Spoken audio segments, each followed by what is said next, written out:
Password for the thing?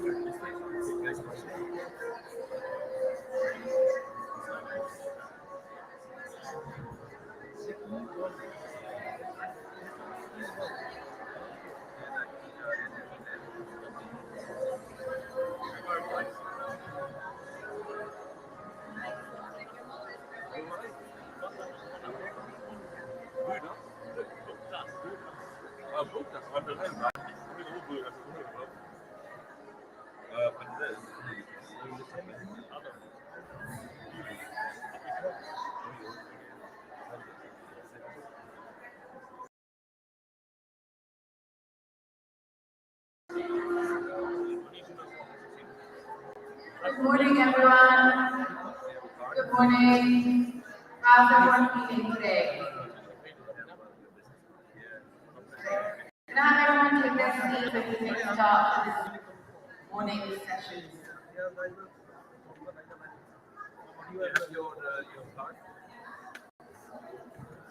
Possibly might have one. Yeah, I think you mean my card.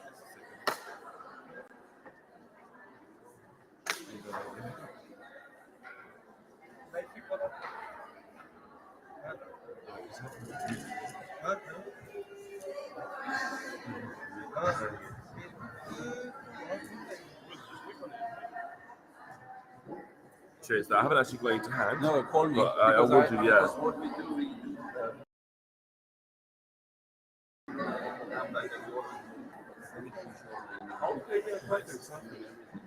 So is everyone ready for today's session? Yesterday was such a positive day.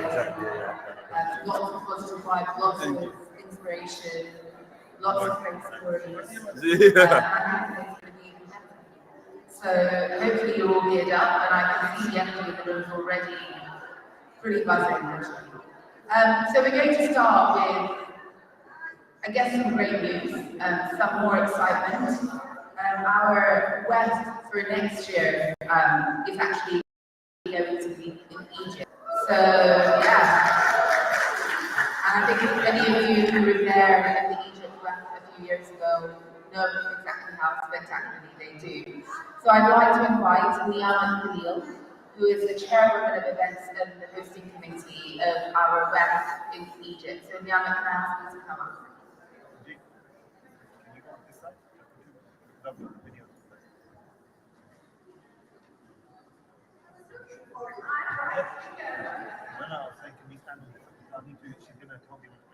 Okay, okay. Which song do I need to play? When yeah, when she is giving the award, you need to play the award.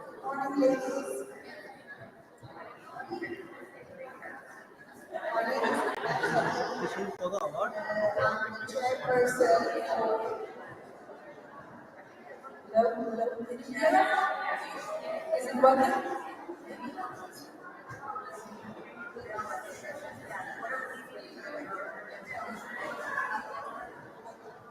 Good morning, ladies and gents. My name is Anna Khalil. I'm the chairperson for the Works for Events, the hosting and organizing company for WEF in Egypt.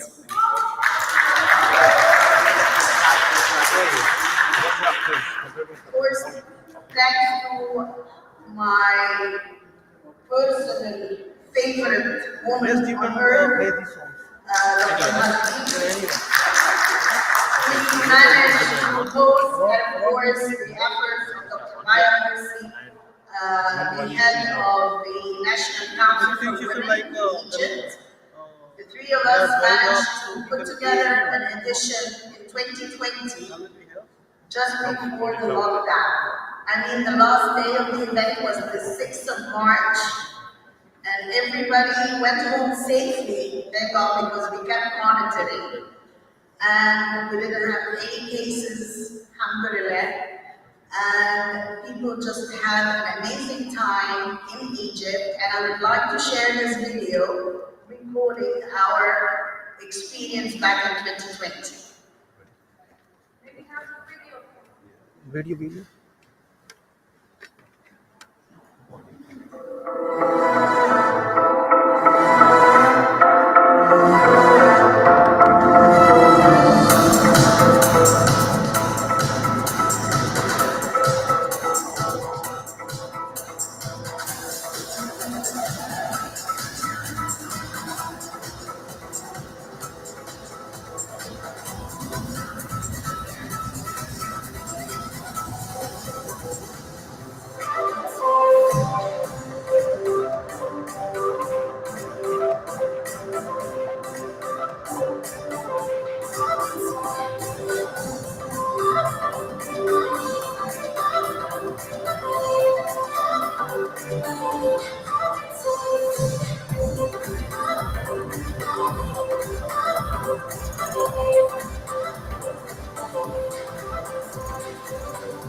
We hosted 850 women from 75 countries.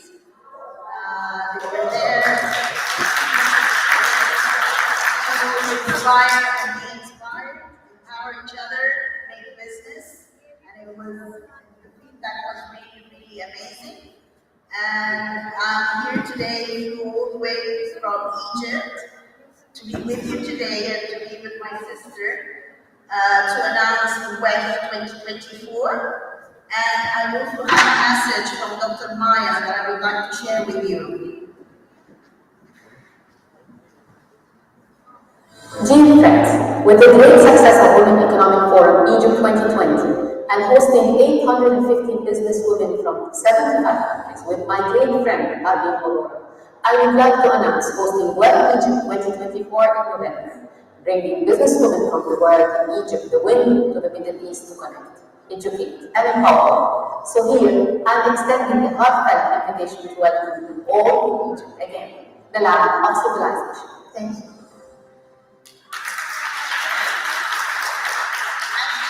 Egypt is called the mother of the world. Donia. Can you say it with me? Donia. So we welcome you to Donia. Okay, and we promise you an experience of a lifetime, business-wise, social-wise, touristic-wise, and it will be a trip you will remember for the rest of your lives. And that's a promise. Anybody has been to Egypt before? You were our heroes. So you should come up here and talk about it.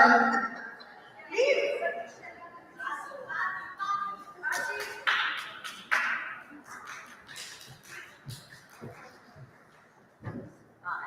Hi, good morning. I am Patricia Gonzalez from Mexico. Let me tell you that it's the best experience in my life. Everything is amazing, but the organization was incredible. All the panels, the areas. I told yesterday when I went to a special dinner at the Marriott Hotel, but we can see the pyramids in front of us. Amazing and beautiful dinner and everything. We invite you because all the Mexican delegation are ready to go to Egypt. And the week started and everything was perfect. And the trip after the web was incredible.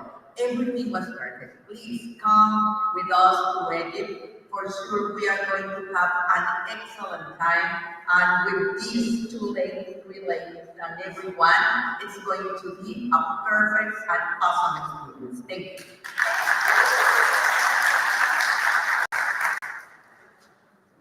Yes, good morning. The experience that we had in Egypt was epic. And in fact, I arrived to Australia 3 days before the close down. But I made a promise that I'm going to do every single wedding in Egypt. It was amazing. The friendship that we cultivated, the network, the connection, the collaboration is amazing. You meet people, those who are genuine and are impacting the world. So until today, those people that I met in Egypt, we are collectively empowering and impact globally. So it's for me, it was like a turning point, the importance of community of women. And I'm so grateful to Dr. Harbin Aurora for this platform that giving us that voice, the voiceless, those marginalized women, impacting each and every single individual. So I'm so grateful for that, for Dr. Harbin Aurora, and also for Dr. Maya and sister for that unforgettable, memorable experience that we had. It is not about the conference, it's the memories, it's the connections, it's the passion, and it's the sisterhood that we have. Thank you.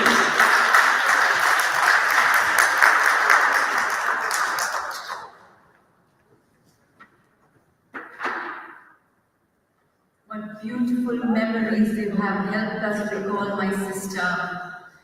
And the times that those were. You gave us all the power to survive and sail through that very tough period. You gave us all that reservoir of energy that we could tap into and hold on to with that purpose, because Those were very tough years where we didn't see what's happening next, and just that light was enough to help us sail through. But it was not easy to give that light. I want us all to remember, some of you may know it, some of you may not know it, but that was a very dark time for our sister who gave us light out of it. I talk about my sister, Dr. Maya Morsi, a woman of so much power and standing in her purpose so much. She promised me that she would bring the Women Economic Forum to Egypt, and I have no doubt about it. A person with the passion, power and position of Dr. Maya Morsi, the President of the National Council of Women, reporting directly to the President of Egypt with the event under the auspices of the President of Egypt. There was no doubt it would be the best of the best. Yet we didn't know the destiny had other plans. And less than 2 months before the event, a tragedy struck her family. A tragedy so deep that it left us all speechless. Imagine losing a child. And we all told her, you don't have to do this. We can postpone it. We can do it another year. Imagine the shock of that situation. Imagine the shock of that arriving to you. In the middle of wherever you are, something so, it's a shock, it's a trauma. We were speechless, she was speechless. We were all in a very dark space. And she said, my sister, I have promised you, and it will happen despite it all. To that woman of courage, to that woman of love, to that mother Egyptian of someone. She's in our hearts, even though she's not in this room and she wanted to be, and Neman is her personal emissary and ambassador to this event. I give a shout out to my sister that we love her and we love her lots, and we will be there in Egypt to support them all.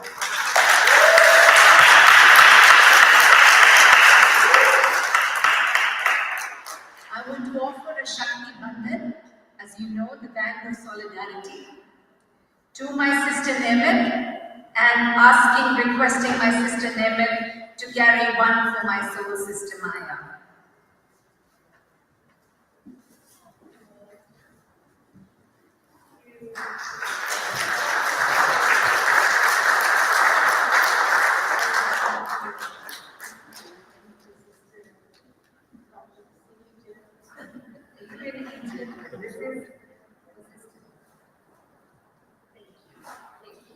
Thank you, ladies and gents, and have a beautiful day. Have a beautiful rest of the day.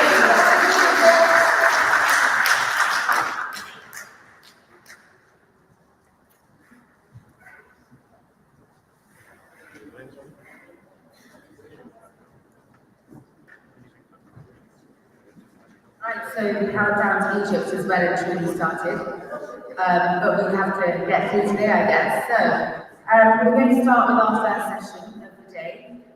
Just so that you're all aware, we've got a plenary here and we've got plenary 2 that's upstairs on the 2nd floor.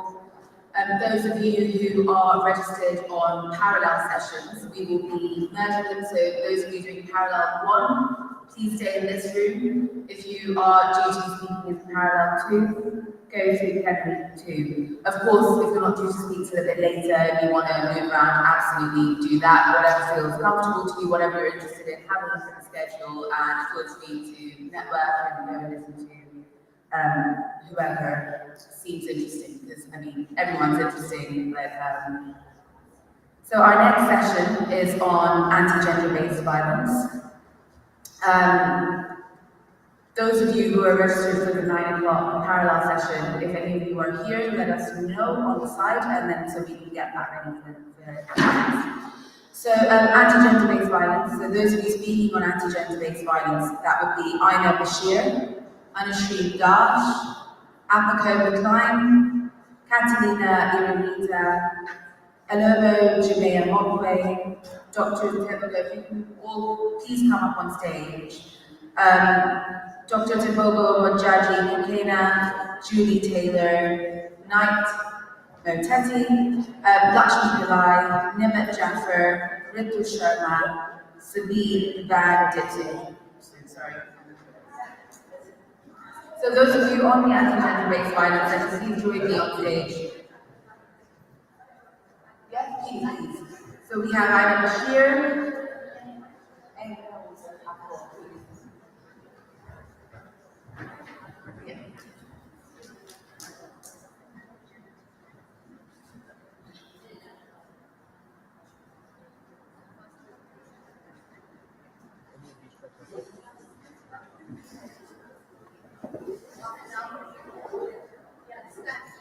Thank you. So those of you speaking on anti-gender-based violence, please let me know.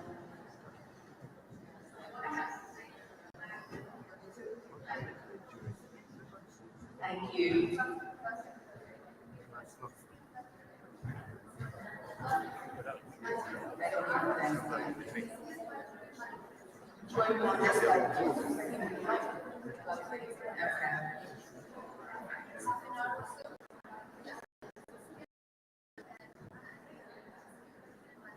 All right, so first I'd like to introduce Aina Bashir, who is a lecturer at WEF-London University. She's a member of the Conservative Party and the Conservative Women's Organisation. And like I said, she is a finance professional and works in HDG solutions. She's originally from a small valley in Kashmir in India. So I'm Muslim.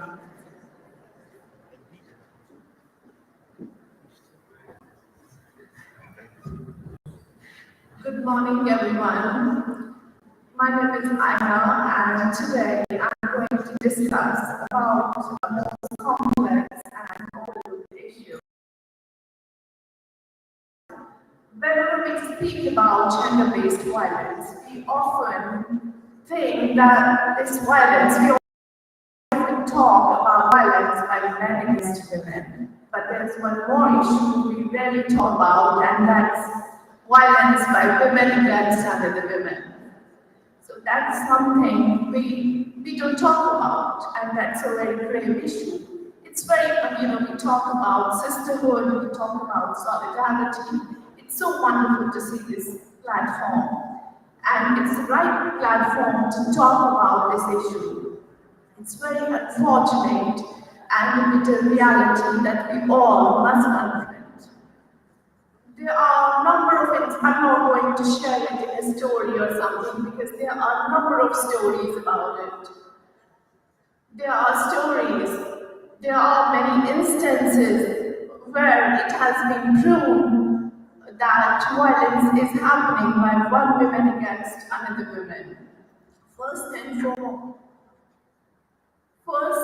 foremost is infanticide, where a mother kills her offspring just because of her gender.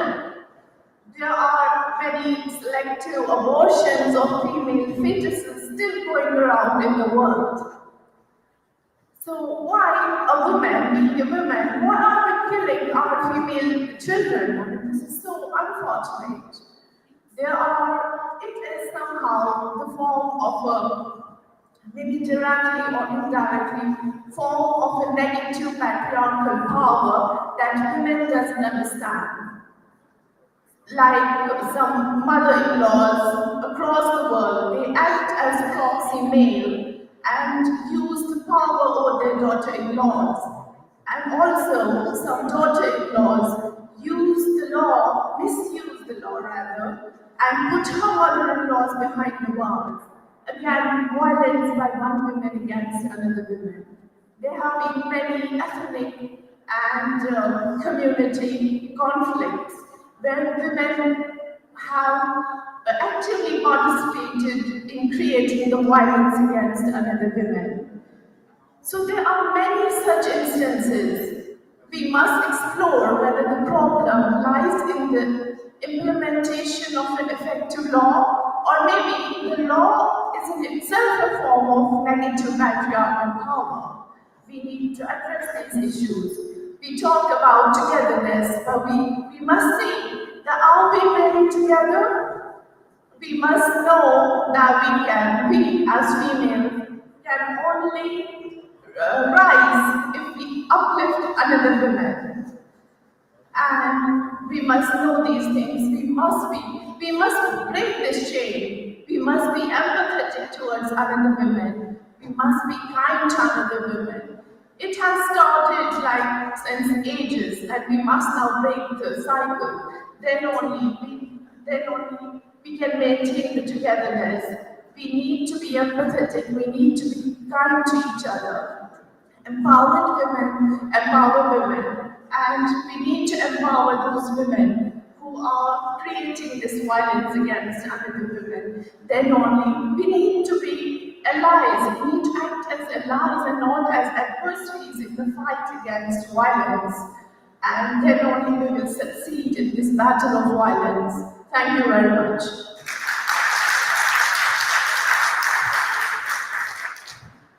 Thank you, Aina. Very inspiring words. Next, we've got Catalina Irurita. She's a VP of Marketing and Communications and hails all the way from Mexico. She's a Colombian graduate and in social communications from Pontificia Universidad, sorry, excuse my pronunciation, Javeriana, and holds a master's degree in marketing and corporate communications. She's got over 18 years of experience and has generated and implemented visibility and engagement strategies for global companies and Latin American markets. So Catalina, please join us.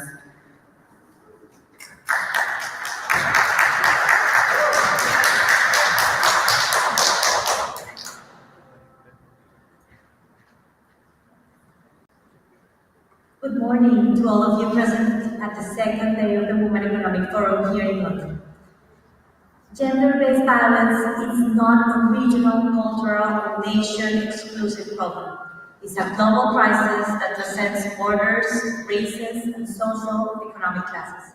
It's a global pandemic that impacts the lives of 1 in 3 women worldwide during her lifetime. Every day, women and girls face discrimination, abuse, and fear simply because they are women. Just 40% of women who experience violence seek help, and just 10% seek for help for the police, according to the United Nations. Including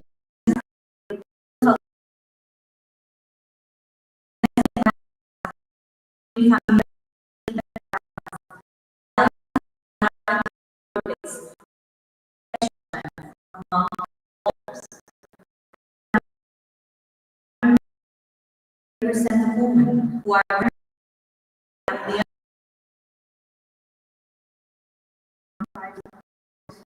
is a rare or rather of gender-related violence underreported and too often ignored. However, I would like to direct our attention to Latin America. Our region and reaching culture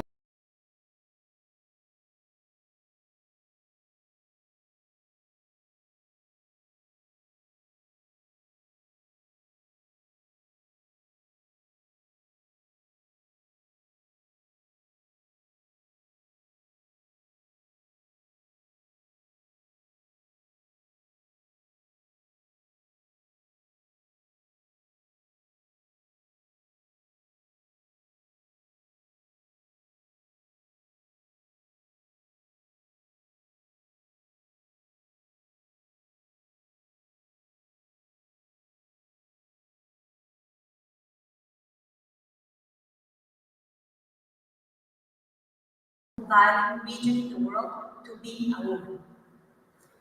But now, let me take you to Mexico, my homeland, a country with amazing people of vibrant colors and music and traditions, but also where, according to official figures, near 850 women report some type of violence by telephone every day, and 11 women are killed daily because of their gender. Despite these cases, experts warn that it seems that society is getting used to this violence. Nevertheless, protests and demands for justice are getting louder, but there is still too much to do. It's crucial to recognize and confront the patriarchal structures and systems that perpetuate this violence. The reality is that we are getting killed daily.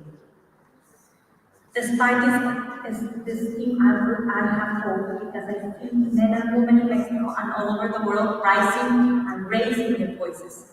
And the best example were the 90,000 women who participated in the march this year. And all of them entirely fighting for a violence-free future. To each of you here today, I ask you to join the fight, to get informed, to support, and to act, because together we can and must change this reality. I close with a quote for the Chilean poetess Gabriela Mistral. Wherever there is a tree to plant it yourself. Wherever there is a mistake to be amended, mend it yourself. Wherever there is an effort that everyone is avoiding, accept it yourself. Definitely, it's our collective responsibility to confront gender-based violence and build a safe and fair future. It's time to us to take justice, action, not just for ourselves, but for our future generations. And I dedicate these words to my 7-year-old daughter that is here with me today. I love you. I would like to take a moment to sincerely thank Dr. Martin. Her dedication and commitment has made this forum possible, providing us with an essential platform to discover and address critical issues. The passion she has poured into organizing this event are truly commendable. Thank you for being the driving force behind this happening and for allowing all of us to be a part of this crucial moment. Thank you very much for your time.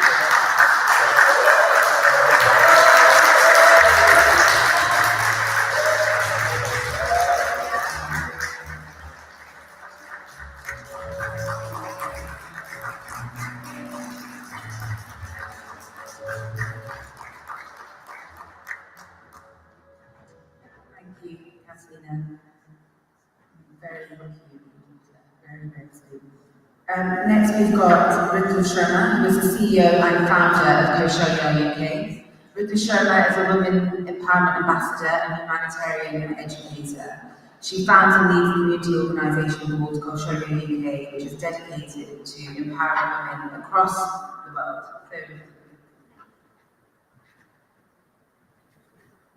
A very good morning, everyone. And thank you for such a wonderful introduction. Right, stats. 1.7 million women every year are battered. 700,000 men is the number that undergo domestic violence, are subjected to domestic violence every single year. So when we talk about gender-based violence, unfortunately, it's not exclusive to women. However, I am an advocate for women, and I run Propelling UK, helping women get out of situations to do with domestic violence.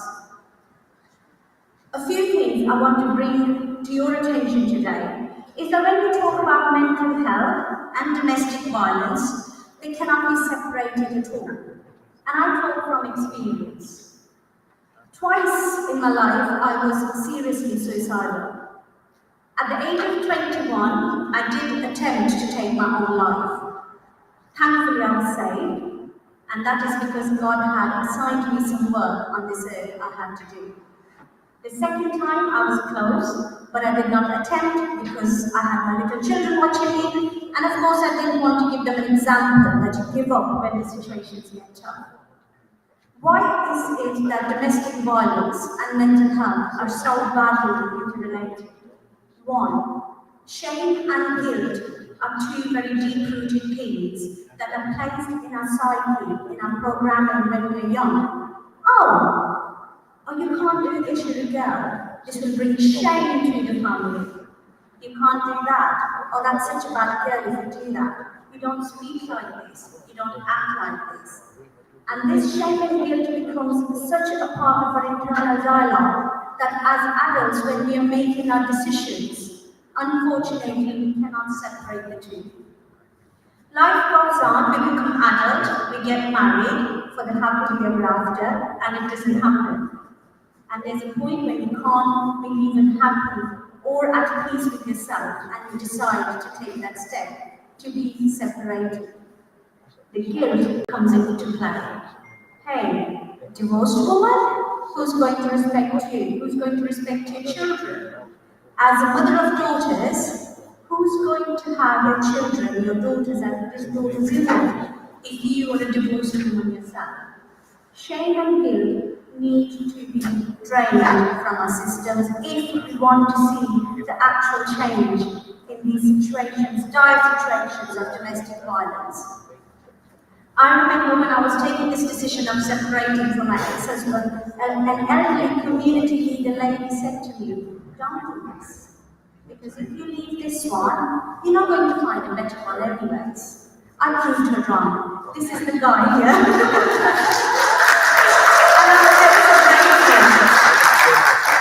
And also, as a matter of ignorance, wherever we are placed in life, we end up feeling and believing that this is exclusive to our culture, to our being. It's not. Domestic violence is such a horrible disease that affects most of our cultures, most of our populations.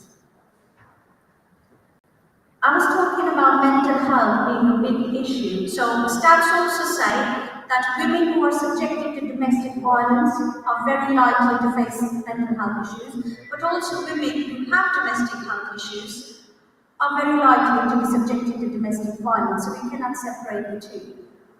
And can we come round to men's position in the society here? Why is it that they feel the need to subject domestic violence, to hurl domestic violence on their female counterparts, be it their sisters, be it their partners, girlfriends, wives, whoever? And emotionally, healthy human being would not want to hurt another human being. Do we agree to that?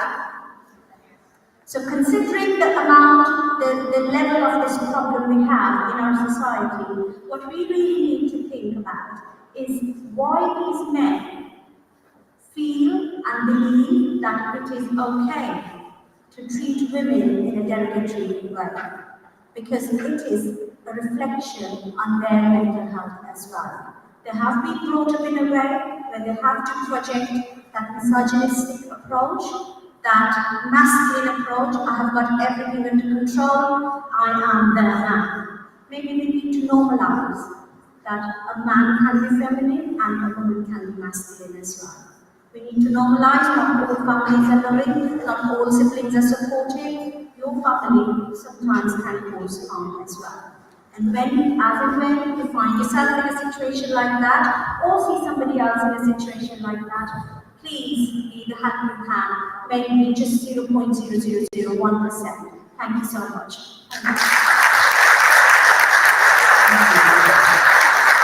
So important to highlight that it's usually the most vulnerable in society that get affected. Next we have Julie Taylor. Julie Taylor is the Domestic Violence Coordinator for the London Borough of Enfield. She has a passion for creating safer communities and has over 15 years of experience in the field and is a relentless advocate, she says, for survivors working to break the cycle of abuse. So Julie.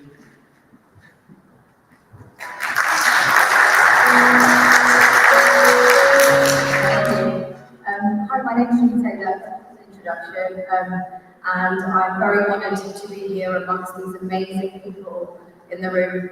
My journey began when I was in my mother's womb, a child who heard and felt her mother's pain but was not able to console or support her when she needed it. Being that child who lived in the household where women were seen as the lower class and where women were not allowed to have a voice, compared to the household that I live in today, where women's voices are louder than ever before. Regardless of the pain, she always had a smile on her face, for her two daughters who she vowed to protect and empower to face the ever so changing world. She gave us a voice, a platform to thrive on regardless of the challenges that she faced. Throughout what I saw as a child and heard, I was ever so determined to make a difference. My professional career started 15 years ago, supporting women and girls fleeing domestic abuse. And then the journey continued to the strategic world as the Violence Against Women and Girls strategic lead in driving the work forward to change the story for all women and girls. Listening and supporting to so many women fleeing domestic abuse gave me the determination to start my role as a strategic lead to ensure that I can make changes that I wanted to see on the ground. I wanted to ensure that the strategic planning and the on-ground implementation had a meaningful impact. I write policies, I commission services to ensure that every woman and girl gets the support that they need. Statistics show us alarming figures of violence against women and girls worldwide. We must recognize that violence against women and girls thrives in silence. To combat it, we must break the silence and raise awareness. Education is key. We must teach our children from a young age about respect, consent, and healthy relationships and gender equality. As we know, violence against women and girls is not a women's issue, and it is a societal issue. We need, as men and women, to stand together and call out and condemn abusive behaviour. Women cannot be empowered in shadow of violence.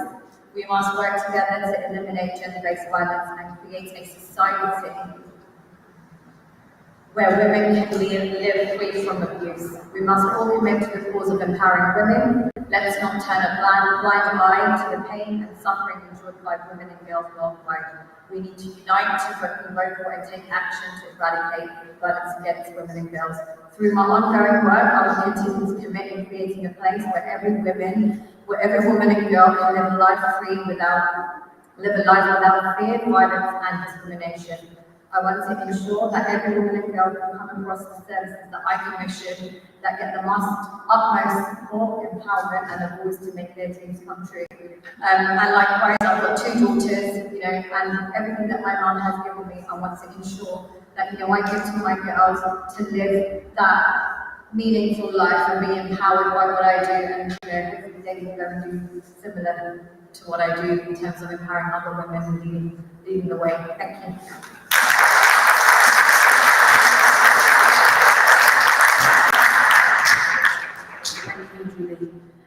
Next we've got Sabine, and I'm sorry Sabine, I'm going to try really hard. Ditchlinson, yes? No? Don't know, sorry. But you can tell when you get up here. So she's a female leadership coach and filmmaker and comes all the way from the Netherlands.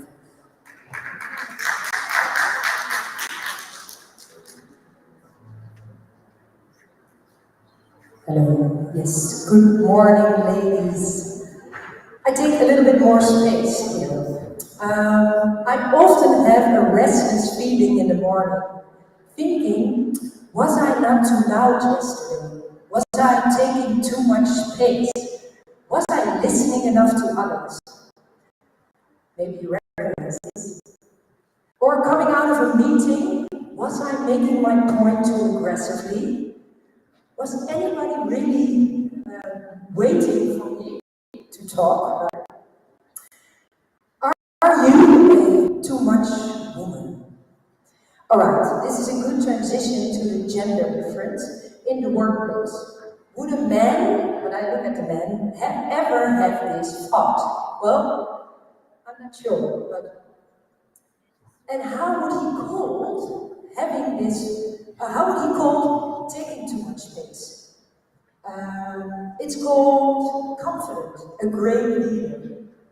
And what is this called for a woman? Please help me here. Maybe too eager, a little bit too ambitious, aggressive maybe. Do you have some other examples? Somebody ever called anything after being a little bit too loud? Yeah? Arrogant, very good, thank you. While we might find it unfair, change takes time. So what can we do about it? My name is Sabine van Litshuizen, that's my last name, and I'm an executive coach and filmmaker. In the last years, I've interviewed over 70 women in top positions, and during these interviews, I've discovered 7 pitfalls that women often face. I'd like to share with you 2 of those pitfalls and how you can turn them into your strength.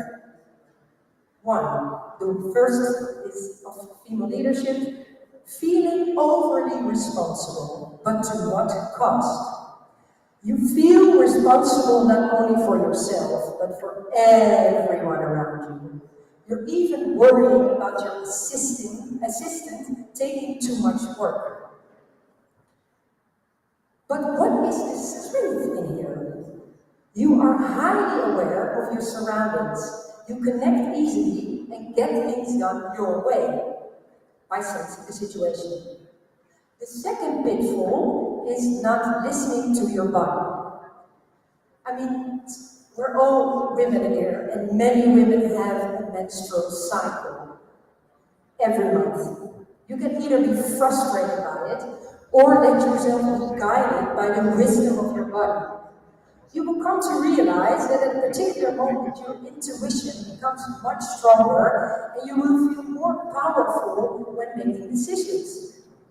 So what's the strength in here? Being intuitive, but that means you should listen to the soft voice. And after these 17 interviews, I've come to the conclusion that the key lies in being authentic and directing and vulnerable when the situation fits. So let's change this narrative from the too much woman to the rising woman. Use your superpowers, but only when you feel and decide to use them. Don't become a victim of the blame. So please, rising women, ask, seek, desire, expand, move, lead, feel. Make your waves. Speak your voice. Give us chills. I know I've made you curious about the other 5 pitfalls and how you can turn them into your strength. So if you're interested in my research, please come to me later and leave your email address and I can give you them all. But I want you to remember, please rise. Thank you all for listening.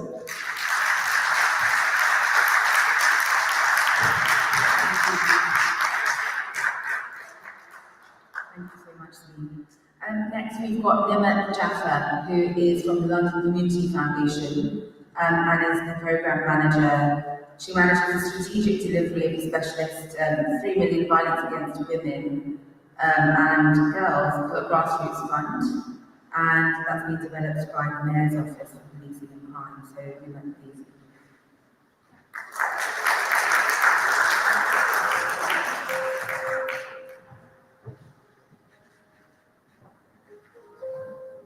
Morning, everyone. Sorry, I'm very nervous, so forgive me.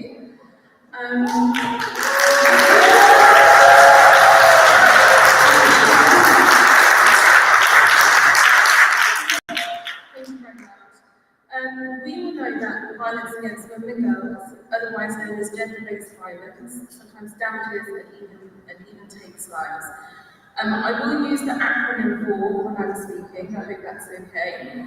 And as the fellow sisters and panelists have already mentioned, that it is important just to recognise that perpetrators and victims can be both male and female, and of course women can perpetrate against other women as well.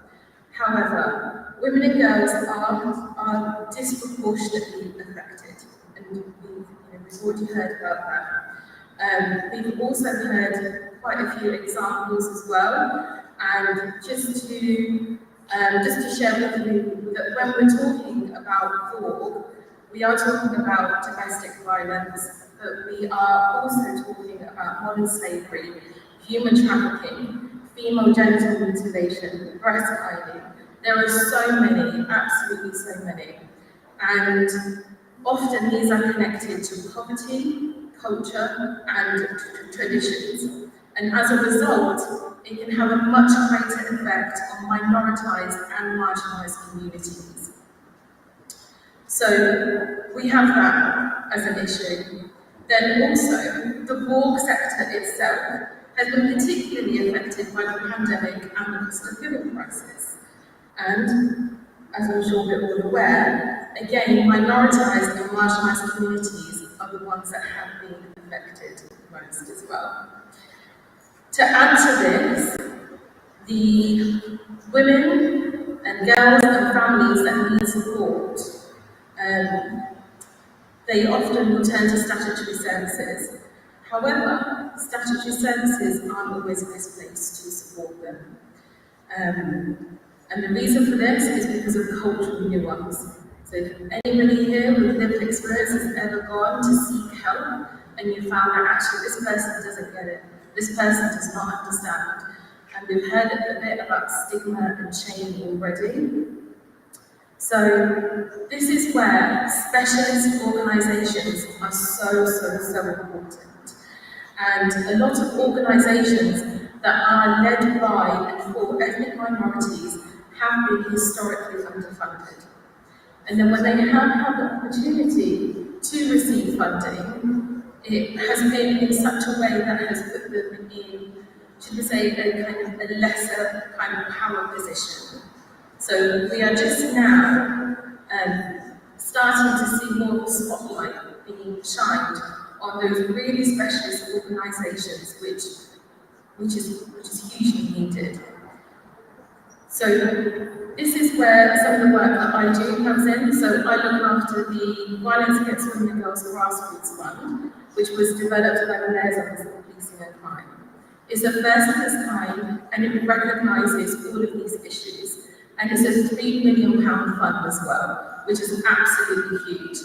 So the first set of 3 million went to 41 organisations, 76% of which were from ethnic-led organisations, and the remaining were from other marginalised groups, such as the deaf and disabled, LGBT+, and etc.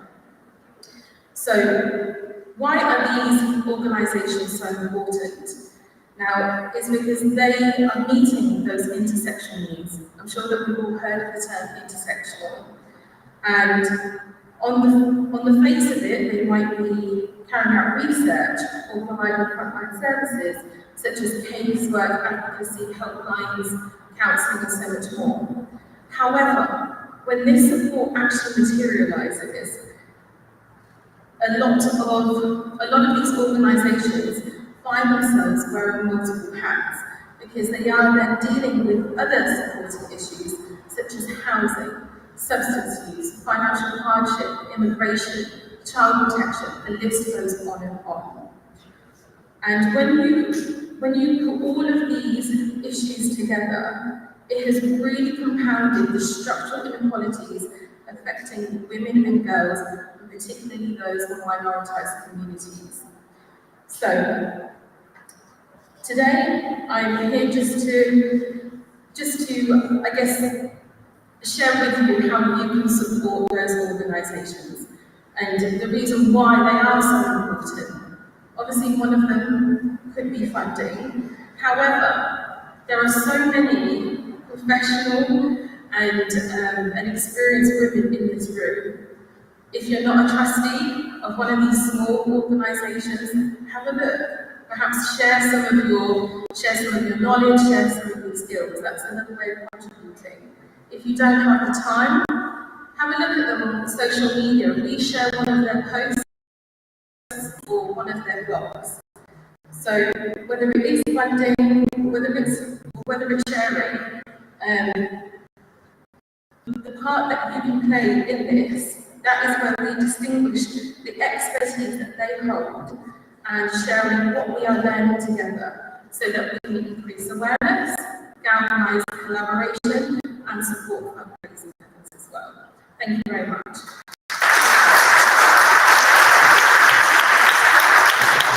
Thank you. So now we move on to our awards for this session. Can we have some music, please? Thank you.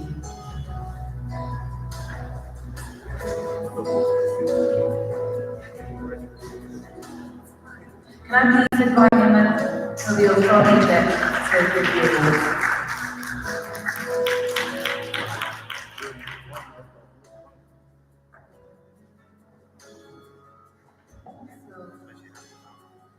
For iconic women creating best world for Sabine.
Judy Taylor.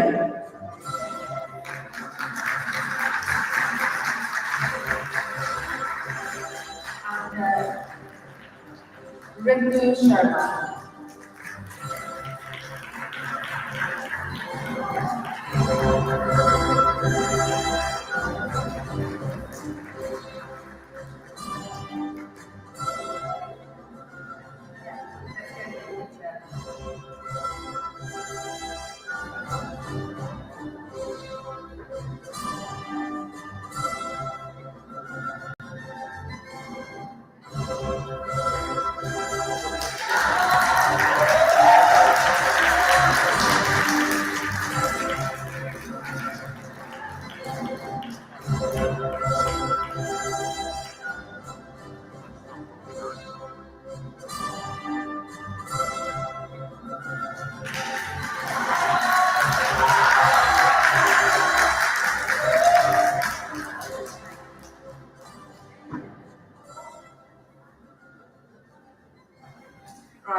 So we will shortly be moving on to our next sessions, which are our parallel sessions. However, we've just had the graceful presence of the Right Honourable Lord Swaraj Hall of Marylebone. He has been an active member of our House of Lords, where he has been Deputy Speaker from 2008 to 2010, and has joined us today to help. So what I'm going to do is come down and speak to you.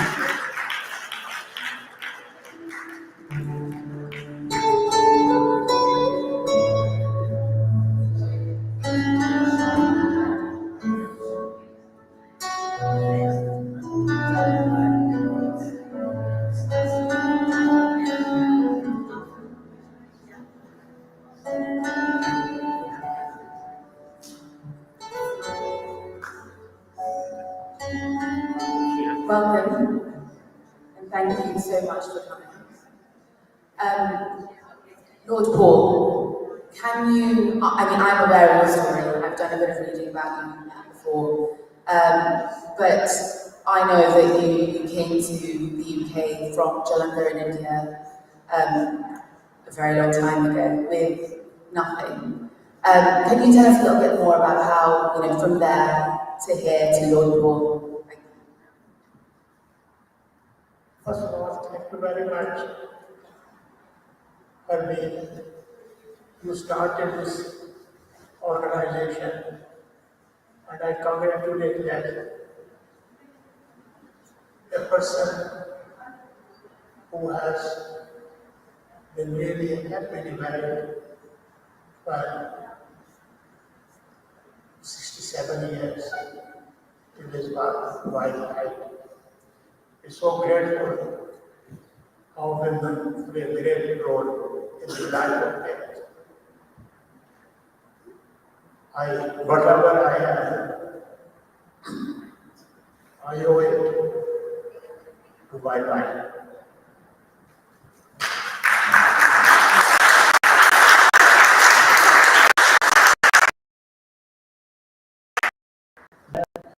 Not underestimate their power, underestimate their help.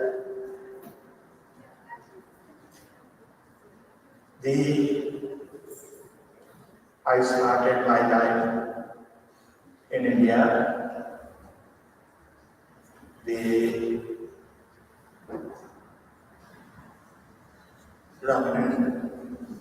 Jalandhar, Punjab, studied there, studied first in school in Jalandhar, college in Lahore, back into college in Jalandhar, then to MIT in America. Was a Buddha.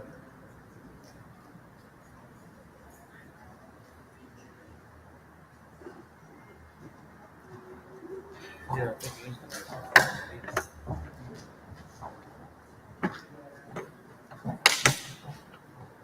It's not the mics. Venue power stand up.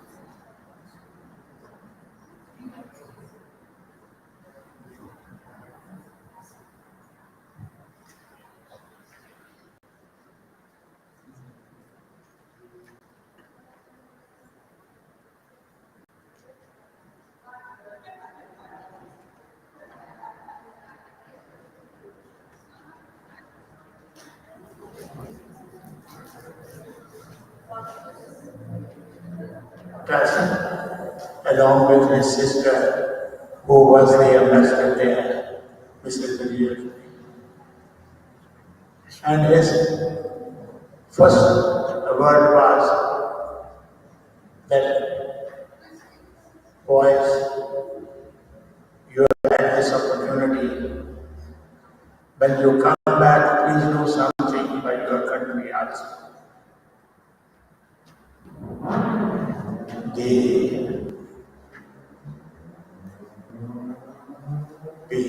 When we did come back,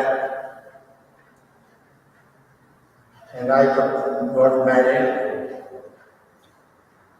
and I tell you one thing, the best way to get married is how did I get married.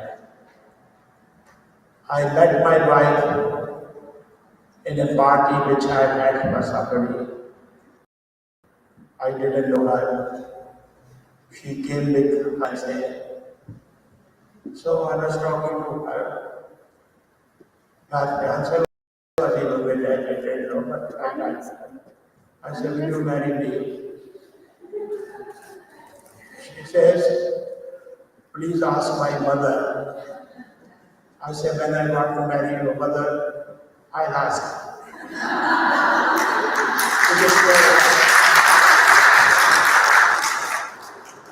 This is real. I came to London in a very unfortunate circumstances because I had a daughter of mine who was ill.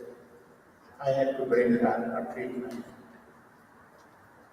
Unfortunately, we lost her and we decided to stay here.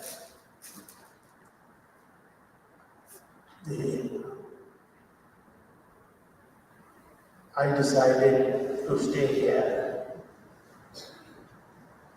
and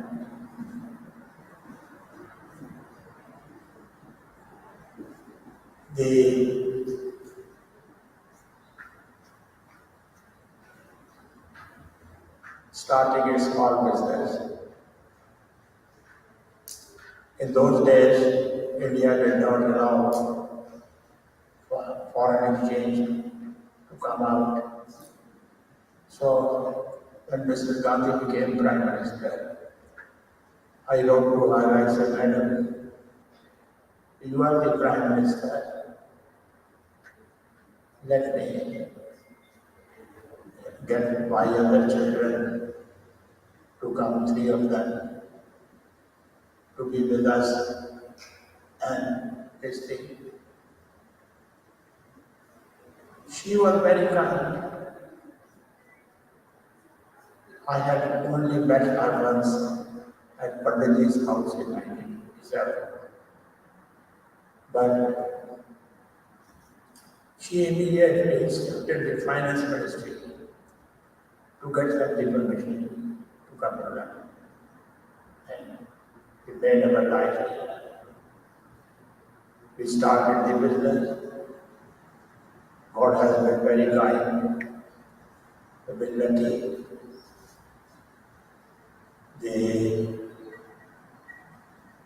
This thing,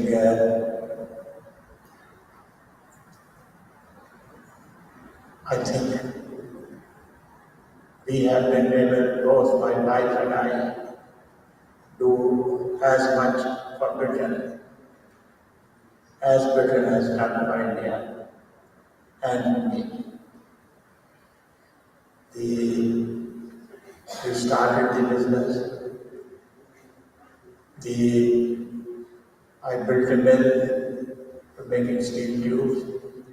I made a second plant, which the Prince of Wales, now the King Charles, opened my factory.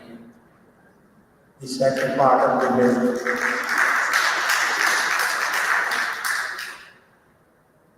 was opened by Mrs.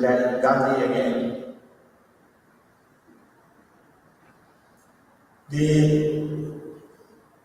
India has had wonderful prime ministers. Take Prime Minister Nehru, Mrs. Gandhi, and they were tremendous.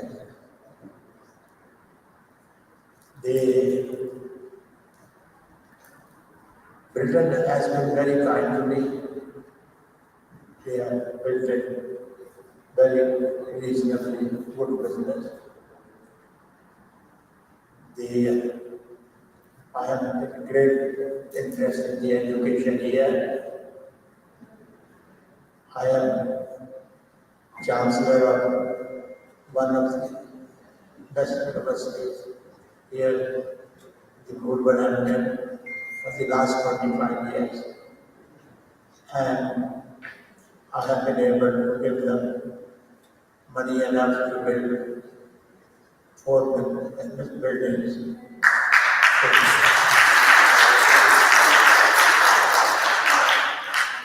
Same thing with the Western University in London.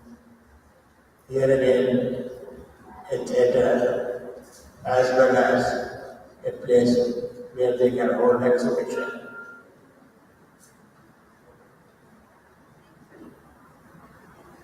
I was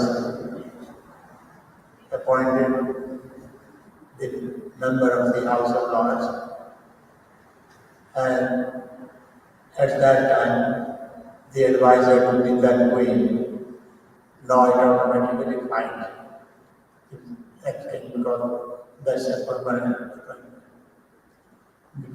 First Indian or foreigner who has been a deputy speaker of the House of Lords.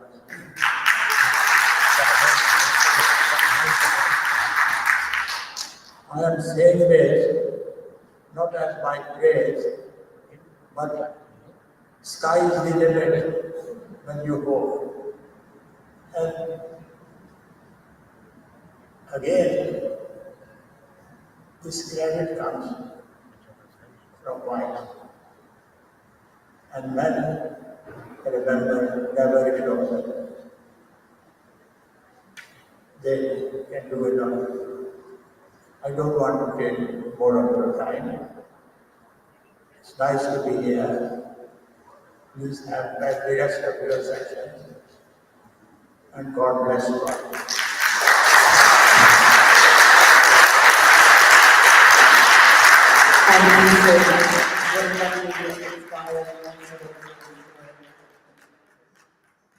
We can do a couple of questions. I don't have much. We can do a couple of questions.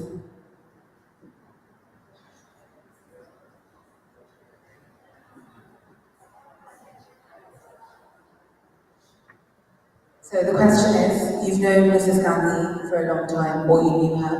Can you share any stories of your time with her and something inspiring about her leadership? About Mrs. Gandhi?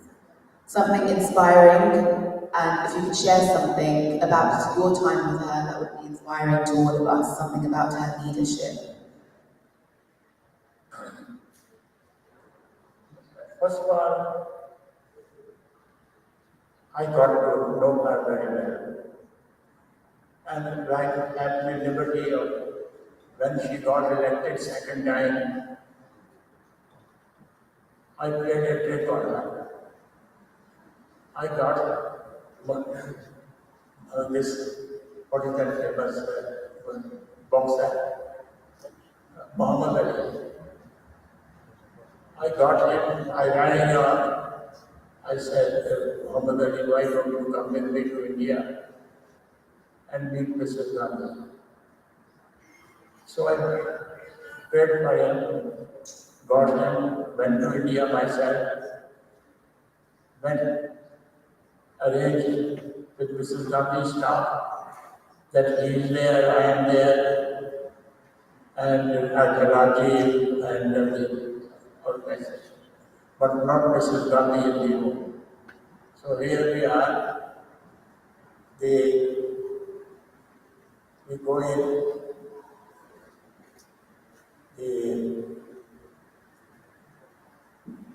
as soon as Muhammad Ali, etc., we were all sitting there, as soon as she came, he lifted her. Can you imagine? And tiny Mrs. Gandhi and Muhammad Ali lifted her. So she says, "Lord, you have never seen her." In my biography, I have a picture of that. Pardon? No, Mrs. Gandhi was never angry. Women are never angry. Only men.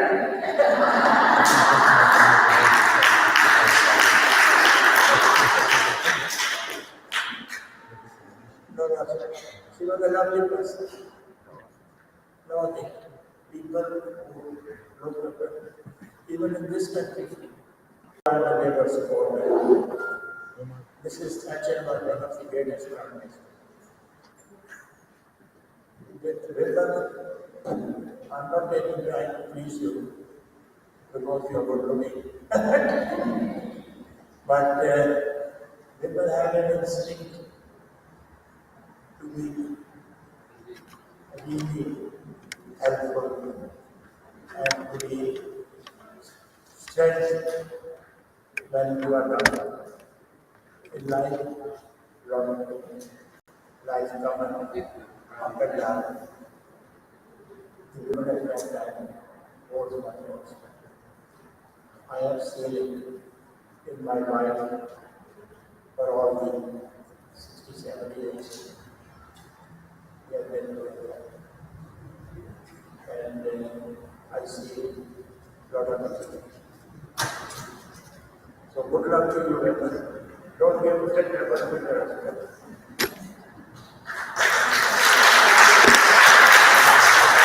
Thank you. Yes. We're going to now be moving on to our next session. So thank you so much, and great stories.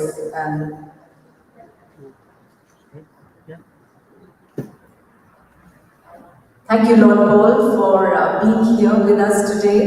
I'm also related to Lord Paul, so hence the liberty to ask questions in jest and reply in jest as well. Thank you so much. He is my husband's maternal uncle, so my husband's mother, my mother-in-law, who's 94, and he is her real brother by blood. So it is such an honor to have family here, and Lord Paul, who's a distinguished leader in Britain, and for all of us who look upon all the non-resident Indians in India. You have the opportunity to meet Prime Minister Modi as well, and you continue to engage with India as well. And despite all the things, emotionally challenging moments that you've had in your life, you are still out there, ready to contribute, ready to give back, and ready to share your time with all of us this morning. And we are truly grateful. Thank you, Mamaji.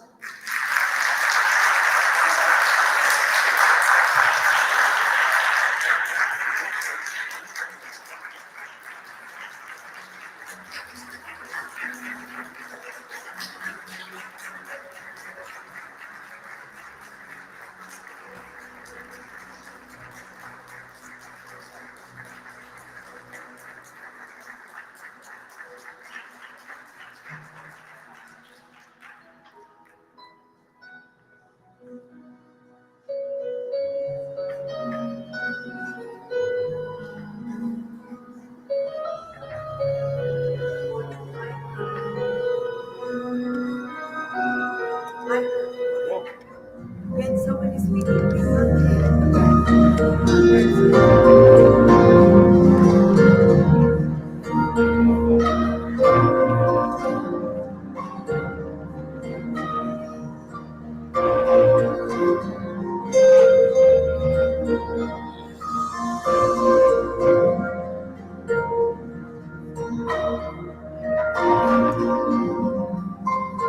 Thank you.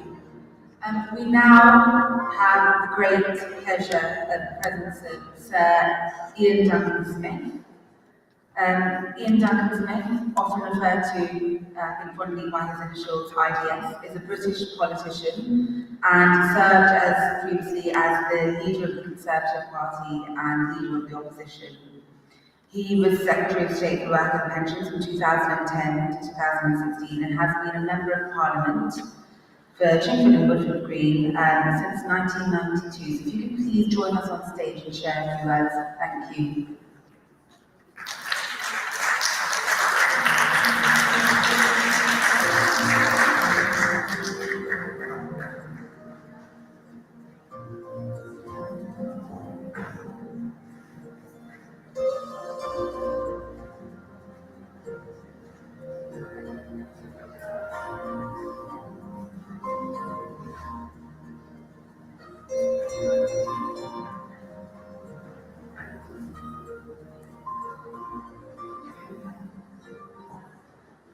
So thank you so much for coming today. I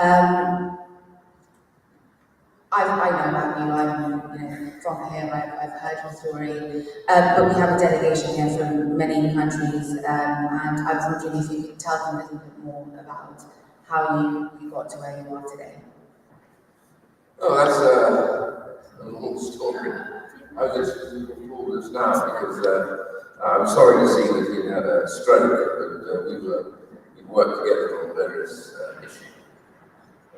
So, well, like everything else, I was in the army many years ago, and I was in the Scotch Guards. I served in places like Rhodesia, and in Northern Ireland, and then I decided I wanted to be in politics, so I left. I left and entered politics at a low level, and ended up getting a seat in Bradford. I fought the seat in Bradford. It was not a safe seat for the Conservatives, I have to say, but it was good fun. We made a lot of friends up there, and I didn't win, and that was in 1987, I think it was. And then I got another seat in Chingford Woodford Green, and I thought that might have to won that. And thereafter that, I'm afraid I think I rebelled quicker against my government than Winston Churchill did, which is quite a good record. I opposed the Maastricht Treaty when it first came in, and I therefore didn't see any government positions until we got back in 2010. Meantime, I set up a thing called the Being Leader of the Opposition, which I have to say, anyone who is leader of the opposition party, I have some sympathy for. As Churchill once said, the enemy in Parliament is not in front of you, the enemy in Parliament is all around you. Yeah, it was an interesting experience, and I then set up a thing called the Centre for Social Justice. The Centre for Social Justice was set up on the basis of my visits to places like Easterhouse in Glasgow. We wanted to find the solutions to perennial poverty, So what we decided was, whilst money is important, but it's only an indicator of where you are.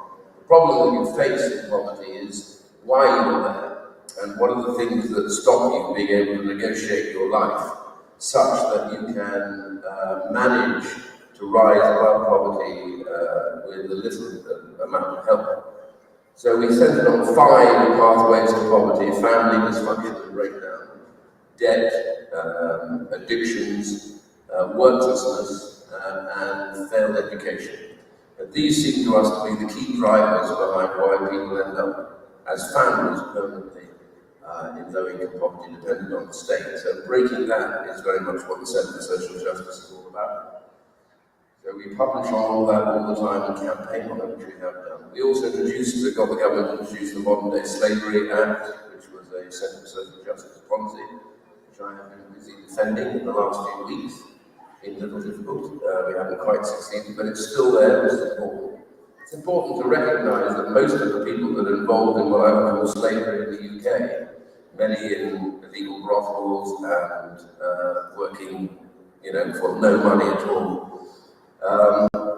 they happen to have originated in the UK, which is often forgotten when we have the immigration debate. They're actually here already in the UK, so we need to have some sympathy for that. And many, many are women. In fact, I would say, without question, the vast majority of those who were enslaved in the scarcely low-wage economy are mostly women, and therefore, in trying to deal with this, you're also trying to raise the expectation and hopes of women, which is really, really important. So the Centre for Social Justice is very focused on that. Since then, I've become concerned about the rise of China under President Xi. So I was concerned about the abuse that takes place in China today. We highlighted the genocide in Xinjiang of the Uyghur, showed that that was actually a genocide. And of course, as ever, the men are taken away into forced labour camps, slave labour, and children are taken away to re-education, to unlearn any of their Uyghur past and to only learn what is mainstream in China. And the women, of course, even suffer the most because many of them are forcibly sterilised, raped, abused as they're separated from their families. So we raised this, and I formed an organisation called the Inter-Parliamentary Alliance on China, which now has about 36 countries in it, from Japan to America, including India, where we have 2 co-chairs in each country, on the left and on the right. They have to be parliamentarians. IPAC so angered President Xi that I got sanctioned. My whole family is sanctioned, as are 1 or 2 of my colleagues who are in IPAC. When that happened, my daughter, who lives and works and is married in Vancouver, suddenly realised that she was sanctioned too, and all she did was send me a text message back saying, "Thank you, Dad." So you can see, being a positive has an impact on families as well. She's very successful and very driven, so that was very important. So those 2 big organisations that I set up and run are still very active. IPAC even today is worried about the influence of China in the Middle East through Iran, which is something which still hasn't properly been surfaced, but we've been surfacing it. And so that's it. And if I could just finish, sorry, it's the longest introduction, but to say that I'm also very proud, I have to tell you, that the party that I once led also happens to be the only British mainstream political party of the UK, not one part of the UK, that has had 3 women prime ministers involved in it. So I think that's something.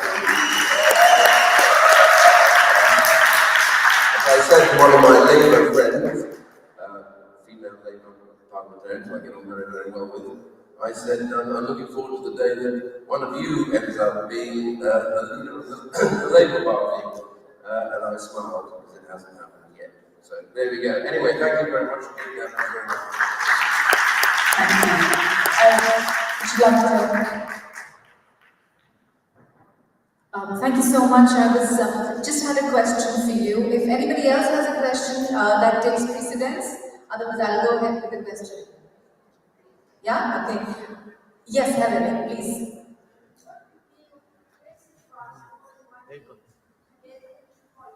Okay, I think that's a great question, and that takes precedence over my question as well, because it's so universal and it's so important. I think we would love you to share what would be your advice to women to step into the public space, particularly political leadership?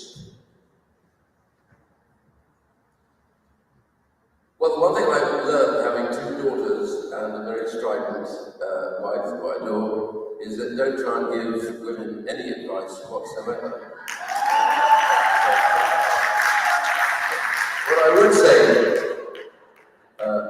with some humility, before you all tear me from the platform, what I would say with some humility is that there should be no ceiling for any of you. The ceiling only exists really in your mind.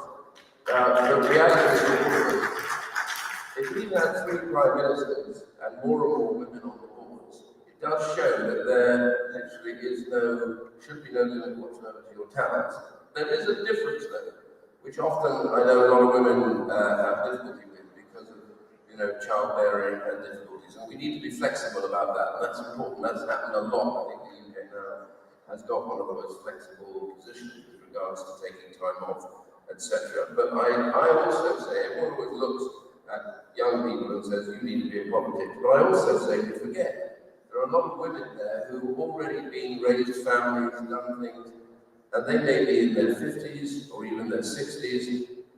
They should think about going into Parliament too. The life is not over when you get beyond that. The reality is your skills and your talents, and let's face it, experience matters hugely, and experience for those women is also there, so we should celebrate women coming to Parliament even later in their life as much as we do when they get there early. But don't think there's any bias against it. There shouldn't be, and it should be shot down.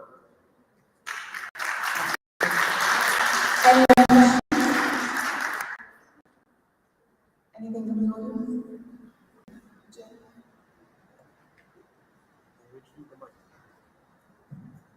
Yeah, thank you very much, Anthony. And we have our global president, Harvin Arora, who actually inspires women all over the world. And we're really pleased. So, Harvin, if you want to share a few thoughts before we move forward. I think Sir Ian Duncan answered the question so beautifully forever. Don't try to give any advice to women, they know it all. And I think it's time to reclaim our power and not wait for validation, external validation, to step into our power and step up to our potential. And if Parliament is your calling, if politics is your calling, if the public space is your calling, let nothing come in the way, no ceilings in the mind, no internal barriers. You can be inspired by women in public space, you can be inspired by men in public space. I remember Condoleezza Rice sharing that most of her mentors, she said, were white old men, which looked nothing like her at that point in time. So there is no barrier to receiving inspiration. And Sir Ian Duncan, on behalf of the Women Economic Forum and the organization in London, on behalf of Krishna, Chandni, and all of us gathered here from at least 100 countries, celebrating the 100th edition of the Women Economic Forum, along with the G100 group of global women leaders in 100 countries, onwards to our mission million, launching the She Economy digital platform. It is our utmost honor to receive you, have your time, gracious presence and sharing with all of us. We do look forward to organizing an event with you, with your kind support, maybe in the Parliament or wherever, for encouraging women to get into the Parliament. Anytime that would make sense to you to organize, we would be so grateful to be part of that, to organize that, and to have women from all over the world come to London again way to get that power from the three preceding role models, prime ministers, particularly Margaret Thatcher, whom the world sees as a great role model, be here again to be inspired to lead along with our sisters and our brothers. Thank you so much.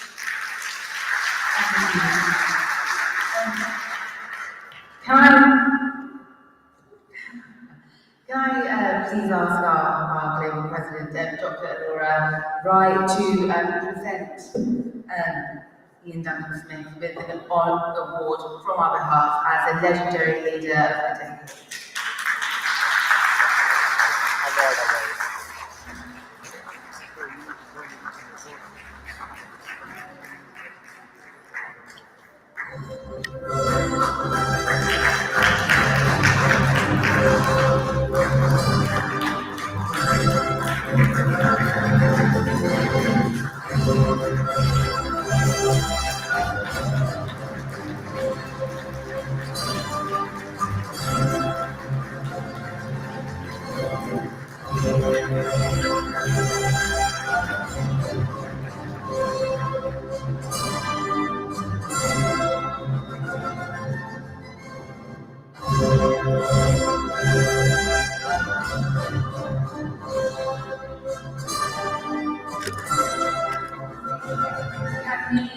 We're going to have a group photo. We can get some appropriate music, please. Everyone, can you please come up on stage so that we can get a big group photo? Thank you, everyone. Thank you. Yeah, so if we can have some people sitting on the stage at the front. Thank you. We're going to need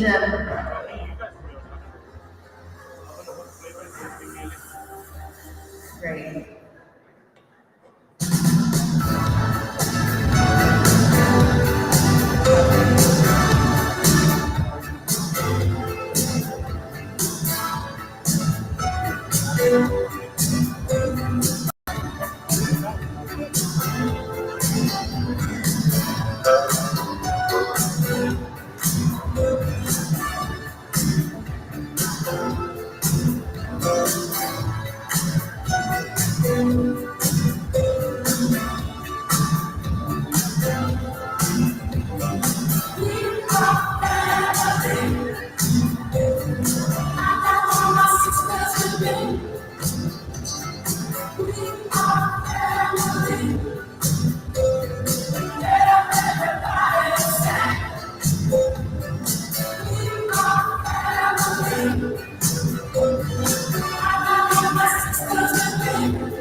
What a lovely moment. Thank you.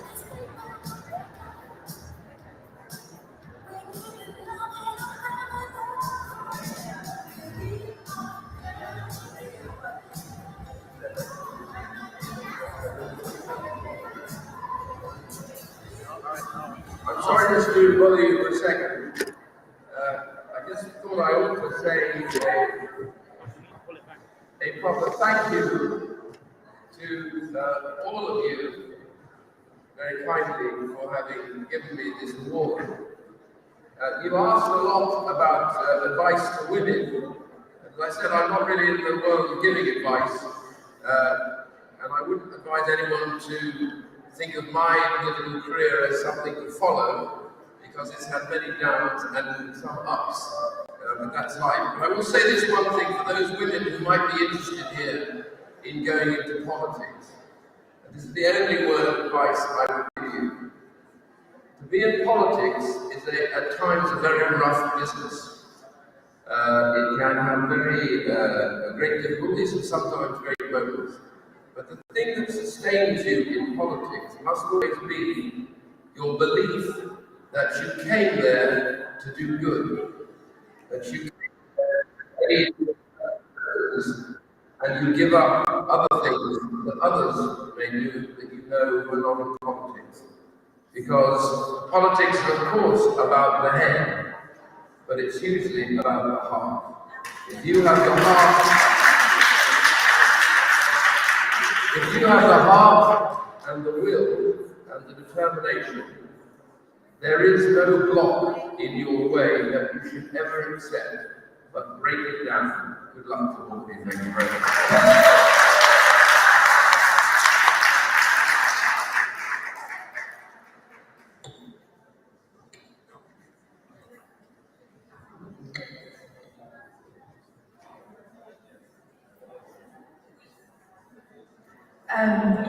Thank you very much. We've also got with us today Councillor Rupesh Hirani, who is a member of the GLA, the Greater London Authority. Can you please come up and share a few words with us? Thank you.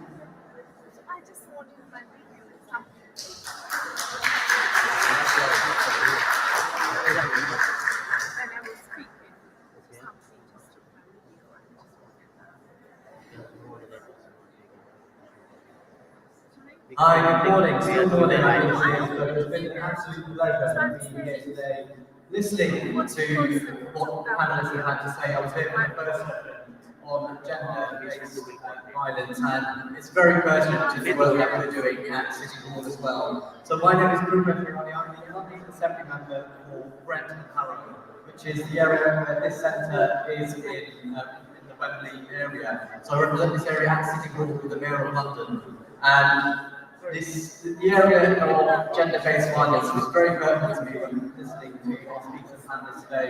This is something that is very important to Londoners in general. And we should never be in the state that we're in, where people don't feel safe and confident enough to come out and practice their beliefs. That's why we have this phrase we've been saying in London about London being open. Not just for genders, but I know that we have people all over the world today at this forum and conference as well. So it is also about making sure that London is a safe and open space, no matter where you're from, and making sure that London is not just tolerating the differences that we have, but celebrating. And there's a real difference between waiting and celebrating. You tolerate something, you accept it's there, you just know it's there, but you don't interact, you don't engage. If you celebrate, you're engaging, and you're working with communities side by side. Now, we had a speaker earlier on from MOPAC, which is the Mayor's Office for Policing and Crime, and there it was revealed that £3 million has been put into projects looking at violence against women and girls. From my perspective, from the Mayor's perspective, the thing for us is we can never have that lived experience.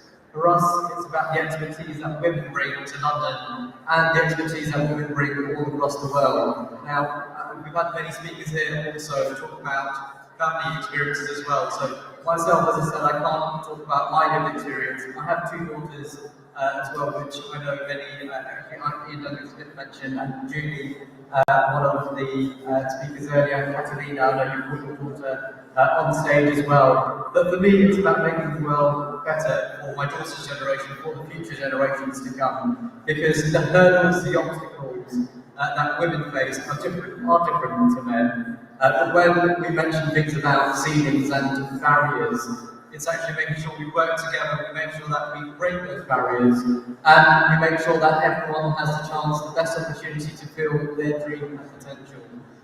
So I won't say for long because I know we have a big program still ahead of you today. There's a session being hosted at City Hall tomorrow as well. But I'd like to thank everyone for the contribution that they've given, and I can give my commitment to make sure that from City Hall will always be allies in the fight and in the struggle, and supporting women to make sure that we realise the aims and ambitions and realise that everyone has potential, and that potential should be fulfilled. And us in the world of politics, it's our job to make sure that the environment and the space is there so that all communities and women can flourish. Thank you.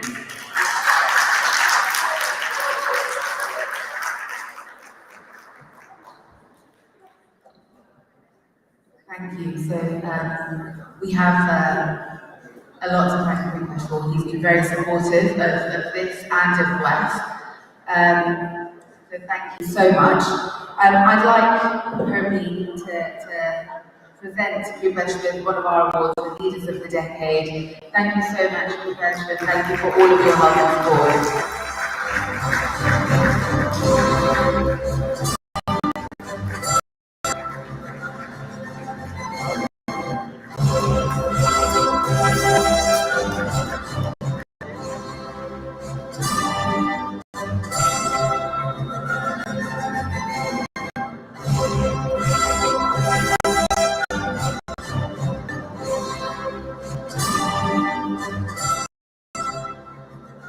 What an incredible hour, what incredible people, what great stories, little bits of advice, and what an incredible audience. We're going to have to move on quickly to our next sessions. Unfortunately, I would love to give you a little bit of a break, but we have next our 2 parallel sessions. Parallels on insurance risk and money mindset, and skill development and economic empowerment. So if you were due to speak on these 2 panels, could you please join me on stage? That would include Berenice Brangle, Camilla Leet, Dr. Shikhar Gupta, Lorena Escurdia, Richa Chandra, Riza Haslam, Ruth Nkube, Sandra Hegler, and then the skill development, economic empowerment panel. If you were on that panel, on that parallel, that we've got Annabelle Anand-Magdi, Shendi, Judith Gwapara, Paula Calderon, thank you, Priya Sengupta, Ritu Singh, Sanya Aurora, Sarah Joy, Loveday, and Veronica Mustache.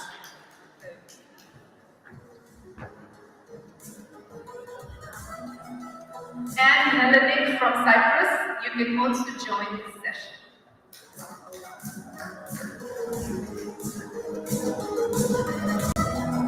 Great, thank you so much.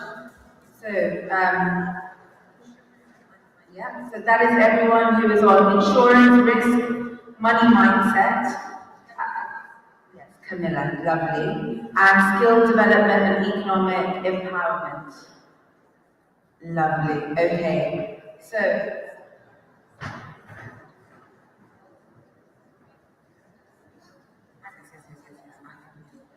Also, Sister Riza has a flight to catch, so maybe invite you first, Riza, so that you can catch the flight.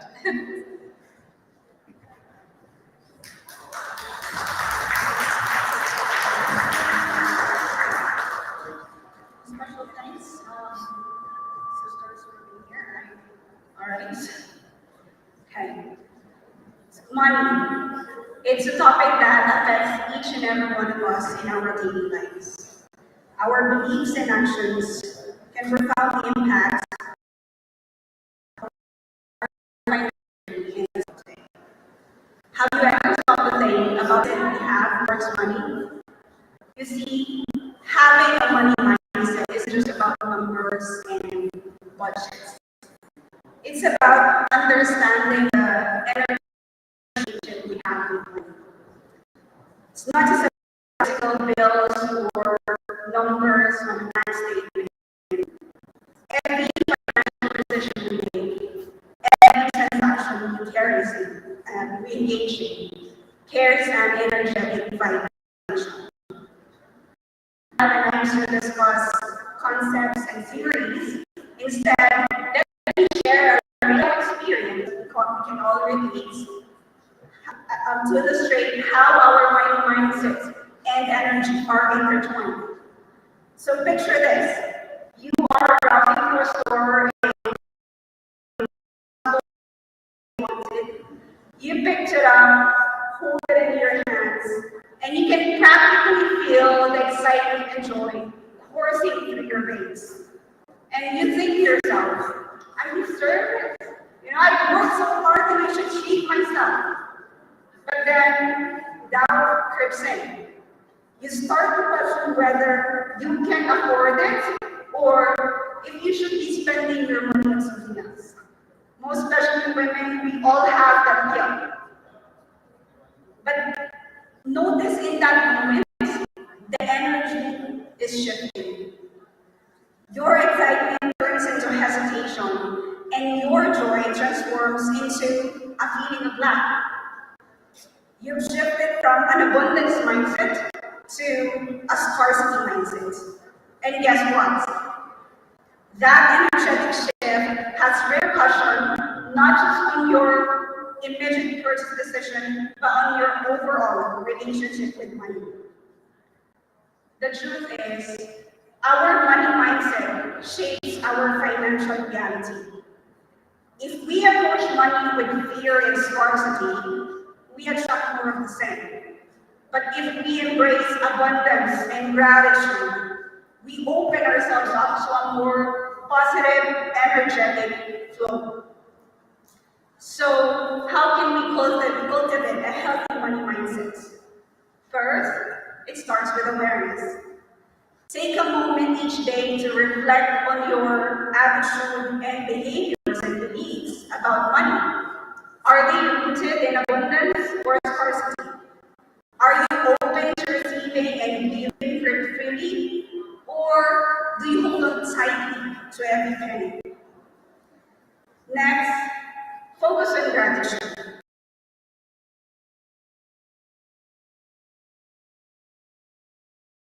Much or how little. Gratitude shifts the energy from lack to abundance. Finally, remember that money has no gender. Money is not biased to men, and women are as much capable as men when it comes to handling money. Money is a tool, and it's definitely not a measurement of success, nor a determining factor of one's self-worth. Money is a tool, not the ultimate goal. It's what we do with our financial uses that truly matters. If you use your money to uplift yourself and others, just like what we are doing here, to invest in experiences that bring you joy, and to support causes that align with your values, and when we view money means to create positive change, we harness its energy in a transformative way. So, my dear soul sisters and brothers, let's embrace money mindset goes beyond numbers and spreadsheets. Let's acknowledge the energetic power of money that can create a prosperous and fulfilling life. When we align our beliefs, our attitudes, and our actions, we tap into an energetic flow of abundance that can truly change your lives and the lives of those around us. Thank you very much.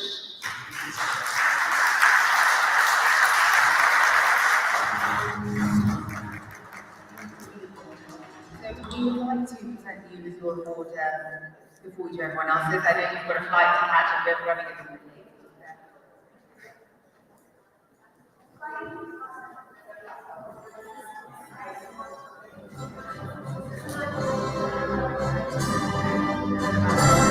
Our exceptional of excellence.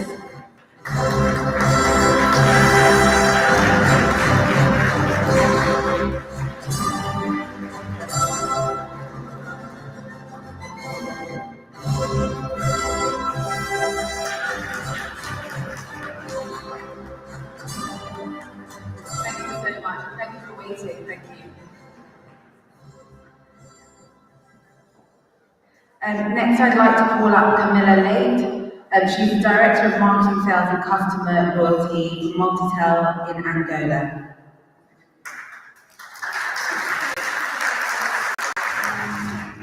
Good morning, everyone. Thank you for this opportunity. When Tom invited to receive this award, I thought, my God, I can't speak English very well. I had two choices, or refuse the invitation or accept it and you run the risk of exposing my weakness in English. The truth is that I have been rehearsing this speech since August. I brought my whisper, in this case my cell phone, to make sure I won't mistake. But believe that I'm so happy for having made this choice. More than the word, I'm grateful for this space where we can set our voice to the world, inspire and inspire the other people. I thank for being an opportunity to look at all the journey that has brought me here during my 41 years old in 20 years of my career, seeing that even beyond difficult times, my movement has been fantastic. I believe that we can are leaders of our movement. I'm grateful for having attained my financial independence through my own work. We have a lot to do through the money mindset in the health creation week and all the G100, which is a strong mission around the world. During the last 50 years, I've lived a lot of stories. Those of entrepreneurship, a loss of everything, for bad partnership, story of having to start from zero, with money in the backboard from my sister, until I reached this special foundation in the emotional point in my life. This point, which has brought me here, on this stage with you all. And it's from this place where I decided to keep on thinking, building, and helping to build more prosperous stories. Because when we understand that everything starts with our self-leadership that's leading our movement, everything becomes light around us. I especially thank you for Tom for the invitation and to dear Dr. Harvey for having invited me to be part of our G100. It's really special. To my family, for always being my safe haven. They are in Brazil. To my husband for being my best friend and partner, for always supporting me in my decisions and helping me to see the things more clearly when I need. To you all, I'm grateful for this extended space. I hope we become more and more transformation and connection channels around the world. Thank you.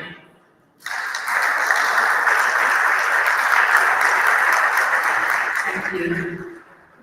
Next, I'd like to call up to speak to us is Paula Calderon. She is the CEO of the Calgary Immigrant Women's Association, all the way from Canada.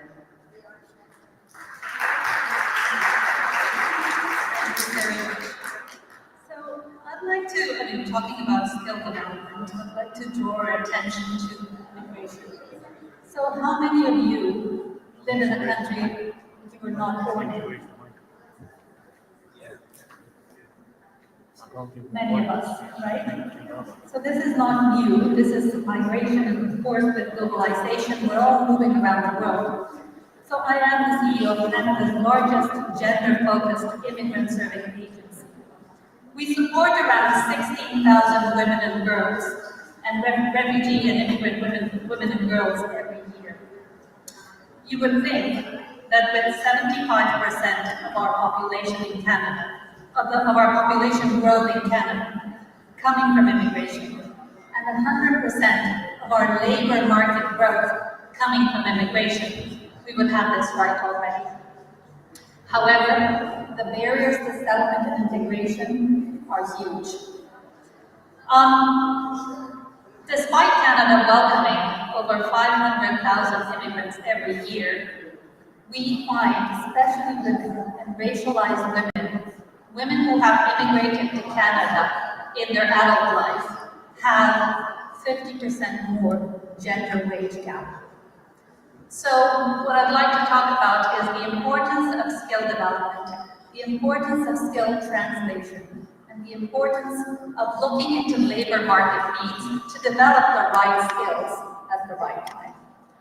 So ultimately, immigrant and racialized women are more vulnerable to, are particularly vulnerable to isolation, gender-based violence, health issues, including mental health, and of course, as I've just said, gender wage gap. Immigrant women who have landed in Canada as adults face 2 times the gender wage gap than Canadian-born women. So, in the current landscape, with the labour market shortages that Canada is facing, skill development that matches labour market needs is the key to economic empowerment of women. So I'd like to empower all of you to talk about skill development, to talk about labour market needs, and to make sure that we find a way to match needs with the skills that we need to support women to develop around the world. Thank you very much.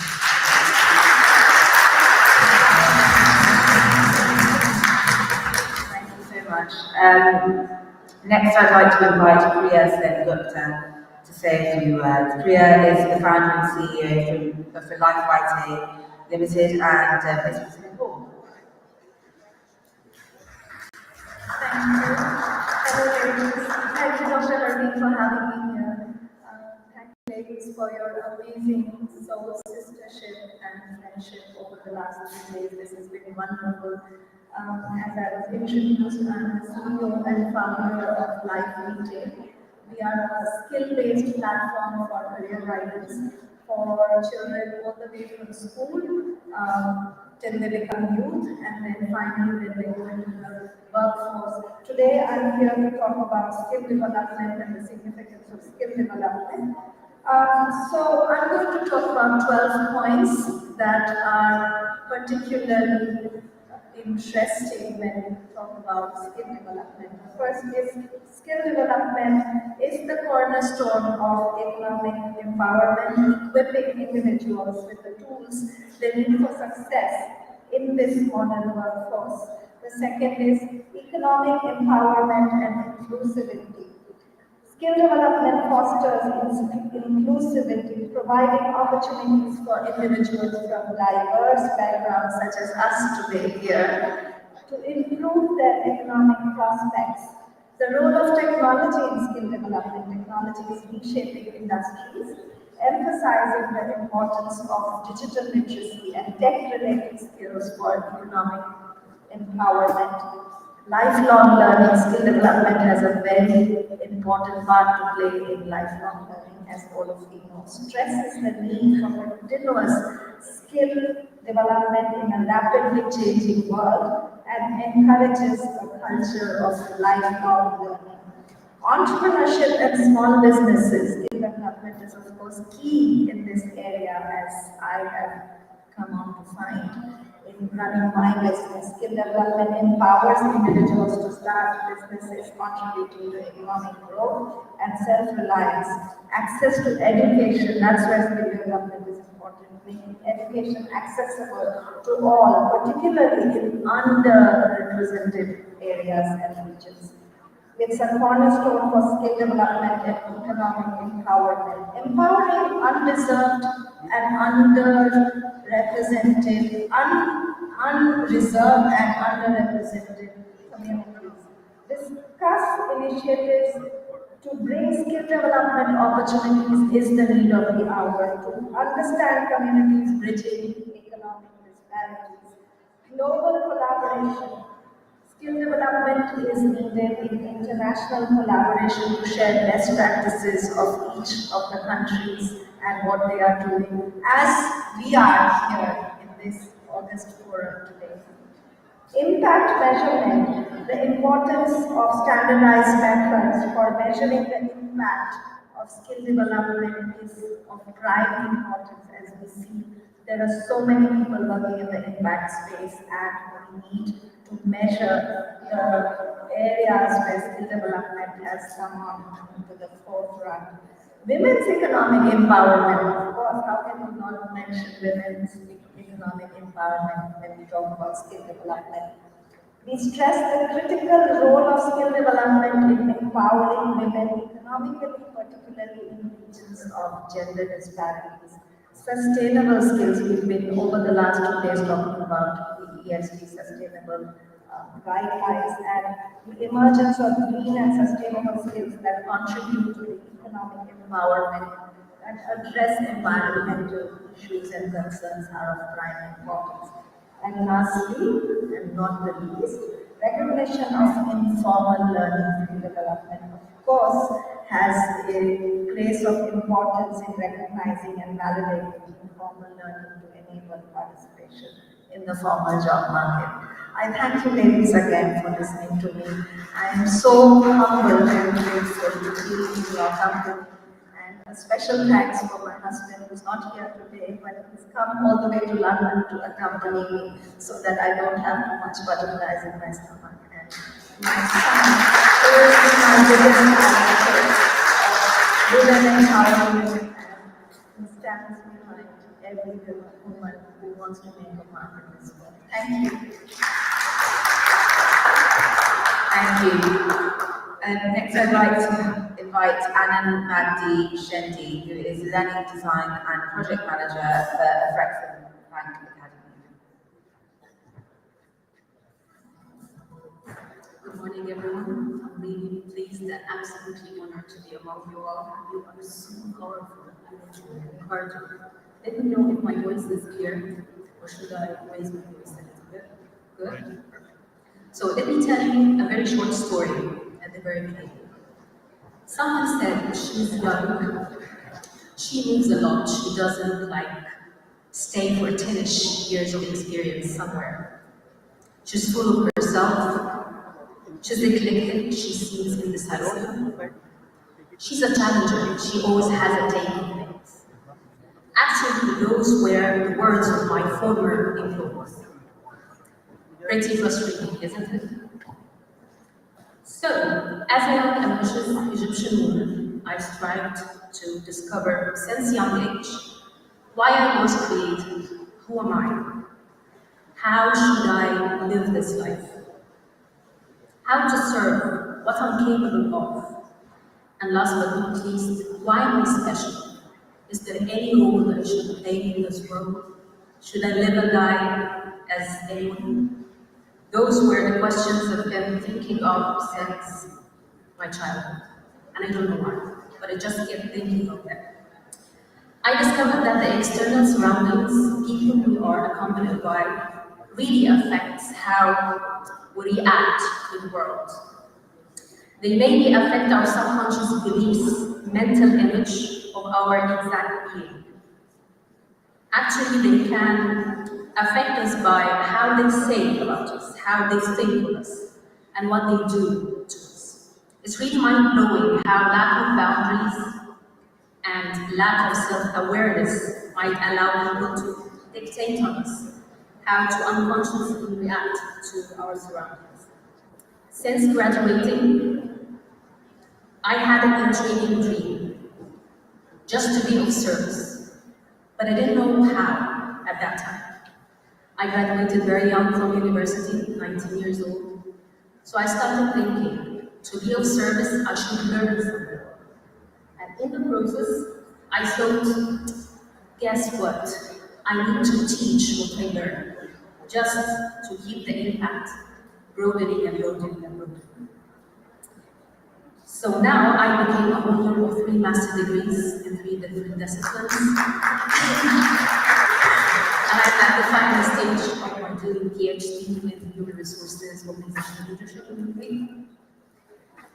A nerd, right? I agree. So to be honest, after 14 years of human experience at work, because I'd rather explain experience as human rather than academic or professional, because more or less, if you are exquisitely excellent technically what you do, people always remember your attitude, your air, how you affect the people around you. You might be a nerd, but you might be hated with everyone. So let's keep the positive attitude. You still remember the autism story? I forgot it. I kept pushing myself and never got hindered by those negative words. I kept pushing myself, I learned more. I spared no effort to be up to date in the areas of expertise I'm functioning in.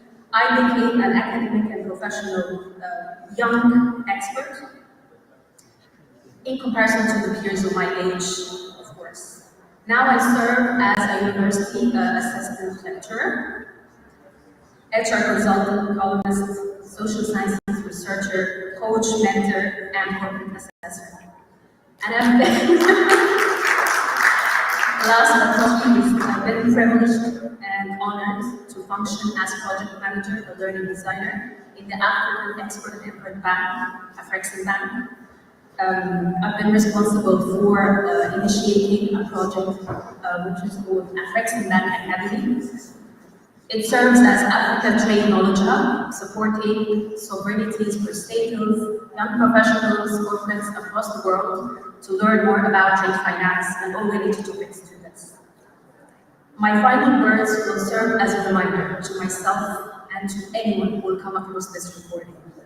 I vow to be of service to all who needs help that I can provide. I vow to be my true self and not anyone else's.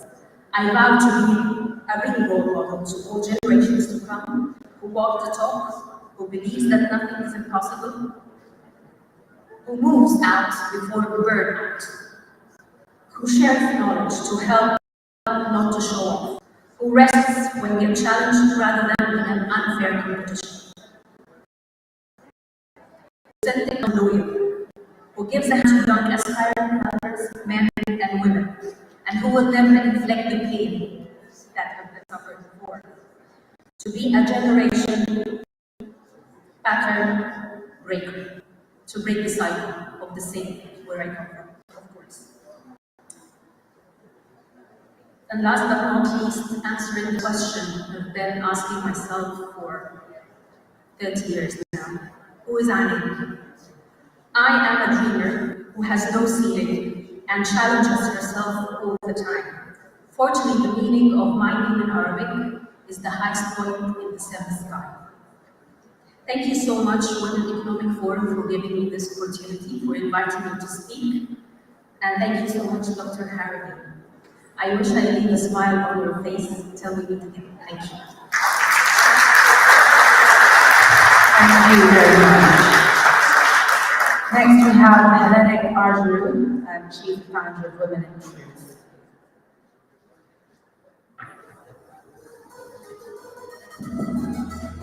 Hi everyone. How are we all feeling at the moment? Show me with your hand, down, middle, or up. How's the vibe in the room? Very good, up. Let's see if we can all go up together. Because one of the things I think I really got struck by was a quote I read a few years ago that said, "We rise when we raise each other up." And I think WEF has always been that for me, and I want to support it with all of us here today. I'm telling you why I am doing what I'm doing, and I'll tell you what I'm doing, and then I'll give you a few tips. So I'd like to share with you today what I think is one of the most important things for all of us women now, which is visibility. How can we help each other become more visible? That's why we're here. And how can we help ourselves become more visible? Many years ago, I remember looking at all my male teachers at university and thinking, why aren't there more women telling us about their wisdom? And of course, years later, in the professional sector, summits, conferences, always more male voices than female. And I finally realized, actually, if I want to hear more of women's wisdom, I'm going to have to do something about it. So I decided to start a platform called Women of Truth. Back in the day when it started in 2015, it was called Lina, the Greek name, which actually means women become the truth. And at the back end of that word is the word Thea, which actually means goddess in Greek.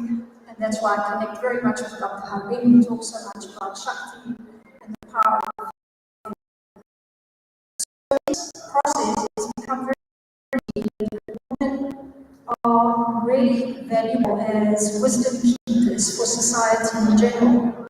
But we need to have more platforms where we are teaching our wisdom to the world, not just to each other. So Women of Truth is now working to present more women on this platform that we are presenting in Dubai for the very first time. If you would like to present your business there, you would like the visibility, please come and find me.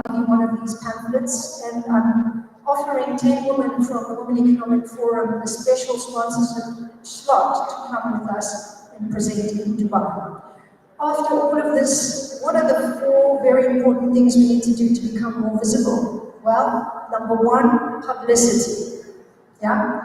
If you have a pen and want to write these down, very important formula for visibility. Number 1 is publicity. Get published. Article, blogs, get someone to write an interview about you, put it up somewhere. If you want contacts, you can come to my group, Women of Truth. We have loads of media partners who are looking for your intellectual property. Number 2, authority. How can you build your authority and be really aligned with who you really are, the power you have, and what you have to offer? So how do you build your authority? Next one is credibility. Being in integrity and in authenticity, we know that we have certain credibility. We don't oversell ourselves, we don't learn the truth or distort our value. We try to bring exactly who we are and the results we can deliver. And the last one is originality. Many women have been speaking about uniqueness. I have an intellectual property called Uniqueness Intelligence. How do you use it in your personal branding? And how can you maximize it? It's to learn more about your own great gifts, your own great value. So, if you want an acronym, and you live somewhere as hot as I do in Cyprus, a little island above the equator, you can remember this with VIP, needs, and AC. We are all very important people, and we all need AC when it gets really hot. V for visibility, I for integrity, P for publicity, A for authority, and C for credibility. If you want to know more, come and find me. Thank you so much.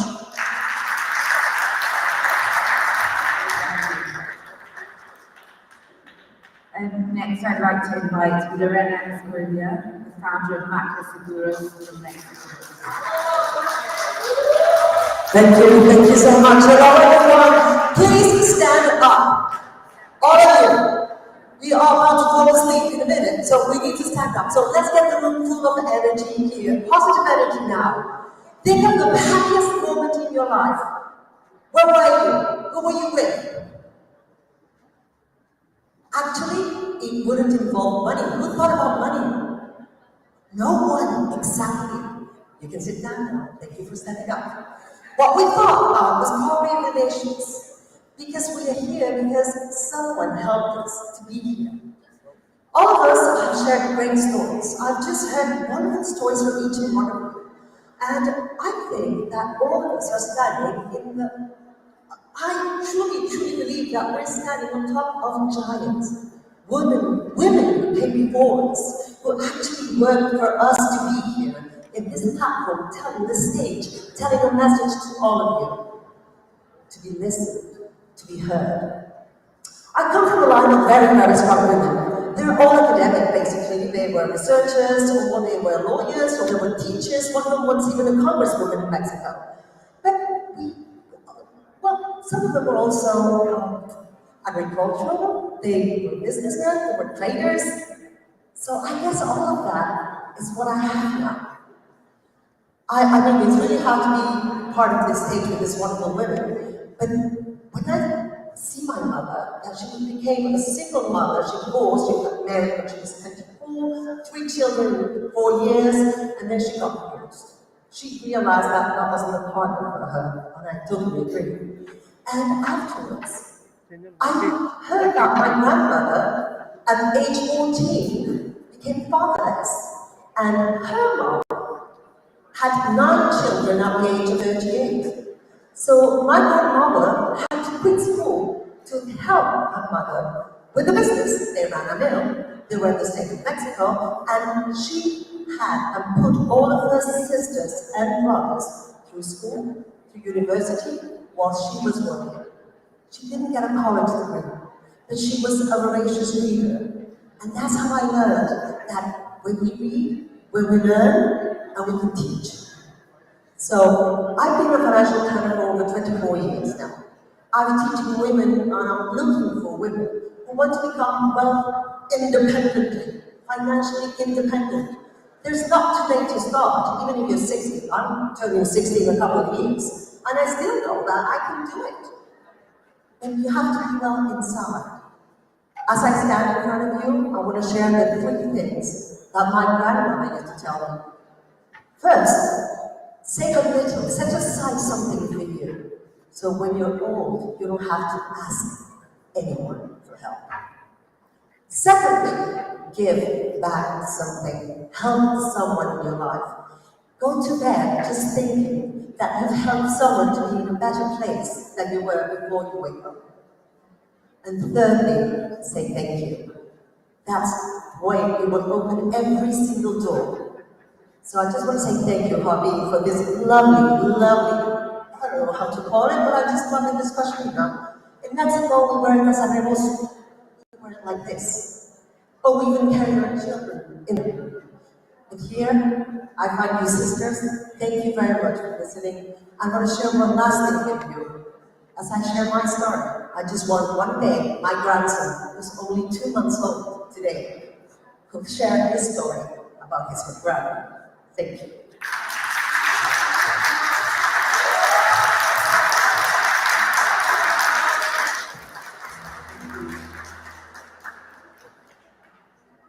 Can I please ask Richard Chandler to come and join us? So she is a certified and award-winning life coach for business career and businesses in your career, sorry. And she's also one of our G100 country chairs. She comes all the way from Norway.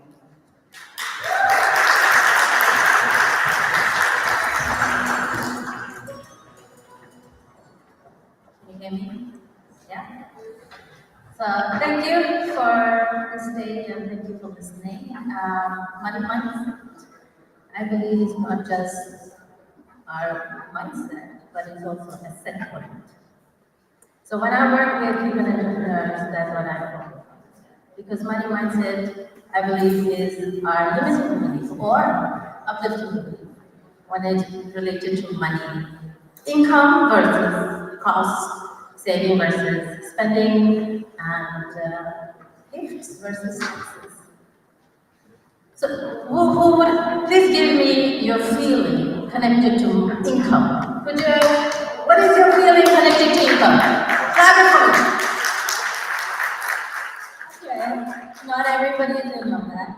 That, I think, is connected to your set point. Set point is what you feel regarding money. When I got my first job as a programmer, I earned much more than my mother, who had been in public service for 24 years. So my set point was pretty high up. It wasn't just that I believed that I earned it, but my set point was really high up. And the next job that followed was also there.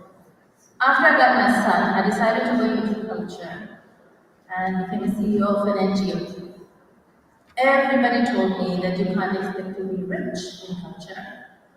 So I lowered my prices and my set point became lower. Then I decided to start my own businesses, and every mentor and every coach told me, don't expect to get paid the first few years. So set point could even lower. And when I finally started to get clients, and they paid me, something always happened, so I would not reach higher than what I felt that I was worth. Some bill came, or some accident happened, or something, so always it went back to the set point. So how do we break the set point? Working with a lot of entrepreneurs. It's not just women, but also men have the relationship. And it's about the set point, feeling worthy, feeling that we deserve it. So if we want to feel that we deserve it, then we need to get more experience. But I think it's more about how you relate to money. Now, hearing this, what is your feeling around what's your work? What is your work? Please give me the clap again. What is it that you're saying? Come on! We are here in this. We are worth everything. Give it louder. People in the back. Thank you. This tells me that you're feeling worthy. Because we are worth everything. This stage, this conference tells it. Thank you for listening.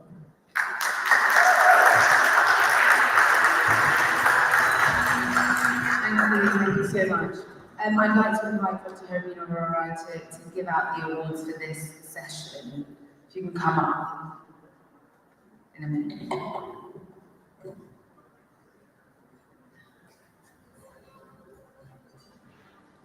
Herbina. If we can have some music, that'd be great. Thank you.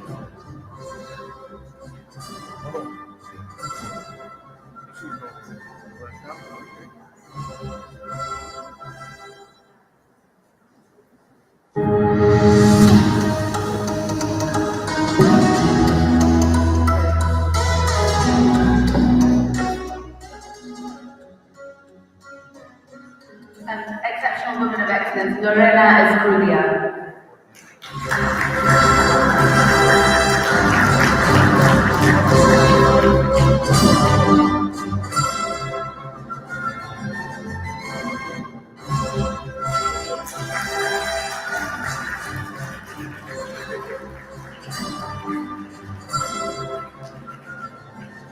Richard Chandler.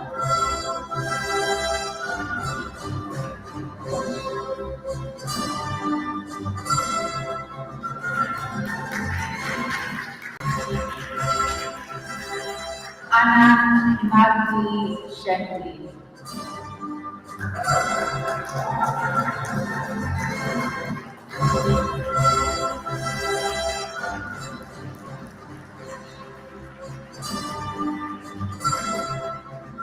Priya Sengupta.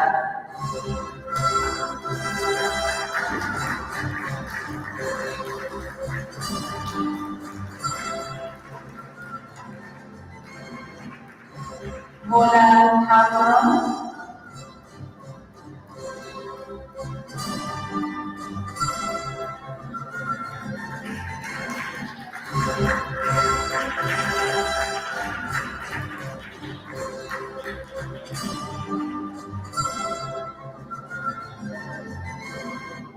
Camilla Lake.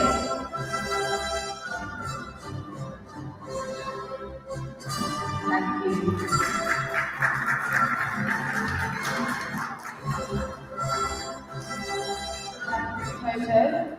Group photo. Everyone come forward and have a group photo.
Thank you so much. Thank you.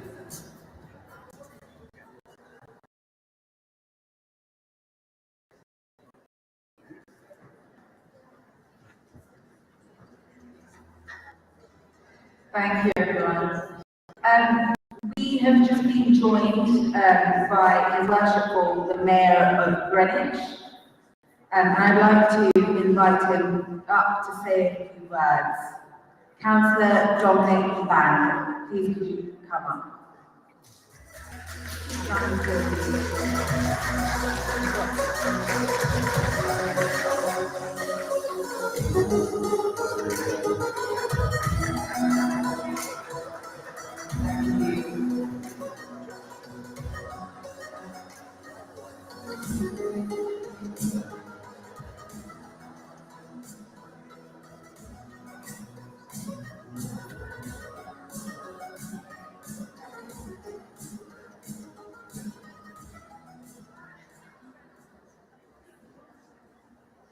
morning, or in the afternoon section now.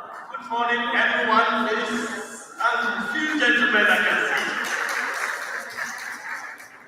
My name is Councillor Dr. Dominic Ban, the Mayor of the Royal Borough of Greenwich. And it's a pleasure to be invited to this very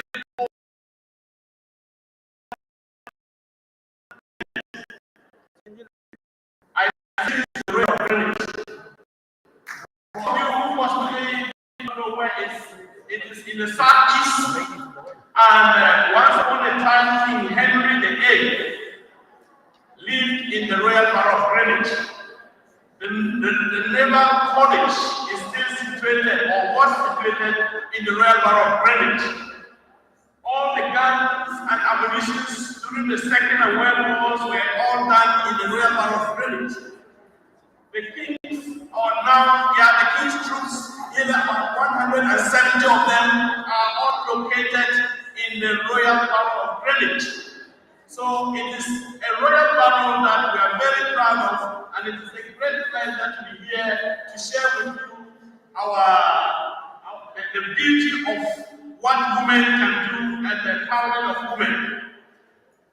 I originally come from Ghana, and I am a health professional by my day-to-day work.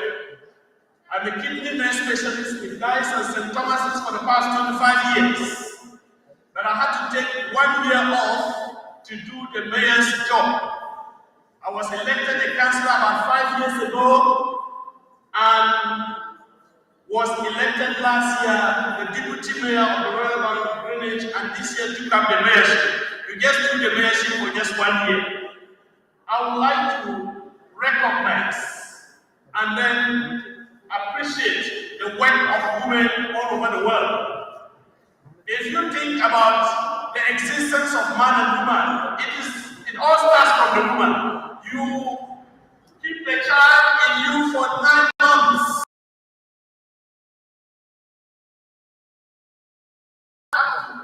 Adulthood, and you continue to be the one who is actually make sure the child does the right thing. I would like to say, let's give ourselves a big applause. So that's the work that we do. There is a scholar in my country by the name of Dr. Agre, many years ago, who said if you indicate a man, you just indicate one individual. But if you indicate a woman, you indicate the whole country, the whole nation. And it is true that when a woman is able to impact something to the family, it cannot be compared to that of the man. And therefore, you are in a very strategic position to be able to do the best. And we know that the women leaders that we have in the world, a very typical example in Africa is Madame Ellen Johnson. Liberia was in a very turmoil stage, and when she came, a lot of things, she was able to galvanize the country and brought the country together. If you look at, in India, the first Indian first woman president, Pratibha Patel, a lot is said and done about this woman. If you look at Germany just a few years ago, Angela Merkel, when the world was doing all what was happening, Germany stayed stable because a woman was leading. And then just recently, New Zealand, Jacinda Ardern is another person that we are proud and great to know of the work that she has done. I just want to say that if you are a woman, remember that you have the key to everything, any success you can think about. I know that you do as G100, you do cover leadership, empowerment, governance, sustainability, security, solidarity, equality. It is true that we need to be able to advocate for the equality of everybody. In the UK here, we still have a pay gap. That is not acceptable at all. And it is also important to know that can rise to become a leader as you desire. And all what we say is, can we continue to be optimistic? And then, if you are in the house today, all the support you need to give to a woman or your daughter in the house, your sister in the house, would go a long way to support this person to achieve on earth. I am the second person in the African continent to be the mayor of the Real Borough of Greenwich. As an NHS specialist, or I work with the NHS as I mentioned, it is important to remember how difficult the acute wards are like. But when you get home, you are proceeding to the town hall. And I wouldn't have been successful if not because of the support of my wife. And of course, together we have managed to bring up our children to the expectation that I will not say, if not because of her, it wouldn't have been the case. And I would say, you are the best to be supported, you are the best to be advocated for, and continue to advocate for yourselves because there is nothing a woman cannot do. You are left corrupt when you are put into positions. When it comes to leadership, in Africa, for instance, if you have a woman judge, it is a fact that that judge will always be doing the right thing. So once more, enjoy your event. Continue to support your way to the highest as you can, and continue to aspire to take leadership because the sky is the limit. And as the great American said, if you cannot run, you have to walk. If you cannot walk, you have to crawl. And if you cannot crawl, just keep on the motion. Make sure each time that you are doing something, and I can assure you, the sky will be the limit. Once more, thank you for inviting us around to take part in this important event. Thank you very much.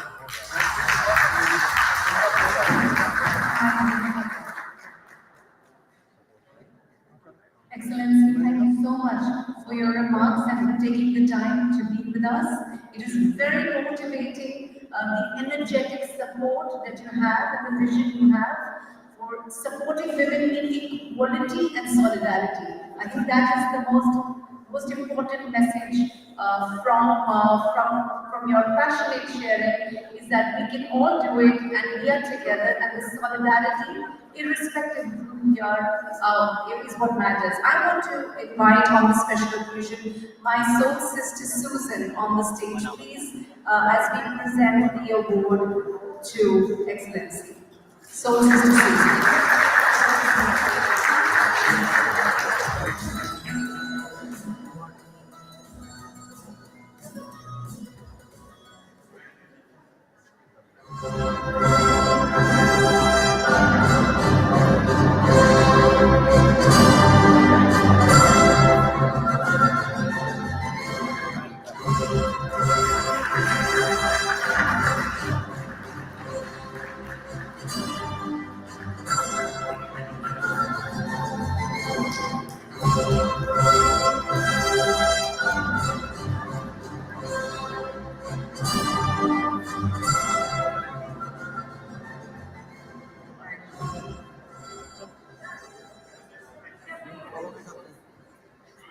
I just want to say thank you for this gesture.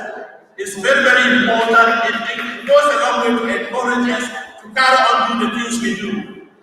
One thing that is very clear is, if you are sitting here today, try to be the force that can help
women? Well, I don't have a specific subject to talk about. The specifics of the subject is always important for a speaker to speak about. Yeah. Let me speak about the woman power. What is woman power in this world?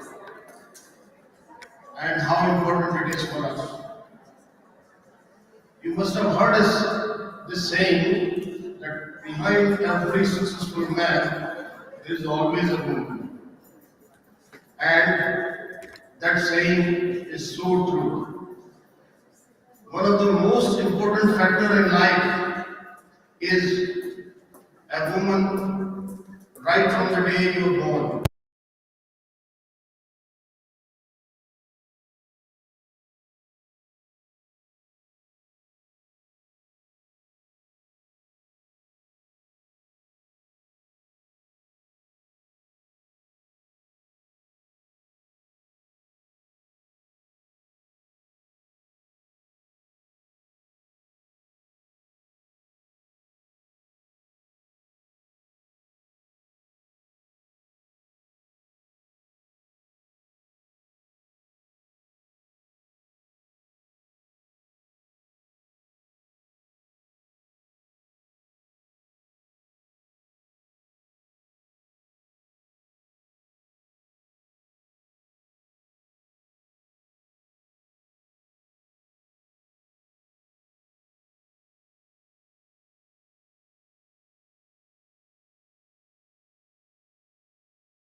That was very inspiring. Just want to let you all know, Kuldeep Shekhawat ji, we call him Ji because we really respect him in the communities that we are in. He's an amazing soul brother. He is going to make sure that we are live streamed onto MNTV. He could not make it yesterday, but MNTV is a channel that really supports the communities and the work we do, and a very good supporter of Women Economic Forum. At the same time, like you mentioned earlier about the portfolios he shared, his assistants are here. All the stations are being screened, and I'll be sharing the screen, the channel number. It's 711, which you can watch later. It's available throughout. So, Kuldipji, thank you very much. We really appreciate it.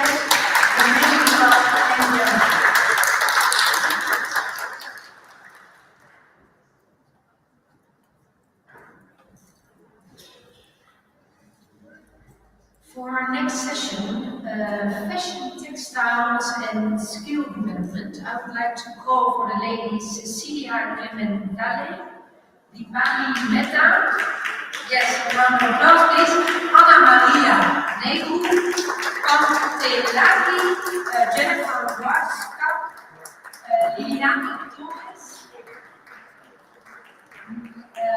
Robles Silvera, Lashna Chandra, Rupal Yoshi, and Shirupi Sharma. Forgive me if I pronounce it wrong. I would love you to come here, please. Come on stage,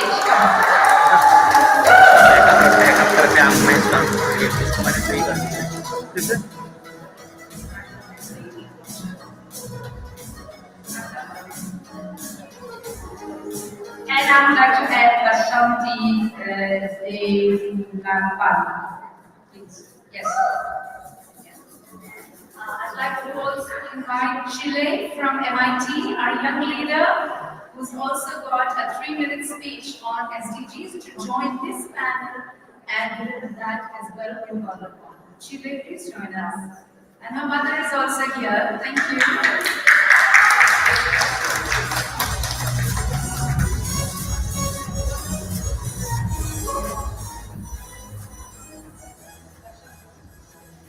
Let me first introduce to you Ashanti, social entrepreneur and CEO of Coral Swans.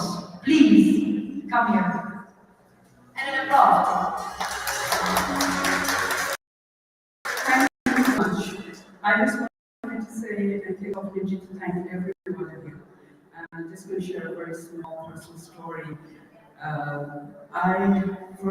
daughter was very ill for a very long time. In the last 2 years, she was in and out of hospital, and often from the emergency room where she was hanging really like that. And said to me at that point, "We'll take care of her. Go find your tribe. Go find your support system, because she's got all the support she needs.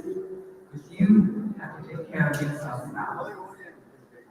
I didn't understand what she meant, but amazing women came into my life at that time. And one of them was a person I called at 4 o'clock in the morning when my daughter passed away in my office. Now, 2 years after, almost, I'm standing here and I've got much wider network, a much wider, bigger tribe. And I just want to say thank you to her being, to all of you, to every one of you that I love you. I'm sending you out all my love. And may we just become stronger and stronger. Thank you.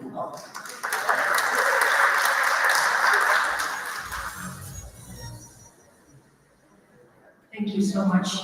So, Cecilia, are you here? Yes? Come on, please. To introduce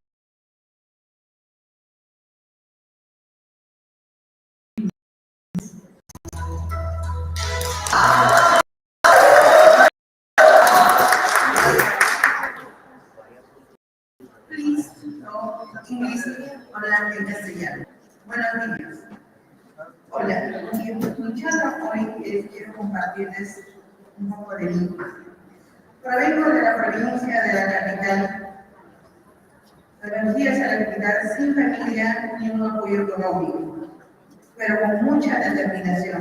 Actualmente lidero una empresa de transportes, unidad de Quillo, y con mucho orgullo soy directora de la empresa Yambal Perú, y con mucha capacidad también represento la empresa Miss Cusco, la más importante de Machu Picchu.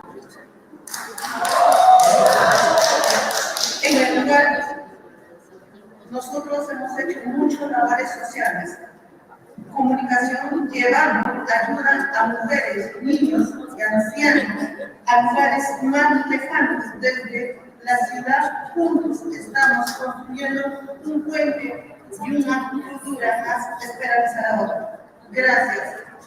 Y en mis momentos libres tengo mi hobby de también elaborar productos internos étnicos. Araceli, por favor, pásame. Muchísimas gracias.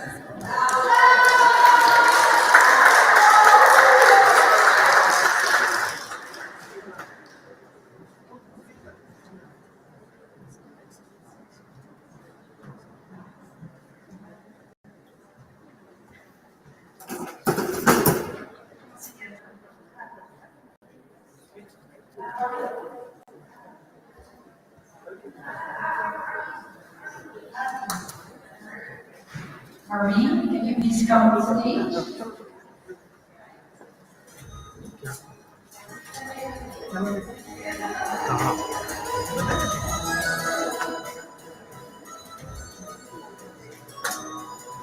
यहाँ से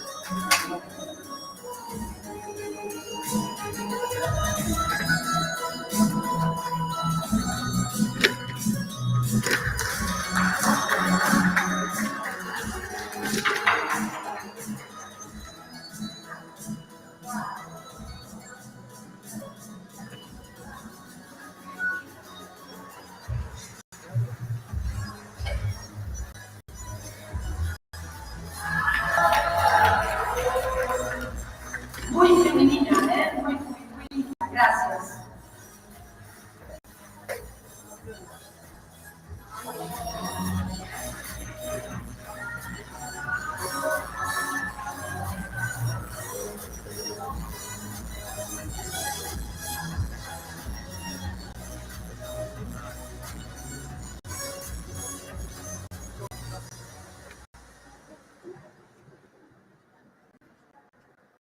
The next speaker will be Liliana Torres, company Strata from Germans, CEO. Thank you so much.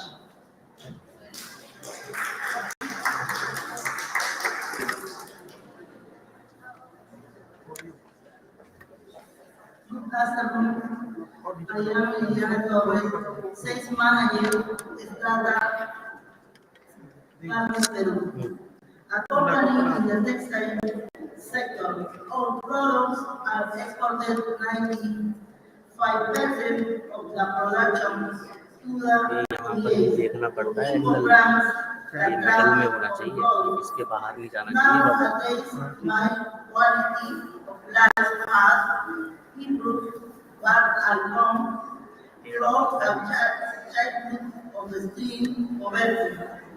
When feeling outside every day was very difficult, and I had to fight and face many difficulties. Please serve as a strength for me on the path to self improvement. Now my company is in a stage of successful growth, but the path ahead. There was very difficult, but not impossible. According to my life experience, and I am life leader and many people, especially women who need a boot to head again. That is why my company is committed to social responsibility. We focus mainly on low income young people with lack of economic resources. From the adolescent stage who are physically and psychologically abused, which makes them very vulnerable. We included strength in the development of some activities for the development of garments which make them feel that they do have strength and very valuable. A percentage of courses are associated to these young people to support them in different ways. Self-employment, economic reform,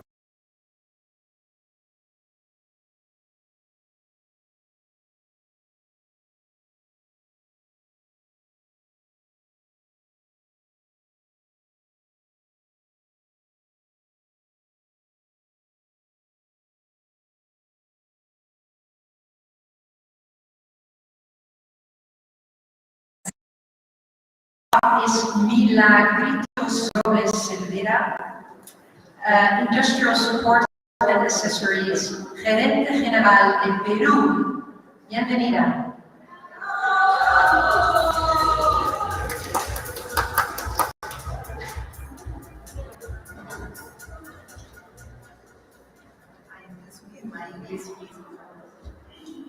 Very good morning to all of you. It's an honor to be leading Economic Forum 2023. My name is Miladito de Pilar Robles Rivera. I'm from Peru, and for me, the sky is the limit. There are no barriers that can prevent doing something to the good fashion. I am the CEO of Industrial Support and Accessories Lab.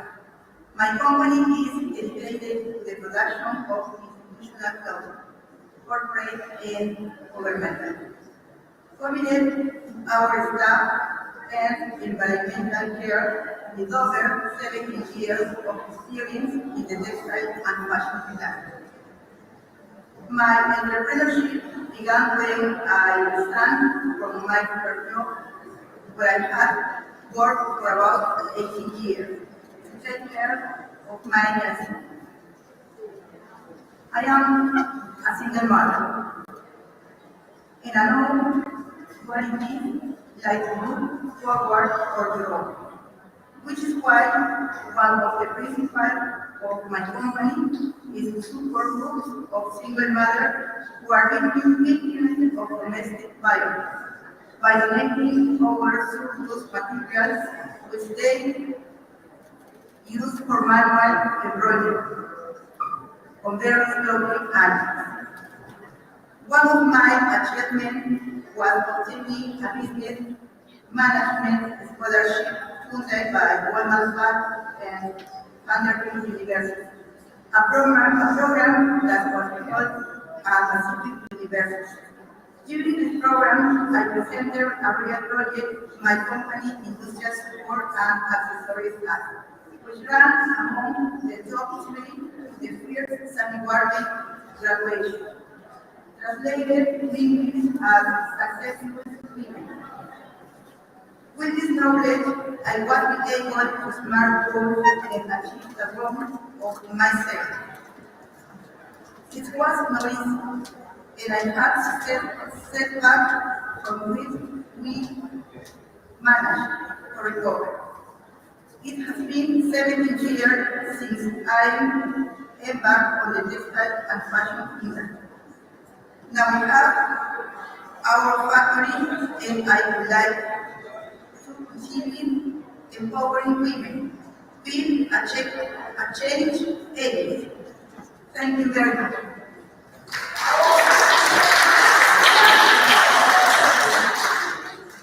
Thank you very much. The next one up is Rashna Chandra from Thai Cottage Inc., a fashion designer from the United States. Chandra is an entrepreneur and philanthropist. She runs a French boutique in Farmington Hills, Michigan, USA. Come on.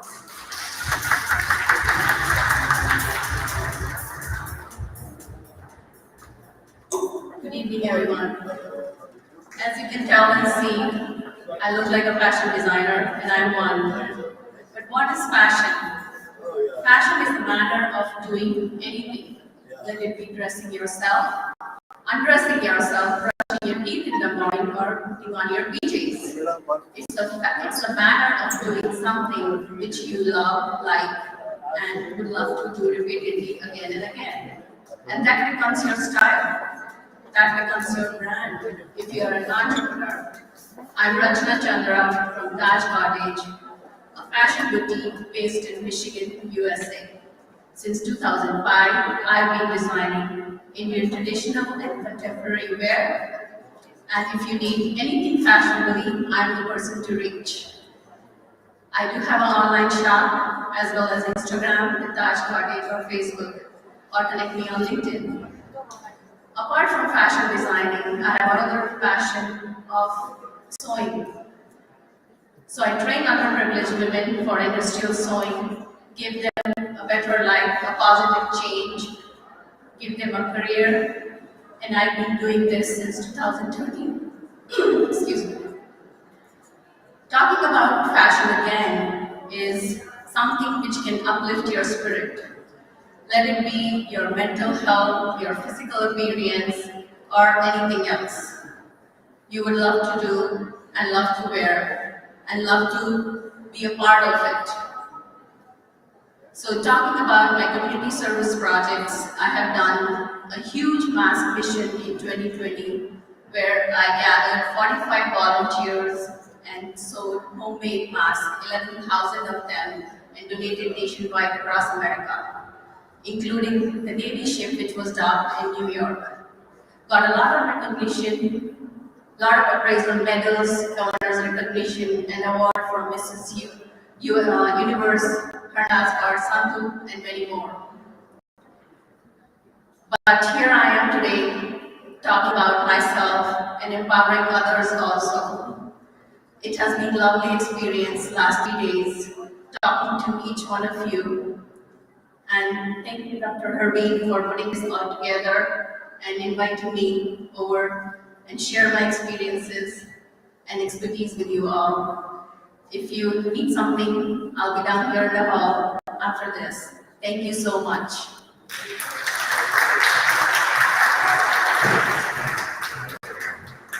Thank you so much. The next speaker will be Julie Bergston. Please welcome her.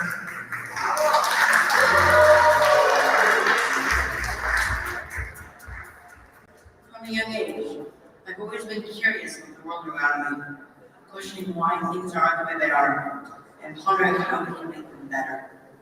At age 7, Buzz Aldrin told me that I'd never go to outer space because of my heart.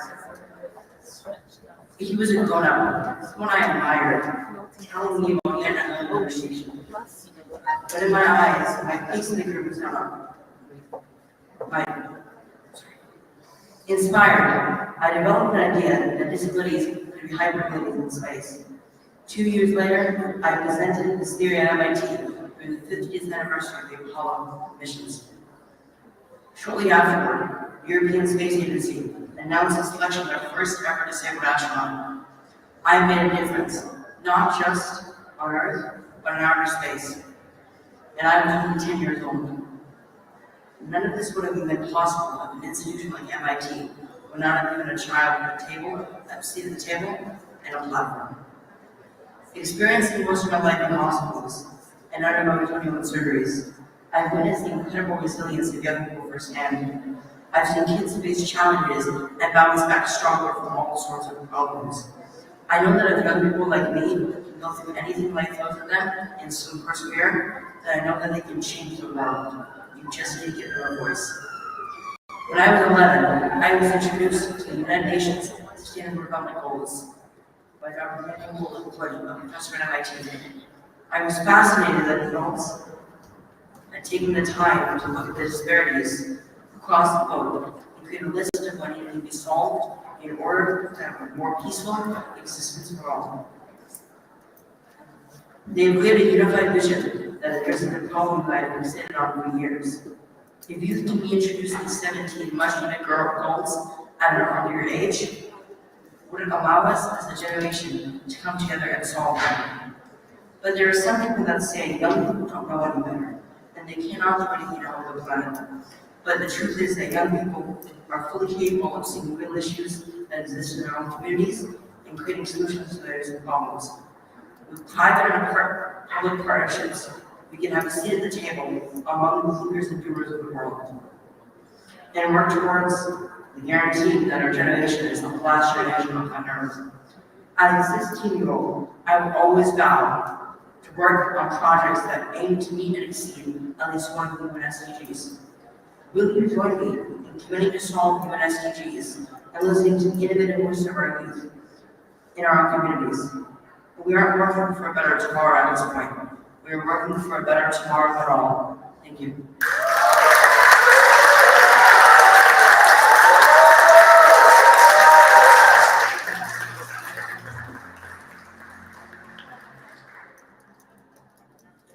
Thank you so much for your inspiring words, all of you.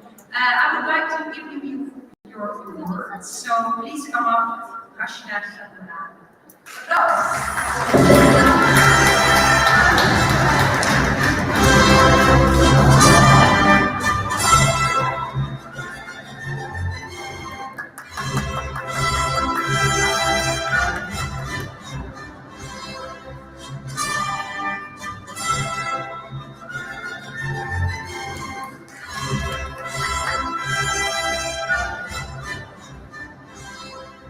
Liliana.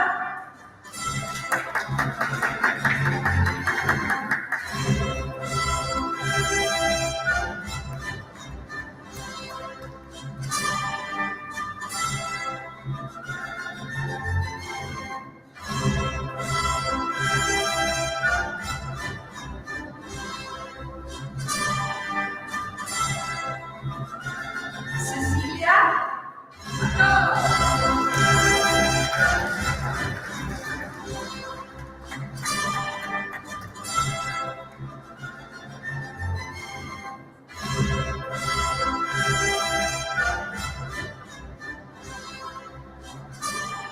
Milagrito.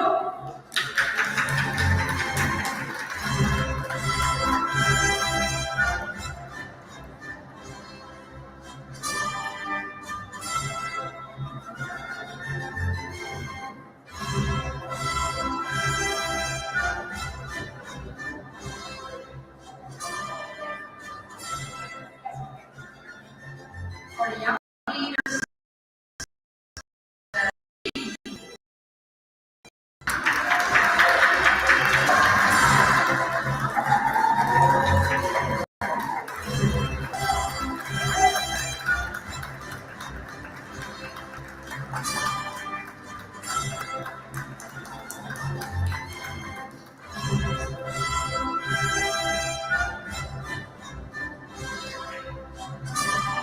Group picture.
Raluca Iona, and Shah Mazullah. Personal branding, anyone in the house? Maybe? Oh, and somebody's phone is here, it's ringing. So, if you know somebody who's on the personal branding, please come here.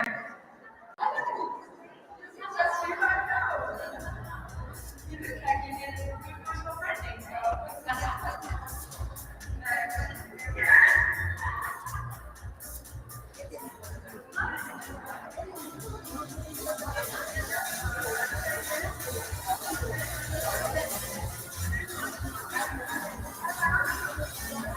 Raluca is here. Raluca, somebody know who she is?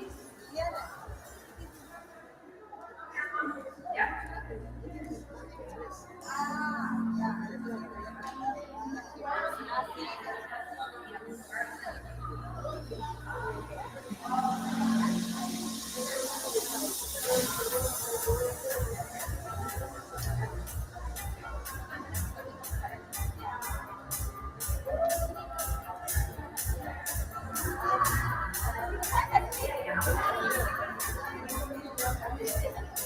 Test, yeah.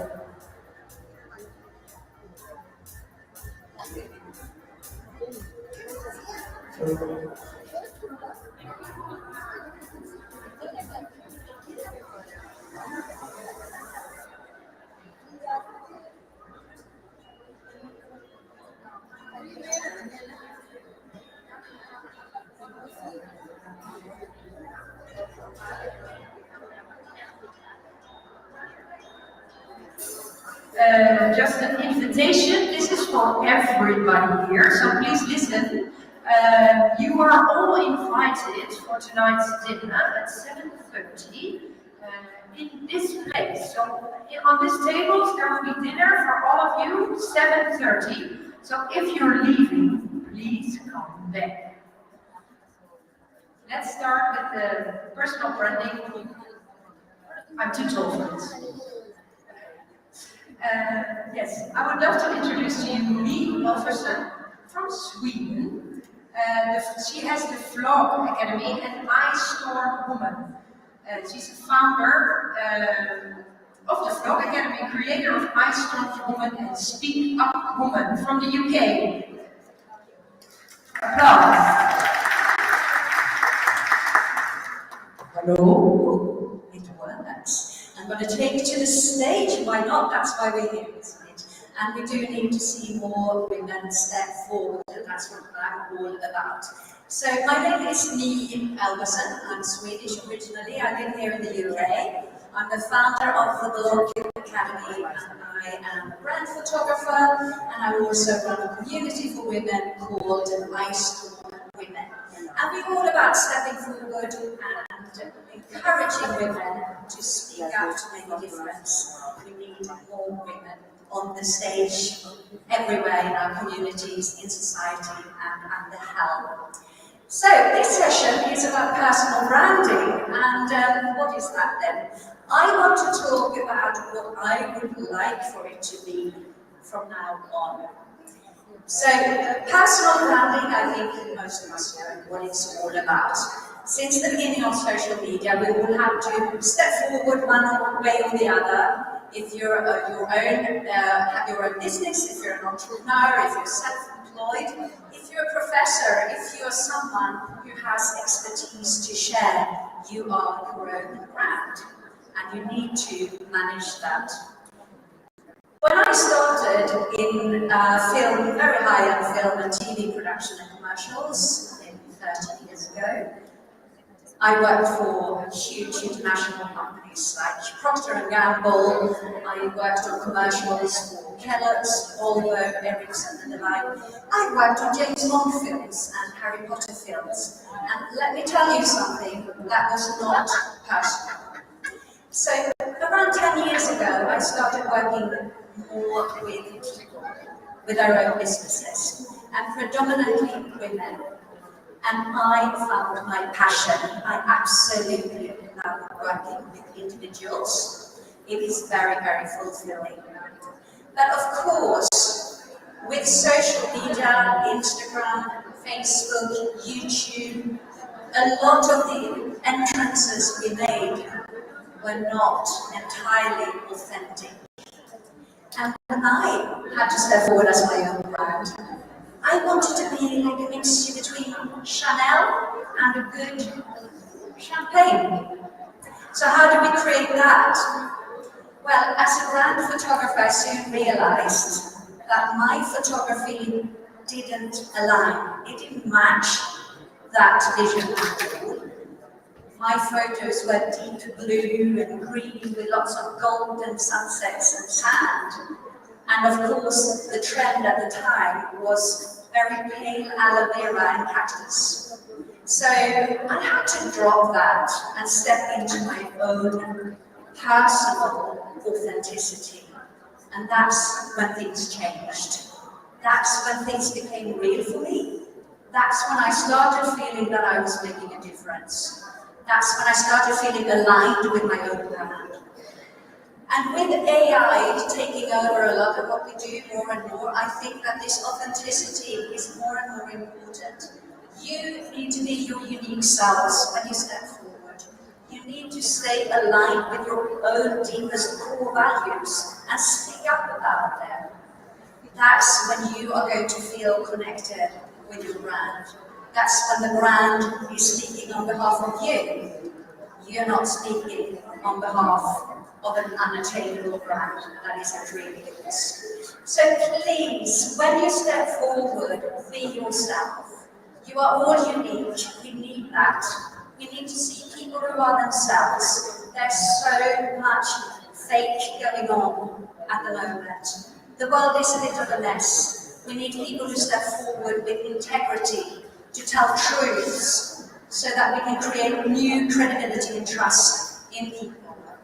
This is how you're going to be carried forward. So please, women and gentlemen here in the room, thank you so much, WEF, for creating this opportunity for us to step forward, and please do so in your own, as your own authentic selves. Thank you. Thank you so much.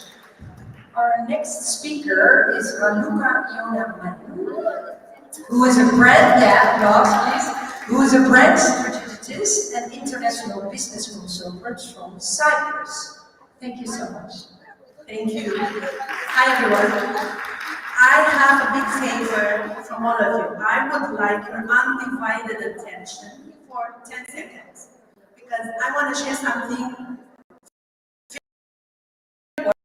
that celebrate 100 global edition of Women International Forum. But I also have a celebration of my own, and I feel blessed that today I'm delivering a speech on personal branding on my mom's birthday. So happy birthday, Mom!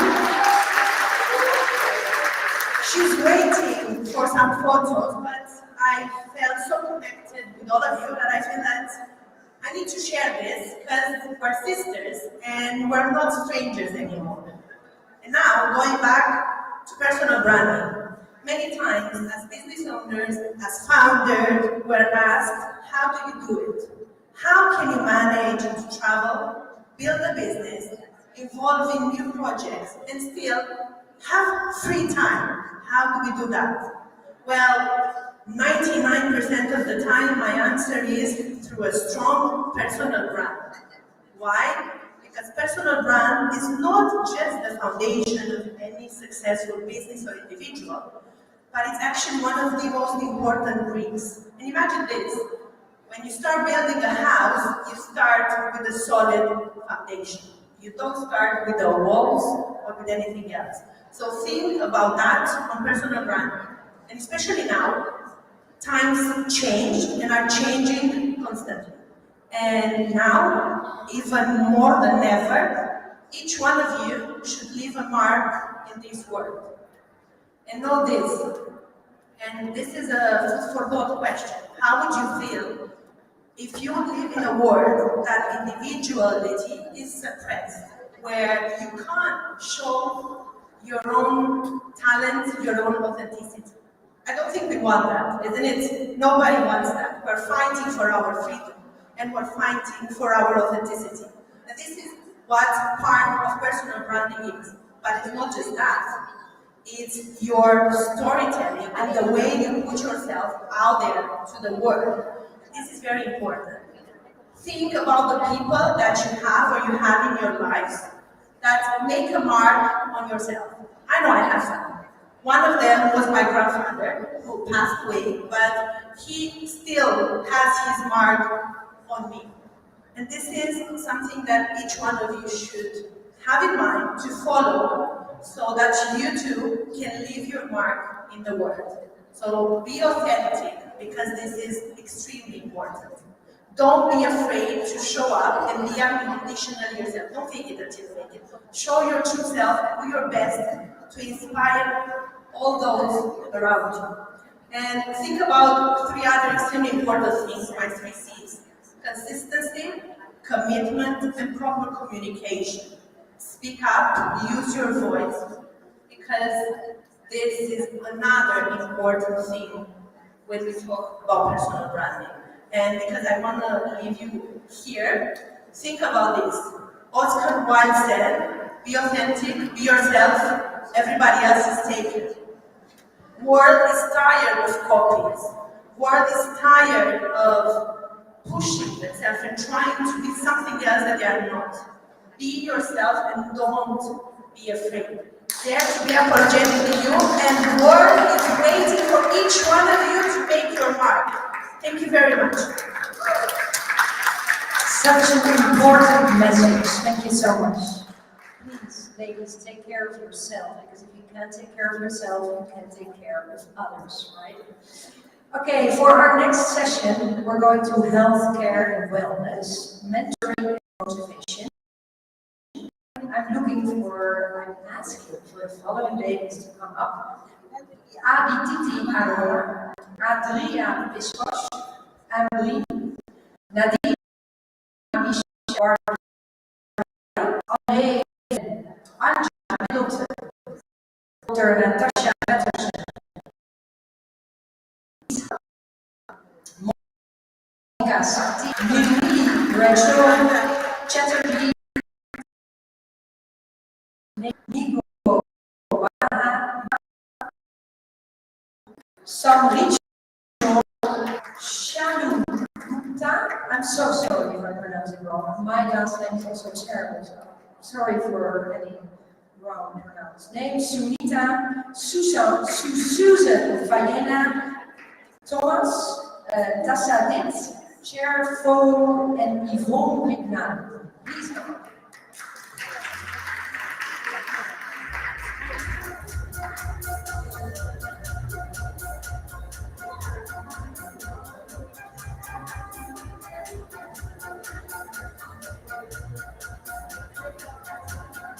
We are trying a different accent with the names. Please pardon my pronunciation, but some of the names from India I can get.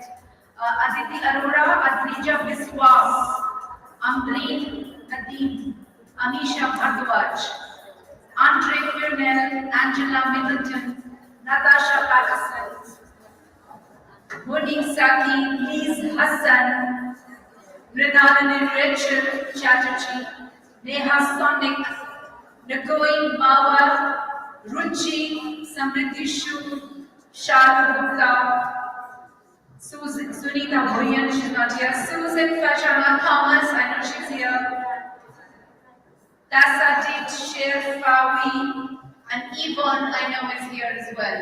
Yvonne Bigman, here. Okay, you have it. I'm terribly sorry, but I forgot to give the awards. Okay, yeah, and then we do it together. Yeah, if you want to stay on the stage, is that okay for you? Or you have to go somewhere?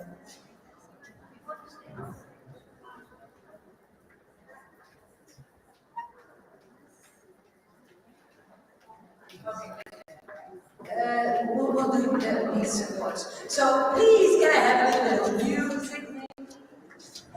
afterwards.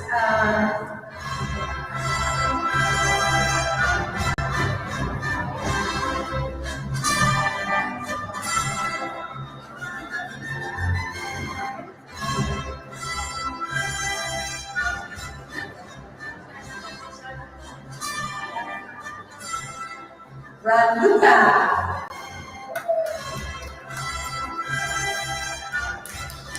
Yes, an applause.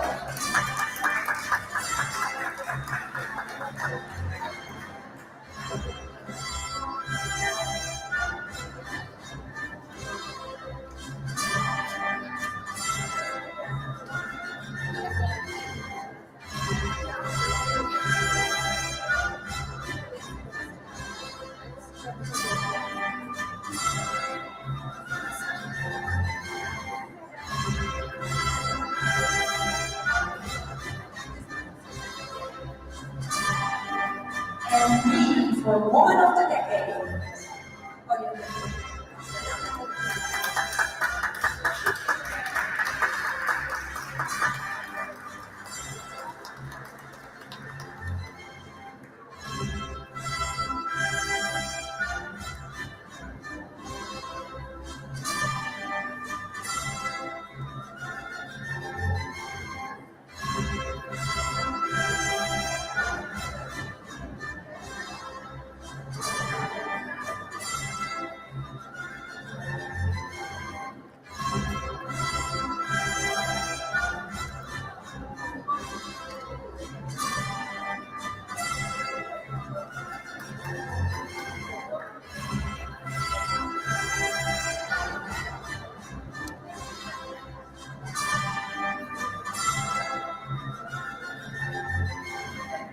Our first speaker of this panel will be Gobi from the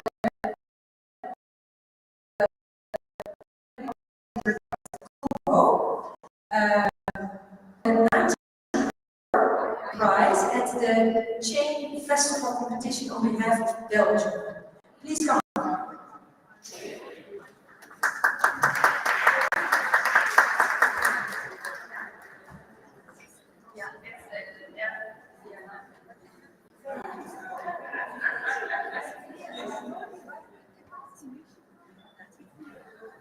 Bonjour à tout le monde. Hello everybody. Je suis très heureuse de vous retrouver aujourd'hui parmi toutes les personnes de G100. Je fais partie de G100 santé mentale au Congo. I'm so happy to be surrounded by everybody from the G100. I'm one of the members of the G100, the country chair for mental health in DRC Congo. On va vous présenter la vidéo de ce que je fais au Congo. C'est en anglais, comme ça vous comprendrez mieux. So we will present a video that about what I'm doing in DRC Congo. It's in English, then you guys can understand better. Thank you. Warning! This film contains very sensitive pictures. Pediatric Hospital of Galembelembe calls for emergency relief to Madam Lilian Temu in order to help sick children.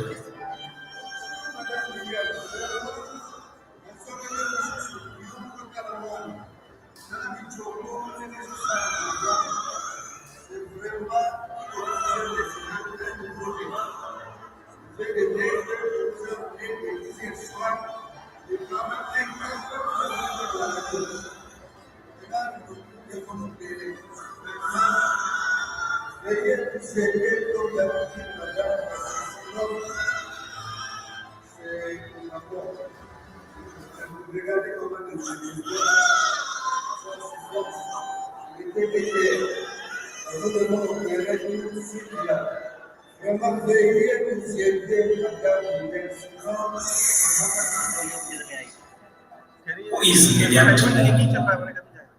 Madam Lilian Temu was born on November 17, year 1977, in Kalemi, formerly Fabricville in the Democratic Republic of Congo. Since 2006, she has worked as a co-founder of the Association Sans Frontières, a non-profit organization of which she was appointed vice president.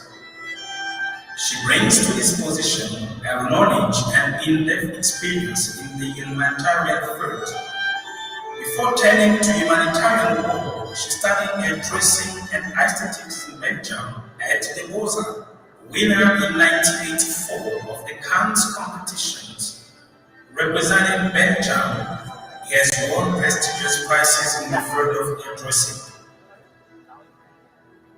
Mrs. Lilian Temonengoy is a woman who fights every day for sick children with serious pathologies and genital malformations in a precarious situation that requires medical care.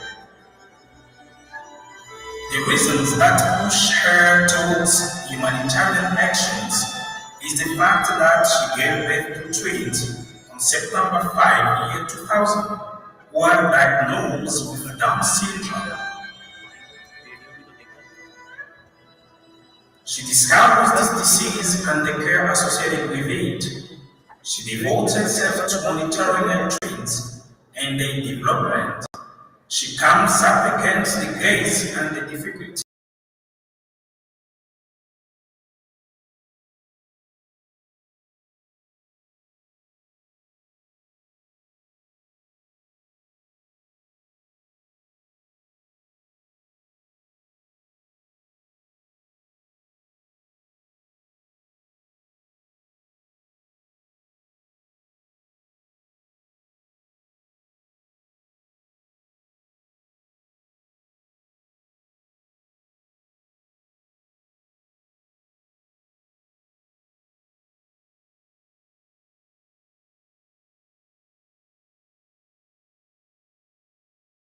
Ends up having 850 children suffering from all pathologies operated on free of charge from 2008 to date.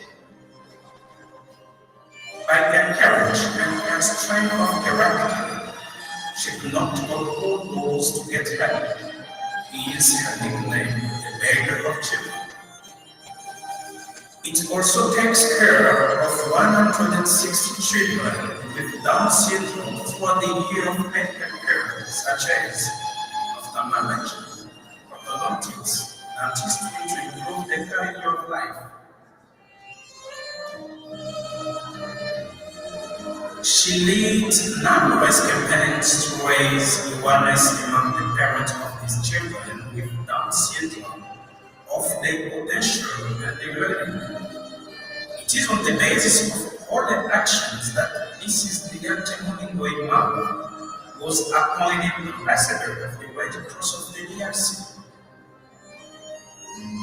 It is also thanks to all the actions within the Association Sans Frontières and the Red Cross of the DRC that she was named Godmother of Peace in Central Africa by the Universal Council for the Peace of Nations and Continents, called Aggravation.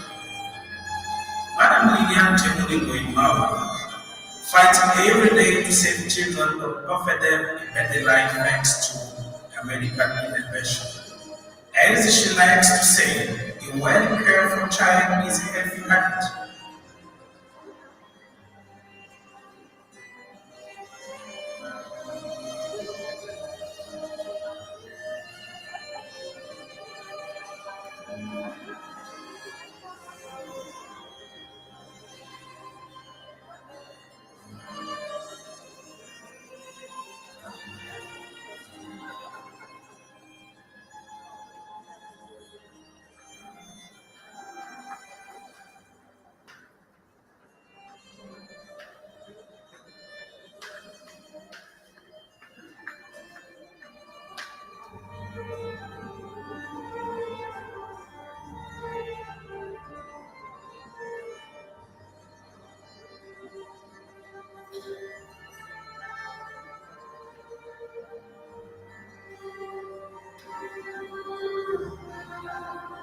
For most of the parents of these children, the hope and support for appropriate health care are almost inaccessible for lack of financial means.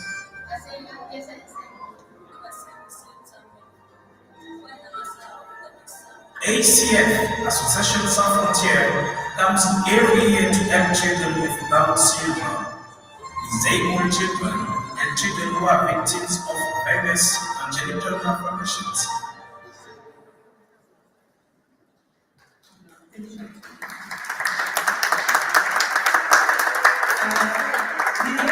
just want to say that she's not a doctor, she's not a nurse, and she's doing that because that's starting when she had those 2 kids with Down syndrome, and she's doing that for free. She did more than 800 charity to all those kids just with her own pocket.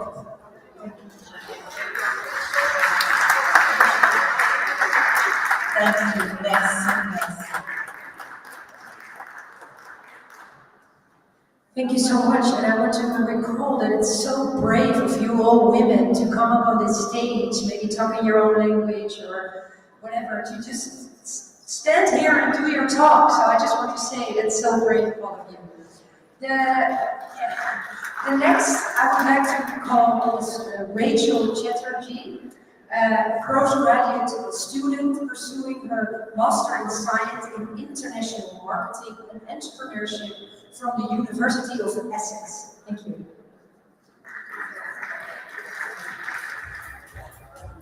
Good afternoon, everyone. First of all, I would like to say this is my first conference, so I'm a little nervous, but I don't really have much. I just want to give a little motivational speech for all the wonderful women here. They're all older than me, and I can learn so much from them. So today I want you to pause and recognize the incredible power in women. You are not just a mere collection of atoms, but a force of limitless potential waiting to be unleashed. Life isn't a smooth or a straight path. It's a journey filled with twists, turns, and unexpected detours. Each bend, each hurdle is an opportunity to showcase your resilience and adaptability. Embrace these challenges as they are the very threads that weave the fabric of your success. Remember, it's not about the circumstances you handle, but how you respond to them. Your attitude in the face of adversity, your persistence when faced with setbacks, these define your path. Embrace failure as a friend, a guide that steers you closer to your goals. Your dreams, your aspirations, they're not distant fantasies but potential realities waiting for your touch. They require dedication, hard work, and perseverance. Your commitment to them will shape the trajectory of your life. Surround yourself with positivity, fuel your soul with inspiration, and stand tall amid doubt and fear. Let your actions speak louder than your thoughts. You possess the strength to conquer the unconquerable, to face the unknown with courage, and to turn obstacles into stepping stones. Believe in yourself, for you are the captain of your ship, the architect of your fate. Your potential is boundless. Embrace your uniqueness and let it shine brightly in the world. Oh, take that leap, chase those dreams, and remember, success isn't merely a destination, but a series of choices and actions.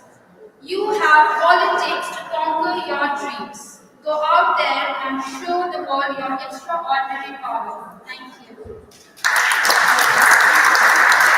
Thank you so much. Our next speaker is Luchi. She's empowering communities and igniting hope's passionate advocate for women's empowerment, committing to inspire change through knowledge, action, and unity. Hello, wonderful ladies. Let's give a cheers for all of us first. Now, let's start. I have to speak on mentoring and motivation. So before starting it, I would like that everyone should close your eyes for a while and just take 3 deep breaths. 3 deep breaths.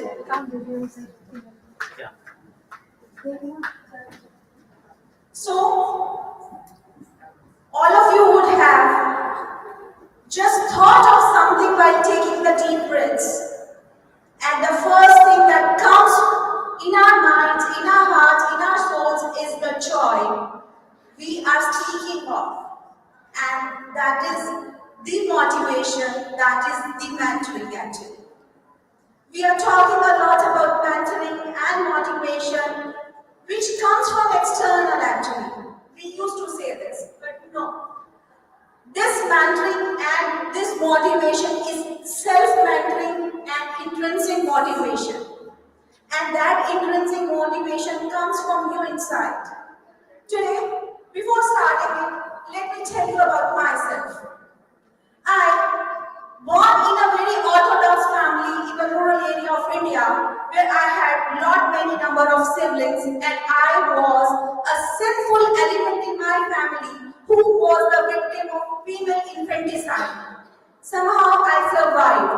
I was given to my relatives to be brought up. When I brought back to my family, nobody, not even my parents, neither my siblings, they didn't accept me. I just brought up. Somehow I was raised up.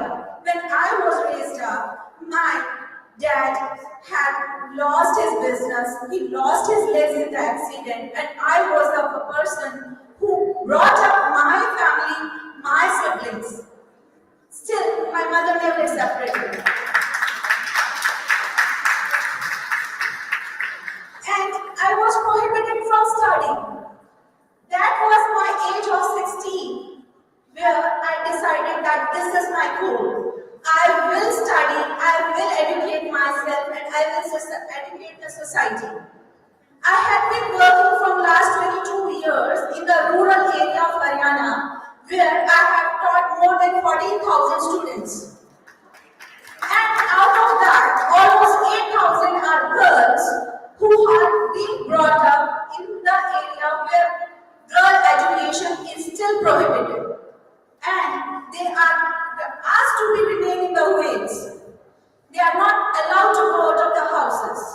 Still, there is a stigma in the society. Then, somehow when I brought up myself, I just stitched the clothes of the people and got the scholarship of Indian government. I did my graduation, but I didn't stop. I earned 4 masters. I cleared all the national eligibility tests. I did my postdoctorate also. But I never decided to go to the government job. So this was my goal, that I have to remain intact with these people where they need the mentorship, where they need the motivation.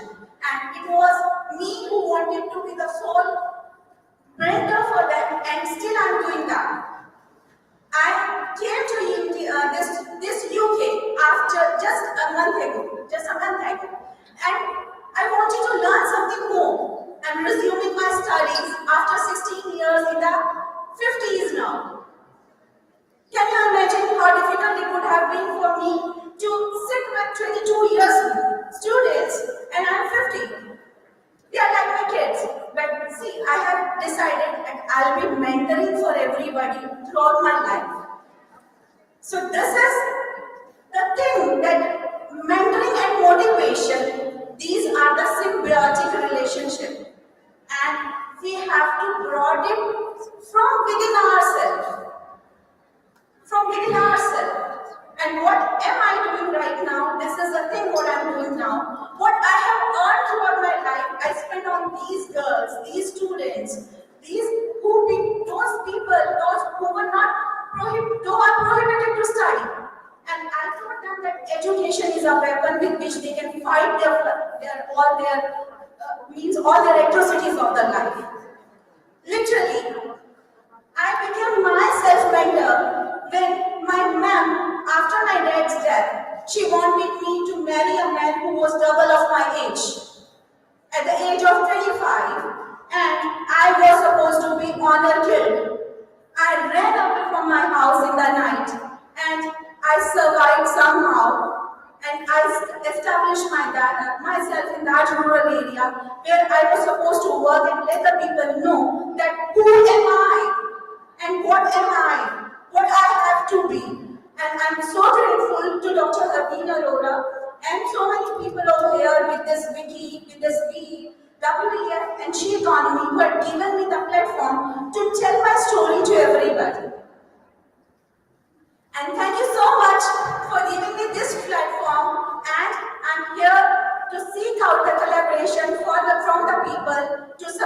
in this endeavor. Thank you so much.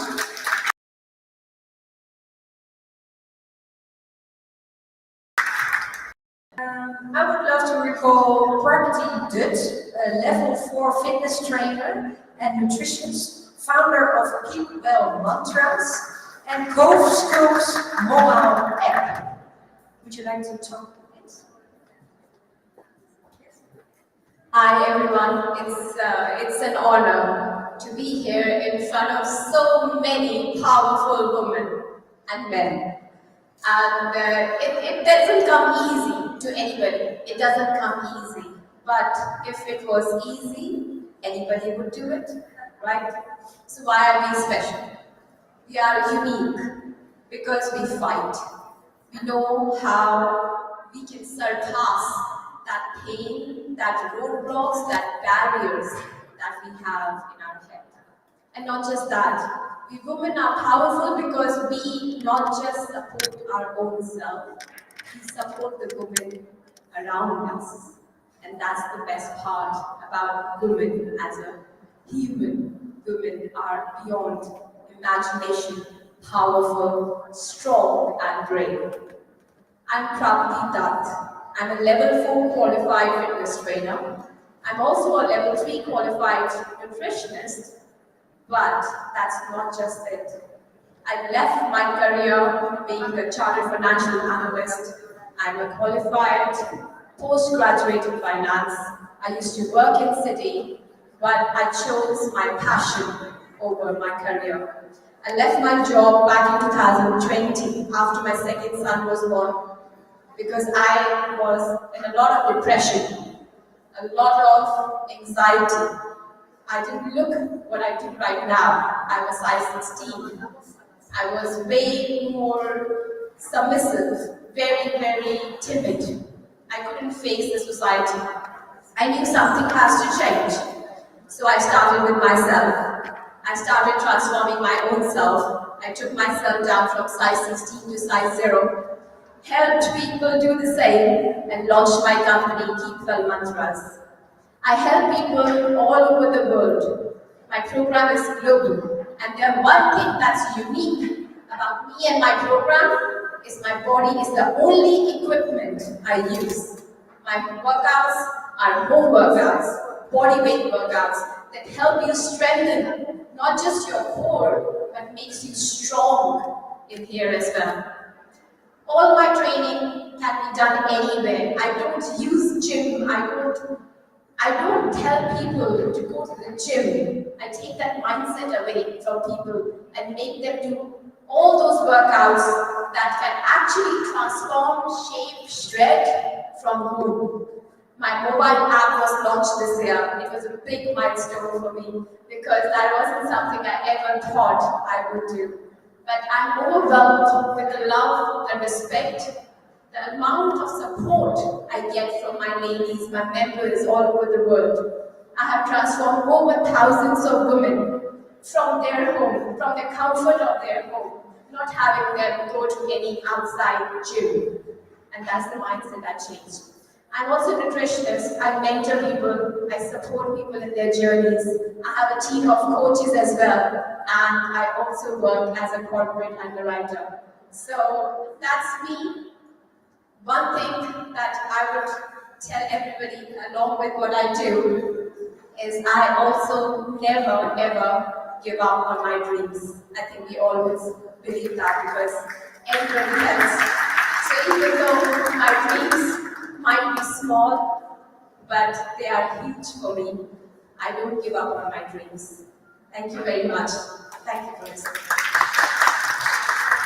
Thank you so much. Our next speaker is Monica Saki, a passionate visionary consultant, coach, therapist. No pressure. You have so much on your name, I cannot even recall it. But the keys to successful first impression, right? Yes. How are you doing, everybody? There is no powerful people here. I can hear you. So, yeah! Yeah!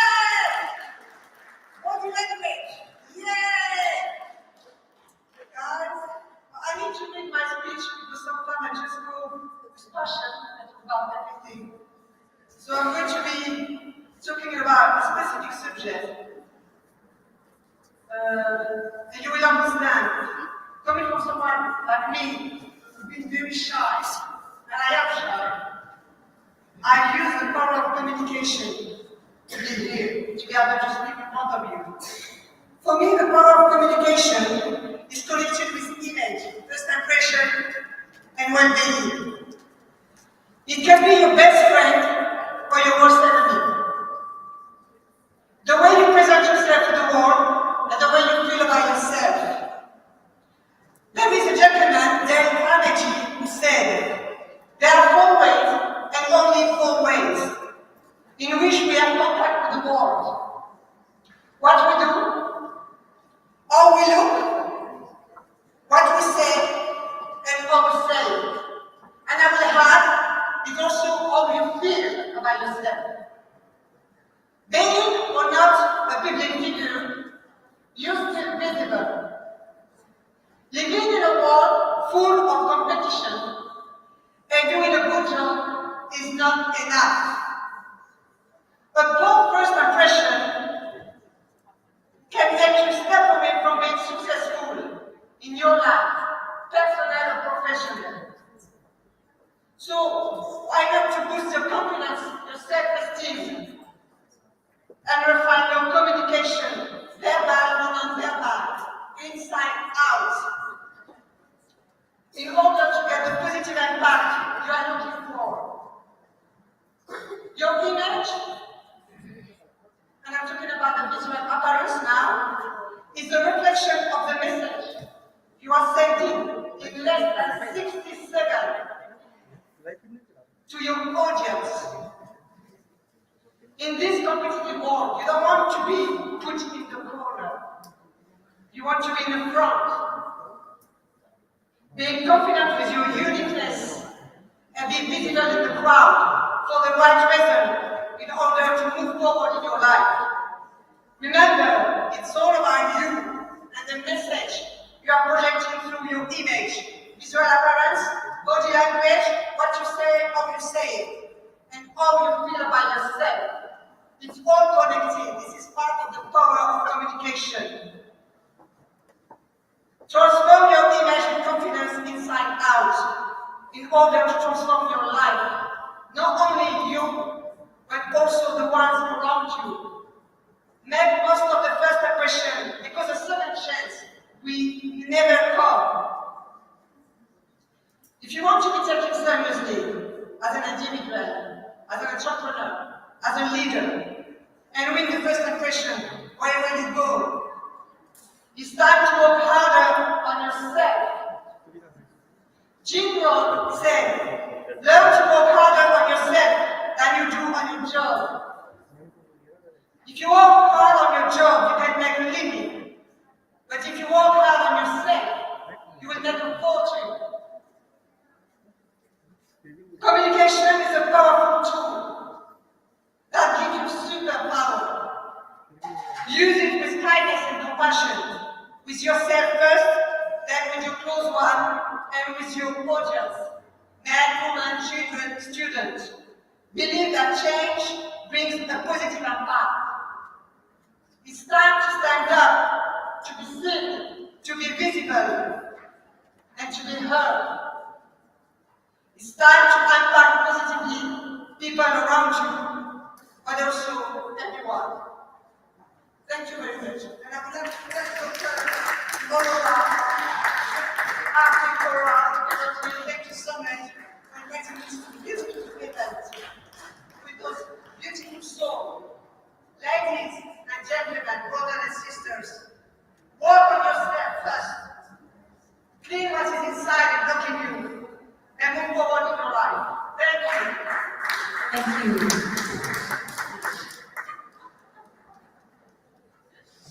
Okay, thank you so much for these inspiring words. Our next speaker is Susan Fajana Thomas, doctor, I should say, a community communication consultant, accomplished politician, and TV personality. Good afternoon, ladies and gentlemen. Good afternoon. I didn't hear anyone in the room. Is there anyone in this room? Good afternoon! Thanks very much. Before my name is Susan, Father Autonomous OB. I'm a politician here in London. I'm a motivational speaker and a mentor. Before I go into just like my soul sister that just spoke, I'm a politician, so I've written something down so that I don't spend 10 minutes instead of 3 minutes. Can I ask everybody in this room to stand up for a moment? Please, can we all be upstanding? I want you to do something for me. Can we please be upstanding? Everyone in this room, please can you stand up? Except Dr. Habib Arola Ryan. Where is she? Dr. Armin? Dr. Where? Is she somewhere? Oh, she's, yeah, maybe she's, she's in the back. Here she comes. Please, can you take your seat? Can I please ask everyone in this room to clap for this lovely lady?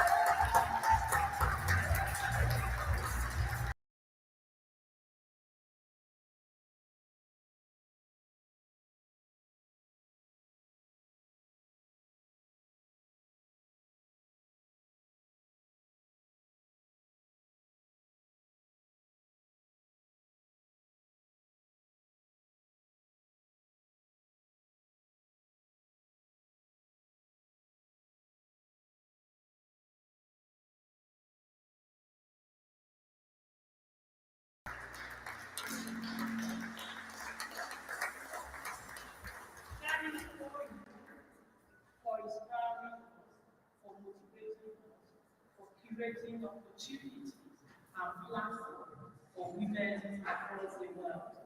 I remember I sat there and I cast my mind back. I remember my first meeting of WEF.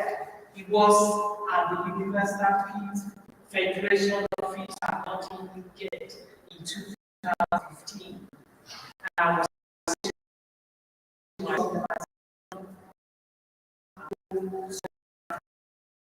and not because they want to be part of it, but because of the way Dr. Adina Rura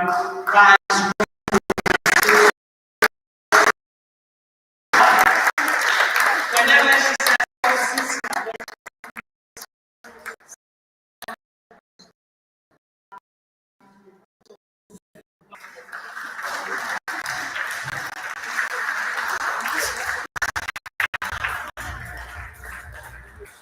so getting into, sorry, before you get into what I want to say, I just want to, I am a motivational speaker and I mentor young people and women.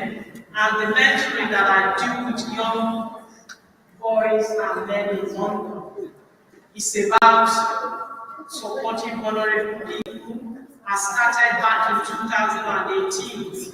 If you live in London or the UK, that was that time that we had quite a lot of youth serious violence and many boys and young men were murdered either by knife or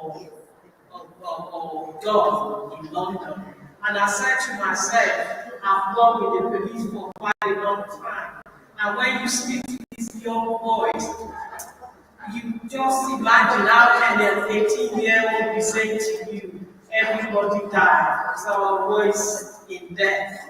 And I said to myself, something needs to change. That was how I started the mentoring that I do with young boys and men. But the mentoring that I do with women is not as motivational speaker as people that inspire Somebody can only inspire you. What is all about motivation? Motivation is about giving you a motive to succeed, a motive to wanting to achieve your goals. But outside of that, you need to do three things. Those three things, I have an acronym for them. I call them PhD. It's passion, hard work, and determination. If people motivate you, people gives you that motive to act confidently. If you don't have those three, the passion, the excitement that you want to do things, that passion will lead you to engage the hard work because you want to do that. It will empower you to work hard, and your hard work will empower you to be determined. And the determination is this needs to be a success. I need to succeed in this. So it is very important that while we do a lot of self-development, while we attend a lot of motivational speaking engagement, always remember PhD, passion, hard work, and determination. Thank you, ladies and gentlemen.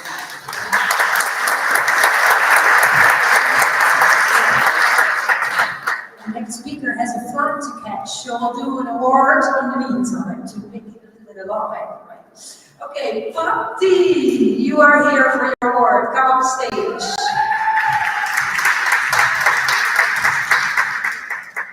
Exceptional leaders of excellence.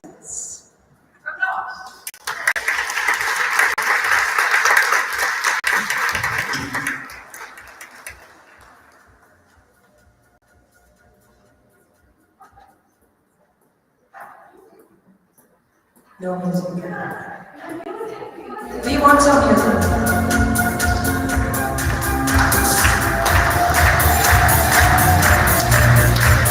Don't forget to dance, ladies. We're here for fun, right? It's all for fun.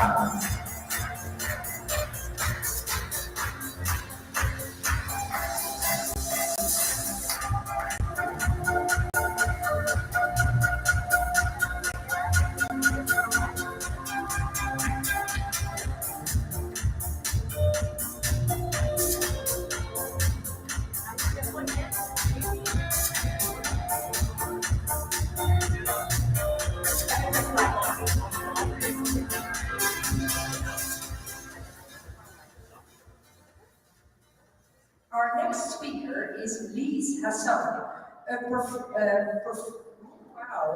professional specialized in the fields of finance, marketing, and general management. Come on, Dr. Lise.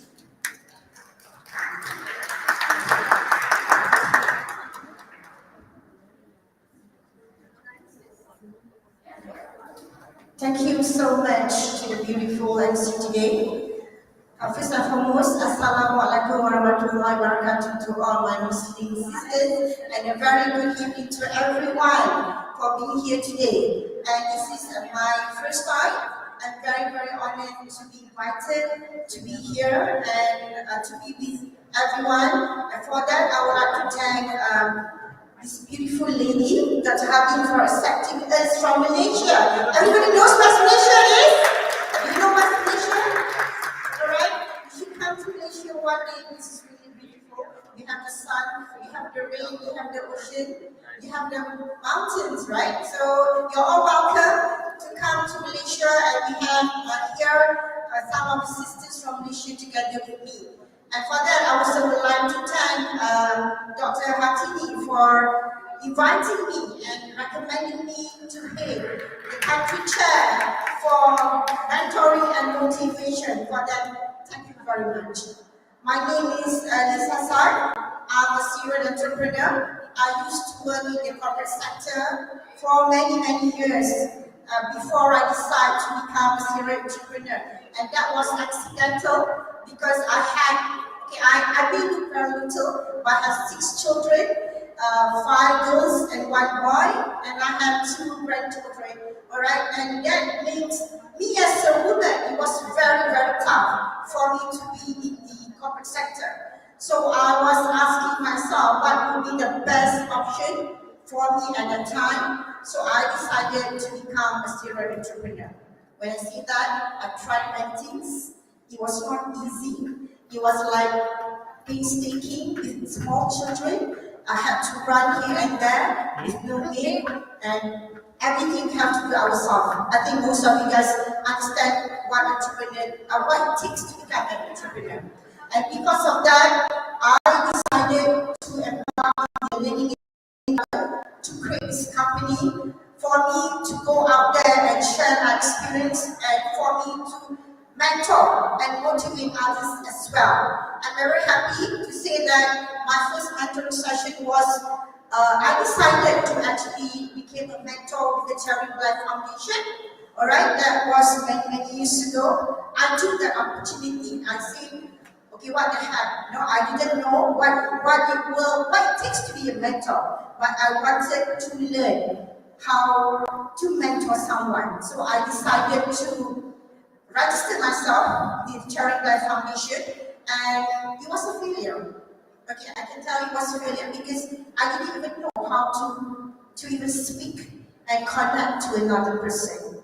And because of that, I decided I need to learn. So with many failures, I actually learned and decided to build a network called Women Mentoring Foundation, Women Mentoring Network in Malaysia. All right, so I decided to do that. That's my passion at the moment, to give back to my community, where I actually recruit mentors as well as mentees to join the organization. And I look at their background, I see their needs, what are the areas that they want help from, and I find someone out there can actually help you or help us. I think that's something that all of us would like to do, and I'm also very passionate with work-life balance. I know I have someone in work-life balance because I created this program called International Work-Life Balance. I think some of you guys have seen my banner, and for that, whoever wants to connect with me, please do so on my LinkedIn and perhaps support me in your own way. For that, again, thank you ladies for hearing from me, and I hope to actually be here again, hopefully in, what's the next one? The next one? Yeah, I could say Italy, right? Oh no, it's in Egypt. Oh, it's in Egypt. All right, okay, I'll do that. Okay, thank you very much. Thank you. Our next speaker is Yvonne Bignal, a catalyst for change. She's a breath of fresh air in the extraordinary way she helps women 50 plus to reconnect with life through radical and genuine self-care.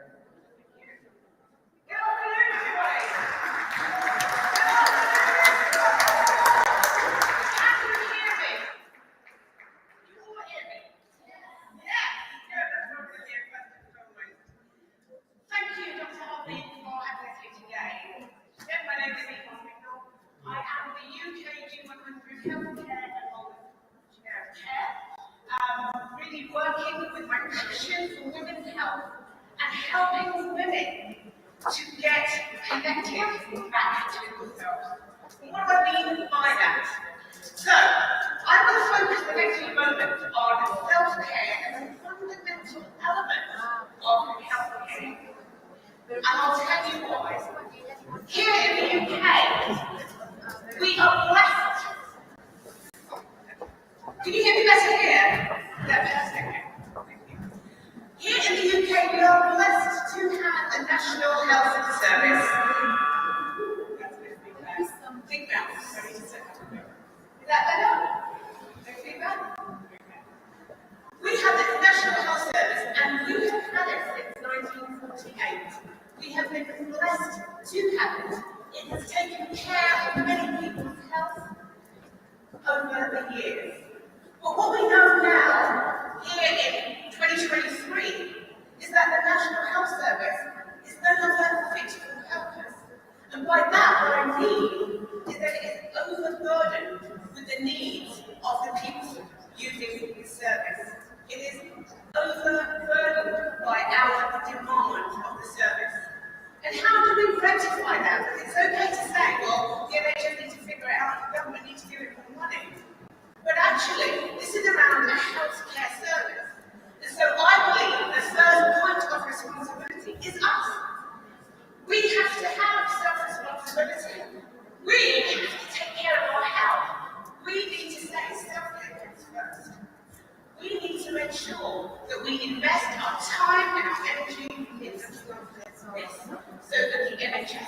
overburdened with every single demand that we have. So how do we do that? We ensure that we educate ourselves in health. Health shouldn't be something that just happens to us. Health is something that we have to deal with every single day. So we need to educate ourselves. We need to find out what are the best holistic practices, the best medical practices, so that we can make informed decisions about what we want and what we don't want. They're decisions that we need to be able to make. So for me, self-care isn't a nice fluffy thing. It's something that we need to do in order to ensure that we thrive in our health. The other part of that is about community. Because sometimes when you say to somebody, self-care, they immediately think, oh my gosh, I don't know where to start, how do I do that, how do I do it on my own? You don't have to do it on your own. Community, that's what we are here today, and it's all about community. Be part of the community that helps you to get right with your health. Forums, online chat, but be part of something that helps point you in the direction of your health. Because if you haven't got your health, I want to know, how are you going to serve in this world? How are you going to take all of this greatness that I know is bubbling in this room and put it out there if you yourself are not in a fit state to do so? So find community. And with that, I just want to, towards the end of it, and just say, self-care is not a buzzword. It's not a nice to do. It's essential. In fact, I believe it is the foundation upon which resilient and sustainable healthcare system can be built. And in closing, what I want to say is this. As we've witnessed the challenges faced by the NHS, and I'm sure many other healthcare systems and organisations around the world, we must recognise that change begins with us.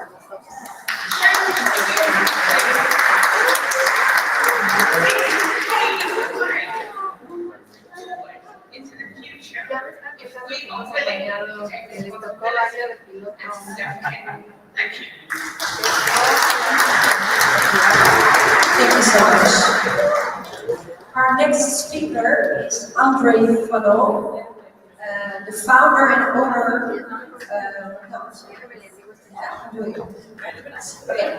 André Fallot, the founder of Aspiring Future Competence. She's a multi-award-winning coach, learning and development consultant, author, and speaker, who is the founder and driving force behind the success of Aspiring Future Competence. Please come on.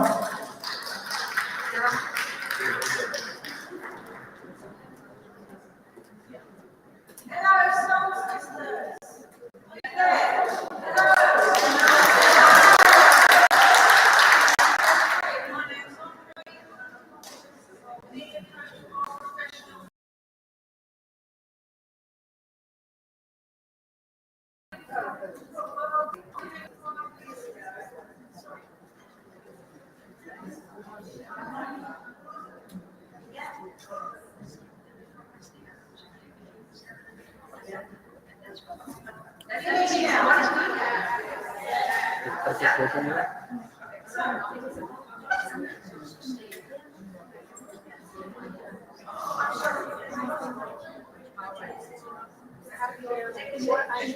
Can you hear me now? Yes? Good. I'm uncomfortable, stood still because I'm a fidget. Right. I'm a confidence and wellbeing coach for professional women. And 20 plus years ago, I spent all my life in corporate world, working in male-dominated environments. So I have a question to pose to you.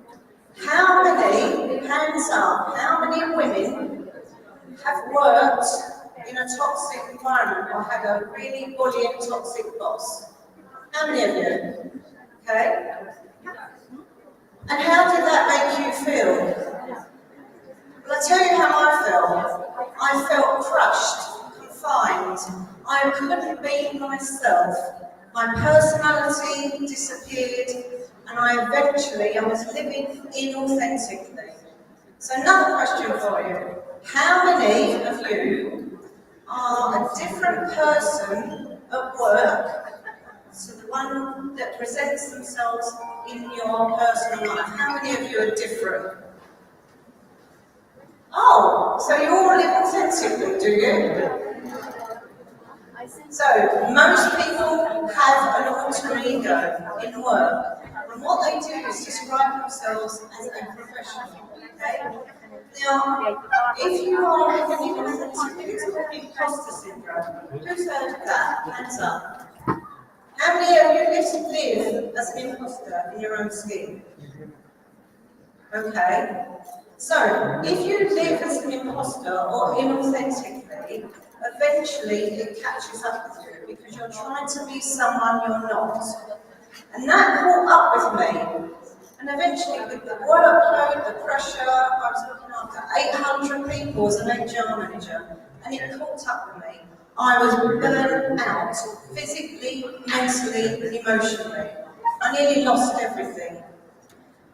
So I stepped out of corporate world 20 years ago and decided to become a coach to help other people not go through the pain and trauma that I went through. So in 2019, I wrote a book called Behind the Mask, and it's all about not living as an imposter, but being authentic, being vulnerable, showing your true self. Because if you're not true to yourself, you're not true to anybody. You are living as an imposter in your own skin.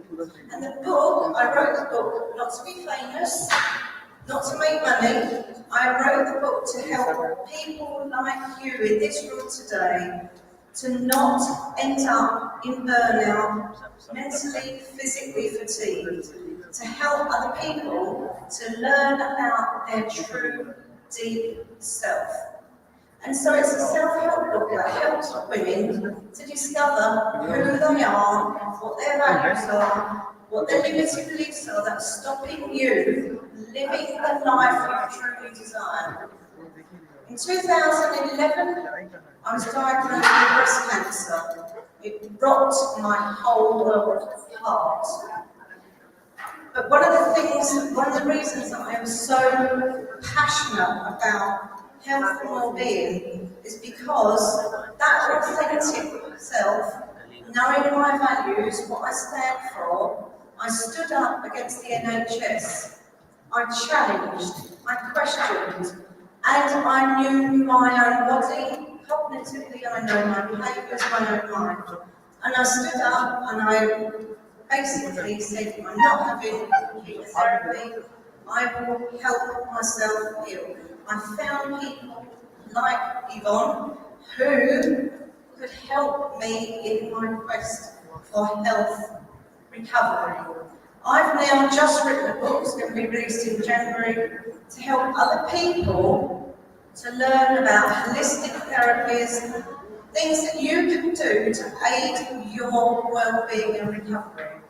So I now help women all over the world to learn about themselves truly and deeply, know themselves inside out, and reignite that confidence. So hands up, who would like to reignite their confidence that's been knocked? 1, 2, not many of you. No one else? Yeah, if you're being authentic, most people want to reignite that passion. They want to reignite their purpose. They want to find out who they are, what they stand for, and go out there and grab everything as you can, because life is so short. So, Andre Fennell, the Confidence and Wellbeing Coach, I'm so honoured to be here today. It's been a great conference, and I've heard some fantastic speakers, so thank you very much for your time. Thank you so much for your kind words. Let's put some music on because we have some awards. I mean, we had everybody, right? I don't miss. No, we had everybody. Okay, let's put some music on and let's do some awards.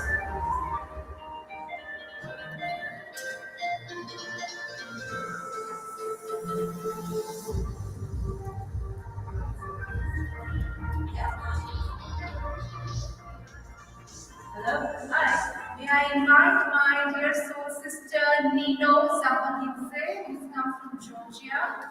If she's here, to come upon the stage and join us in conferring the awards on this panel for healthcare and wellness.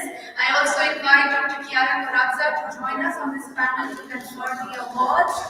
My inspiring sisters, you've met my sister Chiara. Just a little bit about my sister Nino. She comes in, she's actually on a layover in London right now. She's coming from the US, going back to her home in Georgia, the country Georgia. And she just made room to be with us for 1 hour while she's on her way to the airport again. We honor that, don't we, sisters? And Nino is accompanied by her husband, a great source of support. We thank you so much, sir, for being with us and with Nino. As you stand behind Nino, you stand behind each one of us. That is the importance of your support. And my soul sister Nino is the G100 Global Chair for farming, a very important sector representing women in farming, women in agri-tech, and women in agri-tourism as well. A very niche sector that she's going to talk about in her presentation shortly. And Nino comes from Georgia, and we are happy to come to Georgia. We've never been there, but Nino will bring us all there. So Nino and Dr. Chiara, I invite you on the stage over here to confer the awards.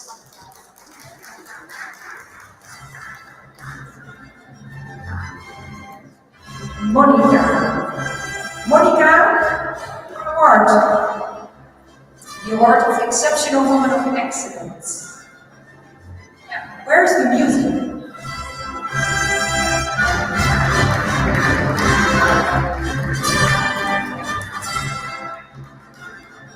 How about music? Maybe you have something that's fun, maybe some, I don't know, pop music or yes, some beats.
Inviting Andre Funel. Mr. Andre, Sister Denise from Malaysia.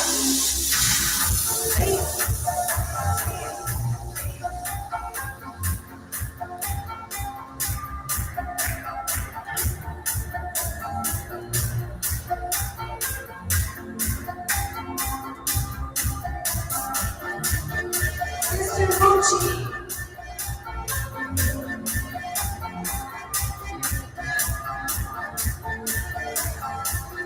Sister Valerie.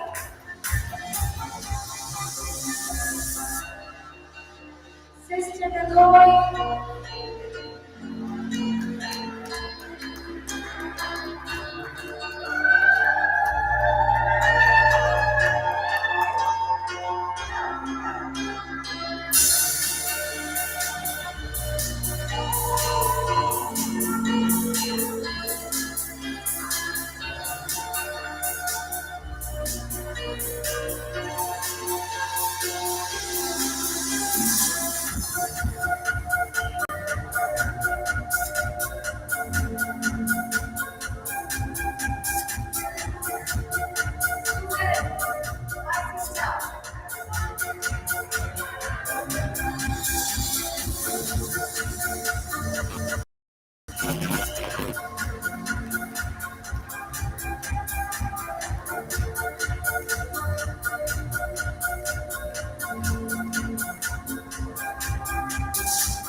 Georgia.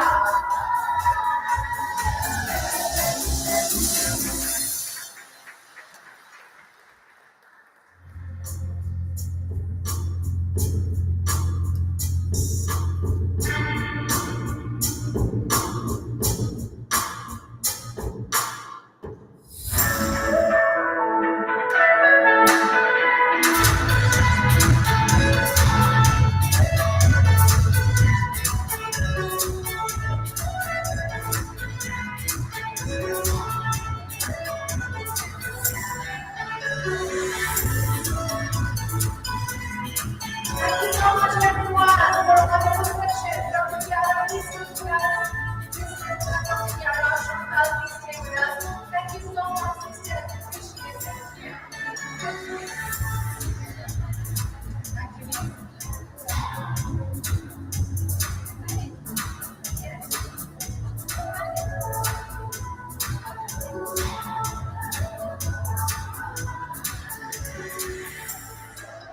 Thank you so much, everyone. So much energy after every session. And here I have my sister Nino, who's going to be talking about the work she is doing in Georgia, the work she is doing globally for women in farming and agriculture, for food security, for food systems. And we have also sisters from Democratic Republic of Congo. My sister Chantal is here. She couldn't be here with us yesterday, but she is the advisor to the President of Congo on women, youth, and people trafficked. So she's working with very sensitive communities and young people and women, and advising the President of Democratic Republic of Congo, the DRC, directly on some of the legislations, policies, and practices that need to be made. We also have a denim club, as I shared you, and you will be delighted to know that the denim club partner, the he for she partner for my sister Chantal, is none other than Honorable Excellency, the President of Congo himself.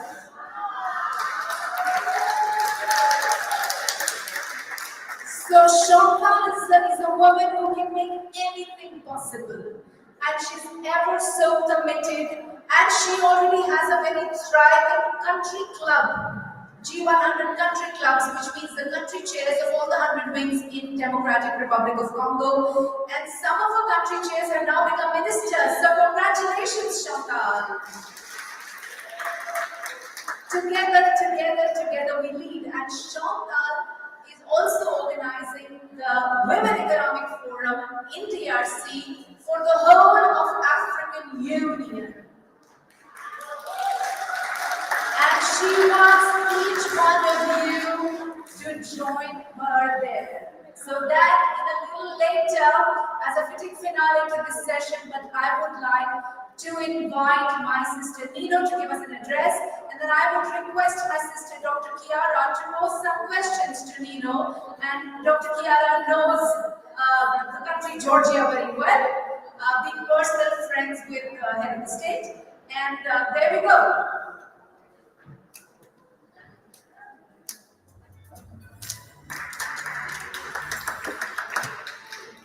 Hello everyone, it is a really great honor for me to be here, and I really want to thank everyone for organizing this, and special thank to this unbelievable lady who is it's really amazing what she does. She doesn't only do it for herself. Nino, allow me to interrupt. If you think I'm unbelievable, please let me know what she is, because I sent her a message India time of, I wake up early, so sometimes I send her a message at even 4:30 a.m., 4 a.m., 5 a.m., and within 5 minutes, Nino is a woman who doesn't sleep. So within 5 minutes, I have an answer whichever part of the world she is. That's how available, accessible. So she keeps me on my toes. Because if Nino is doing it, I better do it. Right? So thank you for keeping me on my toes. Thank you so much. I really want to be very brief and tell you who I am actually. I come from the country of Georgia, which has a small market economy. And unfortunately, 20% of Georgian territory is occupied by Russia. We see the Russian invasion everywhere. Yeah, that's the country I come from. I really want to share this small story why I started agriculture. My son was poisoned with a dairy product. And my mom every time used to say that why I don't find a farmer who will give us the quality product. I've never had a village, I'm a very city girl, and had no idea about the farming. So one fine morning, my business partner went for fishing, bought 2 cows, and he told me that we're gonna have fresh products in the region. So since then, I started thinking that, okay, I have 2 cows, I can take care of my kids, but what about the rest of the children? I mean, if my son was poisoned, what about the rest of the community? So I went to live in a village for 8 years, and I became one of the largest farmers of Georgian reality. And one day, one guy comes to me and he says, Nina, you know what? I know that you do a great job, but your kids might be ashamed that you are a farmer. I was like, what am I doing wrong?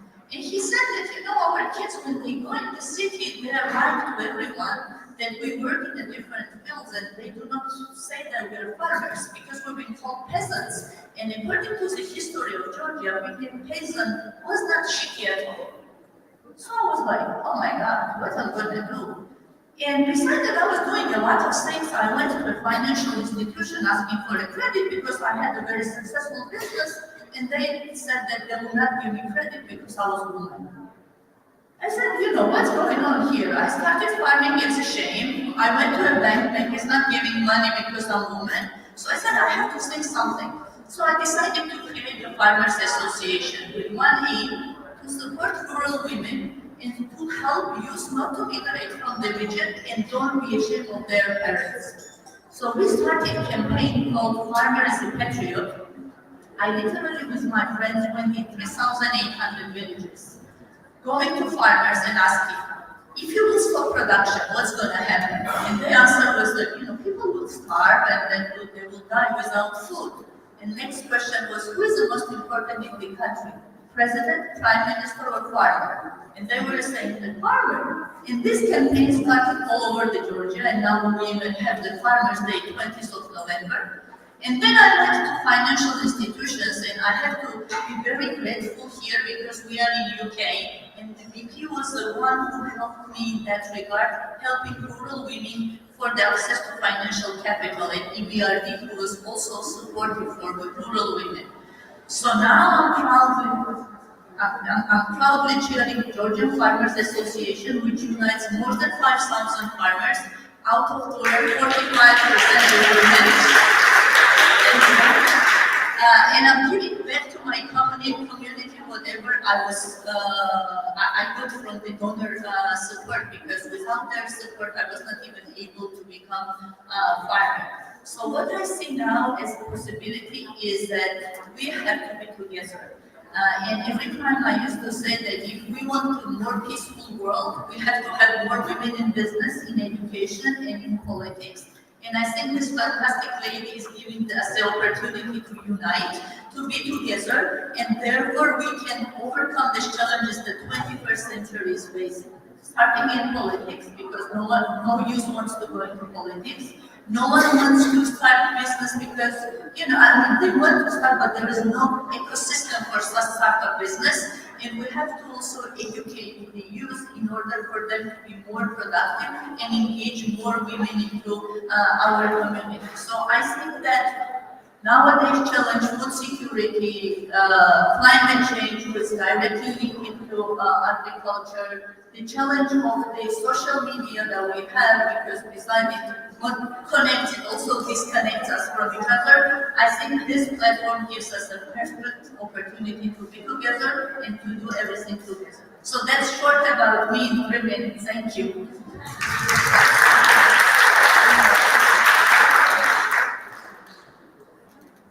Thank my soul sister Kiara, who has so much experience and beautiful perspectives from the world over, to have a chat with Nino, and let's see what we can do as a world, as a global family, as a sisterhood, to take forward the case of women in farming and many other interests that are related to it. Over to you, Kiara.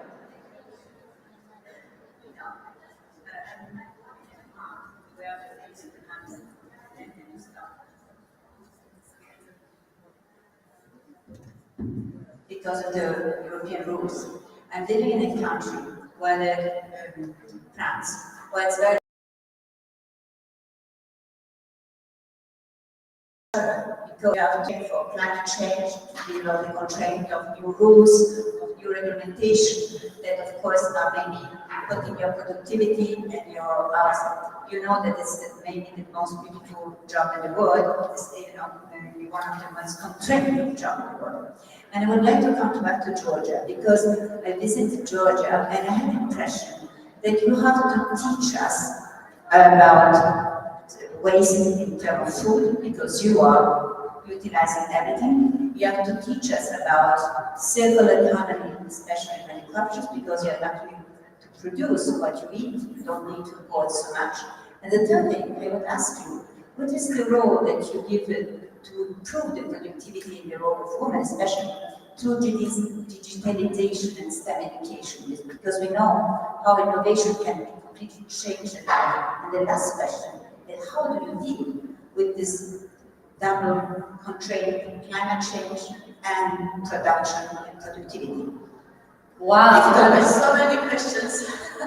Yeah, I'll try to answer to all of them. The first thing that what we are facing, and it's not only Georgia, the world is facing the climate change. The climate change is the thing that everyone has to take care of. It's not the the government's responsibility or the private sector responsibility. It's responsibility of every person in this world, especially agricultural producers who have to decrease their pesticides and the chemicals, because what we see is that land is too much absorbed and it's degraded, and somewhere in 20 years, we're gonna have the food scarcity. So in that regard, we are helping farmers to give more education, because we have to agree on one thing, that the climate change, sustainable development, climate smart agriculture is quite new. And what you see in the regions that the people are above 65 who are farming. So for them to understand what is going on, it takes time. And it takes the responsibility for them to understand that with one small non-proper action, how they can influence greatly of the climate. So in that regard, we do a lot of things. And they listen to you. They're not on the street to protest. They listen to you. They're not on the street to protest, as in other countries. Yeah, actually, the French is very famous protesting everything. So I didn't want to quote France, but I'm thinking about France, of course. My favorite story is also just to joke that I have a lot of French people as a friends, and I said, "You go every time for a strike," and he said that, "Yeah, we go every time. We even strike while we strike." So yeah, actually, we are trying to not to strike, because it's much more convenient for them to understand. The education, as you mentioned, the STEM education is also very important, especially women. So what we did is, as an association, we are trying to have services, whatever is offline, to make online, digitalize everything. We are right now controlling the farmers' flow through the satellite. And we know what kind of pesticides and chemicals they use. And if we see that there is no proper action, then we go and help them. Also, in the regards of the education and the STEM education, we have in-house IT developers, and I have to be proudly saying that we have 4 women engaged in this. So they work and they develop application for farmers, which is called agronautic. That it's a one-stop principle, that they have all kind of information in one gadget, so they can get all information what they're willing to know, starting from sales up to climate change, rules, regulations, because you know that Georgia goes to the pathway to become and hopefully will become the candidate of European Union, and that's something we have to apply, right? So we have to have a standards, and HACCP standard is there, and the global gap is there, so we have to educate farmers to get ready. Also, unfortunately, country which has been 100% export oriented now is 70% import dependent. So we have to also somehow motivate youth to go back to regions and start production, because we see the food security becomes a very big issue after pandemic and especially after Russian invasion in Ukraine. And the last one, what we are trying to, in the terms also supporting rural women, is the agritourism. Because after pandemic, we found out when the countries were lost, we found out that the majority of women are engaged in agritourism. And agritourism is a direction which directly supports and helps primary production. So it also covers the food security, it also covers the climate change, and it also gives a country hospitality opportunity. And the Georgia is very famous in the terms of hospitality because we are cradle of wine with a history of 8,000 years of 800,000 years of wine production. So that's what we do, and we have 6 online platforms for farmers, women, and the youth. So they will, that because of the era of digitalization, it's very hard for them not to give it, you know, the international technology, and not to give access to international market, because the competition is not local anymore. Competition is now global, so everyone has to apply for that. Thank you so much. Any other question from the public? Is someone interested to know? Yeah. So when I had this case with the financial institutions that they didn't give me the credit, now they're cursing themselves because they're asking me not to go and not to say their name. And fortunately now in their portfolio it's a 20% of women credit line. So, but that was not only from the financial institution, it was a huge support from donors, from donor community, that they were funding the collateral as well for women, and especially the government, which subsidizes the credit for farmers, but especially women farmers. So now we have better access to financial capital. Still is challenging because Georgia is a country of some preference. Everything belongs to a man. We still face the same challenge. In the family, if you have a boy and girl, everything is for boy. But you know, things are changing in the better direction, and women are having more assets. But if you allow me, I can testify that Georgian women are very strong, very, very strong. And we have Georgian president. And we have a wonderful Georgian president who is really an amazing person. For those who don't not know her personally, she is very courageous, very determined, and if many young people still in Georgia, you tell me if I'm wrong, it's because they have a president that represents the dream, the future, and European future, by the way. And she has an important role. Maybe she's not executive as she could wish, as we could all wish, but she has a very important role as a model, as a dream again, as an inspiration for the especially young generation who hope for Georgia to be a better future. Is it? Absolutely.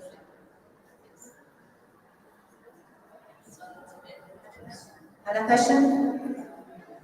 Are the farmers here? Some farm entrepreneurs?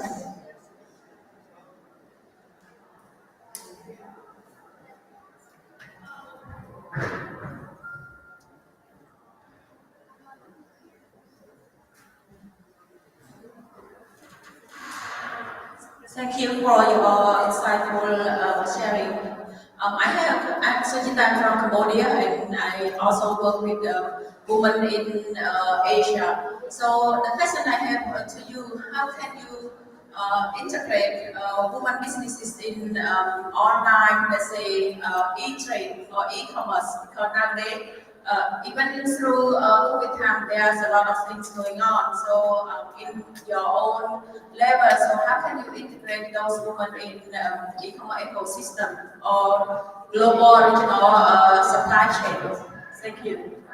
Thank you very much. That's a very interesting question. So what we did is that as a corporate social responsibility, we went to big organizations and asked to support small and medium-sized women entrepreneurs. And we did for them the online platform, and we divided this platform into two. One is for agriculture, which is called From Village, and there is a specific line for farmers who can upload their specific products and can be delivered to the houses, supermarkets, or whatever. And another direction is that those ones who are not engaged in agriculture, but they can have a different, like, I don't know, the clothes, and it can be scarves or different things. We created for them the online market.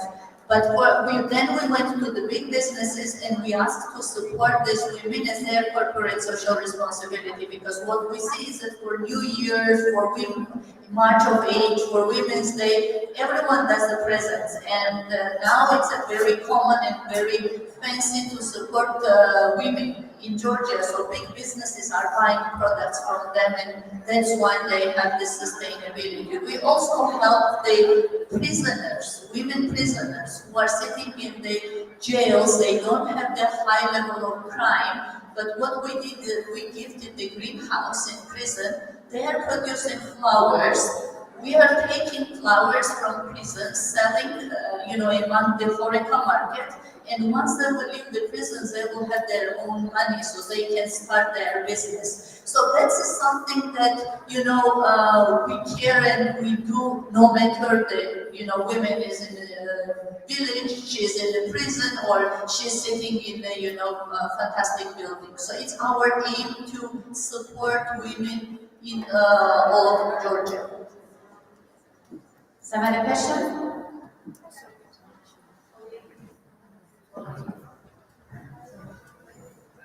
Have you had the opportunity to insight in public policies? Yeah, in the terms of politics, we as I mentioned, we have women president, but we don't see a lot of ministers or governors. Unfortunately, we have 60 governors and mayors, but none of them are women. So what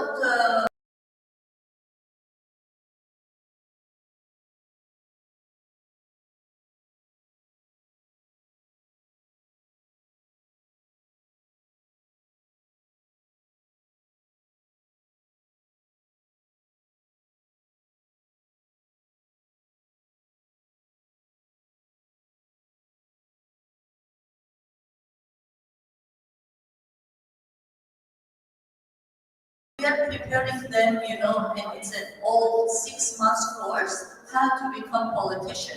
So besides that, I'm wearing several hats. Besides that, I'm chairing Farmers Association. I'm also director of this political academy, and therefore I'm also board member of one of the largest hospitality group in Georgia. So we are trying to bring business, bring civil society, bring non-governmental organization into one community, and even government, somehow to decide how to involve more women into politics. We see better changes, but it's not that what we are willing to know and have.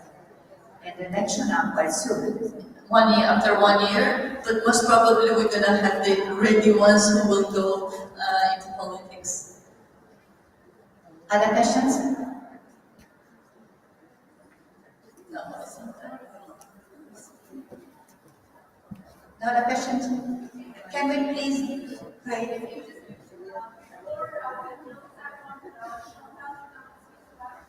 Women Economic Forum taking place in the African Union, so some of us who may be able to do, she can share more exciting updates about it. Shanta. Thank you, Dr. Ami. Hi, sister and brothers.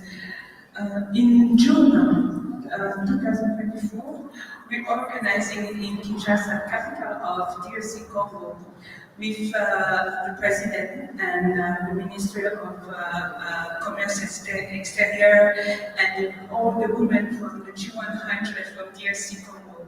So probably, I think like 70 women as country chair, we're organizing the Women Economic Forum for all African unions. That will be the African Union Women Economic Forum. So I need help from all of you, and I need all of you.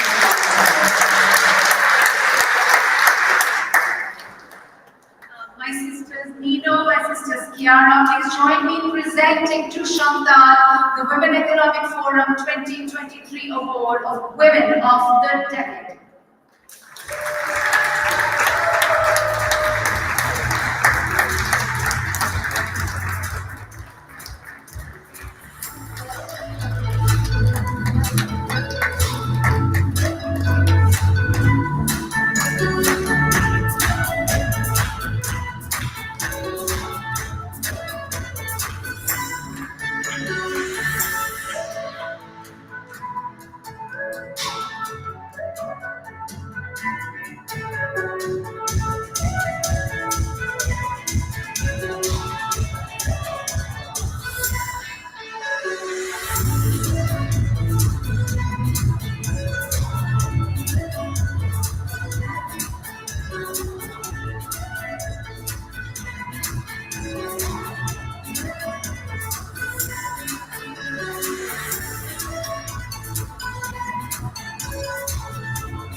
Author of the very famous book Lean In, and of course we all know about Cheryl Sandberg. Cheryl has invited Nino to write the foreword of her book in Georgia.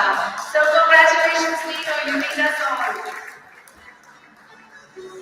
Before I move to the next session, I have a special interlude of 5 minutes of a healing experience by a sister who's a healer, who is the USA country chair of the wing of healing circles led by the G100 Global Chair, Sadhvi Bhagwati Saraswati, a lady from the United States of America who has lived in India for very long, over 20 years now, and has written a book called From Hollywood to the Himalayas, a journey of personal transformation and walking the spiritual path, which is basically embracing the inner spirit within. I invite Vandana Sinha to join us on stage and take us all on a journey of healing and inner connection for the next 5 minutes,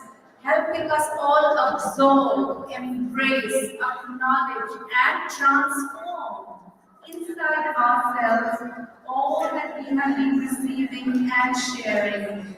Sisters and brothers, I invite your kind attention. To please give us 5 minutes right now before we move on to the next sessions, to have this introspective inner journey which will help us all move forward further stronger from here on. Inviting Vandana Sinha.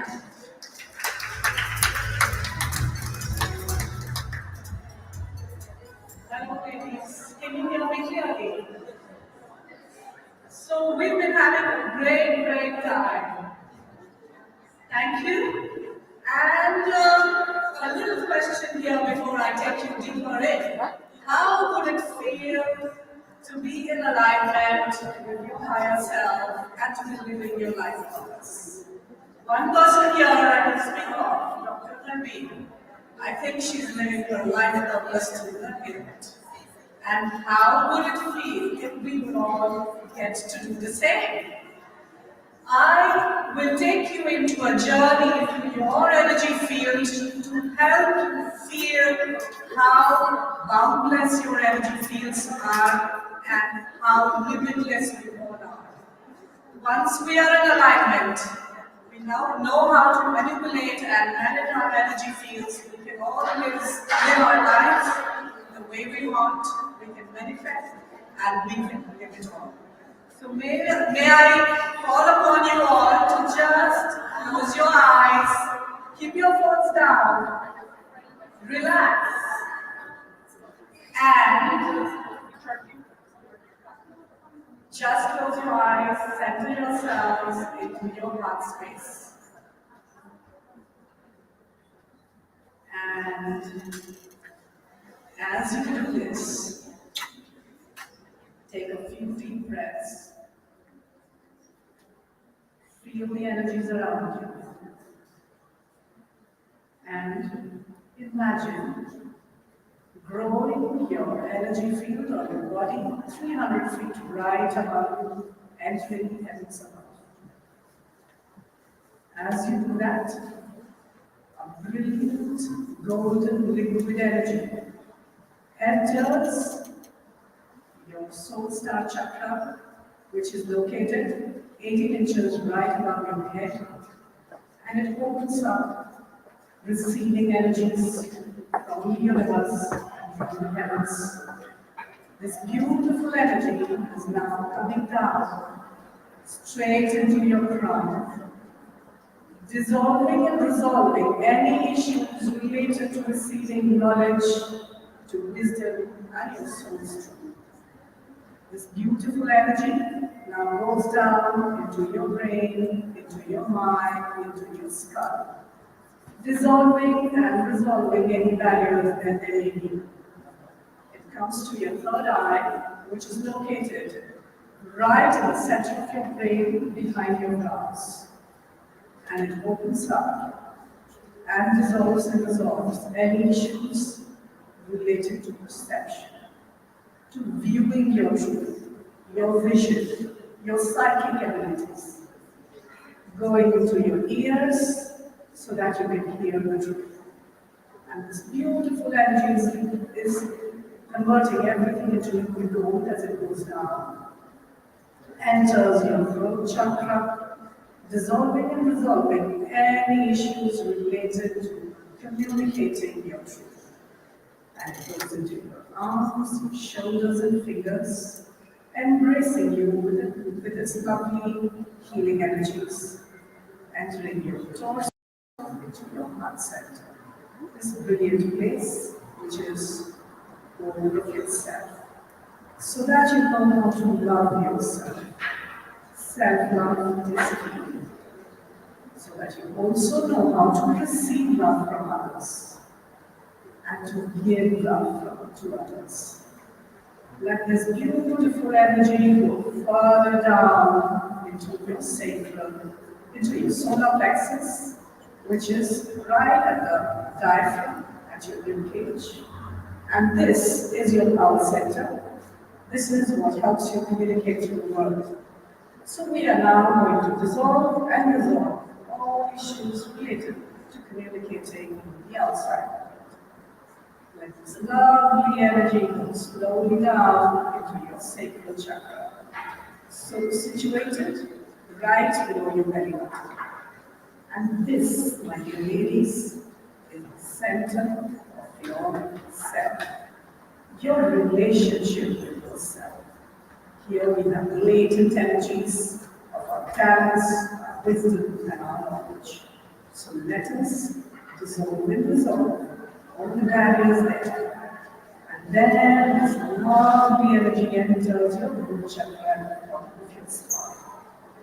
This is the base, and this is where we have all our issues related to stability, to security, to finances, and our relationship with our mother. And now this lovely energy is going straight down our legs, our feet, and goes straight down into the planet and the crystalline pool of Mother Earth, and merges with the lovely energies of Mother Earth, where It anchors you and grounds you.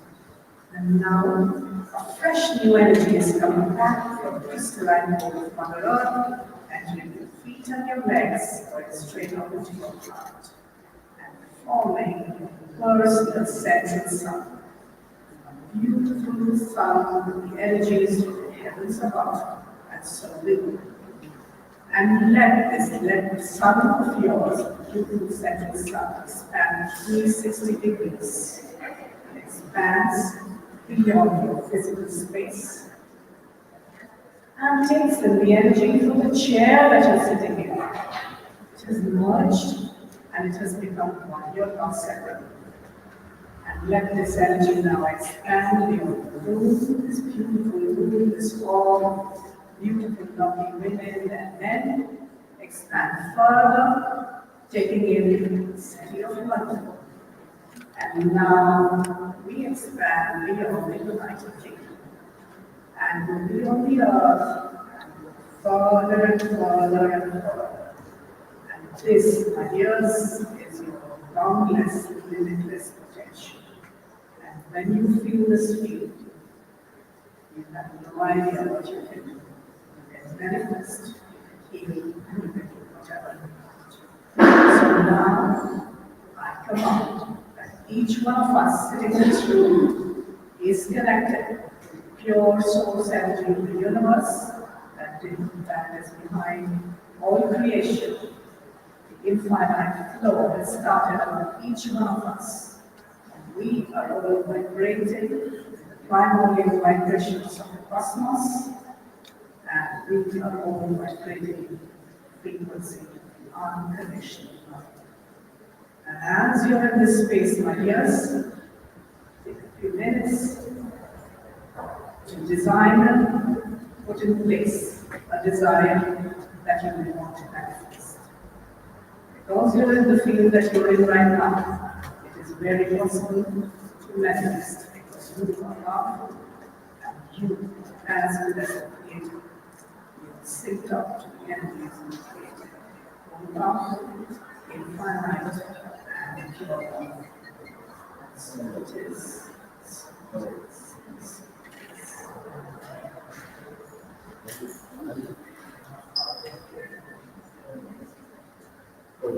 It's possible to clear these energy fields. There are areas that we carry from ancestors, that we carry from different lifetimes, from our experiences in this lifetime and others. So when we do those clearings, we vibrate higher and higher, and it's so much possible to then manifest everything that you need and live a life that you need. Thank you so very much.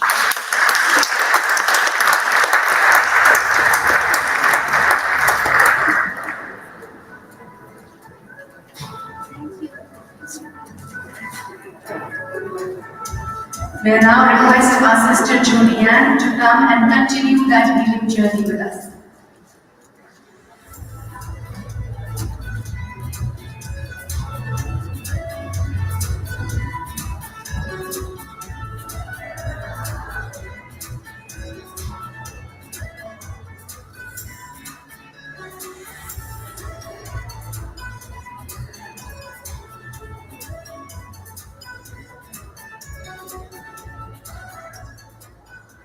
Hi, my name is Julianne Blackmore, and I represent the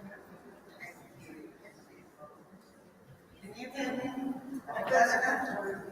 Yeah, my sister, give a big round of applause.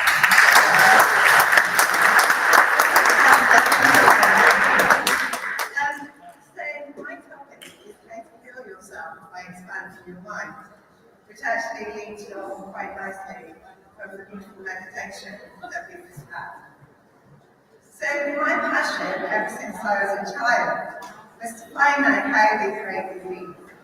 Because when you find out how to create disease, you find out how to stop creating disease. So as a child, and I had a dream, I would find out how to stop creating disease. So fast forward a few decades, I'll give you my age, in the 50s, and I rediscovered the will will is the power of attention. And it's simple. That's it. Everything that you want, that you create in your life, not the things you don't want, someone else is doing that, but all the things that you want, that you create in life, including your health, is all down to your power of your mind. And this goes beyond belief. This goes into we can change our molecular structure, as in our material world. We can change it into how we want it to be. Now, that's taken a long time for me to research, understand, to do my own tests and theories. There's so much more to what our minds are capable of doing. Because beyond healing, there is we can be brilliant at anything without even being taught. We can just know it. We can just do it at the level of mastery. And the way we do that is through developing ourselves. So if we develop our own awareness of our own power, then any ailments, any traumas, any illnesses, anything that you don't want in your life, you can get rid of, you can change. You can create your whole entire molecular structure, including your genes, how you want them to be. And then you can change the effect of anything chemically to your body to prevent you from having any further illnesses. We can live in a polluted world, although we'd rather change it than not pollute it. But we can expand our minds and heal ourselves. So I invite you to go on a personal journey of discovery. I was abused by my family and sister for 46 years of my life. The effect it has on my body, I didn't know. Even hot sweat now is linked from I'm going to get hit because you'll know I'm smart before I'm able to do it. So these things are fed into us without even realising it. It's not in my conscious, it's in my subconscious, and it's re-affecting my physical health. Even though I've done all this work, and I've kept myself out of the food chain and revealed in lots of different ways and good side resentment, life events that are produced in the future, and other people can do that. Because the problem with this inequality is we're all in this human lack of humanity, and we're stuck in this destructive human food chain. And whether your gender is male, female, or the sign yourself to a gender, you're in a food chain. You are preyed on by other people who feel smaller than that. So if we can build our own self-worth to such a level where we will not tolerate any disrespect, family, towards us as individuals, then the more of us that can do that, then we can spread that out and create a more equal world for us. I think I'll leave it at that. Thank you so much.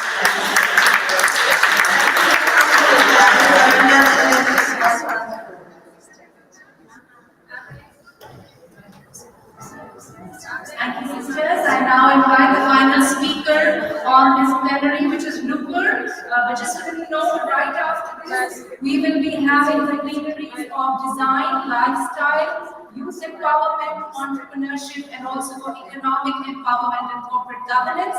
Depending on the number of speakers we have, we'll either have them together or right one after the other. We got you, sisters. Thank you. Let's hear it for our sister Rupert. Hello all, I just wanted to share some of my experiences regarding what my co-panelists shared. I'll just share some of my experiences because over time I've started learning different healing modalities and started applying on myself. Professionally, I come from finance, tax, law background, not from a healing background. And how these things help me to overcome my limiting beliefs. So there was time in life where I was in depression, rock 7, 8 years back. And now I sit back and realize why was that situation? Just because I've grown up in a small town in India where there are a lot of limiting beliefs that if you don't excel in this, what the society says. So this is what I realized, that had I known all these healing technologies techniques back then, maybe I wouldn't happen in such ways. So this is the reason why I want to do something in this direction or be a kind of speaker in this field, so just to empower women to overcome this limiting beliefs. So I just wanted to share some of my experiences, what I have felt after using some of the modalities over time. Vandana sister already made you all do chakra healing, and I have been practicing that for myself like 2 months, and I feel so blessed and so positive all the time. I don't know, I always feel positive and happy. And people have been coming and asking me why you are so positive, why you are so happy. But it's just the energy flow always, that you start believing that divine is there and something is happening and everything is happening in your greater good. So also there has been the most important thing which I think is that it's also about changing mindset. Most of the time we complain about the things that this is not happening, that is not happening. So it's more important to have or to use the word in more to be mindful of the word choices that we use rather than using the negation word. If we start saying that it is happening, or if we want to achieve something, we can say it's already happened and start feeling that emotion. We can raise our vibrational frequency and something that thing is clear in a more better way.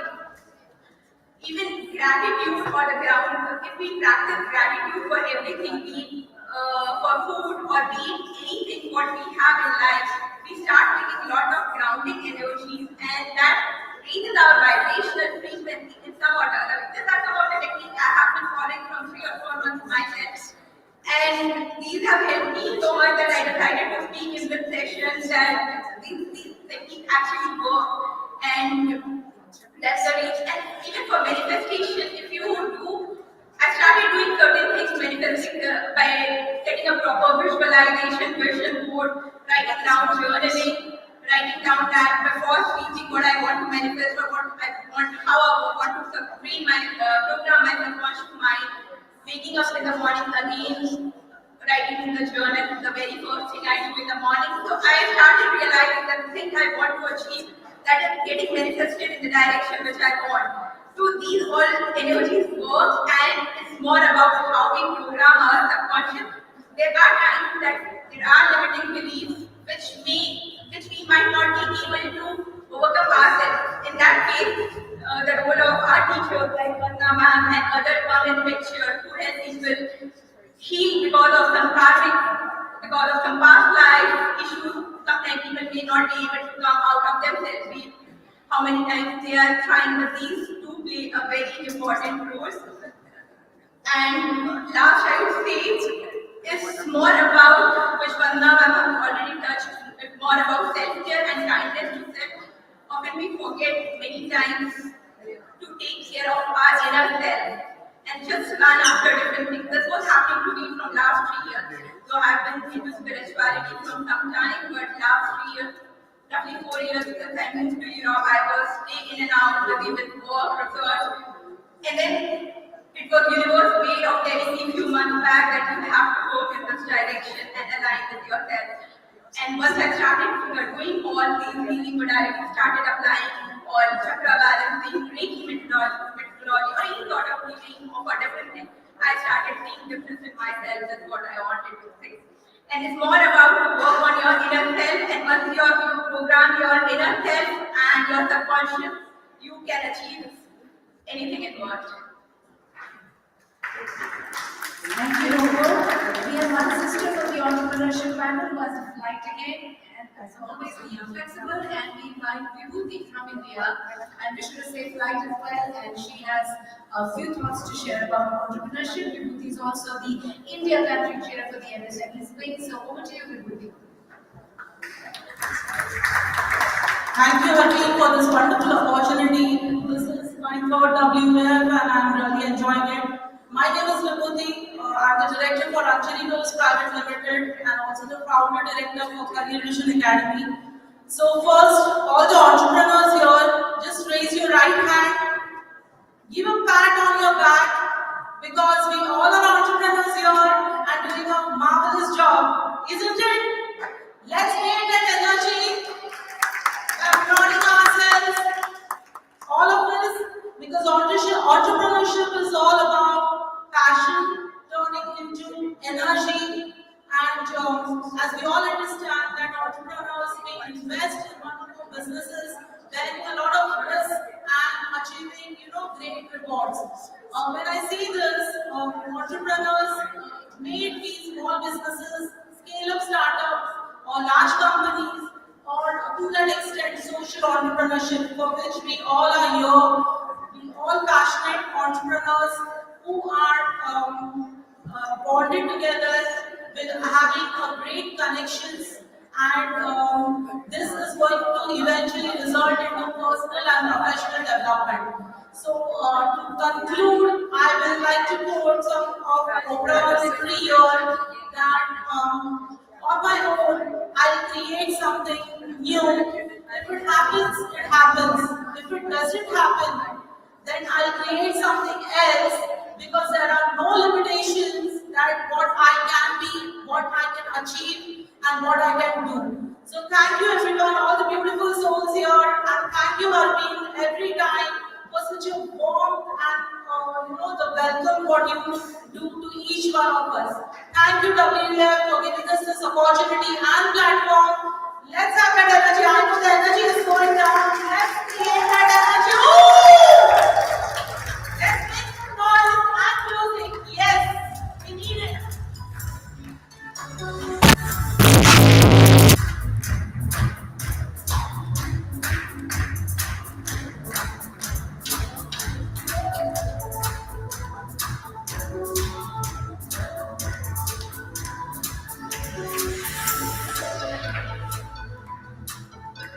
My soul sister Maria, they can sing from 200 share for the consulting wing to please join me in conferring the awards to this panel.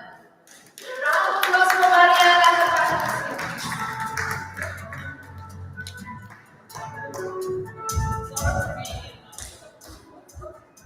Yes.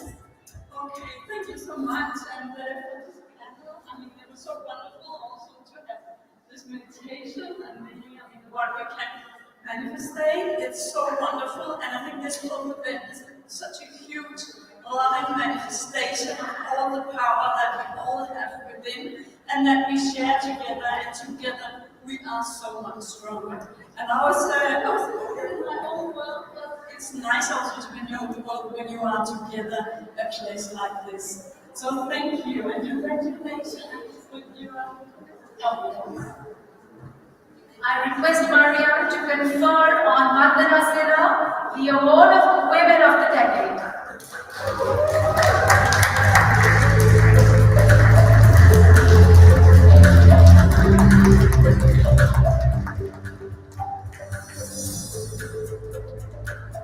Likewise, same for Vibhuti Kulkarni. Big round of applause, please.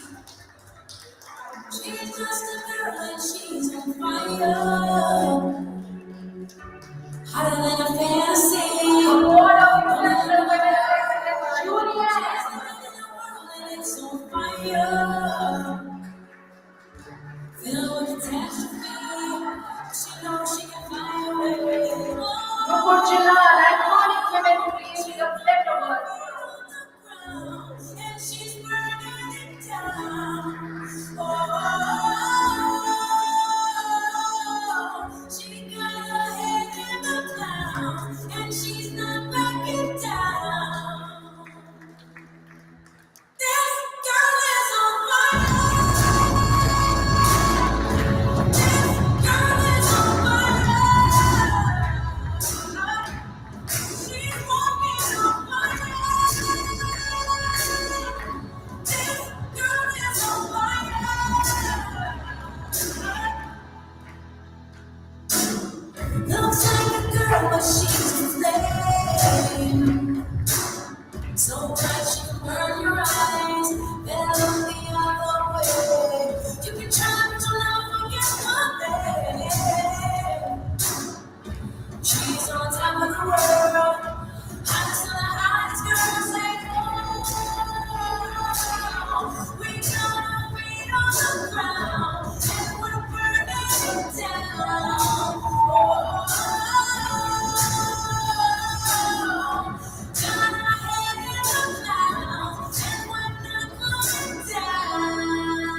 centuries. We have to bridge that huge yawning gap. So we have to approach bridging the gap from many directions all at once, which is what I'm going to do now. So get ready for a cocktail of sessions with design and lifestyle, with entrepreneurship, with corporate governance, with economic empowerment, and youth leadership all together. We can do this. We can do this. We can do this. And my sisters, in case somebody can't wait, the priority is for people who have flights to catch, who have a meeting to go to, and if anybody can wait, linger longer, we have dinner. Don't forget, we have dinner at 7 o'clock. So if you're going to be around here, take it easy, relax on your seat, listen to the exciting, stimulating conversations here of your colleagues, and wait till your turn, even if your topic is the same. That will help us expand, elaborate on the topic, and take it all a little piece by piece for better receptivity. Okay, may I invite on stage for design and lifestyle Abhijit Tripathi, Annabella Nassetti, Anu Maradkevich, Anubhuti Sharma, Dana Mufle, Emilia Santiu. I will come back to it again and do it once more. Natalia Lamarki, Naila Banqueda, Sareli Acosta. May I proceed to the corporate governance and economic empowerment session. All are here, please join us.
Who else has a flight to catch? Who else needs to go early? My sister from Egypt, Amina, is here, and she's going to be speaking on you. Come on in, Amina. Join us on stage. Is there anyone who needs to leave early? Otherwise, we can do a session 2 with all of you. Yes, right, once again, for design, lifestyle, and youth empowerment, Abhijit Tripathi, Annabella Nassetti, Anu Maradkevich, Anubhuti Sharma, Dana Mufle, Emilia Santiu, Natalia Lamarki, Naila Banqueda, Sareli Acosta. Corporate governance, are you here? Economic empowerment, are you here? Yes. Okay, I think we're a house full. Let's go for it. Sara De Silva, are you here? Are you here, Sara De Silva? Dr. Amina LD, Lady Anita Duckworth Bradshaw. Okay, that's great. We did this. Amina has to go, so she'd like to start. We are happy, and let's go for it. Amina, go for it.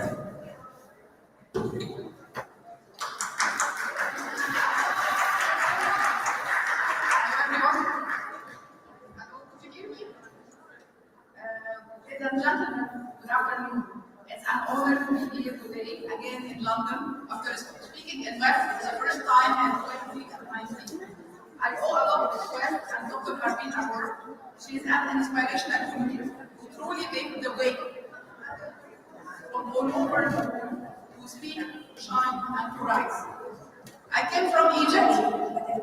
Looking forward to seeing all of you in Egypt next year. I came from Egypt. Sorry. Okay.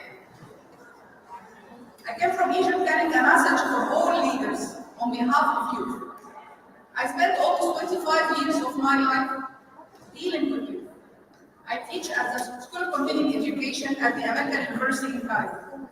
And to be honest, I learned a lot from my students, not only teaching them.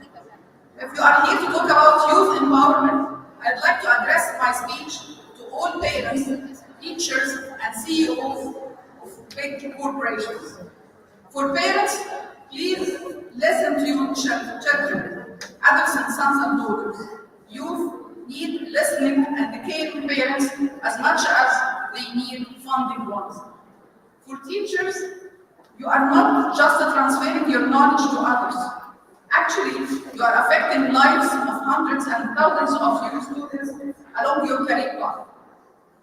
Youth empowerment is not just a financial way to empower youth, but you have to give them certificate to be able to work and to compete in the job market, and to give them knowledge, and more important, you have to give them trust and the confidence.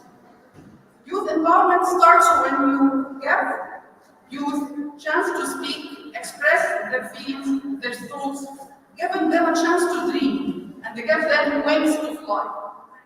Finally, for all CEOs, all senior executives from all over the world, if you are complaining now of the scarcity of finding good talents and difficulty of retaining talents, then you have to start from now to build those talents. Corporate social responsibility, CSR, is not just a function to make the image of your company brighter, but it is your responsibility towards your society and towards your organization as well. Maybe in CSR, you spend money on for non-profit activities, but the truth is you spend money, and this is the best investment you do for the growth of your companies. CSR is your way to empower youth and to build talents that will support the growth of your company later. Through my career life, I worked with many corporations, many corporate CSR initiatives that believed in the value of empowering youth through providing them with excellent education opportunities. Deutsche Bank, is there anyone here from Germany?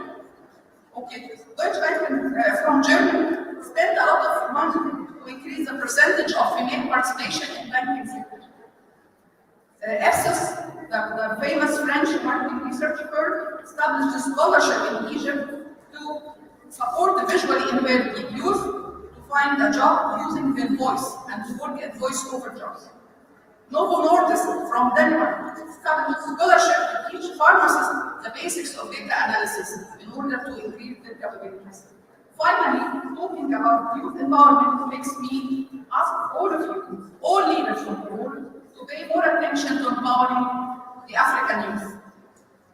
If Europe is now suffering from illegal immigration, it's better to ensure opportunities, employment opportunities in Africa for you African youth. This is better for them, for you, and for the entire world economic system. Thank you very much.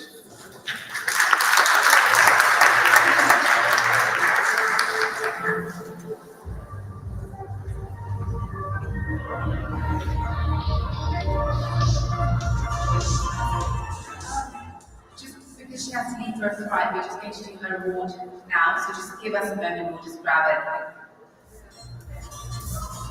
Alright, whilst we're heading down.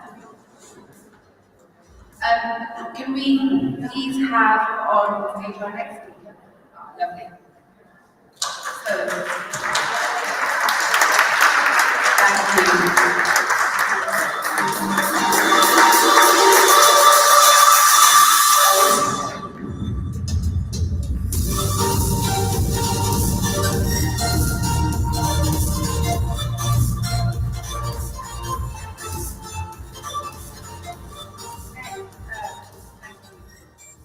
Can I please ask Abhijit Tripathi, who is the style advisor for the Foster Queen Group, to come and take it?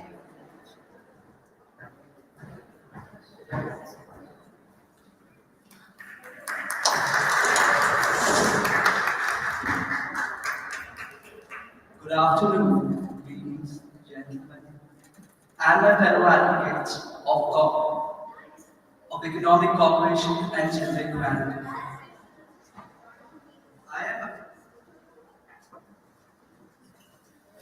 Hello. I am Abhijit Tripathi and I stand here today with immense pride, not just as an individual, but as a representative of countless artisans across rural India. Well, I can describe India as a tapestry of diverse art form and culture. Within this rich fold of fabric lies a significant gap today, which can be seen within the rural artist communities. It is important to note that 50% of artisans in India are women and are marginalized, often constrained by social and economical and cultural norms. Well, I have been fortunate enough to travel across the globe and see the transformative power of the rural artist community. And this experience led me to start my own initiative, Sitara, which means the brightest star in the galaxy.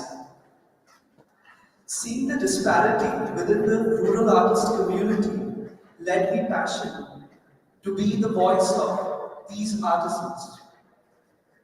Today I stand here to commit towards my new venture. The commitment which was born out of love towards art and design and immense respect I have towards the incredible talent found across the rural communities.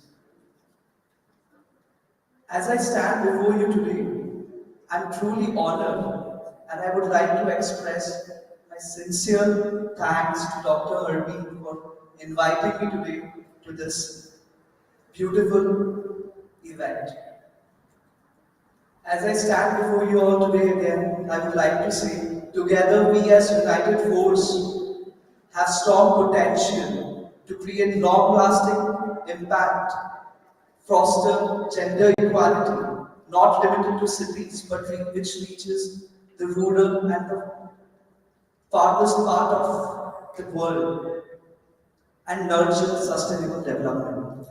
Once again, thank you everyone for your time.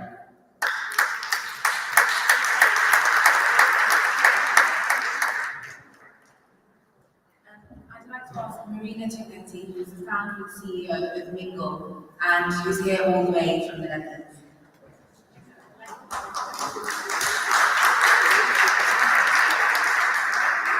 Can you hear me?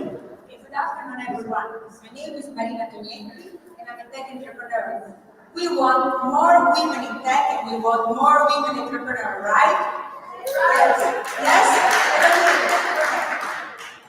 Only 5% of tech startups are run by women. Technology is revolutionizing every part of our society, yet women do not participate in the revolution in sufficient number. The question is why, and what can we do about it? What can we change in ourselves, which we can control, instead of waiting for change at society and business level, which are outside of our control? The answer is in the risk.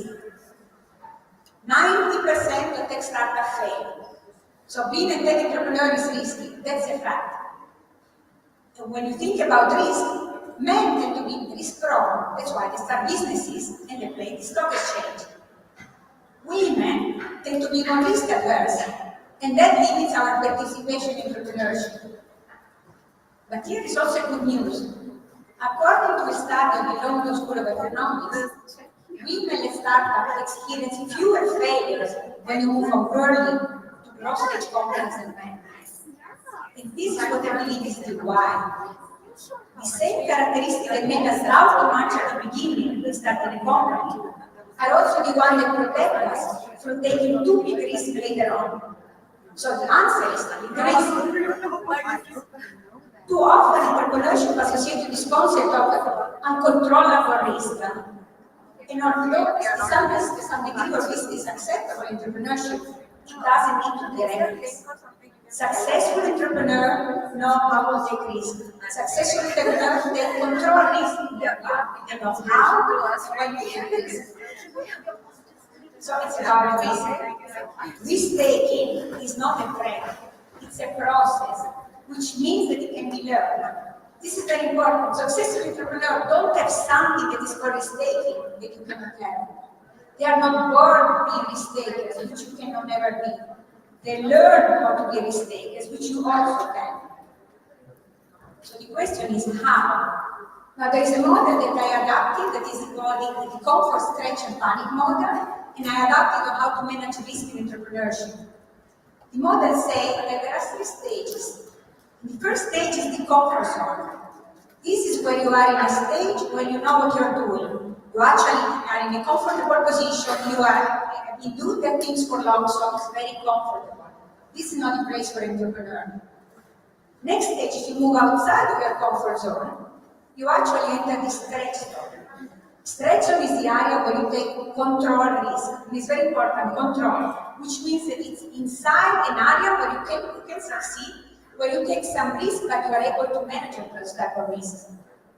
The next stage, if you stretch too much, you enter the panic zone. And the panic zone is the area where you don't want to be. So the stretch zone is exactly the perfect area where an entrepreneur has to be, which means stretching your capability, the risk, and the things you're doing a little bit further than what you know how to do, but not too much. What does this mean? We don't need to be perfect. You don't need to do everything right just from the beginning. You can learn how to do every step a little bit more until that becomes easier. Because stretch zone makes comfort zone in the future. So if you take risk now and you do just a little bit more, that thing you're doing will become your comfort zone later on. So the important thing is that actually you can learn the process by taking one risk at a time, one step at a time. The problem is, what limits us the most, and I'm talking now we as women, is fear of failure. And fear of failure is really the thing that blocks us from taking that steps outside of our comfort zone. And here I'm going to talk about a personal story about myself. So before my company was successful, I was in a phase where I was worried that my company would go bankrupt. And I was really stressed. I was really in a kind of almost burnout phase. And I went to a psychologist, and the psychologist asked me, what are you afraid of? I say, I'm going to go bankrupt. But what are you really afraid? Are you going to end up on the street or not having to eat or lose your friends? I say, no, I have enough reserve. My friends and my family love me, so there's no problem. So what are you truly afraid of? I say, what people think about. I say, what do you mean people? Which people? I say, people I don't know. And so he told me, so you're telling me that the biggest fear you have and the biggest risk you're taking is that people who you don't even know might think that you're a failure? And might well, people who have their own life and their own worries to think about, so probably don't even care about what you're doing. So that's when I realized that actually the fear I had inside was so much bigger than the real risk of what I was going to take. So what I want to conclude here is whenever you are scared of taking risks in entrepreneurship, career, and everything else, ask yourself the question, what's the worst that can happen? And if you ask that, you will realize that there is nothing that cannot be surpassed. You can take the risk. So I want to end with one sentence that has always been important to me. Confidence comes not from always being right, but from not fearing to be wrong. Thank you. And Marina doesn't have to leave, so we're going to do her award now too. Can I please ask Adriana to come up and confer the award of the Woman of the Decade?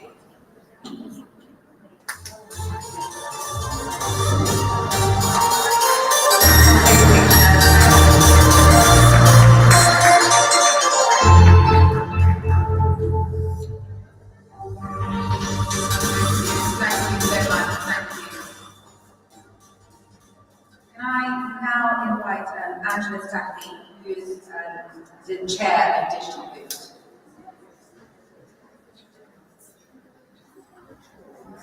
Hello everyone. My name is Angela Stackney, and I have multiple hats, like many of you here. You have been entrepreneurs, you have a corporate career. So I'm one of them. But I think before I start sharing the corporate governance panel that I was supposed to be on today, I think it's worth to share how I came to have these multiple hats. I'm Greek Brazilian, so I'm honored to be in company of so many Latin American ladies here today. As well, I've heard there were some Cypriot ladies before speaking on the panel, so I'm very honored. So I had a corporate career like many of you, but the last couple of years I realized through my life that I wanted to be in a life of impact, and I wanted to be part of organizations that provide this impact. So one of those organizations is Digital Boost.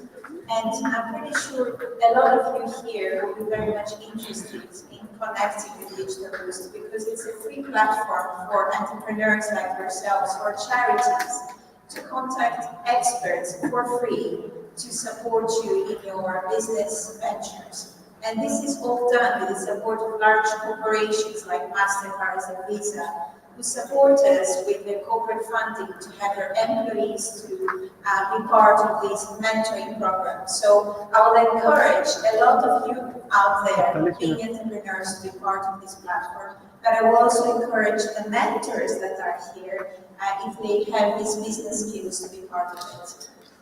So how did I come up to become this Digital Boost chair? So I'm part of a board, and I am one of the women who chairs this board. And I'm very proud of it because being a young woman of very ethnic, diverse background, it's not very easy to reach this corporate governance state.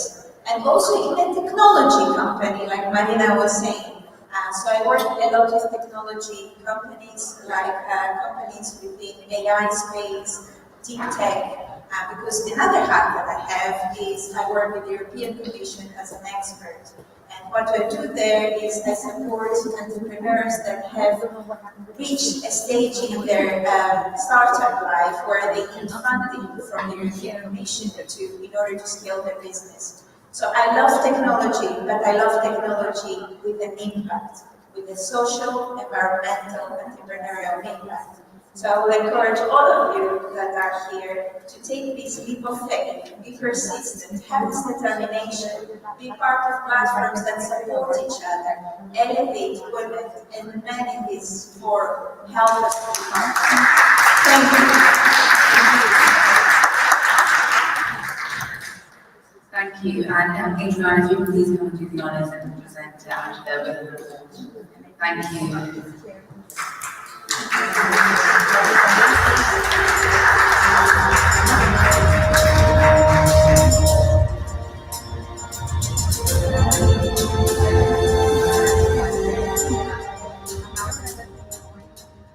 Next, I'd like to ask Amelia Sandoy, who found and find the spark within achieving.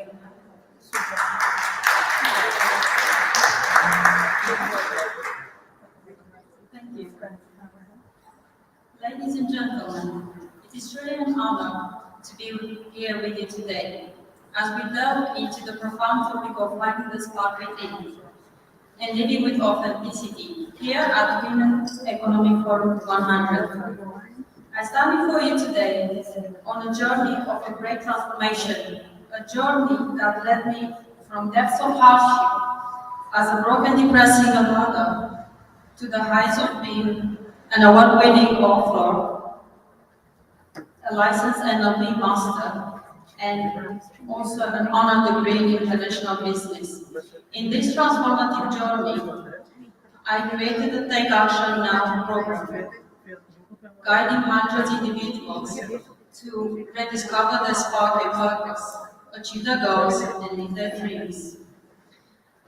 As a tutor at the Arts and Business College of London, I had the privilege of learning from my students, understanding their struggles and empowering them to find their spark and their purpose, and also to live with authenticity. Youth empowerment is not just a passion, it's a mission. Our duty as tutors, parents, mothers, and mentors is to provide the support, the guidance necessary for our youth to develop the mindset, the lifestyle, and strong boundaries needed for a healthy and fulfilling life. In doing so, we pave the way for them to achieve their goals and to live their dreams. My mission extends beyond individual transformation. It transcends boundaries, borders, to inspire hope, joy, and love globally. Committed to empowering young minds, my next goal is to establish a charity, a habit for youth to find a spark within and live their dreams. So let's delve into the essence of authenticity. It's not just a buzzword, it's a way of life. Authenticity is about embracing our unique journeys, recognizing the spark within, and living in alignment with our true selves. It's a call to action, an invitation to step into our power and drive positive change. Together, we can create a ripple-shaping effect that extends far beyond these walls, a future where every individual is empowered to find the spark, the purpose, and live authentically. Thank you for being part of this journey. Together, let's make waves for change, one authentic moment at a time. Thank you.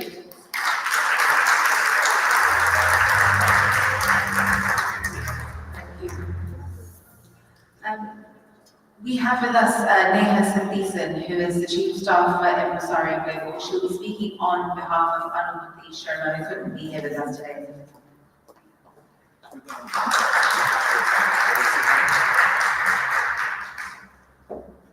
Can everyone hear me? All right, good afternoon, everyone. I'm Neha, and I would like to start by thanking Dr. Harvey for giving me a second opportunity to speak on the stage. My founder, Anupati Sharma, was supposed to be here today, sharing the stage space with us. However, her father had a cardiac arrest, and it is of the need of the hour for her to be present at home with her father. But I will be here in her place to share what is our vision and what is our way of enabling that vision, which is humanity with purpose. So I'm going to take a little detour and ask you to do something which was asked by one of our speakers yesterday, Mamata Subramaniam. I want all of you to take out, hold it up, except for those who are filming me, that's all right. All right, and now place it at the center of the table. And for the next 60 seconds to 80 seconds, you can listen to me because you will not need your phones. I want to talk about digital minimalism, not detox, minimalism.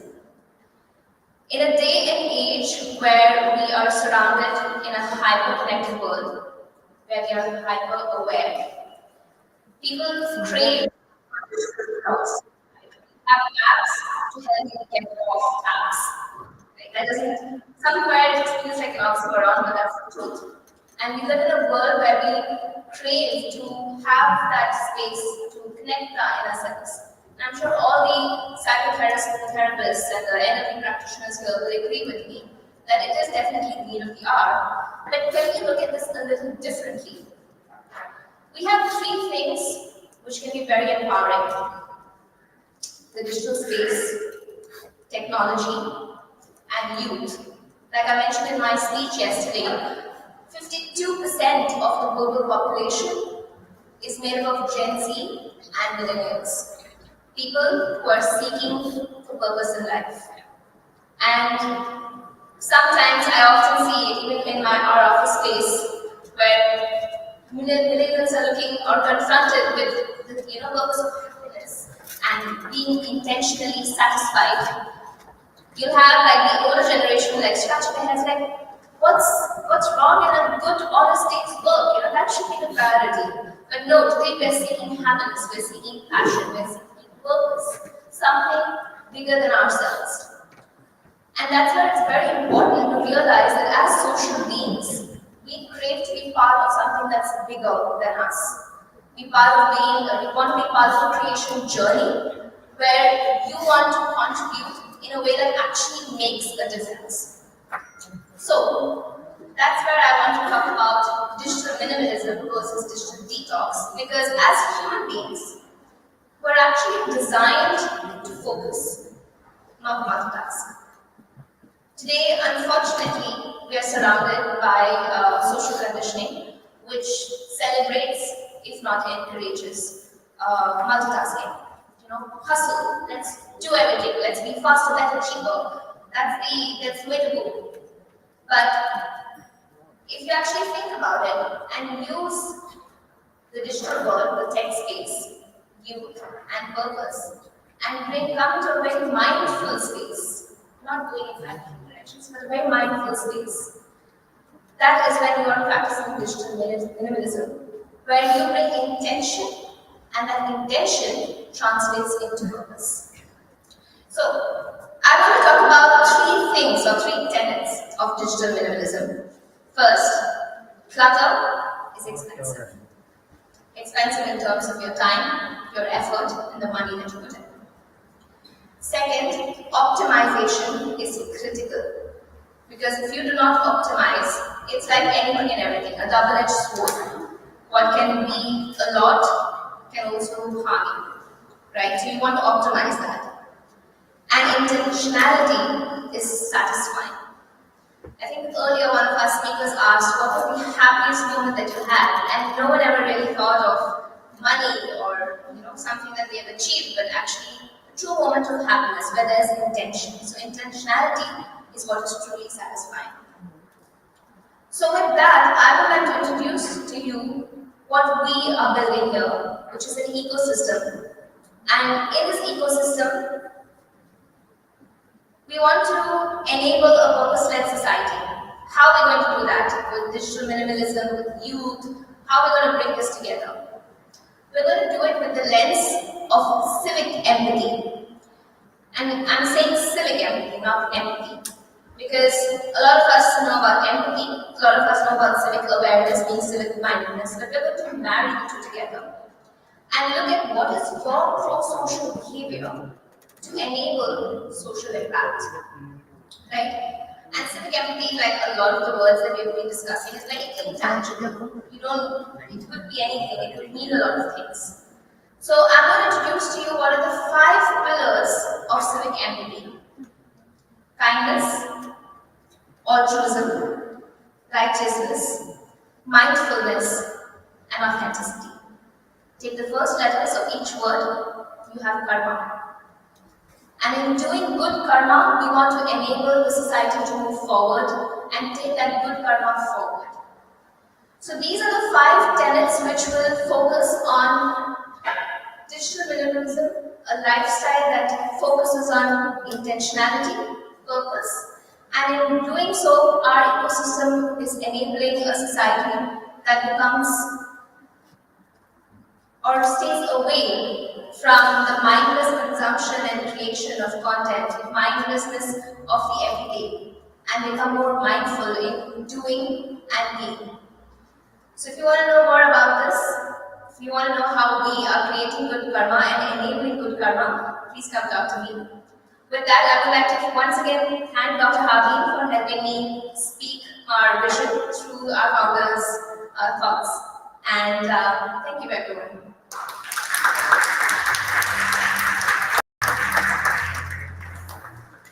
Thank you. Next, I'd like to invite Concepcion Balanes Obregon from Mexico. She is a Mexican businesswoman and founding partner of a corporate public relations agency and has also previously held various positions in international companies as well as Mexican government agencies. Concepcion.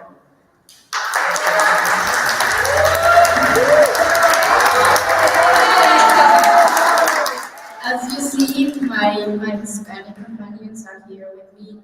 Gracias México, gracias Colombia, gracias Perú, Brazil is here, Italy, Greece, of course France, so many countries, so many mindsets. so many ways of thinking, and so many love and so much heart. But here, I'm going to talk to you about economic empowerment. Have you seen each and every one of you? Have you spoken to each other? Have you introduced each other? Said hi?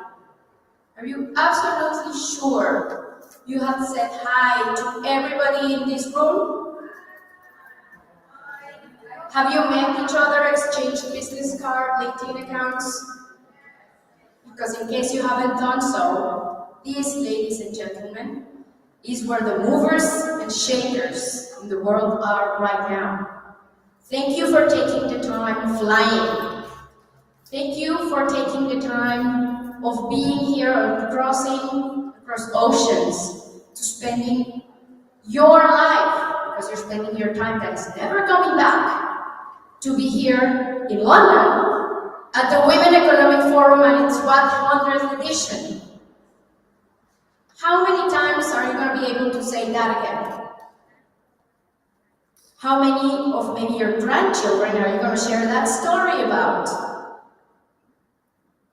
But have you also noticed that you are also part of economic empowerment? We're wearing it. I see beautiful saris, which talk about silk, about economy, about trade, and also labor, human labor. We don't speak about ages, we don't speak about stages, but we speak about growth. We have amazing people from Peru. I want to see those ropes from Peru. Enséñenme sus chales, señoras. Have you seen those beautiful hand-woven works? Have you also seen these beautiful, beautiful dresses that these ladies are wearing? They made them. We're speaking about indigenous cultures. They came, they invested. People have embarked in this journey to grow. We should and must be part of it. Capacity, what is economic empowerment? Do you know, or have you thought about what economic empowerment is? It's super fancy. It's the capacity to participate in, to contribute to, and to benefit from. And look, I'm wearing beautiful fashion from an amazing Mexican designer, Cecilia Suarez from Oaxaca, and she helps amazing women in the mountains of Oaxaca, and with these kind of amazing shows, they feed their families. And you know what? When women work, economies grow. And you are being part of it every time you go shopping. Woo, don't we love shopping? But guess what? Let's make it with a cause. If we increase women and girls' education, we're contributing to economic growth, to higher economic growth globally. And we can do it from the very beginning, starting by teaching young girls. And not just girls, boys, everybody that has the need to be educated. And it doesn't matter the age, it doesn't matter the stage. For I was educated today so much. I learned about STEM, I learned about technology, I know what to not ask Alexa anymore, or I looked at so many things in Google that you ladies, amazing ladies that know so many fields that I don't know, now I have learned because of you. Thank you for that. Economic growth is essential. It is essential to not only to transform lives, it is essential to keep the poor from being poor and the marginalized from stop being marginalized, to know what is happening to them and for them, and it is our benefit if we want to continue growing and changing this world. But you know what? I don't want to bore you with my speech. We have so many people here that have so many other subjects. I just want to please have you all make a commitment. Bring your cell phones, turn it over to selfies. Take a picture of yourselves. Come on, do it, because I want you to engage yourselves in this moment And how are we going to help economic growth? By engaging other people and engaging in the subjects that people need to hear from. We need to educate, not just educate children, educate each other and to empower. Because if we don't empower, we don't realize that we have the power of change. Thank you.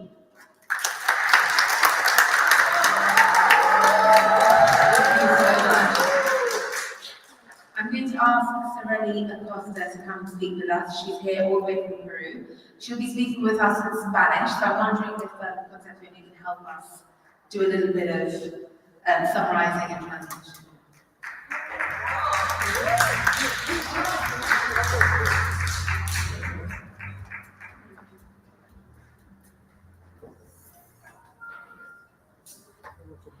Distinguished, be developed and trained. It is an honor unto me, it is global conclave and the vibrant city of London, respecting diverse orange cultures and aspirations. I am remaining on the amazing power, the respective age of collective union, and only enterprise in a testamento resiliente, creative and ambitious, a British for endure. Let me introduce myself. I am Is Sareli Acosta, Peruvian and American Latino. I'm professional accounting.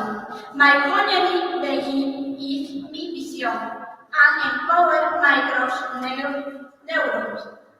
Did and soon address to drive local economies, creative job and inspire communities. Today I am provide sharing own story and back and transformation, empowering micro development. A junior one office. 1. The origin for number and D. A June accountant is power is number die and die out. Put beyond the speaking is I sound something big.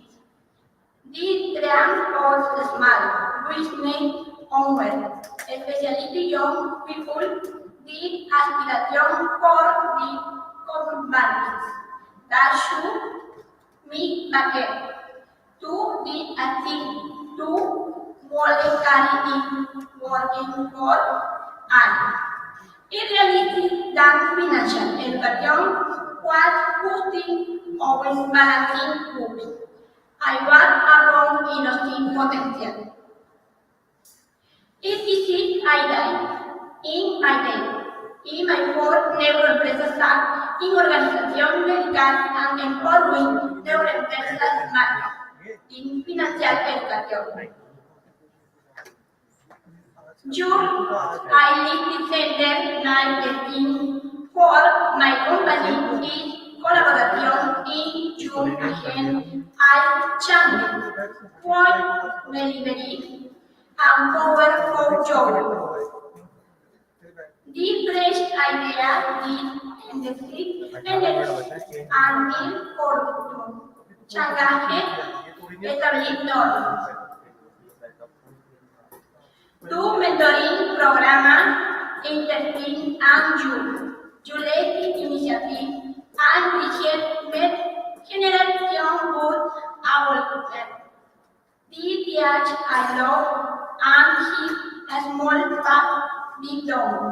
Humanidad working on 2 ways and more believe Peru. For migrant affairs, Nerdic workshop and financial education for youth, participation for market. The aspirate for mingling a big will, providing the practice will. Do we entrance board? The Bodyfield en July, Neuro Compañía Javier, and now I love Peruvian. it, and my family has become a community led. This has now common repeat tools. Neural work like transformation wave. Conclusion. Your role in modeling a woman in revenge can help today. Let's remember that our journey is integrated with others, not good public machine. Let's continue to distinctly. This has been on live where we need a common compassion. To me, fellow microlensaus, you are architects of open, the business, and to get the canvas of progress. To meet you, the anticipated with passion, the work of tomorrow, embraced in Fuji, and agile present. Let us celebrate empower us in collective forms, one quantum attraction goal, and illumination for shadow. Part 2 perspective. Thank you for waiting part for the moment where number meets death and where empower come and meet. Long live family and parents. Viva la mujer femenina y viva los jóvenes emprendedores.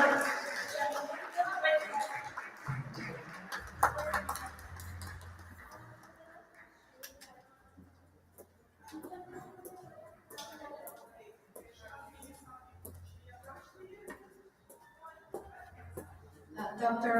Harvey, she would like to offer a gift to you from Peru.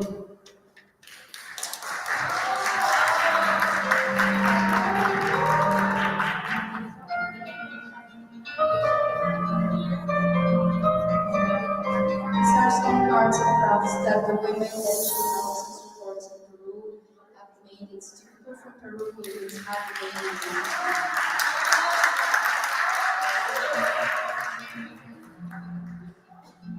That is a local musical.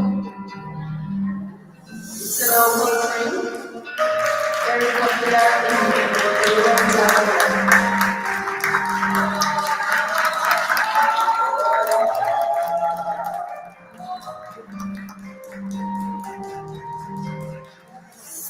God bless you. May you keep illuminating and brightening women, and the world needs causes and people like you.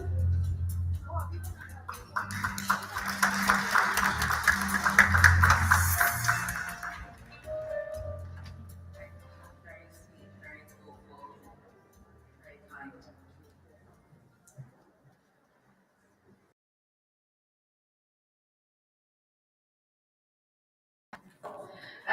Who is the founder of A Living Concept Limited, an interior and product concept.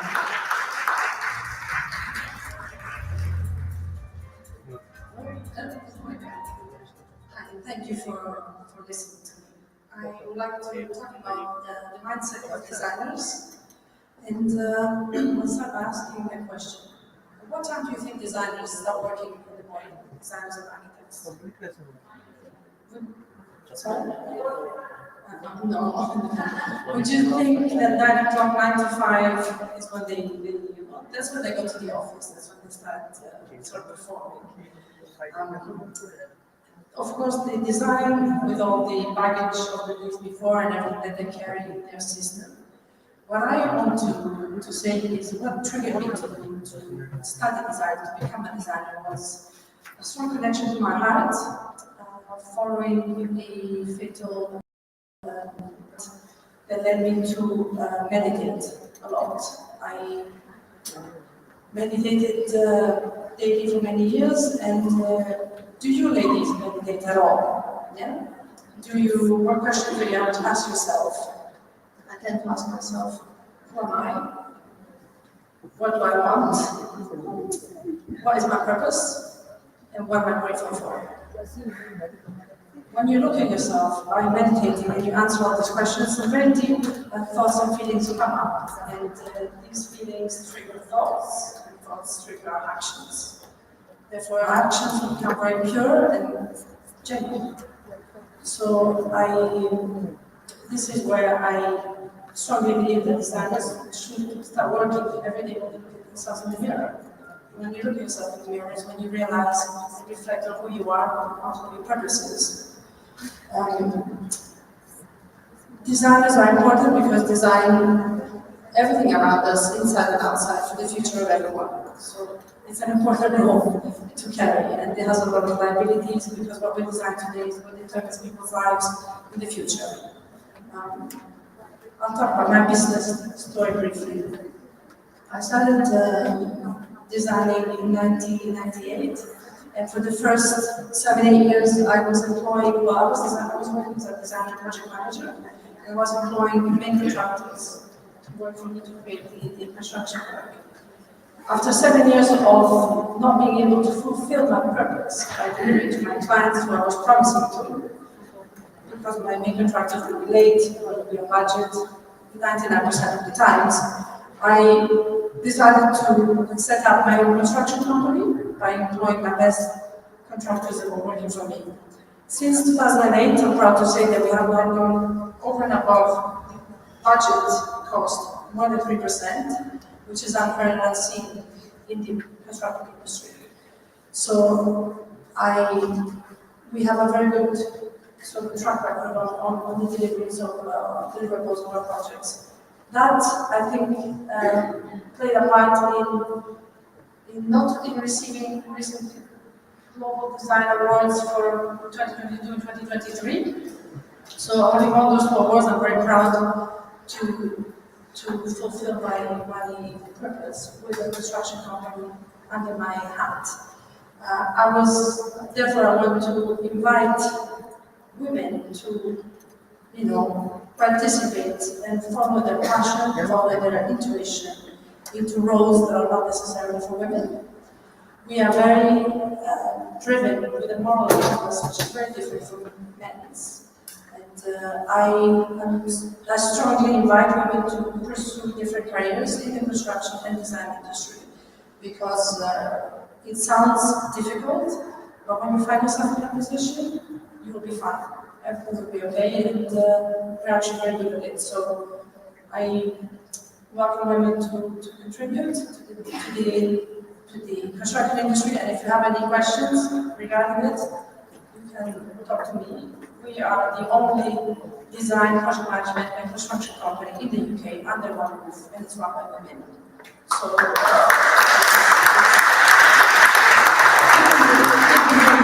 we manage to control of the design aspect, the project management, and the construction under one roof, which is what minimizes the issues in building sites. And you have the client has one protocol, and there's only one input to do it. So, a living concept. That's a living concept. So, if you have any questions, just come to me. I'll be able to reassure you that it's not impossible. All you need is passion and dare to take on roles. A living concept limited, or a bin assetti. A bin assetti or a living concept limited. You can see if you Google my name, it will come up. Okay? Thank you.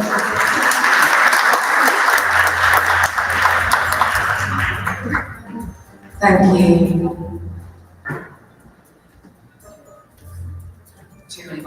Okay. I would like to invite next Elizabeth Lema Valdez, who will speak to us about corporate governance. She is from Mexico and the partner director of the Services.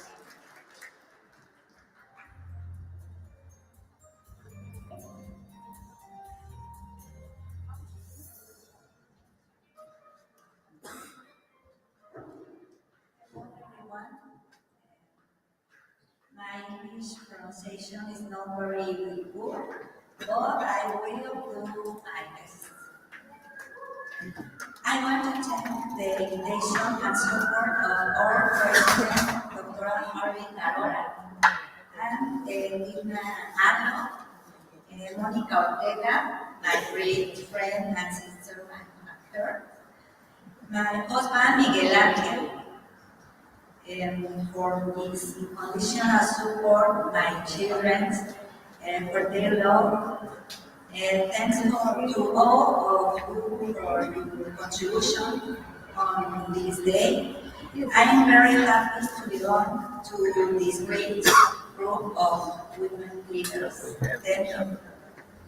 I will tell you a little about my participation in the professional field as a woman. I was fortunate to participate in this field for a very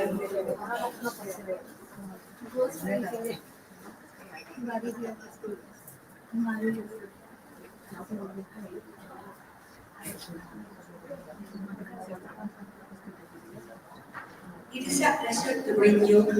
It is an honor for me to share with you this topic that I love so much for its productivity. As a business consultant for 15 years, I have faced different challenges in the business world, from the administrative side, regulatory compliance. I am a compliance officer, issues of social responsibility, and sustainable responsibility. I have participated in bodies analyzing fiscal and financial strategies, establishing practices and policies for corporate governance. And what I have really said is that the most important part to carrying out any project successfully. Every decision that is taken in any area of the company involves the success or unsuccess. In every decision, there is a degree of risk. We will know how to take the decision at the best risk mitigators with an adequate decision making of corporate governance. All the changes that have taken place in recent years in the world, the new way of doing business, which the development of technologies, the way we interact with companies in the other countries, the new culture of compliance and responsibility and sustainable have given way to a new era of business growth and innovation with a holistic and practical approach to managing risk, so that they can maximize the value and extend enterprise. With regards to regulatory risk, regulatory bodies, national and international level, taking an increasing interest on how organizations manage the children, parties with which they interact. The legal system of a country is considered a component of its institutional framework, as it will serve as the basis for the subsequent establishment of each of the regulations established in the country. These laws in each country the rights and protection that investors have in their relationships with their companies, conditioning the ownership structure and the predominant financing in the country, and giving rise to different interests, which ultimately result through different development of corporate governance mechanisms. Corporate governance has therefore become an essential approach to business continuity. It is simply accepts practice whose main objectives is to strengthen the organization by aligning the interests of the business with the purpose of directors, shareholders, partners, and other stakeholders. Within these particularities are certain general guidelines, such as the board of directors may be composed of investors, owners, and external corporate directors. And its main functions are define the strategies to be followed by the company to supervise the activities of the management is answering the achievement of the proposed objectives. And as it covers several areas, it's wholly important for the company to structure different committees such as ethics, finance, tax, legal, and planning strategies, so that members can focus their effort their own objectives without being distracted by issues outside their sphere. The shareholder meeting includes the internal body with the risk say over investments and hindsight on the best options for the company who work to protect the interests of the shareholders. This context is leading organization within their governance and internal control models to pay particular attention to the way in which they identify and manage the risk association with these third parties. The focus on risk associated with third parties as traditionality being rated and determined by the person in charge of each personality. What is the reason behind all this? I believe it's more viable financial and emotional health to establish a good corporate governance body. It is for true leaders to know how we live in our society. Thank you.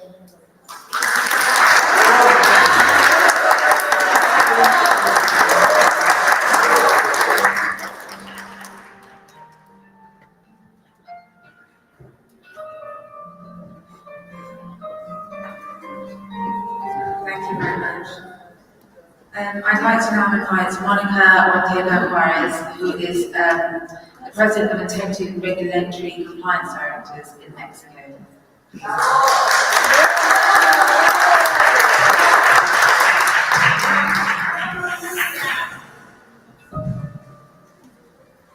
Thank you very much. Hello, beautiful people. How are you? Good, fine. I speak in Spanish. My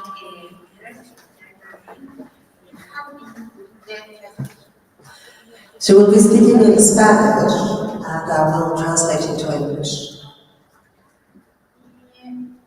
Damas y caballeros, Ladies and gentlemen, permítanme comenzar expresando mi gratitud hacia quienes me han acompañado en mi camino de vida. let me begin by expressing my gratitude to those who have accompanied me on my path. Primero a Dios, First of all, a mi madre, to my mother, a mi hermanita Luna, to my soulmate, San Juan Luna, who is here, a mis hijos Isaac y Emilio. to my children, Isaac and Emilio. Agradezco a nuestra bella líder mundial, la doctora Carolina Rojas. I thank my global leader, Dr. Habib Rola, Y a Krishna Vinay, and Krishna Vinay, quienes han hecho posible que hoy nos encontremos aquí. who have made it possible for us to meet here today. Y especialmente a la doctora Lina Ano, Especially Dr. Lina Anino, Global Chair and Integrity and Compliance Group. Global Chair Integrity and Compliance Lead. Extiendo mi agradecimiento a mis hermanas en la maravillosa delegación mexicana, así como a todos ustedes por su hermosa presencia. I extend my gratitude to all of my wonderful Mexican sisters delegation, as well as to all of you for your virtual presence. Hoy abordaré el tema del gobierno corporativo y los criterios ESG, Environmental, Social and Governance, en el contexto de la equidad de género y la sostenibilidad. Today I will address a topic of corporate governance and ESG criteria in the context of gender equality and sustainability. Sin embargo, en lugar de sumergirnos en las complejidades técnicas, quiero enfocarnos en lo que significa para las mujeres empresarias para nuestro planeta y para la lucha por la equidad de género.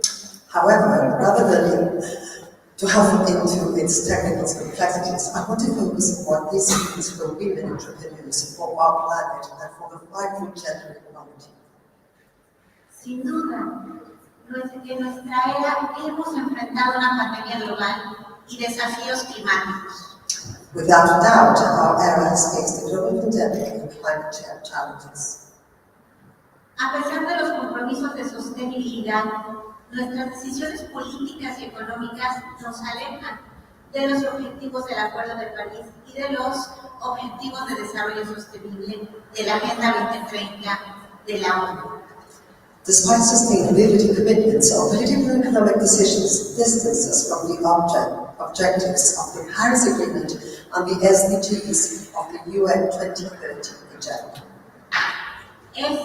Pone en peligro nuestro futuro y destaca la necesidad de cambiar nuestra mirada acerca de la gobernanza en las empresas y en los gobiernos. This endangers our future and highlights the need to change our governance in companies and governments. Los desastres naturales, la desigualdad y la explotación afectan el desarrollo sostenible y en muchas ocasiones recaen en zonas densamente pobladas que no están preparadas para afrontar los desastres ocasionados por el cambio climático. Natural disasters, inequality and exploitation affect sustainable development and often result in densely populated areas, which are not prepared to face the disasters caused by climate change. Lamentablemente, no son simples palabras, es una realidad. Unfortunately, these are not just words, they are a reality.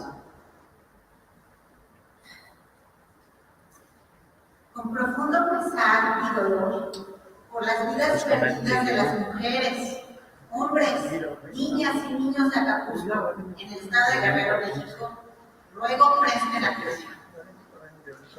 Unfortunately, with deep regret and pain for the lost lives of the women, men, girls, and boys of Acapulco, in the state of Guerrero, Mexico, I ask you to pay attention. El pasado 26 de octubre, el huracán Otis azotó nuestra costa mexicana, dejando 39 decesos y desaparecidos. On October 26th, Hurricane Otis hit our Mexican coast, leaving 39 dead people and missing. Pasó de tormenta tropical a huracán categoría 5 en tan solo 12 horas. It went from a tropical storm to a category 5 hurricane in 12 hours. Debido al calor oceánico inusualmente alto, resultado del cambio climático. Due to unusually high ocean heat, a result of climate change. Las consecuencias son desoladoras, afectando especialmente a mujeres y niños. Consequences are devastating, especially affecting women and girls. Hoy, cientos de familias se encuentran sin hogar, sin acceso a alimentos, agua potable, empleo y enfrentan una devastación incalculable.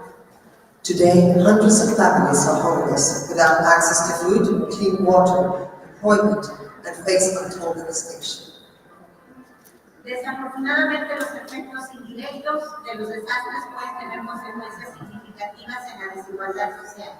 Unfortunately, the indirect effects of disasters can have significant consequences in social inequality.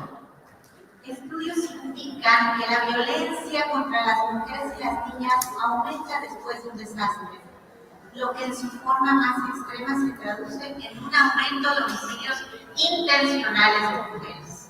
Studies indicate that violence against women and girls increases after a disaster, which is in its most extreme form, resulting in an increase in intentional homicides against women. Entonces, la pregunta es, ¿cómo se vincula todo esto con el gobierno corporativo de los derechos? So how does all of this tie up with corporate governance and ESG criteria? ¿Por qué nos debe de importar especialmente a las mujeres y hombres? Why does it matter, especially for women entrepreneurs? La respuesta es simple. El gobierno corporativo implica transparencia, rendición de cuentas y decisiones éticas. Para las mujeres y hombres empresarios es fundamental. Corporate governance involves transparency, accountability, and ethical decisions. For men and women entrepreneurs, it is essential. Fomenta la igualdad de género, empoderando a las mujeres en roles de liderazgo y promoviendo igualdad salarial y la promoción basada en el mérito. It promotes gender equality, empowering women in leadership roles, and promoting equal pay and merit-based promotion. En resumen, el gobierno corporativo es una herramienta poderosa para impulsar la equidad de género y la sostenibilidad. In summary, corporate governance is a powerful tool to promote gender equality and sustainability. Al brindar igualdad de oportunidades y diversidad de pensamiento, todos salimos beneficiados. By providing equality of opportunity and diversity of thought, we all benefit. Un enfoque sólido en el gobierno corporativo respalda la integración de la sostenibilidad y promueve prácticas responsables en las empresas. A strong focus on corporate governance supports the integration of sustainability and promotes responsible practices in companies. Trabajemos juntos y juntas para integrar un gobierno corporativo y la ética de nuestras empresas, construyendo un mundo donde el talento de las mujeres sea valorado, la equidad de género sea una realidad y el desarrollo sostenible garantice un futuro prometedor para las generaciones venideras. A strong focus on corporate governance supports the integration of sustainability and promotes responsible practices in companies. Let us work together to integrate corporate governance and ethics in our firms, building a world where men and women's talent is valued, gender equality is a reality, and sustainable development guarantees a promising future for future generations.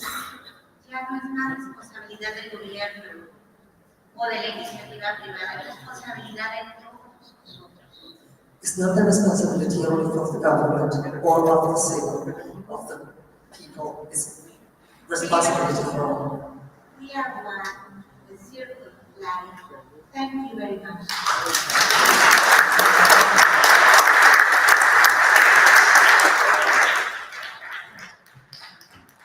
Thank you so much. Next, can I ask Naila Bankada to come and speak with us? She is a consultant in the renewable energy sector and one of our G100 chairs.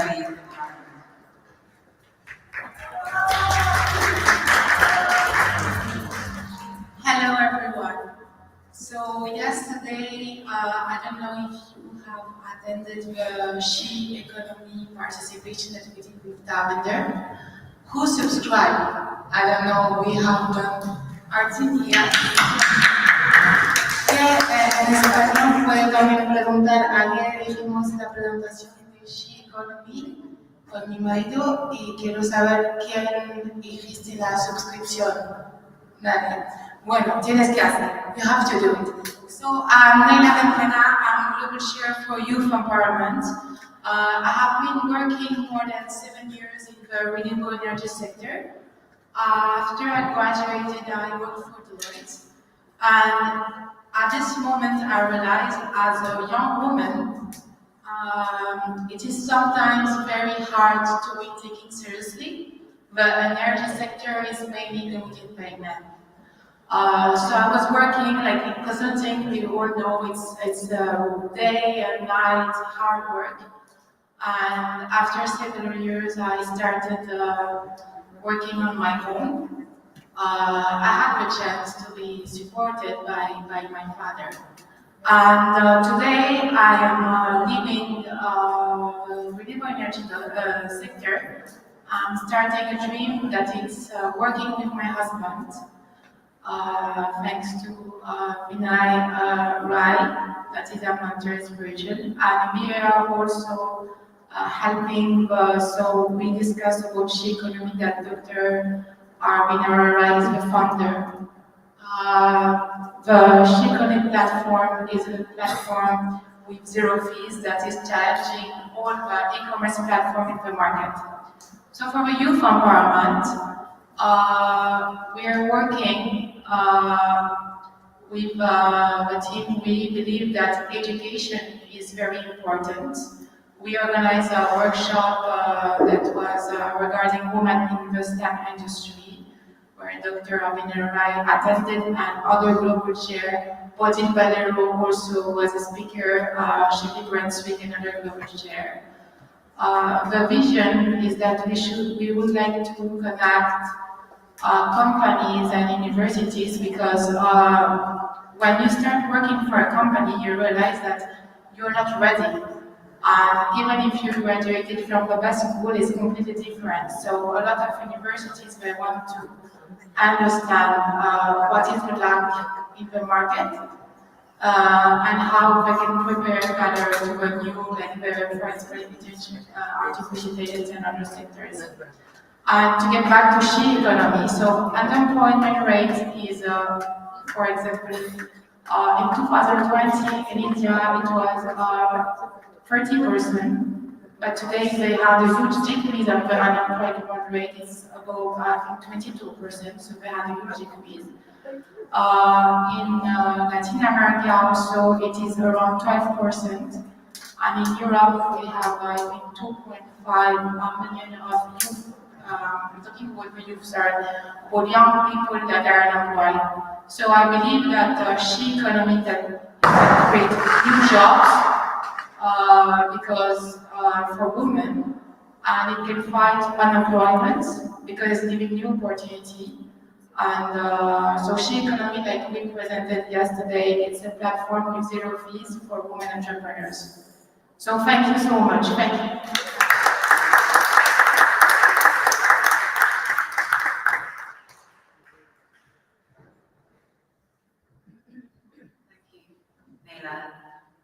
Like I mentioned, that is our chair for the G100 Youth Empowerment.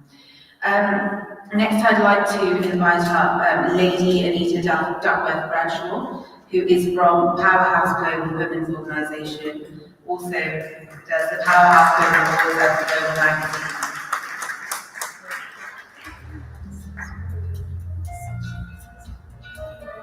Thank you. May I request for us to just stand up and stretch a little bit? I have just 3 minutes, but I'm giving you a bit of seconds. Let's stand up to stretch. It's important. Hello, everyone. Hello, this is Lady Anita Duckworth Bradshaw. It's a privilege to be in your presence. And where is the beautiful Dr. Herbert? Thank you for this opportunity. Love you, girl. I can't wait to give you a squeezy hug. Let's just stretch a little bit. Come on, ladies. Let's move it. That's it. Take a deep breath. Please do sit down. Oh, I love that. Oh, please, let's do that. We've been sitting for a while now. That's the way we roll, just to stretch a bit. Okay, please do take your seats. Thank you very much. It's such an honor to be in your presence this afternoon. And I'm so happy to see some of my friends, especially my beautiful sister and friend from Australia. All of you here. To be honest with you, a round of applause for her. She's all the way from Australia. Oh, how far can you come from? See, life is absolutely beautiful. Absolutely beautiful. And I say to people, when women come together, magic happens. To be honest with you, it is, when I tell you that it's a privilege to be with you, you will not understand it. I know how busy we all are, but we chose to spend these few days together to share, to learn, and hopefully to collaborate. I know the topic we're treating on is about youth empowerment. But the question is, who is a youth? A youth is you and I, and the younger generation.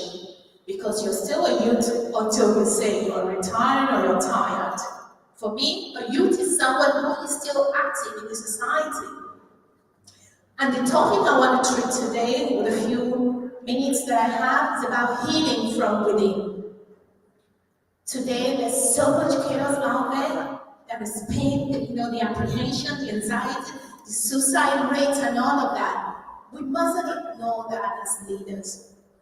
Myself, as a Powerhouse Global Propagator, my job is to create global visibility opportunities for leaders from around the world. aside from women, I also include men because we all matter. I know that each of us need all of us, and all of us need each of us. So going back to the basis of the youth need real role models like you and I. You know, it's so easy for us to talk about the beautiful part and all the good things happening in our lives right now, but most times we forget to tell them the rough patches that we went through to become this. So let's start sharing our stories as real as it is. It's okay to become this person, but what were the processes you went through to get here? They want to hear that. The youth want to hear your story. So don't shy away from that. I started at the age of 7 to lead from my little village in Nigeria and then becoming a global voice. I've been through the rough path. I've been through the storms of life. I've gone into depression. I've been homeless. I've had all of that. But one thing I never did was to stay down where situation and circumstances placed me. And I want to say to us, when we talk about role models, the youth want to know what we have been through to get to where we are. Because the processes is actually what made us to become these global voices. Wherever we are living from, whether we are stay-at-home moms or we are CEOs of top organizations. The youth need us to teach them how to be self-sufficient, resilient. It comes from them knowing how to walk through the process. Yes, we're in the technological age where it's all about the quick fix, microwave, and all of that. But hey, I believe our great-grandmothers and great-grandfathers would tell us that for us to become real solidly successful, we must allow ourselves to go through those processes. So let's make it a point of duty to teach our youth to be patient with growth, to believe in themselves. Tell them about the pain you went through to become this. Tell them the hurdles you had to jump to get to where you are right now. Create opportunities for them. Give them a voice. They want to be seen and be heard. Let's not forget that the youth want to be seen and they want to be heard. So healing from within starts by knowing the direction to go from where they are. Each time I speak to people, I speak to myself. Even right now, I'm asking myself, what's next for me? You've all traveled from around the world to be here. Some of you have been here a couple of days. The question is, what are you going to take from this gathering? Form alliance with people. Check who is in the room. Check who is on that profile. And form a relationship that will lead beyond this event. That is what I want us to remember. As an entrepreneur, we all need each other to thrive, to shine, to become, and there is room for every one of us to grow. The youth need us to be a true role model by shining light for them to know where to head from where we are. Suicide rate is high because of the fear of rejection and pain and loss. But let me tell you, go out there and start telling them it is okay to fall. Because they are going to rise again with the right support. It is okay to be rejected. Yes, some of them suffer from broken hearted and they want to keep on. No, let's be the voice of reassurance that it's going to be okay. And that is just the message I want to leave with us today. It is okay if you're not okay. But it's not okay to stay where situation and circumstances have left you. Let us be the voice, let us be the light for this generation and the generation unborn by doing the little things that will make a difference in our own field of influence. And on that note, I just want to thank you for the opportunity to speak to us. Thank you very much. Thank you very much. And thanks for getting us up and energizing the room. I think that was needed. Next, I'd like to invite Anoma Rankovic. She is the company director of Winsbury Flowers and does a whole host of other things.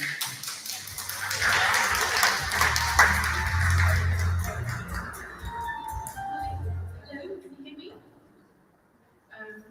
This is my second time here. Thank you, Dr. Harvey. Last time was 2019 before all the lockdowns. I've had 4 careers so far. My first thoughts were to go into medicine, and I ended up doing biology at university. Because I didn't get my place at Cambridge, I didn't fight for it. But there I decided to, I was inspired by my uncle who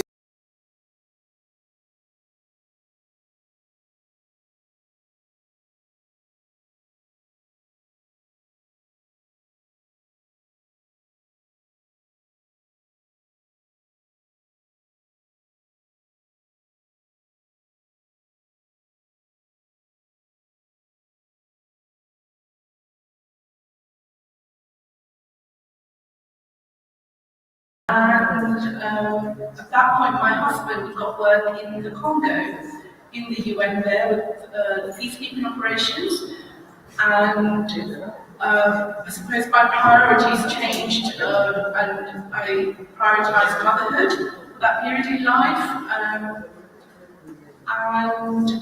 but it meant that the international development career suffered because it's really hard to juggle work in war-torn countries often with bringing up children in calm, suburban countryside in England. At that point, I took over a tea room in Windsor,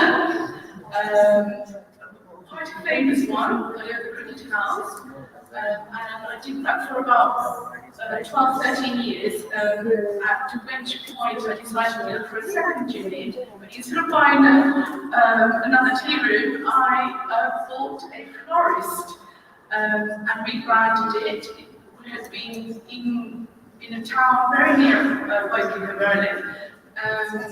Rebranded it to be Lady Flora, which I think is a brilliant name. I can think of so many products and different ventures coming from that brand name.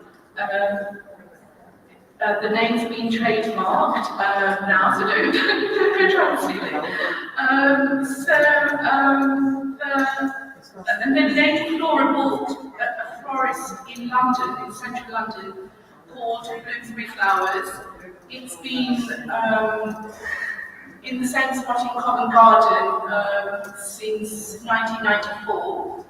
I bought it from 2 gentlemen who had been ballerinas in the Royal Ballet School and performed regularly at the Opera House. So a lot of our clients are people like the Royal Ballet, the Opera House, the creative industries nearby. Our work is always creative and design-led, and we work a lot with PR companies and we work to brand. If someone wants, yesterday was beauty firms wanting flowers on pedestals for a backdrop for their brand. And that's a very typical one. Or it could be, last week was an Australian charity, Lifeline International, who wanted flowers for a fundraising event. It might be floral workshops for Christmas, but for like 30 people because it's a company day out. It might be a law firm which is trying to impress their clients with these flowers. So I have to say, as I got into my 40s, my desire to change the world, which was part of the desire to be in the UN system and all of that, it subsided, and I became conscious that creativity is actually something that we've all got, and the education system suppresses it because it's trying to create models, people who will work in the system. It's not trying to create entrepreneurs. It suppresses creativity and free thinking. And I believe that we've all got many sides to us, which I can see, and I'm so happy to be with sisters who have multiple careers and juggle so many things, their families and their inner spirit and their need to earn and contribute to society. I'm now in my 50s, I've got 4 kids. I don't feel I've reached the end of what I have to offer the world or to myself, but I do know that with floristry, a lot of the need to be both entrepreneurial and creative is fulfilled. Yes, sometimes I feel like, oh, we've got too many ideas popping into my head, but I need to rein them in more than let go, give them free rein, because you can't do everything all at once either. I think that's all I need to say. Thank you.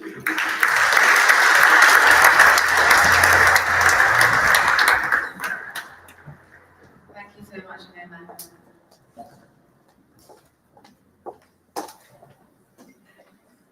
I'd like to invite next Professor Dr. Anjali Nigam, who is CEO of Incubation and Acceleration at Mary Startup Hub, which is a startup where she leads the development and launches high-impact social startups in agri-tech, medtech, and climate tech domains. She's with Delhi University, was here and joined us, and is also one of our G100 country chairs for startup ecosystem.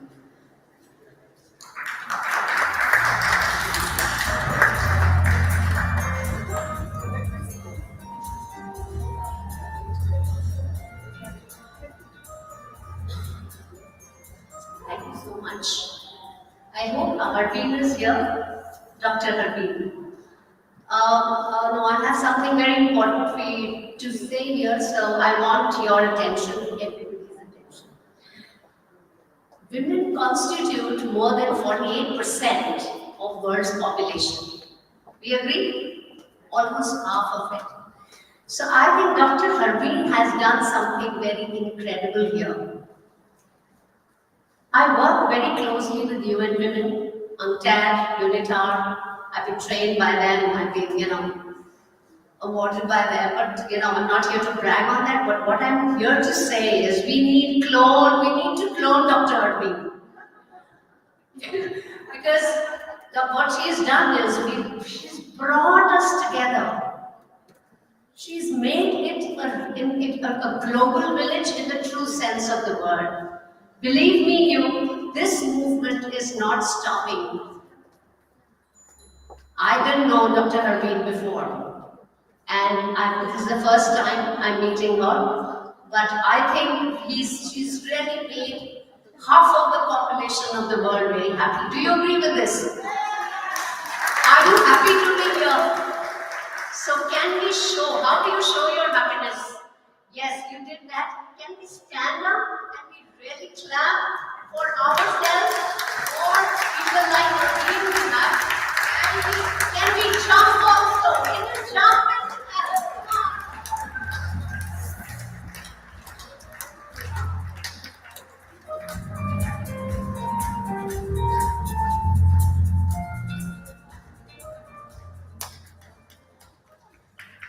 See, we as women are capable of, we have one of the highest emotional quotients. You name it and we have it. We have empathy, we have compassion, we have love, we can evoke trust, we can create harmony. Of course, vice versa is also true. So let's go with what positives we can empower this world with, because our power is unbelievable. And the world, especially, I mean, in India, we see all goddesses being, So I'm not here to, basically what I'm trying to drive the point here, since this is a panel on entrepreneurship, we as women are born entrepreneurs. When we cook something different, if you see it right from, and from your homes, when you cook something different, but you can still sell it to your child to eat it even if she doesn't like it. Do you believe that? So we all do it. So it's there in our genes. We have the highest, and then generally we are very, very sensitive. So what I bring here to the table is, I have been doing capacity building of almost 700 to 800 startups all across India. Some of them are from overseas as well. But what we work on is creating social impact. We work on creating those kind of startups which create a better world order. It's not just because this world is not for me, just for me. What I'm here for is for creating something, which we leave something better for our generations. There is a study which says that women bosses, 2 women are, I don't want to say it, but it's a fact that women bosses are not very good to women. Do you agree that? No. How many of you agree? So let's take a pledge today. Can we pledge that to ourselves? Would you like to do that? Because, what we have to do is we have to empower, not just, of course we have to empower everybody. We've been hearing so many women talk about that. So bring that inner zone of influence. Bring that into what we can do as individuals. Where I have power to do it, I can do it. When I just leave you with a small thought, and I will not bore you any further, I just share my case study with you in about 2 minutes. When Nirbhaya happened in Delhi, Nirbhaya was a very bad case of sexual rape of a very young medical student, and by a 15-year-old boy from slum of Delhi. And that was the day it really turned around my thinking. It really, I think a lot of us got impacted. And 3 days I could not be myself. I became a ball of negative energy. I started thinking, why is this happening? Who is responsible? Why doesn't somebody do something? And at the end of 3 days, I realized this is not going to help. Because if I'm blaming others, I'm blaming the environment, it doesn't help anybody. So that is the time I was operating in my zone of concern. So what I had to do was, I jumped into my zone of influence, which is under my control. And what I did was, I created a group of feeling citizens like you, people from corporate, even from Bollywood, even from media, students, housewives, they started joining me, and we started deliberating what is the reason behind such psyches which are being created at such young age. And we found value gaps to be a very, very, very glaring gap.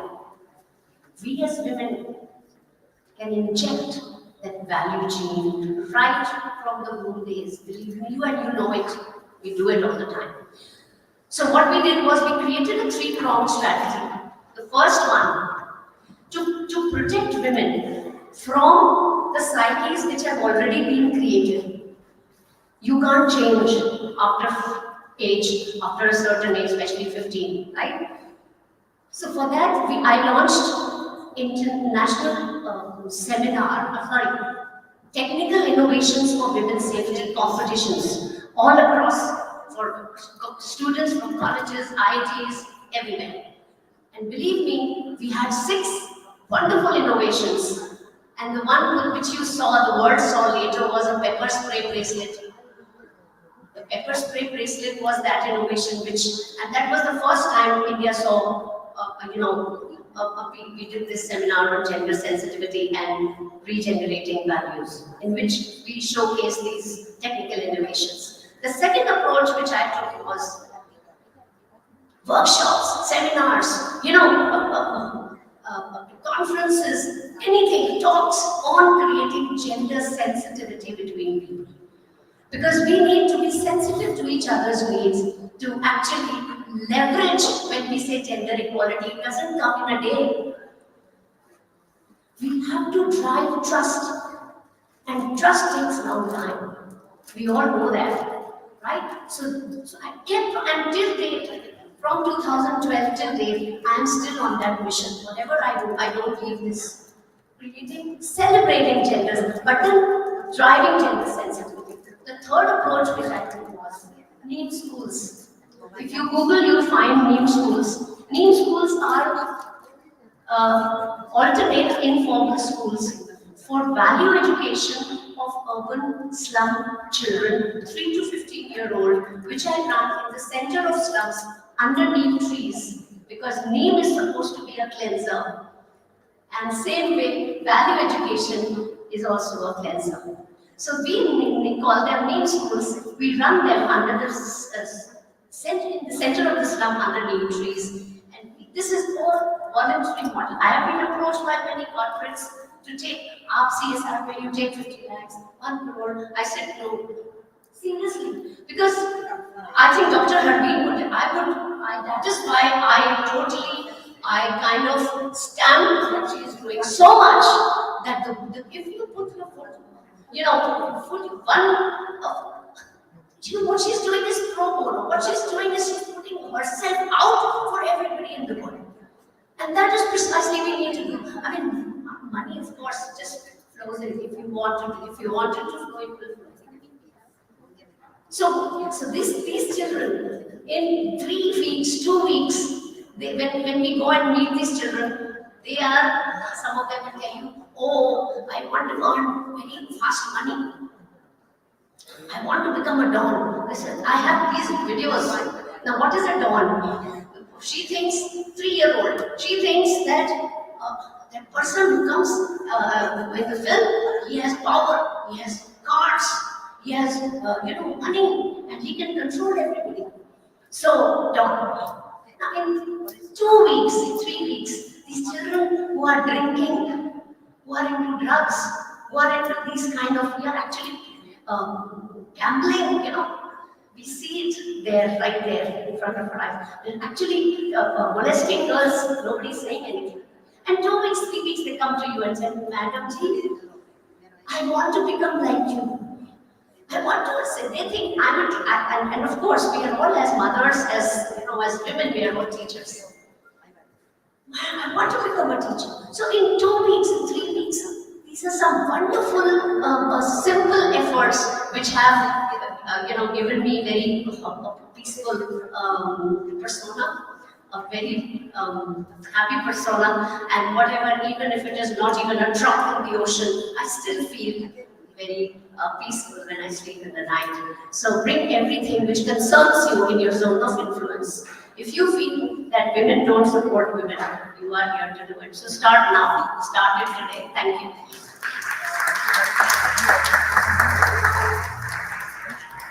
Thank you so much. And our final speaker for today's panel, last but definitely not least, we've got Sunita Chaubey, who is a recruitment director from Syntech and is from London.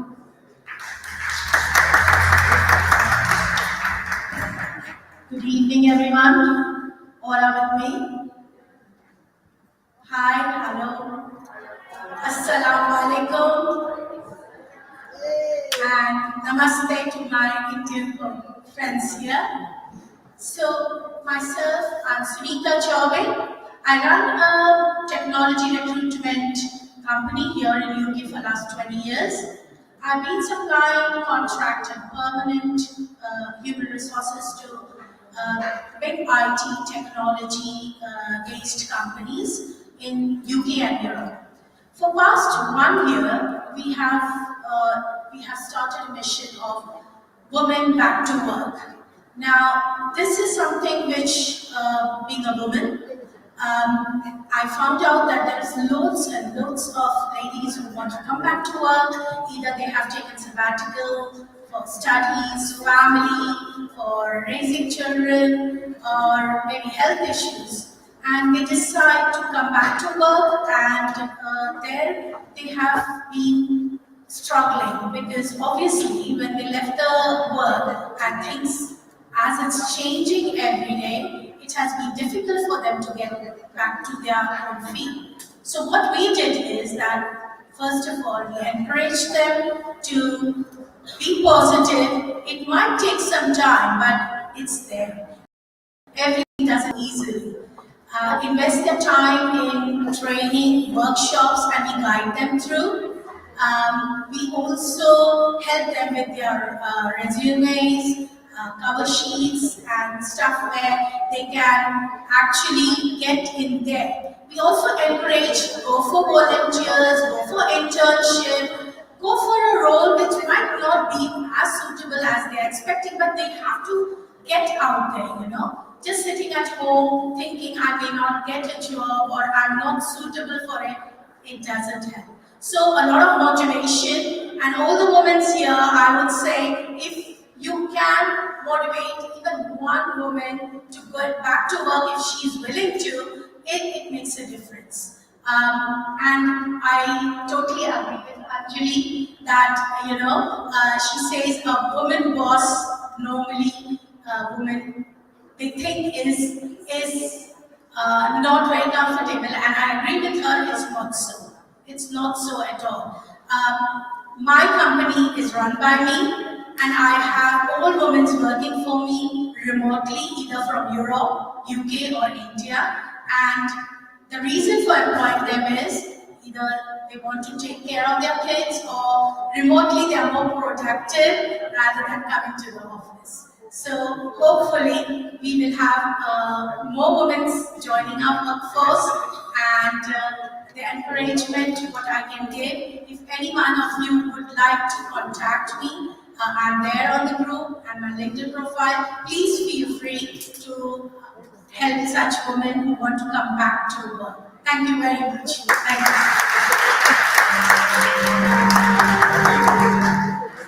Thank you so much. And thank you all. It's been quite a long session, but a very, very interesting one.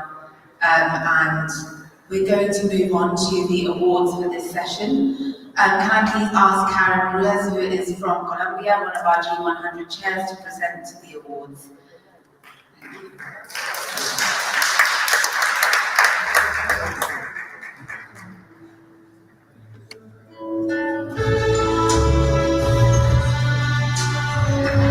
Lady Anita Duckler Bradshaw, Woman of the Decade.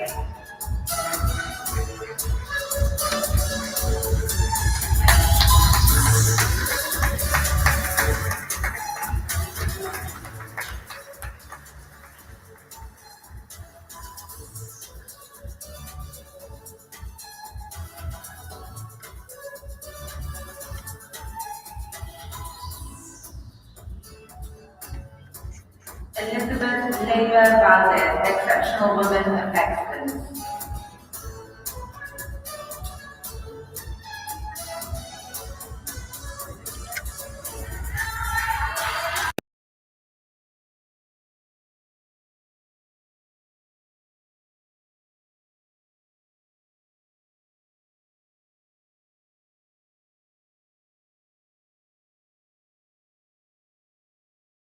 Iconic women creating a better world.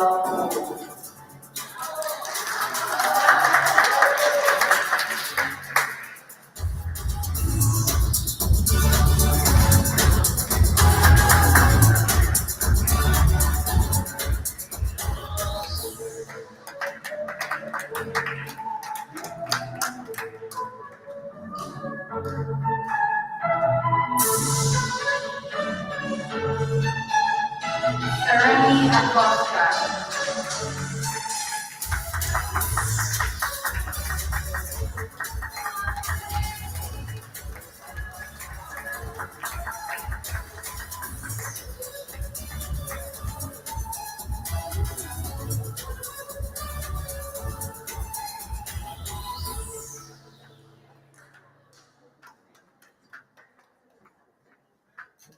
We have, on behalf of Honorable Sharma, Neha will be receiving her award.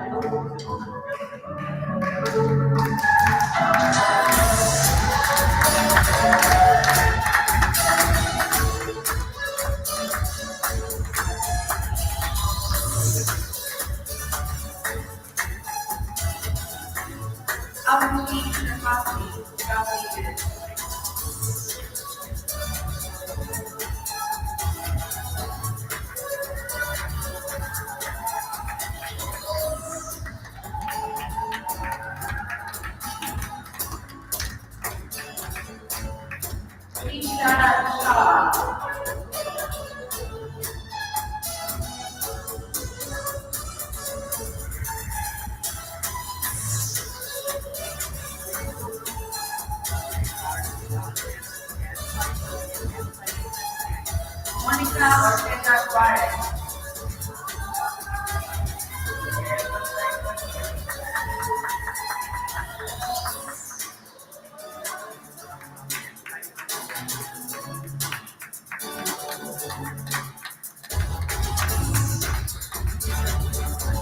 Professor Dr. Anthony.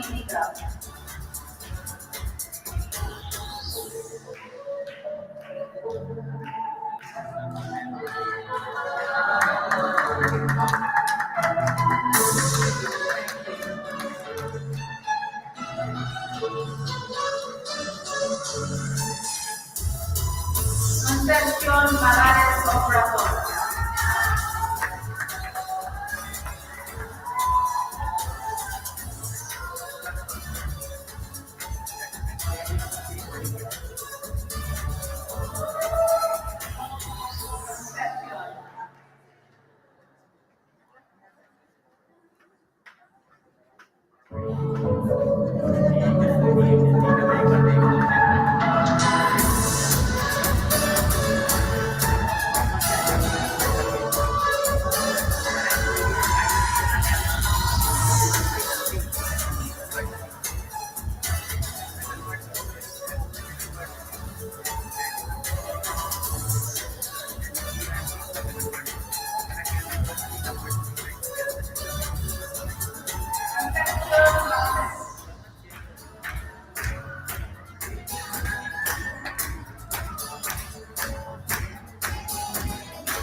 Amelia Sandoyo.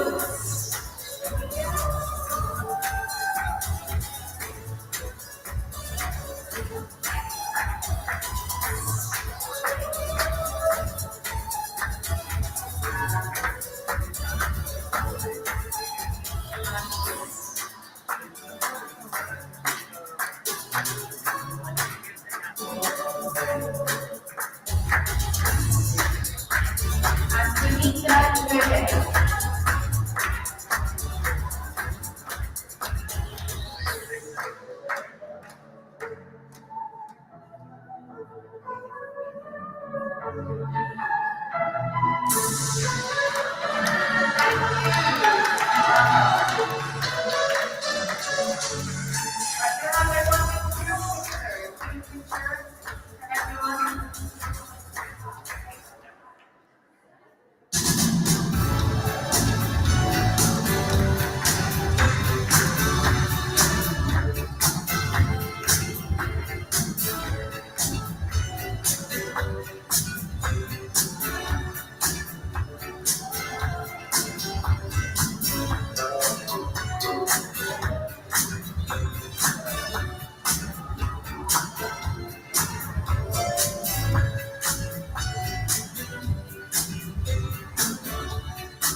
Just for anyone that wasn't here earlier, we are having dinner here today at 7 o'clock. Those of you who need to stay,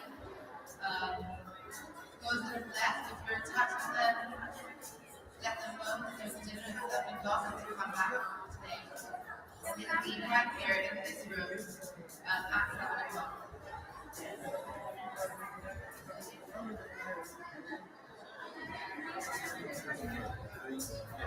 Before we move to the next session, which is going to be led by Soul Sister Nadi. I know you've been waiting, and I thank you for your patience and your love. Just before that 10 minutes, we have 4 speakers. Very quickly, we will be going through 10 minutes with our 4 speakers. We have a request on stage. Meenakshi Pathak, founder and Maidani Learning Hub from the UK in Scotland. G100 Country Chair Scotland for Engineering and Energy. I also request Rushanka Pramod Amrutkar, Senior Advisor, Remote Sensing and Earth Observation Environment Agency in England. I invite Diana Skelton, National Coordinator for All Together in Dignity, an organization for poverty eradication in the UK. And Chinu Kishore from Assam, India, wearing the beautiful Bedha Chador, who's an entrepreneur, dancer, and engineer. All of you sisters on board.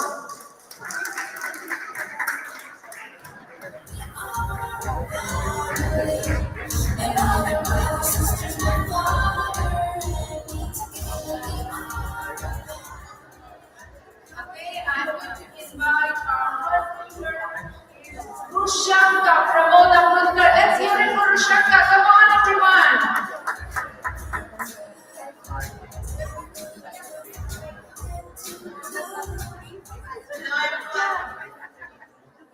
Hello everyone.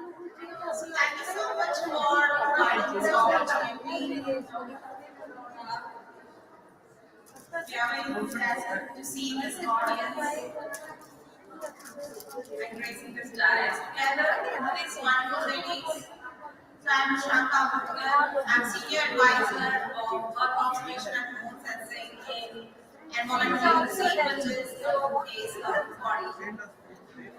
I also wear another hat in which I am G100 UK Country Chair for Energy and Engineering Wing.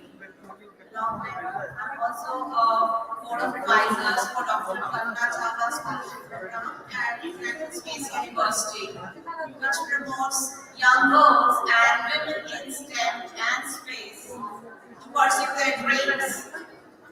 So I'm here to have a networking session with you all and provide you the opportunity to know more about space technology and girls in STEM and space. This is the world in which we are trying to be away from digital cameras and codings and the words such as AI. But still, we are trying towards space technology, and the utilization of space technology has been a great help in this era of wars, such as which is still going on in Ukraine and Israel, as we see, and how the space technology can empower us with the intelligence we gather from space of this earth. And this observation has provided us the intelligence and the information which we require for human development and security purposes. In my current role as the observation and remote sensing scientist at an environment agency, I'm working on gathering intelligence for agricultural sector and primarily helping the farmers and the area officers with the preoccupied inspections of the farms using the space technology data. And with this data, we actually run AI models, and this AI models and deep learning models, they provide us with the prior information, which is then goes into the system, and it actually reduces the manual work, and it actually helps the community to thrive and accelerate faster in terms of precision farming. So we all are here to gather and to empower each other with our expertise and our knowledge and the positions which we all are having in our agencies and our organizations and institutions. And I definitely believe that with the advent of empowering women, empowering girls through girl bosses and through women bosses, we will definitely achieve it in no time. It really needs a village to actually raise a kid, they say. So it really takes that wonderful woman to achieve that dream. Thank you so much.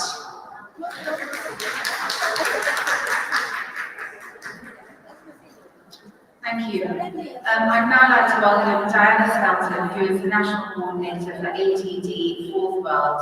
Thank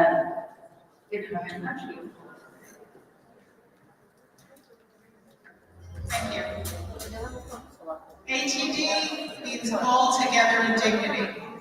We're a worldwide movement for human rights and against poverty. And I want to just mention to you two women who really inspire me, and also to talk to you about work that we're doing right now with Amnesty International about violations of human rights here in the UK. We listen to people in deep poverty in both the global south and the global north. Poverty everywhere has unique aspects, but in all parts of the world, people in poverty agree that poverty is about more than just income and lack of decent work. It's also about damaged health and well-being. It's about being stigmatized by others. It's about struggling with disempowering systems and policies. And when we listen in particular to girls and women on every continent, the issue they're most concerned about is that poverty tends to separate parents from their children. In Burkina Faso, we work with children who've left their parents' villages and are living in the streets of the capital. In Haiti, there's parents who struggle to put food on the table, and they sometimes entrust their children temporarily to orphanages where they know there are regular meals. And in the United Kingdom, if you grew up in poverty, you are more likely to have social services remove custody of your children. The UK is an outlier of continental proportions, with a very large number of cases of forced adoptions. The poorer you are, the more likely you are to have your children removed from your custody. This is what we're working with Amnesty International to change. The human cost of it was described by one grandmother. She said, forced adoptions are horrendous. They affect everyone. Siblings and grandparents will never have contact with that child again.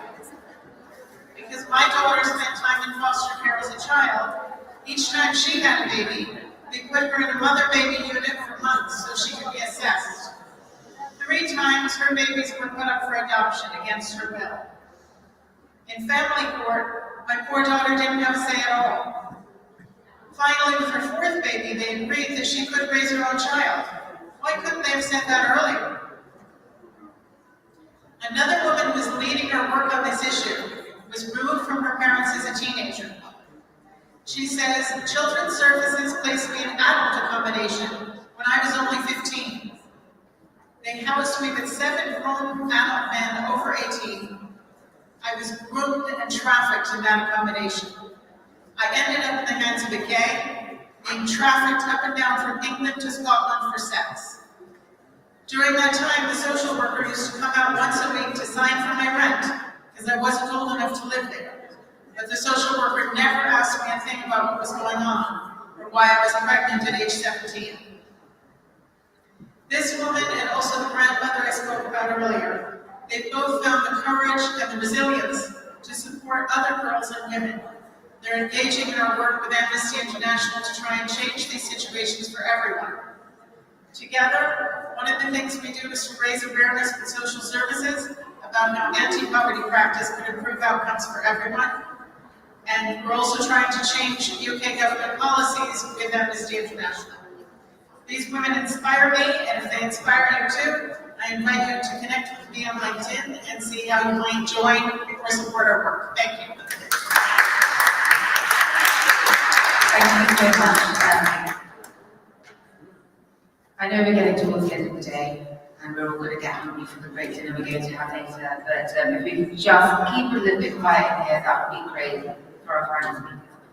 Next, I'd like to ask Dr. Sangeeta Jain, who is the CEO of OLT ERP, which you can tell us a bit more about what that stands for.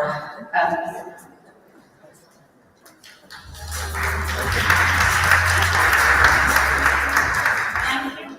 Good afternoon, everyone. I'm Dr. Sangeeta Jain, an educationist, a researcher, a businesswoman in higher education.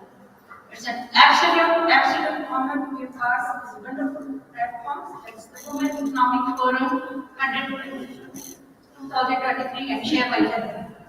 I started my career with a doctorate from University of Delhi, India, taught in various colleges, conducted research, lab publications, participated in various national conferences for many years. Then I took a good career break of almost 10 years to fulfill my family responsibilities. 2014 was a turning point in my life. With the motivation and encouragement from my two professional daughters, I did a course on entrepreneurship from ISP Hyderabad, which happened to be changed. It was an era when technology had started shaping various domains, and I noticed my passion and the need in the society on the use of technology to combat various challenges in academic institutions. Following my passion, designed and developed several software products under the banner of OLT ERP. These applications featured a case study in Harvard Business Review, and it constitutes an end-to-end student management information system. Our product has gained widespread acceptance across India, mainly in the triple accredited institutions like IIMs and central universities. Now comes the desire to innovate. So I choose the United Kingdom, the most preferential fertile ground for any innovator globally, especially when it comes to artificial intelligence and machine learning. Here, we notice the chronic increase in the student mental stress in higher education. That was something which was bothering me a lot. So we started designing a pre-trained machine learning model called the Heuronomic app to identify the embedded stress indicators within the academic data to facilitate timely intervention so that we can minimize the damages and reduce the student dropout rate. And you will be happy to know that the urgency of this app is so much that there was a recent petition in the UK Parliament calling for a duty of care for students in higher education. And I am very pleased to report that my prototype as of now shows an impressive accuracy level of 73%. We are working to mature it to 20%. On the personal level, I am deeply committed to the cause of gender equality and women empowerment. I had the privilege to be associated with Sharing Day Foundation program, where I have been mentoring women across the globe. And today, I am grateful to Sister Harleen for nominating me as UK Country Chair for Entrepreneurship Wing. Data reveals there are about 300,000 unemployed spouses of migrant professionals settled in the UK who needs attention. We need to motivate them, ignite their passion. I also advocate innovation because to me, it's a path to embrace your passion as a profession. It's a platform that creates dreams for personal growth and provides numerous opportunities to contribute back to the society. So here I not only supports me to come back to the mainstream, but it promotes refinement, not retirement. Trust me, it's very fulfilling and it resonates with our purpose of existence. Thank you everybody for listening.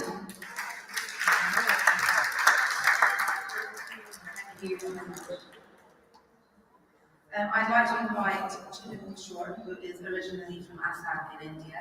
She's the CEO of Chat for You, and she works with Lupura Nasabi, sorry if my pronunciation isn't great, which helps to empower young women.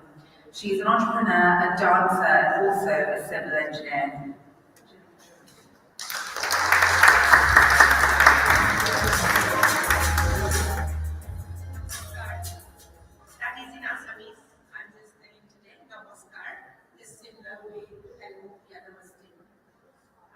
Thank you very much for having actually, because my session was yesterday. I came today due to my work problems. However, I haven't given the opportunity to express my kind of about myself. I wear a different hat. I'm from originally from Northeast India, place called Assam. And how many of you believe their attire, their art form, like earlier Peru was here. We don't need recognition, we just see them and we know that they're from Peru. That is the kind of a route I have taken to introduce myself. I am from, as I said, I'm from a very small place in Assam, and I think I'm the first one to come from there to all the way to UK and study and looking after their families and etc. But that's something I don't kind of talk about it because that's something my inspiration to be here today. I came here around 20 years back. I have a 21-year-old son. I was married in 19 years old. And I didn't have opportunity to do that time much, but I had very high aspirations, especially for women. We are 4 sisters in the house, and we are not privileged to have everything what we wanted in terms of art form or in terms of education and etc. So that stayed in my mind, and I wanted to work for them. Coming here 10 years, I spent just looking after career and improving, going into a kind of a director level. And then I started working on the art form I was expert in. I'm a dancer, so I thought the dance or the art form is my kind of introduction to the world as where I'm from, my originality, because people ask a lot of questions. And there were things, I think, people who come from India, they know we are not very lucky to be introduced as a Northeast Indian. So that's something that just stays in my mind, and even Indians sometimes ask, where are you from? Are you from a different country, not from there? So that's something I'm proud of where I'm from, and also the family I'm from. So once I started kind of introducing myself as a kind of what I am and where I'm from, I started working on women. And I'm very, very privileged to work with one of the organizations called Inspiring Indian Women. Today we are here in support of this amazing, energetic lady, Harbin ji. I think I have seen her first time. I have spoken to her on the messages and everything, but she gave me some different aura. I think if we even have 1% of that, I think we will flourish as a woman and helping each other. And earlier, I think, I forgot the name, but it very clearly stated woman boss. I'm a leader. I'm a boss as well in the office. However, my whole team is women. So I think I'm a very good boss in that way. Because I inspire them to be what I have achieved through me, because it's very important. Men are always, somebody says, men are always kind of aggressive to what they want to achieve. Women has got different hats to wear. If women doesn't support women, they will not get anywhere. So this is very important. We hold their hands when necessary. That is, I also doing the art form. The women who love to dance, I think everybody knows that dancing releases good hormone, happy hormone. I think everybody knows how to dance. but it's just there is a kind of a limitation everybody has. So I do help on that as well. Women who love to dance, who love to come out, I teach them, and whether it's old or young, it doesn't matter. And I remember even in this stage I performed, and the old ladies, they want to all be my students. So that's something I do as well. What I'm trying to say is, women only can help women. Men are there for support. So women, don't don't become puller down. Be somebody who lift each and everyone. What we do. As I can see, like few of us sitting here. I know you guys are probably tired by this, but you're still listening to everyone talking. And thank you for that. And thank you for giving me an opportunity to express myself and tell about. And I also have a cha for you. I bring organic Assam tea from all the way from Assam. If somebody is interested, they can go to chaforyou.com, and I will for that. So thank you very much, and everyone, and have a good evening.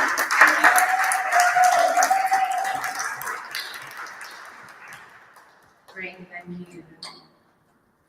I'd like to ask Meenakshi Pathak, who is one of our G100 country chairs in Scotland, and also the founder of Medali Learning Hub.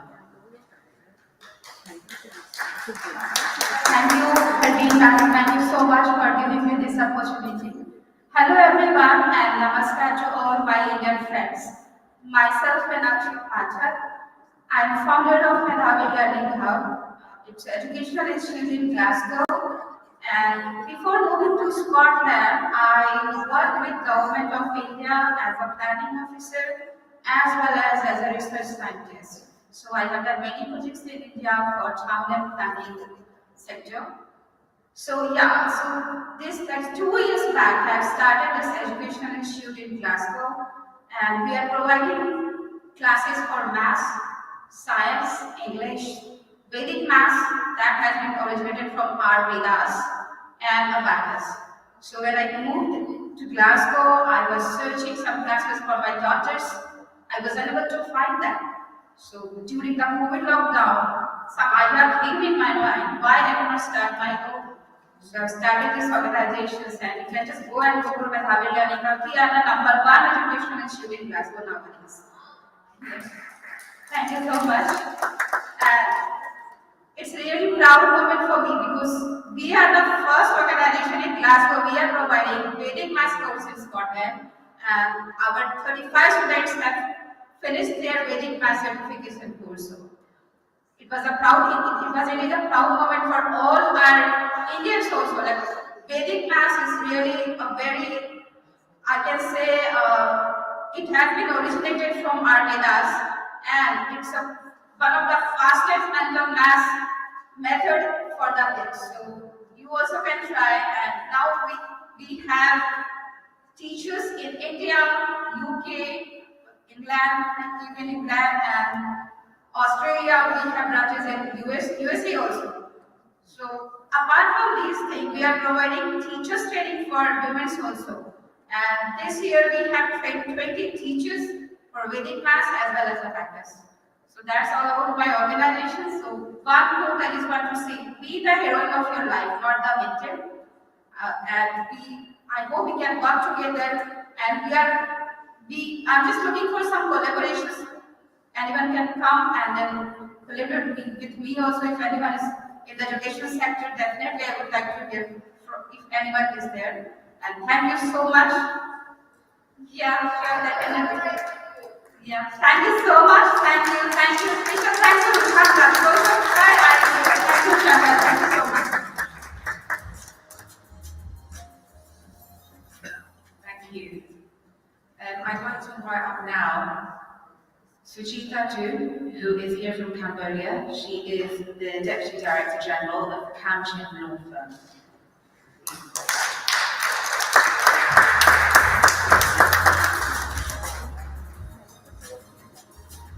Good afternoon. My name is Suchita Tu. I'm from Cambodia. I took many hours from my home country to join this important event. So I can say it's my first time ever to hear, to get all inspiring knowledge and experiences from women, I can say, across the globe. Mostly, I joined the panel with mostly male-dominated industry because I'm a lawyer. I'm also the vice president of Cambodia Business Association, so in tech industry too. So normally when I join the event, like recently I joined the China ASEAN Forum. So mostly we have men, but today I'm glad that I have all most inspiring women to share your own experience. So talking about entrepreneurship, I have I also want to say thank you so much for opening that can get me here. Without her, I'm not here as well. So I have only 5 points to share with my entrepreneurship journey. So I call it K-COM. K stands for knowledge. A stands for expertise. C stands for confidence.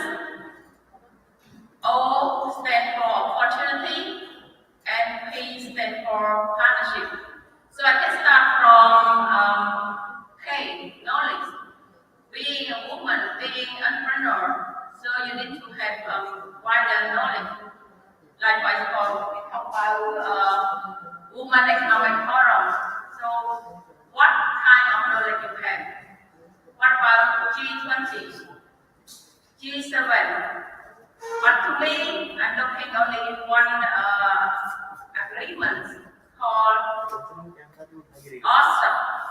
It stands for Regional Comprehensive Economic Partnership. It has 15 countries in Asia, so it equals 30% of global GDP. So as a woman, I look at those figures. So what kind of businesses I can get into those 30% global GDP? So it's the one knowledge I can say, I can share from my own experience. Talking about expertise, as a woman, as a one entrepreneur in the competitive market, so what is your expertise? You are good at, I'm a lawyer, I'm good at commercial cases, investment. So then you need to find your own expertise in your industry. Talking about confidence, because more of the time I just share early, I joined many regional global forum, even United Nations. So most of the time we have men. If we are women, we don't have strong confidence in ourselves, so you cannot talk in front of many people. You cannot join the dominant industry. So you need to have confidence and take risk. And another point I call opportunity. If I cannot find opportunity, I create it. So when I start my business in e-commerce, I face a lot of challenges. And when I talk to some people, and then they say, okay, talk to my lawyer, talk to my legal advisor. So quickly I think I have something to prove them. So then I apply to be a lawyer. So I create my market, I create my opportunity. Finally, I get it. So another point, P, partnership. So recently in the region, because I have a lot of certain partners like in China, in Vietnam, in Dubai, in Malaysia, and I also would like to take this opportunity to connect with other women or other businesses, like for example in Africa, in UK, or in US. This man will be in US as well. So I really want to be your partner anyway.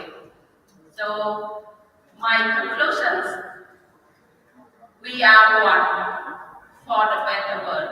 Thank you.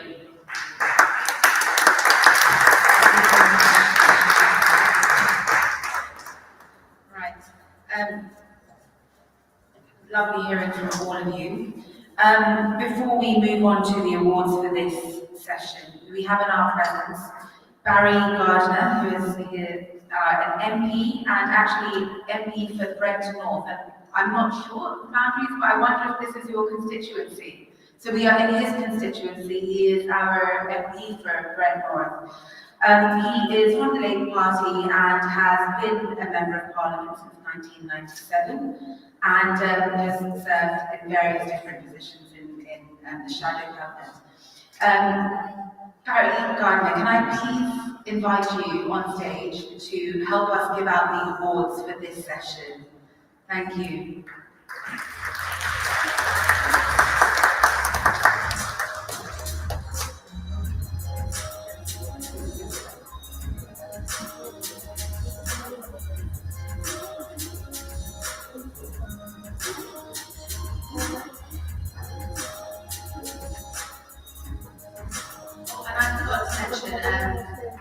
Mr. Gardner, he received one of the highest honours from the Indian government of the Padma Shri last year, I think it was. So, he has been serving all communities here in Brentford with has had national recognition in India. Okay, our first awardee is Anita J.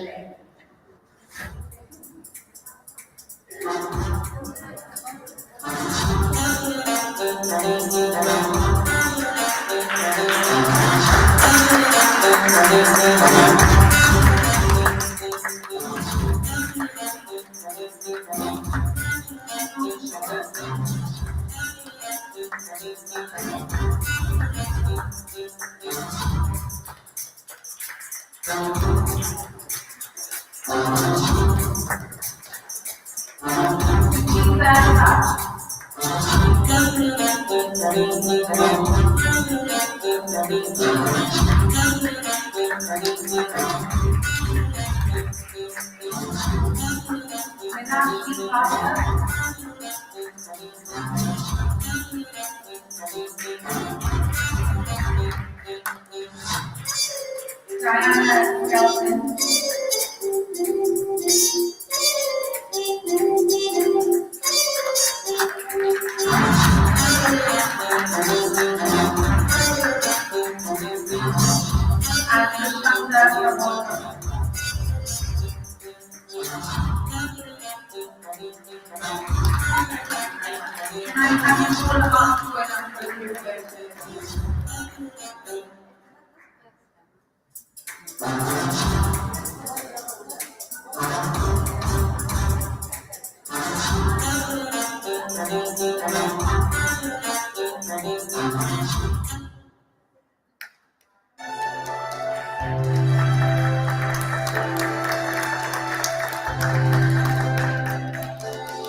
Daddy will trust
Thank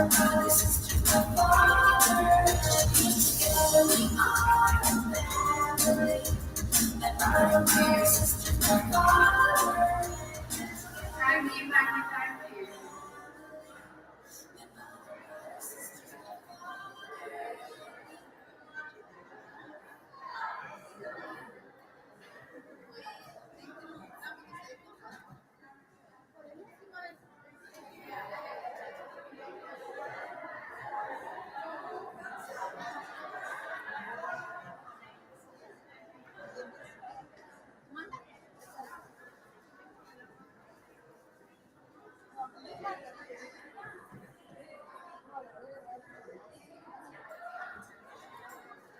I am going to invite you to come and say a few words to us, if everyone can settle down.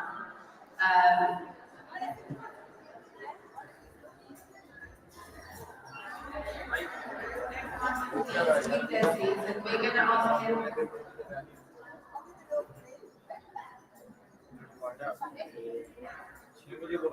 Thank you so much. Can you please come and speak with us and have a lot today, to be honest. but I'm sure you can like me.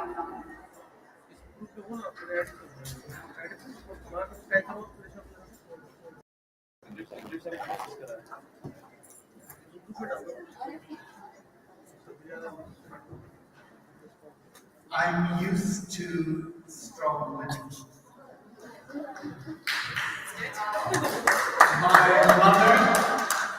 My mother was the first woman to win the gold medal for surgery in medicine at London University. And she taught me as a man to know my place. And that was very much to recognize that men did not have the answers. She gave me a book at the age of, I think it was 14, on my 14th birthday, which was by Germaine Greer, called The Female Eunuch. And that confirmed me in feminism for the rest of my life.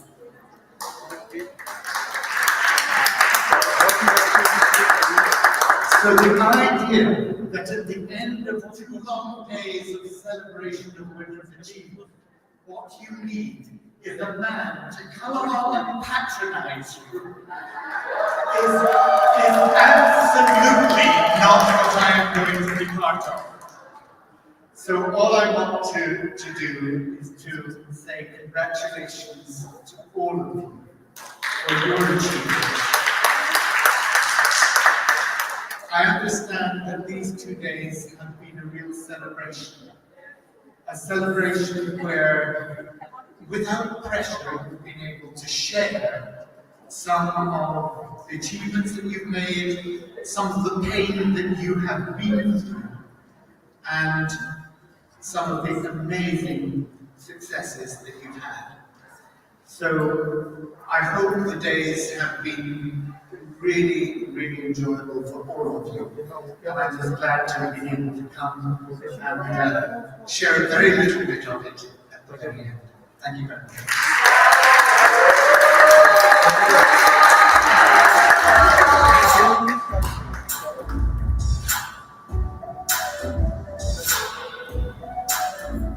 It is such a matter of, it's a privilege to have you here with us. Totally connect to what you are saying, and it shows how connected you are to the space of women empowerment and believing in women, believing in themselves and coming here in solidarity to support. It's been an amazing time for us, intense, enriching, but I know you haven't had a day less tiring or exhausting, but still you made it here. So can we have a round of applause?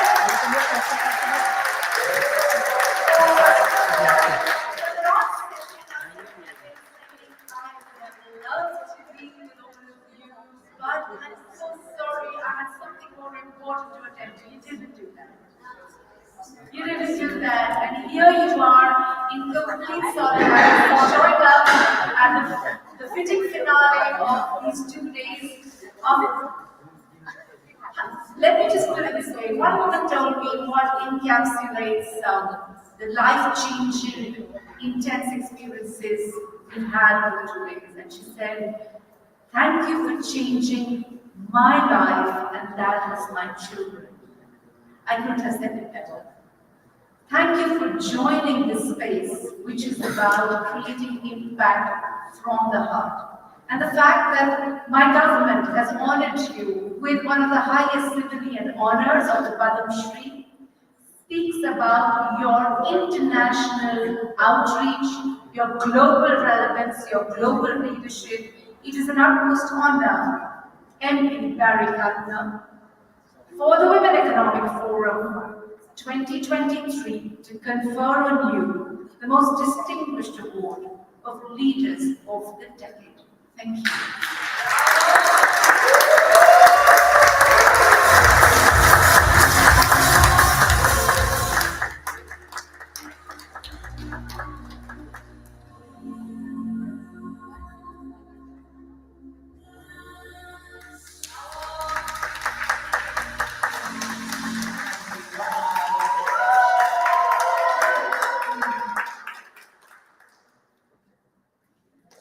We're going to move quickly to our final session for today. And before, I say this again, and then we've got dinner afterwards at 7 o'clock. I would like to invite Fatin, who will be moderating our next session, and we will talking about philanthropy. 15. I must personally introduce my dear soul sister, Datin Harpini Osman, who comes all the way from Malaysia. A distinguished businesswoman in Malaysia and Southeast Asia. An ardent supporter of women empowerment, of supporting other women in sisterhood.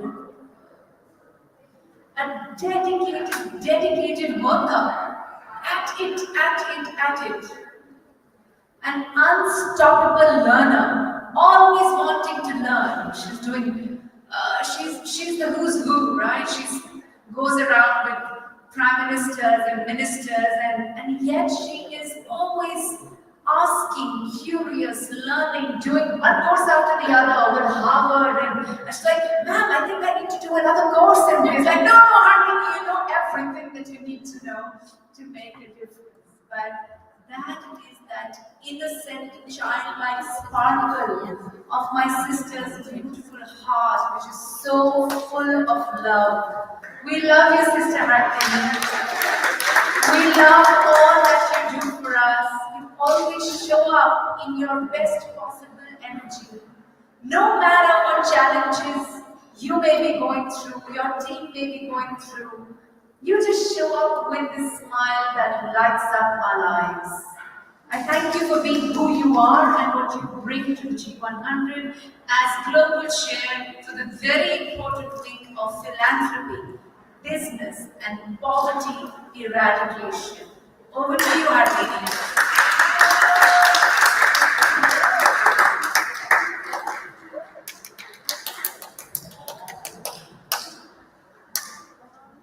Thank you, dearest Dr. Halvin, Dr. Vinny, and all the family of G100. I would like to take this opportunity to thank Dr. Halvin, Anisha, Reed, to all the team that has done their good work. I've been following Dr. Halvin for many sessions of WEF at G100. Every time I listen to her inspiring words, it gives me the energy that we shouldn't stop. We should always move forward. We should listen. We should just give opportunity to anybody that wants to. And we should encourage and empower all the women around the globe to be with us, to to do what is good for women. Today, I'm given the opportunity to be a moderator for a philanthropy, business and poverty eradication program. And I would like to invite the team that will do much of the closing for today's event. I would like to welcome all the Peru ladies to the floor. Anna,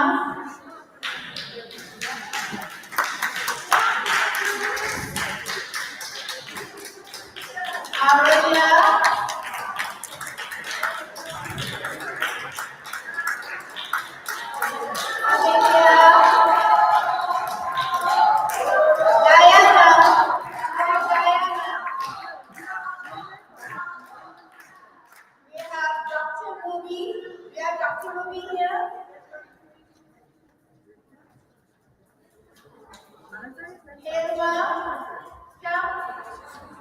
you're welcome on the stage.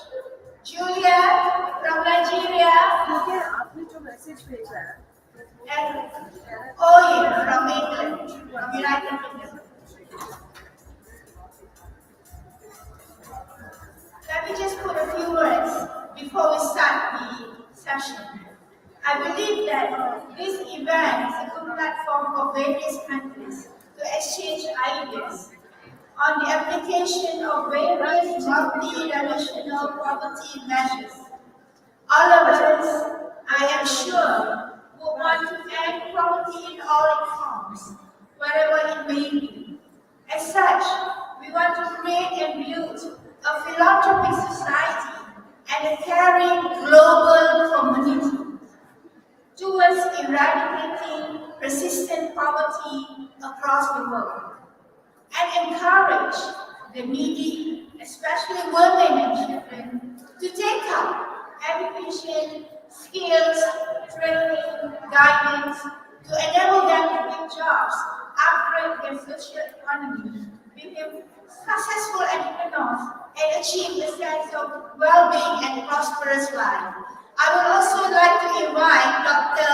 Aisha Tunraja to be on the floor to be talking about well-being as well. Without further ado, I would like to invite Anna to give her speech. Thank you.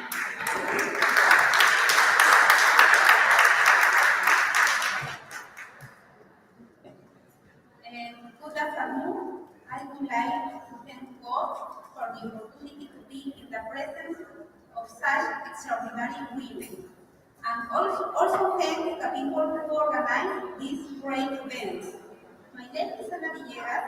I am CEO of Yapo Consultores. We provide environmental consulting services to the most important mining companies in my country, Peru. We celebrate 10 years this month. Although I am now CEO of this successful company, my past was very different. I grew up in extreme poverty. My mother passed away when I was still a teenager, dreaming at the university. Is better? Okay. And then, none of my parents' generation had access to higher education. After much preparation, I entered a public university in my country. However, my years of study were very difficult, considering that I had a precarious economic situation and very few math skills, and I was studying environmental engineering. I was then that I started my first business, selling cheese to cover very basic needs. When I finally finished my university studies and achieved the first place, I had access to better opportunities. Education changed my life. For this reason, I am a promoter of formal and non-formal education. Education breaks the vicious cycle of poverty and changes the future of children, as it happened to me. Eventually, I started up Yahoo, it was not easy at the beginning because I had to overcome adversities to get to this point. Having told you my story and the difficulties I went through, I may say that I can help feeling the need to make a change. This is how Yahoo Consultores has a social responsibility program consisting in providing seed capital, especially to women living in extreme poverty.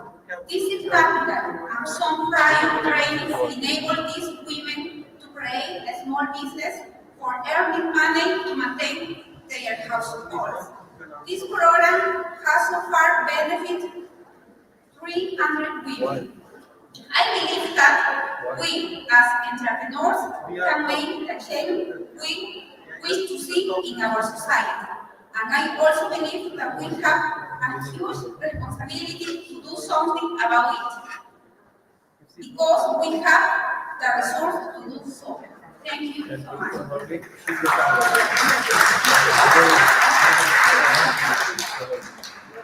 Thank you, Anna. She is an environmental engineer with 20 years of experience and worked at the private public sectors for 10 years and always related with the mining sector.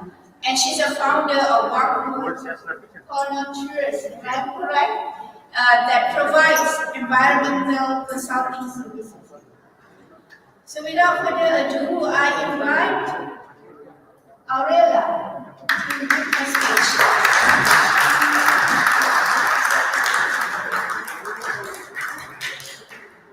Thank you.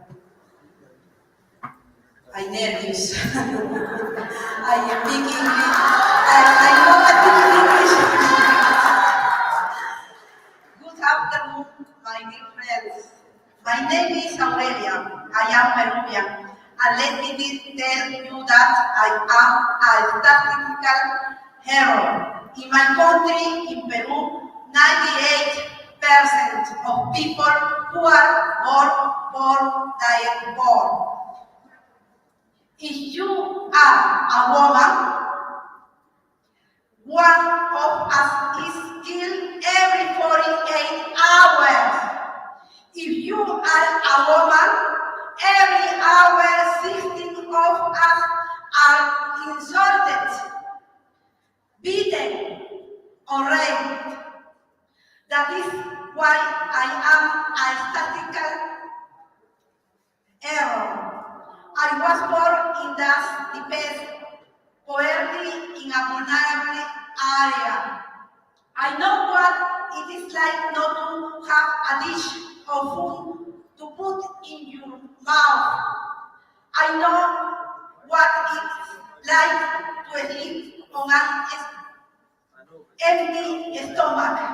I know what it's like to endure abuse. I know what it is like not to believe in yourself, but I also know that you can take that experience as an anchor or to overcome challenges.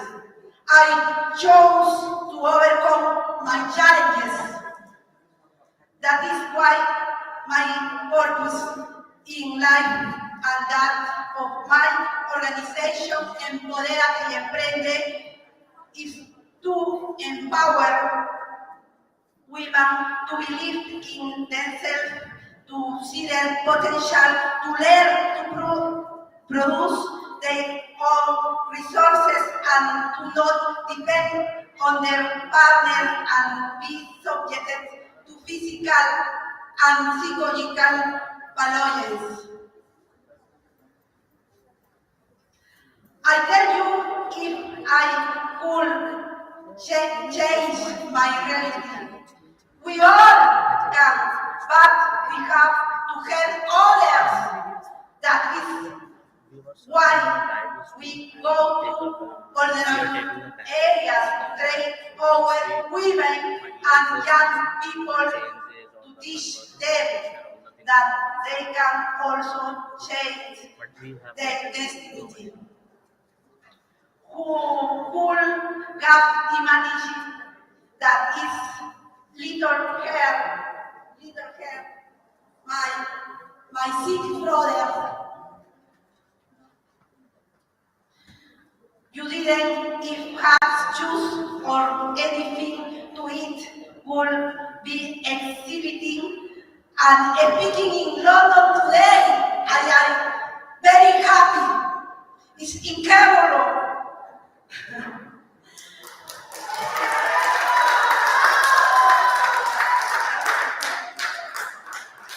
And now I hope to publish her second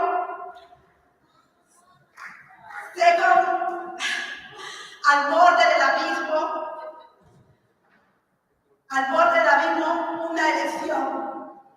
Ahead of the stories of personal improvement, your mission is to inspire other women to believe in them. And with great pride, I also want to present many first books to you.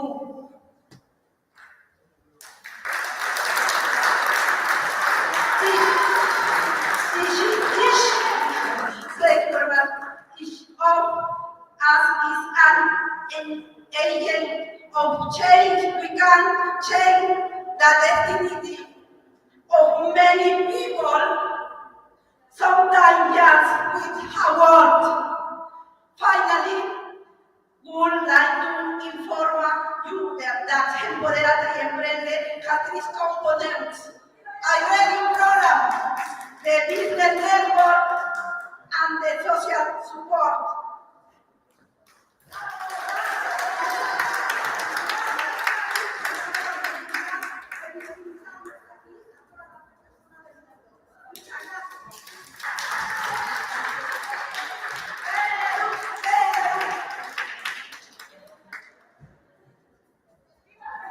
We had a meeting on the 28th when we were in this first room.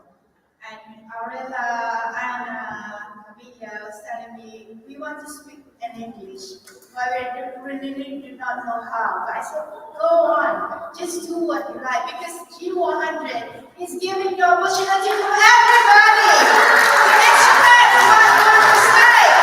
Do what you want to do as long as you feel good to others and do something that, great opportunity for yourself to be there. So, Aurora, she is the CEO for the business network called Empoderate y Emprende, right? So, if I say it correctly, and she will be with the blessing of Dr. Harbin, will become our Peru country chair for philanthropy, business, and poverty eradication soon. I would like to invite Camelia to be on stage. Thank you.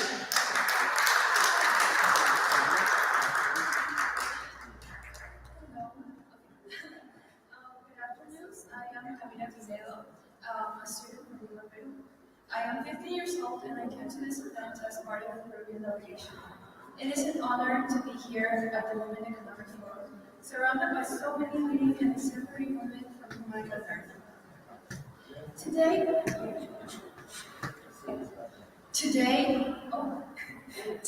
want to talk about the importance of social health.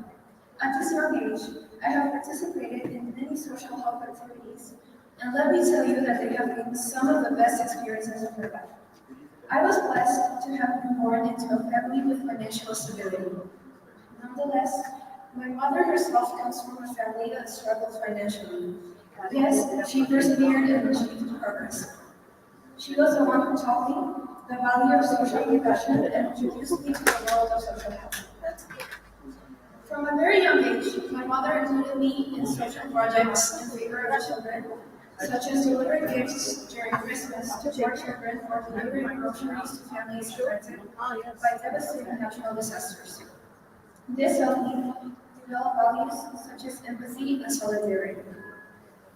In collaboration with my classmates, I was also part of a project named La Mirada Se Camina. The main this will also provide support to children living in a residential care center located in Yarinacocha, a small town in Peru. This project was very successful as we organized fundraising activities to donate 6 laptops for the children's educational needs and also made a personal visit to Yarinacocha to establish a connection with these children and support them. I'm sharing this experience because I've got to realize that we have the power to make a meaningful impact on the world when we take a moment to notice those in need around us. We carry the significant responsibility to form a better future as we represent the next generation of this world. Social assistance holds immense importance because it generates a rebound effect. What may appear as just another project for us could serve as an impulse to help others for the people we helped. Thank you.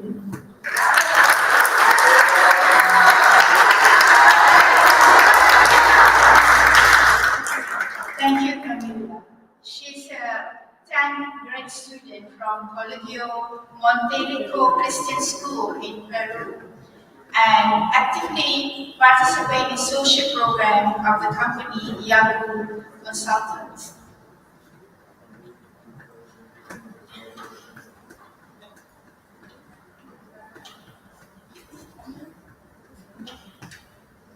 The next speaker will be Ilma. You're welcome, Ilma.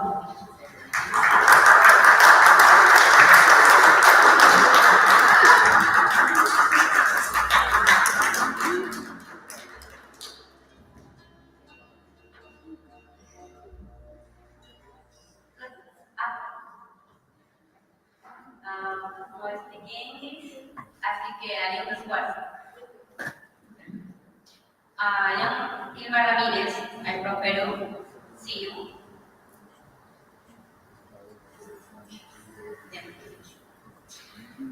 CEO of Cigüeñas El Paisa, es mi empresa, Cigüeñas El Paisa, and the law firm Defensa Corporativa, estudio de abogados. It is an honor to be in this important conference where we come together with a common goal, the eradication of poverty and the promotion of social change.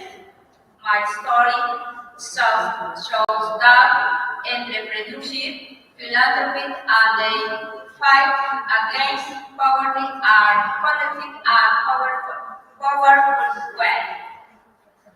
I come from a region where we face difficulties every day. A fact and additional challenge like misogyny rooted in limited migrant. Since I was very young, I began working in business that was not traditionally sought for women in transportation and politics. Later in life, my success would not be limited to just my personal achievements. I knew I have the responsibility to use my company as force for good. I decided to focus on helping people who were in need in my community. I began to look for works who were abandoning or suffering from family violence. My approach was not limited to just the girls, but also their families, because have not limited to just the girls, but also their families, because change their lives. We need a comprehensive approach. I began working with community center, municipalities, police stations, and educational institutions to create programs that address not only education but also the current for action of building a more equal and just community. I have many lessons that I would like to share with you. The first lesson is the importance of challenging expectations. As my story proves, they are no limits when community of volumes you brings across the second lesson of leadership is achieving through everything, a collaboration. Thank you. Thank you very much.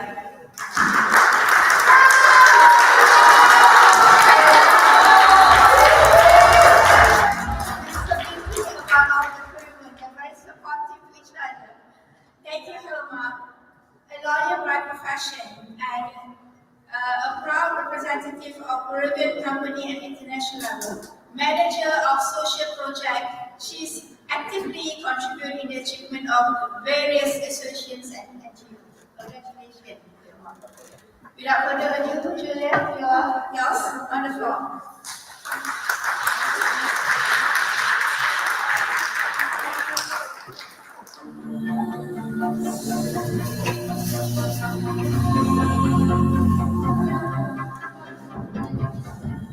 Hi, sisters. Are we happy to be in the house? Please make some noise. I am so excited and so happy to be here today. You will not understand. My name is Sugar Juliet. I flew in here from Nigeria. And I am here to talk on the role of education in poverty eradication. Sisters, if you know what it means to me, for a woman to be educated, you know that education is the major tool for any country to eradicate poverty. Why am I saying this? I am a true example.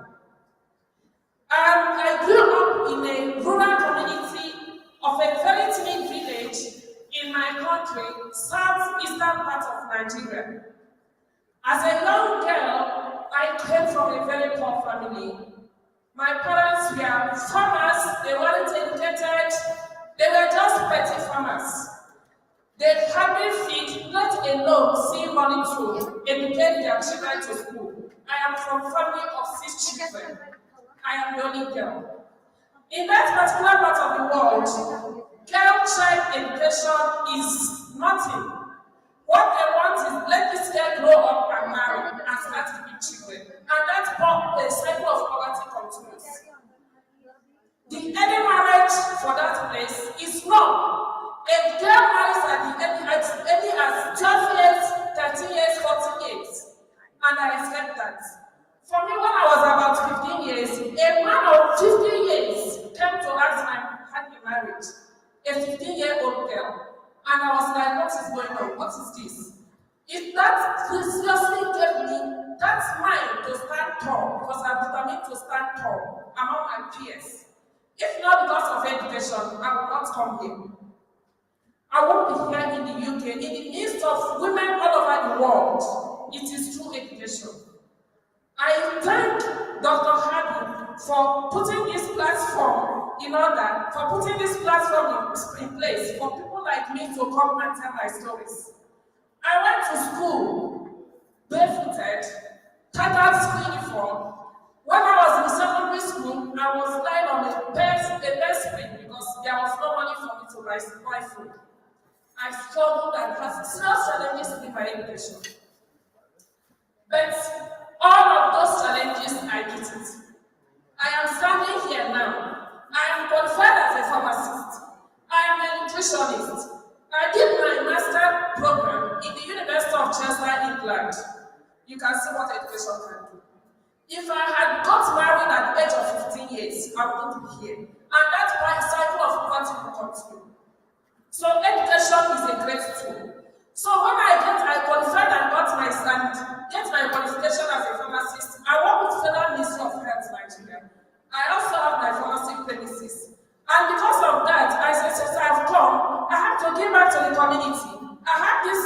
foundation, Julie Lampinas Foundation. From that foundation, I've helped over 1,500 girls to get education. I've helped over 300 women to empower them to fight for poverty. Currently, we're training ICT students in the rural community for these children to have digital knowledge, digital skills to break that cycle of poverty, all because of education. So now, this coming month, November, we're going to graduate over 150 children in digital education. And this is what education has done. If I am not educated, I won't have enough to give back to the community. So I've come here, I know sisters can also live sisters, help each other. I've come here to seek for collaboration, to seek for support, to seek for partnership. If you want this education to continue for rural communities, because grassroots and rural communities are the ones suffering poverty mostly. And through me, through my foundation, we're trying to lift this poverty, to break the cycle of poverty through education. Thank you, sisters, for your time, for your attention, for listening, and also thank you for this platform. I am never grateful. Thank you, Juliet. Thank you, Juliet. She's a President, Executive Director of Nigeria Entrepreneur Philanthropies, founder of the Julie Helping Hands Foundation, which is a platform she used to reach out to the underprivileged in the rural community for health education and skill acquisition. Congratulations. Now we invite Olin from UK to speak.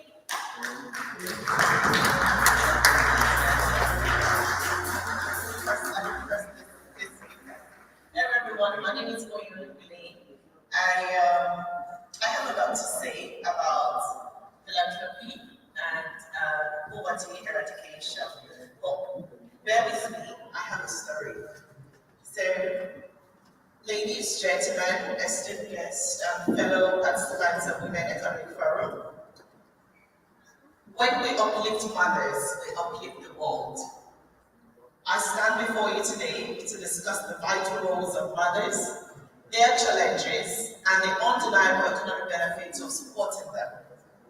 This topic is central to gender equity and economic empowerment because we all must champion.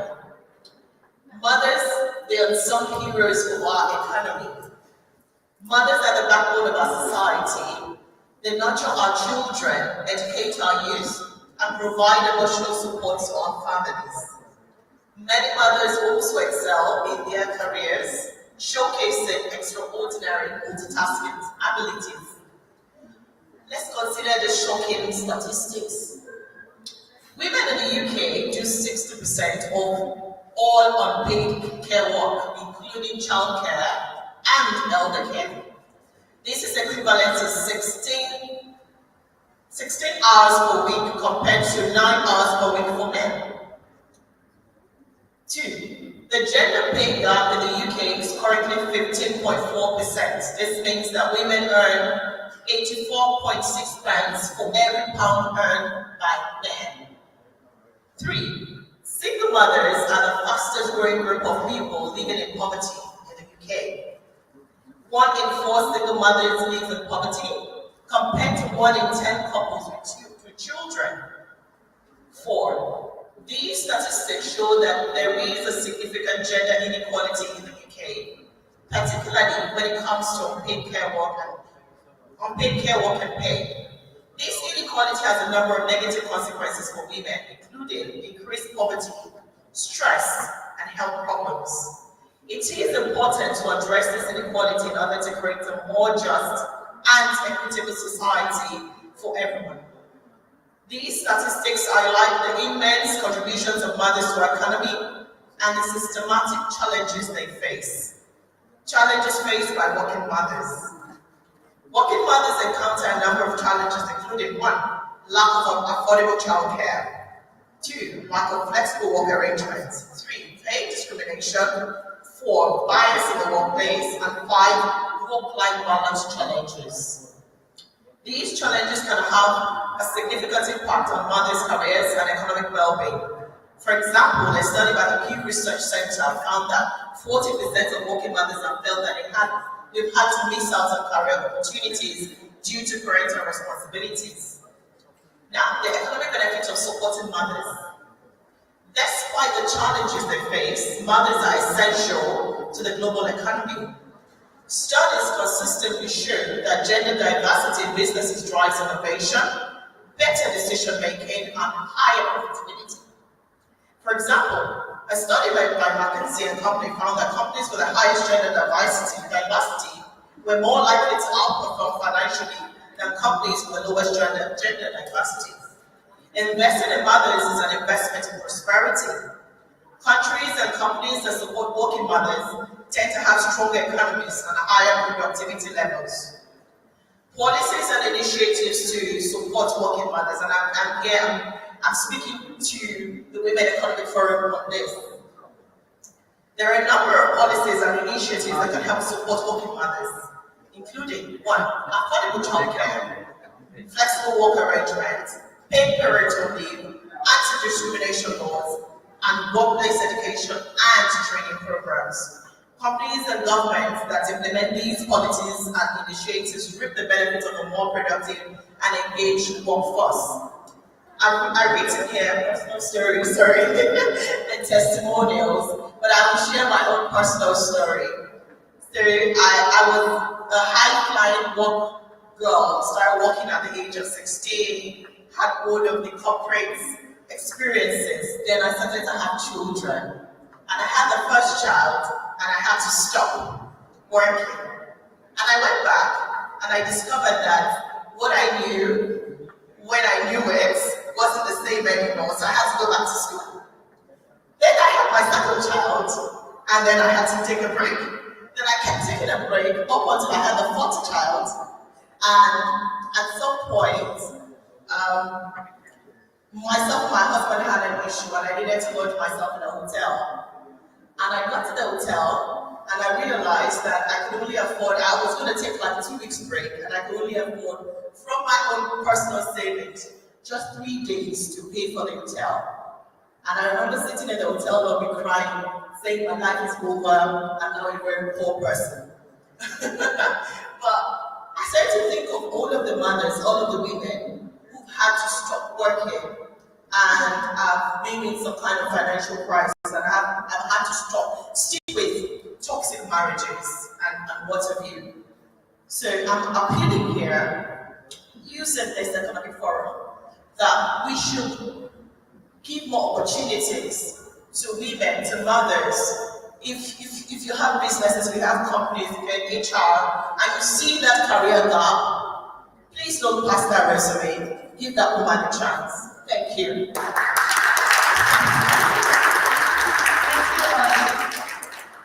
She is a distinguished certified management consultant and accomplished business development professional.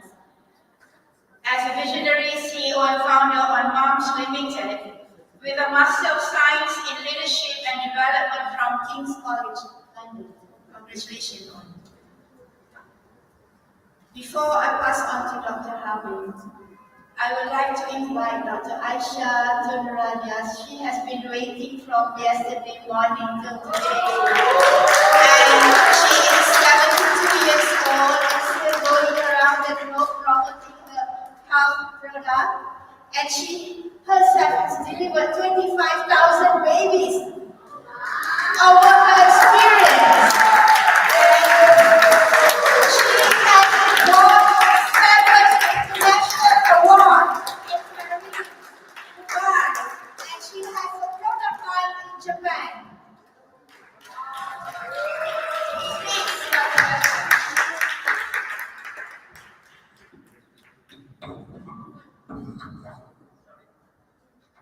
Good evening and selamat petang in Malay. And thank you, Dr. Hamid, for having me here. I'm very happy. Why? Because I'm 72 years of age and I have done my clinical, giving patients treatments and in the prevention side of where health is concerned. I want to do it until I die. And this is the best part of my life, to be the closing of the events. Yeah, talking about, yes, I wanted to motivate you all, being a medical doctor and treating patients for 45 years. And also dealing with babies for about 25,000 people, and also treating about 500,000 of people throughout my career as private medical doctor from Malaysia, the humble girl, a country girl. My parents' farmers, and to complete journey of becoming a medical doctor. And I'm so happy to be here, and I really appreciate Women Economic Forum, something that I learned a lot. It's so important for people like you all, when you grow old, never put your age as a barrier. You must feel that you are always young. I just put it, at this moment of time that I feel very young when I mix around with young people. I met so many people from all over the world, and I travel a lot. And I'm so happy that I do a lot of innovations of products that I want in Abu Dhabi, I want in Shanghai, I want in Paris, I want in Dubai, and all my products for the health, for the sake of health. I didn't put so much things that affects health. Even my products are in luxury hotels in Japan, and I'm so proud to be Malaysian. They're really, putting the name in the world. And I should thank my friend here, Dr. Sharifa, where I met him in Malaysia. And we together wrote this book, Able Visionary Leaders. I think with her help, I really appreciate it. So good inside. You all should buy it in Amazon soon. And again, I should thank Dr. Hatimi as well. And I think I hope I inspired you all. I'm still seeing my patients, and I try when I promote my products all over the world. I hope the job, and I do a lot of educational programs. Educational campaigns, and also I'm very popular in TikTok.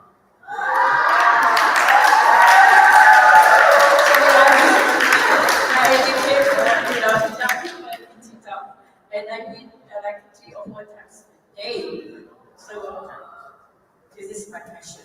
Thank you, Dr. Habib. I think this is the best part. And I want to make it short and sweet. We have to close it. I'm sure everyone is hungry, and you all been waiting, and you're all very tired. So let's end this with a very sweet, memories. Me in this program, the last person to talk. Thank you, Dr. Habib.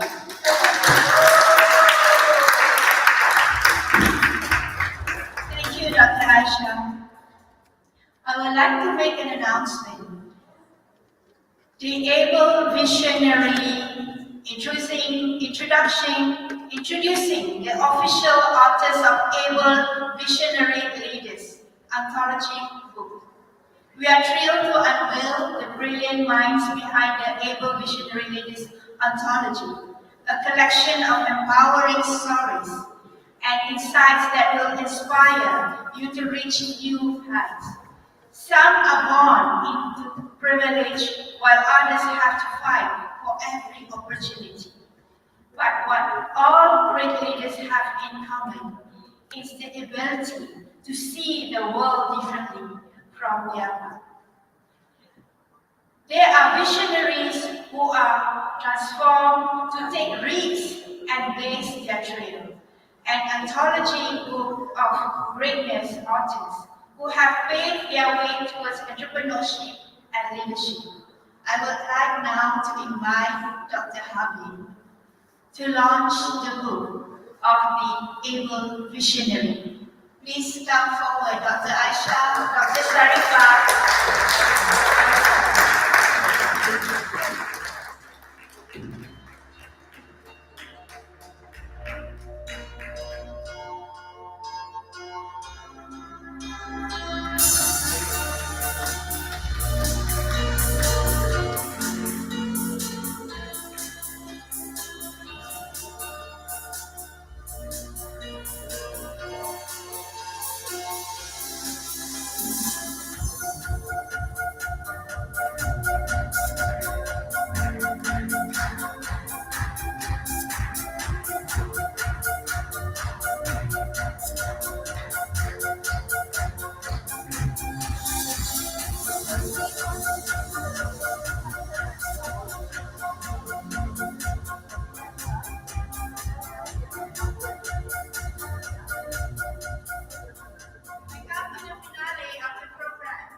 We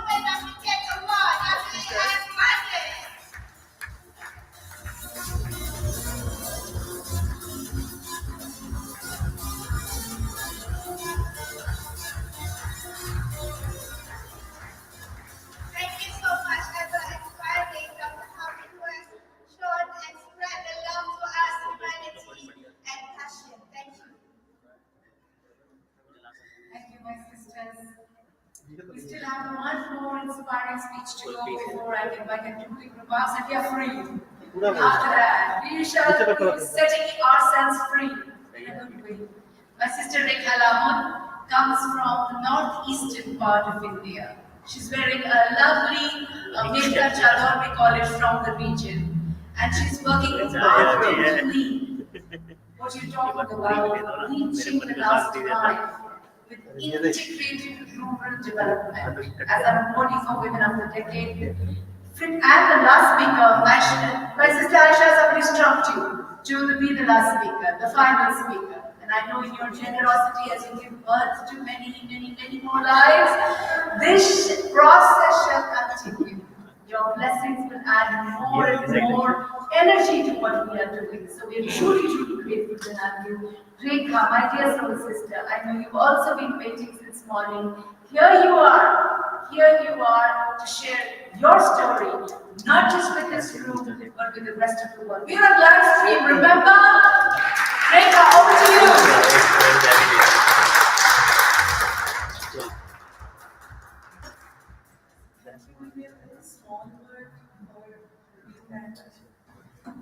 Coming all the way to London, Wembley, I'm really very grateful to be here among all of the legendary women.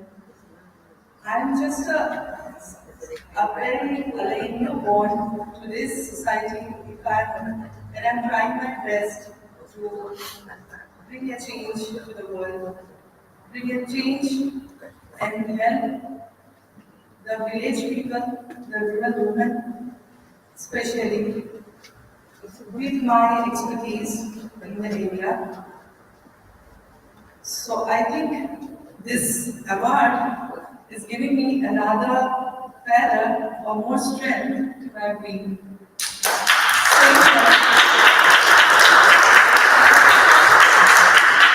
Saying that I'm Rekha Lamon, and my expertise in healthcare. I'm working in Indian healthcare system for last 20+ years, and I'm working as a healthcare consultant for the African nation as well. So I help my fellow colleagues in the African continent to set up clinics to help the patients who doesn't know how to get the best of the treatment. As you all know, that India has created a very good healthcare system in terms of cost, in terms of expertise, and in terms of technology. So I try my best to give them the best of the services, the best of the opinion, and the best of the clinical treatment available in our country.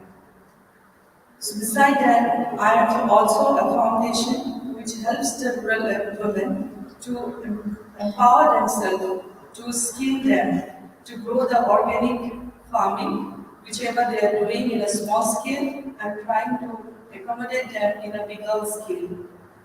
I'm also taking care of their healthcare awareness about their breast cancer, about cervical cancer, and I'm giving them a lot of free and complimentary sessions to know about their own health. Because as we know, if as a mother we have the healthy body, we can take care of the entire family. And I'm also mother of 2 daughters, so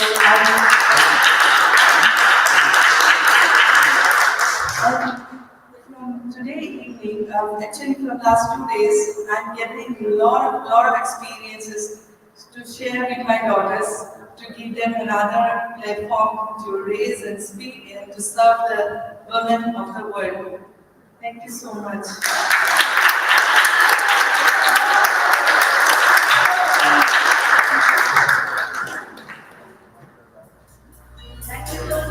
Thank you so much, Sister Rekha. Your daughters are in the room here with us, and we want to extend 2 Shakti Bandhan sisterhood bands for your daughters. Let them know they were here as our inspiration and our strength today. Thank you so much. Thank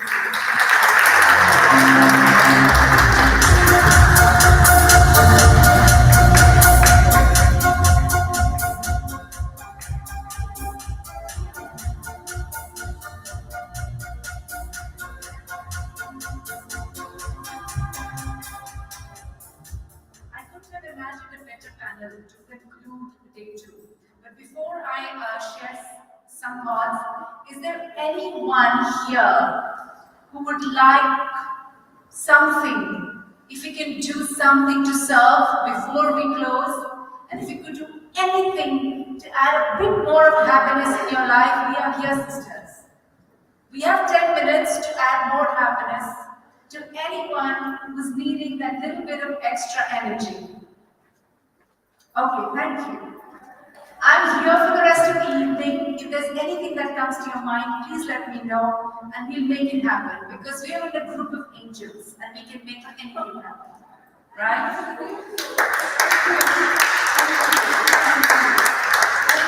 My sister Zarifa, what can we do? You want to say something? Yes, come.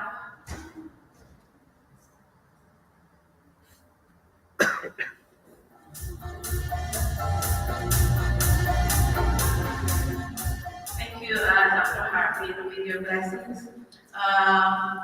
As I had spoken to you a while ago, that we want to do the WEF in Australia. So you're all most welcome to attend next year in Australia. We will decide for the final date. And also, with the book, I would like to encourage, with your blessings, of course, I would like to share with you the word of Maya Angelou that I deeply resonated when she said, there is no greater agony than bearing an untold story. So I really believe that each and every one of you has a story to tell. The hardest thing to do is to die with a story and take it to a grave. Your story can be benefited by your children, your neighbors, your family, and the women, and the next generation to come. So don't take it with you. We have our publishing label. If those who wanted help or support to publish your book, message me. I am here to support every single woman. So your story can be heard. Your voice can be amplified. So that's an offer that we are doing. And also this anthology, there are WEF members who are co-author of this. Dr. Aisha, Dr. Datu, Harvey, I, and Catherine Moy, and of course, myself. So I encourage, of course, with the blessing of Dr. Harvey, if all the global leaders can, or any of the women who are interested, we can do anthology, that each one of you can contribute a chapter. If you don't want to write the whole book, at least a chapter. 5,000 to 5,500 to 6,000 words. I'm happy to accommodate those people, so you can be an author.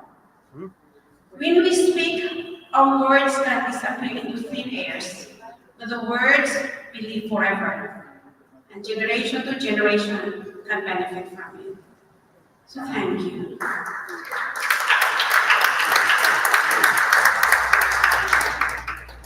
Hello ladies, I'm Neelam Chawla. I'm running a mental health awareness campaign. This is because because I've been through so much and I've come out from physical and mental health battles. And I feel I'm a success story, I'm a beacon of hope, and I'm light at the other end of the tunnel. And I want to tell you all women, you're not only carriers of life, you're not only caregivers, you are important to yourself, your mental health is important. And as you go away from here, just remember in your journeys, you're not alone, we are there to stand for each other and empower each other. 3 cheers to all the women, and thank you for to give us this opportunity. Thank you so much.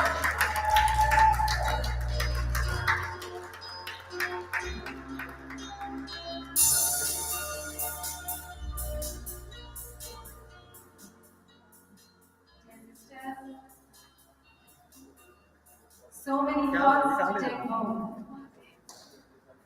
And I just want each one of you to answer this for all of us.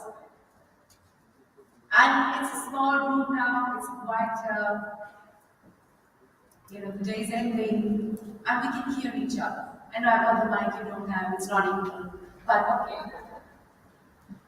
It's just one me here with a mic, but it's so many of you without the mic, so it works, it balances out. I can hear you, because I hear from the heart. And I want each one of you to practice something called DRU and who are you? Say that again with me. DRU. Who are you? Once again. DRU. Who are you? And in moments, every day, we go through all kinds of experiences, not just today. Every day is a new experience. Every moment is a new experience. Every interaction is a new experience. So we're going to do 2 moves. Like in life, yin, yang, concave, convex, lunar, solar. You have these polarities. So DRU and who are you is one of your polarities. And when you answer these and affirm these, you bring yourself into balance. So the D in the DRU stands for detach. The R in the DRU stands for relax. And U stands for you. Okay? So whatever you are going through right now, wherever your mind is, wherever your spirit is locked right now, we're going to unlock it. How are we going to unlock it? By you telling yourself, detach, relax, you. You means you. You are talking to you. You divide yourself, you take out yourself, from the prison that you're in, because there's a part of you that's always free. That's that divine part of you. But there's a part of you that's not locked into some prison of your thoughts, of your experiences, of the limited form and function that we bear on this planet Earth, and you're going to unlock it by this free spirit that you have inside of you, stepping outside and talking to you and telling you, DRU. Detach from whatever you are getting attached to, whatever that might be. Any relationship, any story that you have even about yourself, any way that you are understanding something, just like we switch on the switch to put on the light and put off the light. It's as easy. The detached switch works like that. On, off, nothing in between, nothing.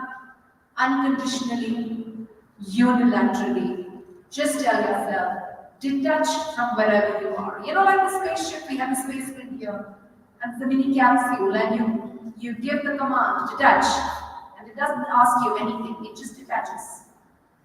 Detach from wherever you are.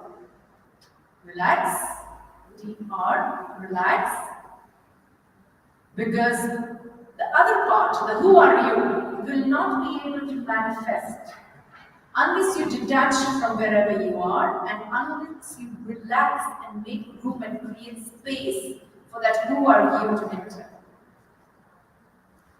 So declutter as you detach and make room as you relax. That's the DRU. The U can also stand for unconditionally. Because there's so many ifs and buts that come in the way as we try to detach and as we try to relax. So whatever, if you need that unconditional for the you, use it. Otherwise, it's all about you. Because you are the center of this whole exercise. So you can't forget you. Detach, relax you. And now what? D, are you? And next is? Who are you? After you've detached and you've relaxed, and you've absorbed these beautiful, beautiful, inspiring energies from all around you, and you've intentionally chosen to be part of angelic energies, positive energies, you've intentionally chosen to be that energy yourself, positive, abundant, happy. I want you to expand yourself in that relaxation and ask yourself in that moment, who are you? That free spirit is standing outside of you and asking you, this limited locked spirit in form and function, was now sort of detached from wherever it was locked in.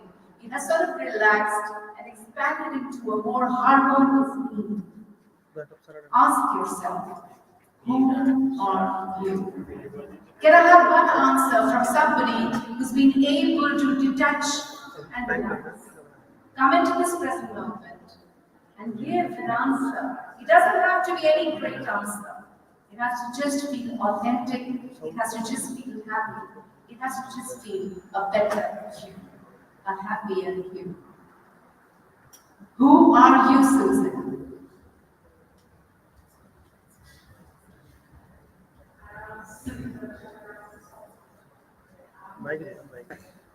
Oh, beautiful. Beautiful. Can we have a round of applause for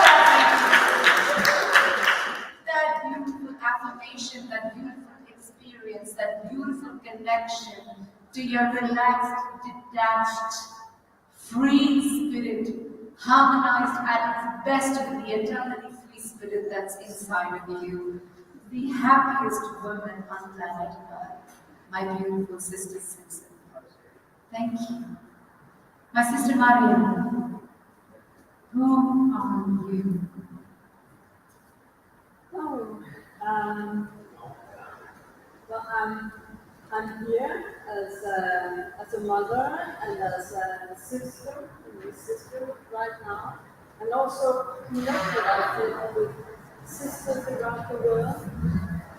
And also, then I feel like I'm also this rebel, you know. So I'm also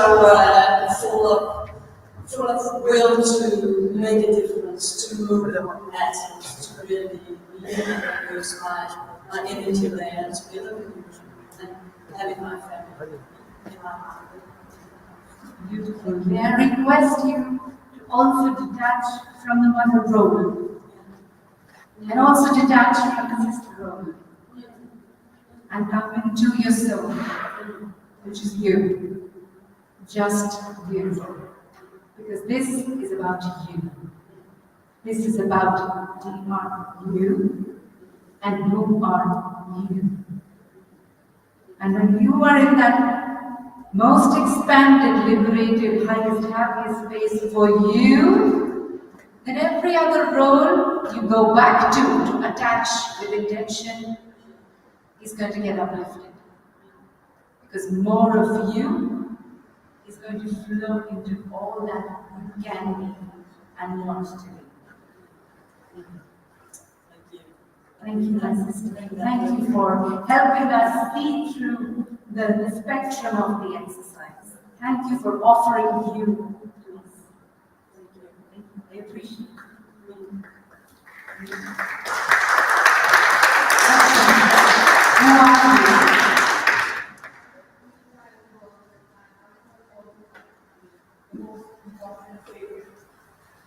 I'm the favorite person in my own heart. Beautiful. I'm the queen. Expression of self-love. Yeah. I'm the queen of my own inner empire. Monique, Who are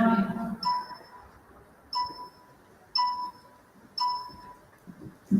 Always say, I am Monique Saki, and I own the choir. I'm a free woman. Beautiful. I will also request you to detach yourself from your name. It's a name. And you are more than a name. And as the final person who I want to ask, I will look back, look around, and call my sister Datin here.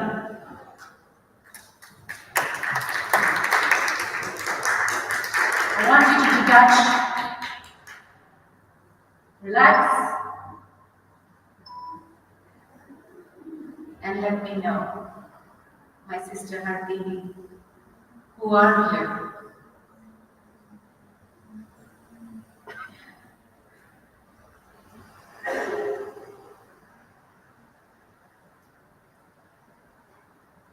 I'm there if you need me. You are the best friend to everyone.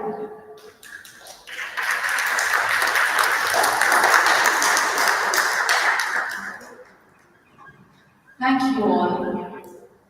I have no more words. I'm here for you. If you wish to ask me something, you can. I almost called that question to myself. Thank you, Dina. Thank you. I'm love.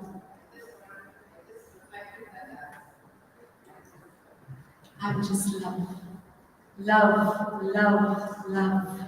And every time I forget that, I need to remember who I am and shine that love, that pink cloud on anything and everything that's around me, happening to me. And just light it up, whatever it is, with the best of love that I can offer to it, because I can.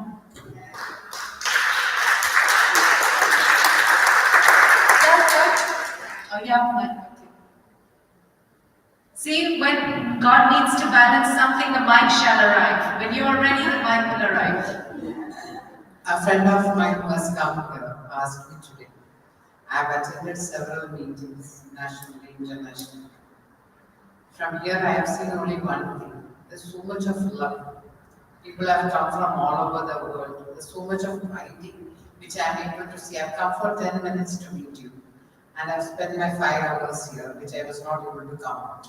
Because, see, what is the reason? I said the seed sown by the person for this whole organization had sown only one thing, that is love. And that has grown from each of us and is just flourishing. When I asked this question, I had that answer which you are going to say, it is love, because it's reflected in all of us. And it's just there, only pure love. And that is the bonding factor of this whole organization or sisterhood, whatever we call it. And it's just love. Thank you for doing that in all of us, which is reflecting. And the moment you get into that place, there's so much of hugs, so much of kisses. Even for the person whom you meet for the first time, it's a hug and a kiss. And it is the seed which is sown in that way. Thank you for that.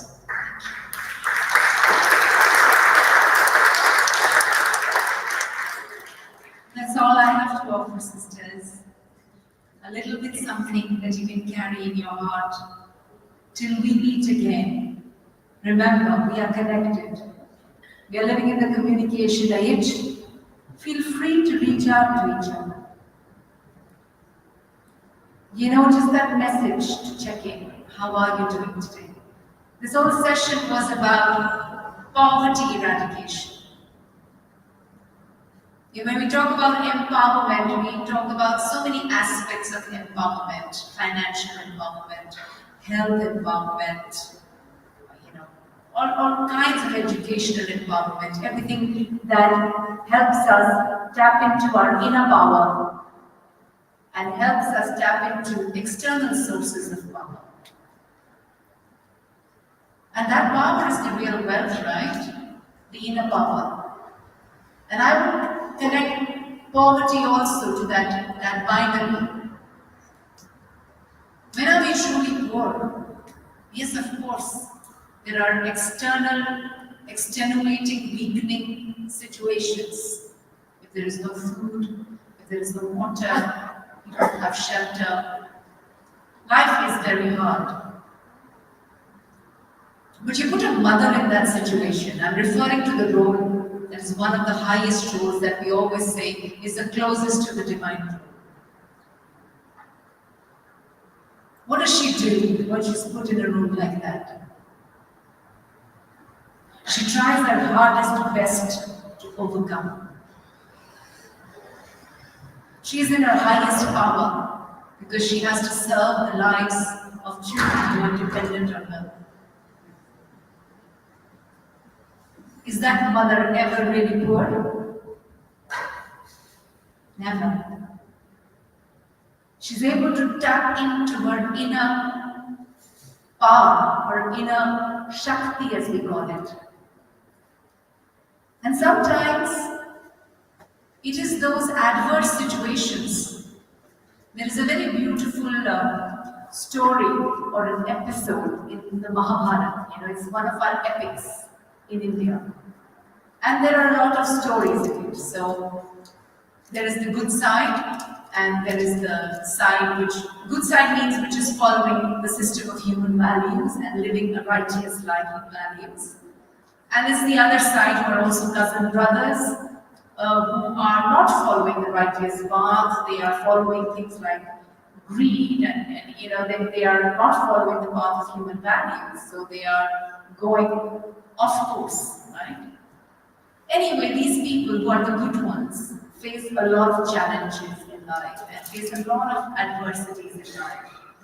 And there is a divine figurehead in Mahabharata, Lord Krishna.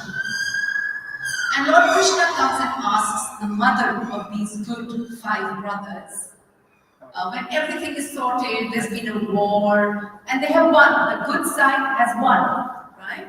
And now they're installed as the righteous kings in the palace. And Lord Krishna, the divine figurehead, who has been with them throughout the ups and downs and the trials and the tribulations, comes and asks the mother of these 5 boys, 5 brothers, Mother, are you happy now? All the troubles are over.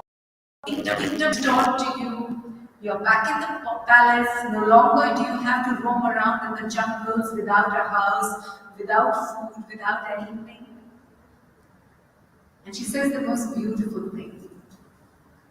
She said, no, I was happier then. When I had all the troubles, when I had all the adversities, when I had all the challenges, when I had nothing, but I had you. I had the divine in companionship with me, walking with me every day, which means she was in touch with the divine power every day. I sometimes say, what is disability? I've heard people on this stage who might not be able in the traditional sense that we know it. They may not have a limb, they may not have the capacity of the mind. They may have some physical challenge, but they are so connected to their inner power. So I had to rephrase what disability means. And I said, disability strikes when we are disconnected from our abilities.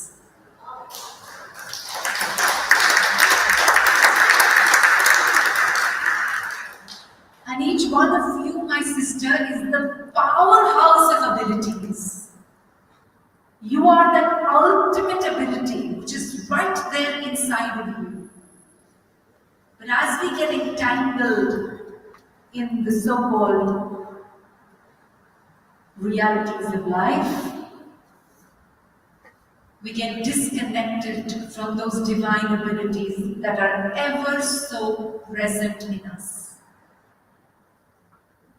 And sometimes it takes an environment of adversity, of challenge, to tap into that power. And when we can tap into that power, we are no longer struck by poverty in the spirit, poverty of imagination, poverty of creativity. Yet, it's easier said than done because we do get overwhelmed.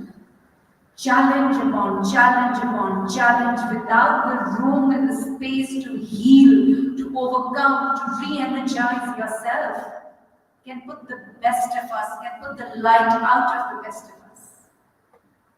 That's where we count. That's where it's so important, the Shakti Bandhan that you have, these bracelets. Where each one of us can send drops of energy to each other. You can send a drop of energy my way. I can send a drop of energy your way. With kindness, with forgiveness, with gratitude, with love. So you can help me detach and relax from the situations I find myself overwhelmed by. And help me grow into the who are you, the who am I. Don't we feel all bolder by the end of the session, by the end of these 2 days? We all feel we can say things we weren't able to say earlier. We all feel we can articulate things in a way with much more confidence. Why? Because your Shakti has awakened my Shakti. Your power has awakened my power. Because we are all connected in a seamless bond of power. Influenced by one another, impacted by one another. That's why they say you're the sum total of the 5 people who keep company. Be conscious of the company you have, including the company of your own thoughts. Detach from them if they no longer serve the highest who are you. We normally talk of detaching from external people who we find toxic, but there's a lot of toxicity going inside our own heads of our own making. Don't culpabilize yourself, just detach. Just drop. And it can't touch you. Can a bottle of alcohol touch you if it's lying there but you're not drinking it? Can it intoxicate you? It cannot. Because you are detached from it. It's just lying there. It has no connection with you whatsoever. And when we can do that, that's a step forward out of the inner poverty towards the inner power. Thank you for filling my tank, so to say, of power. But always know that the tank is never empty. It may seem empty because we are disconnected from the ability, from the power.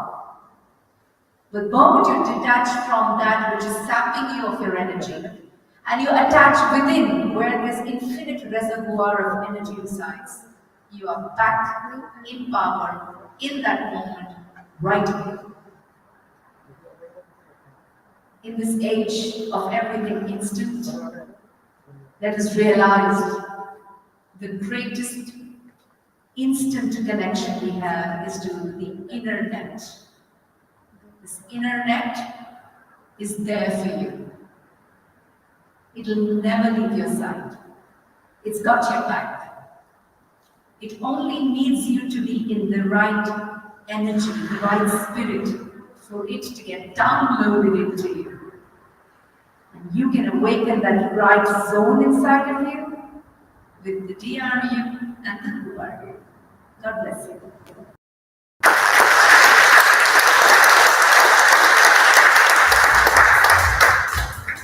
Let's not forget the awards for the final session and some grooving to the final music.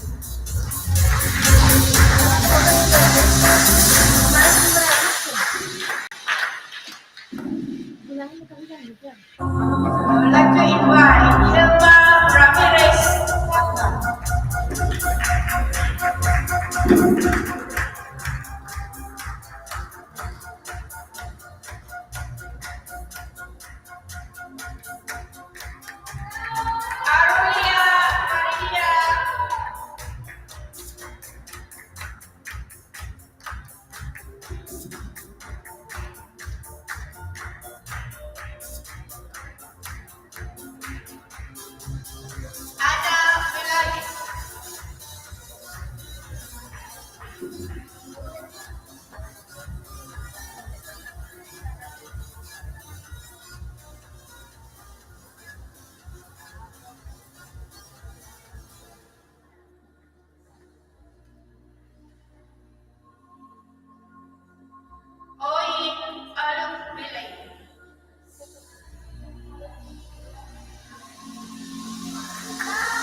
Feeling good on my own.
If you just speak to me kindly, ask for what I want. So now if I need, so now if I need, so now if I need. Yeah, yeah, yeah. I am woman, I am fitness, I am sexy, I'm the one. I'ma be the boy, be the you can get what I like.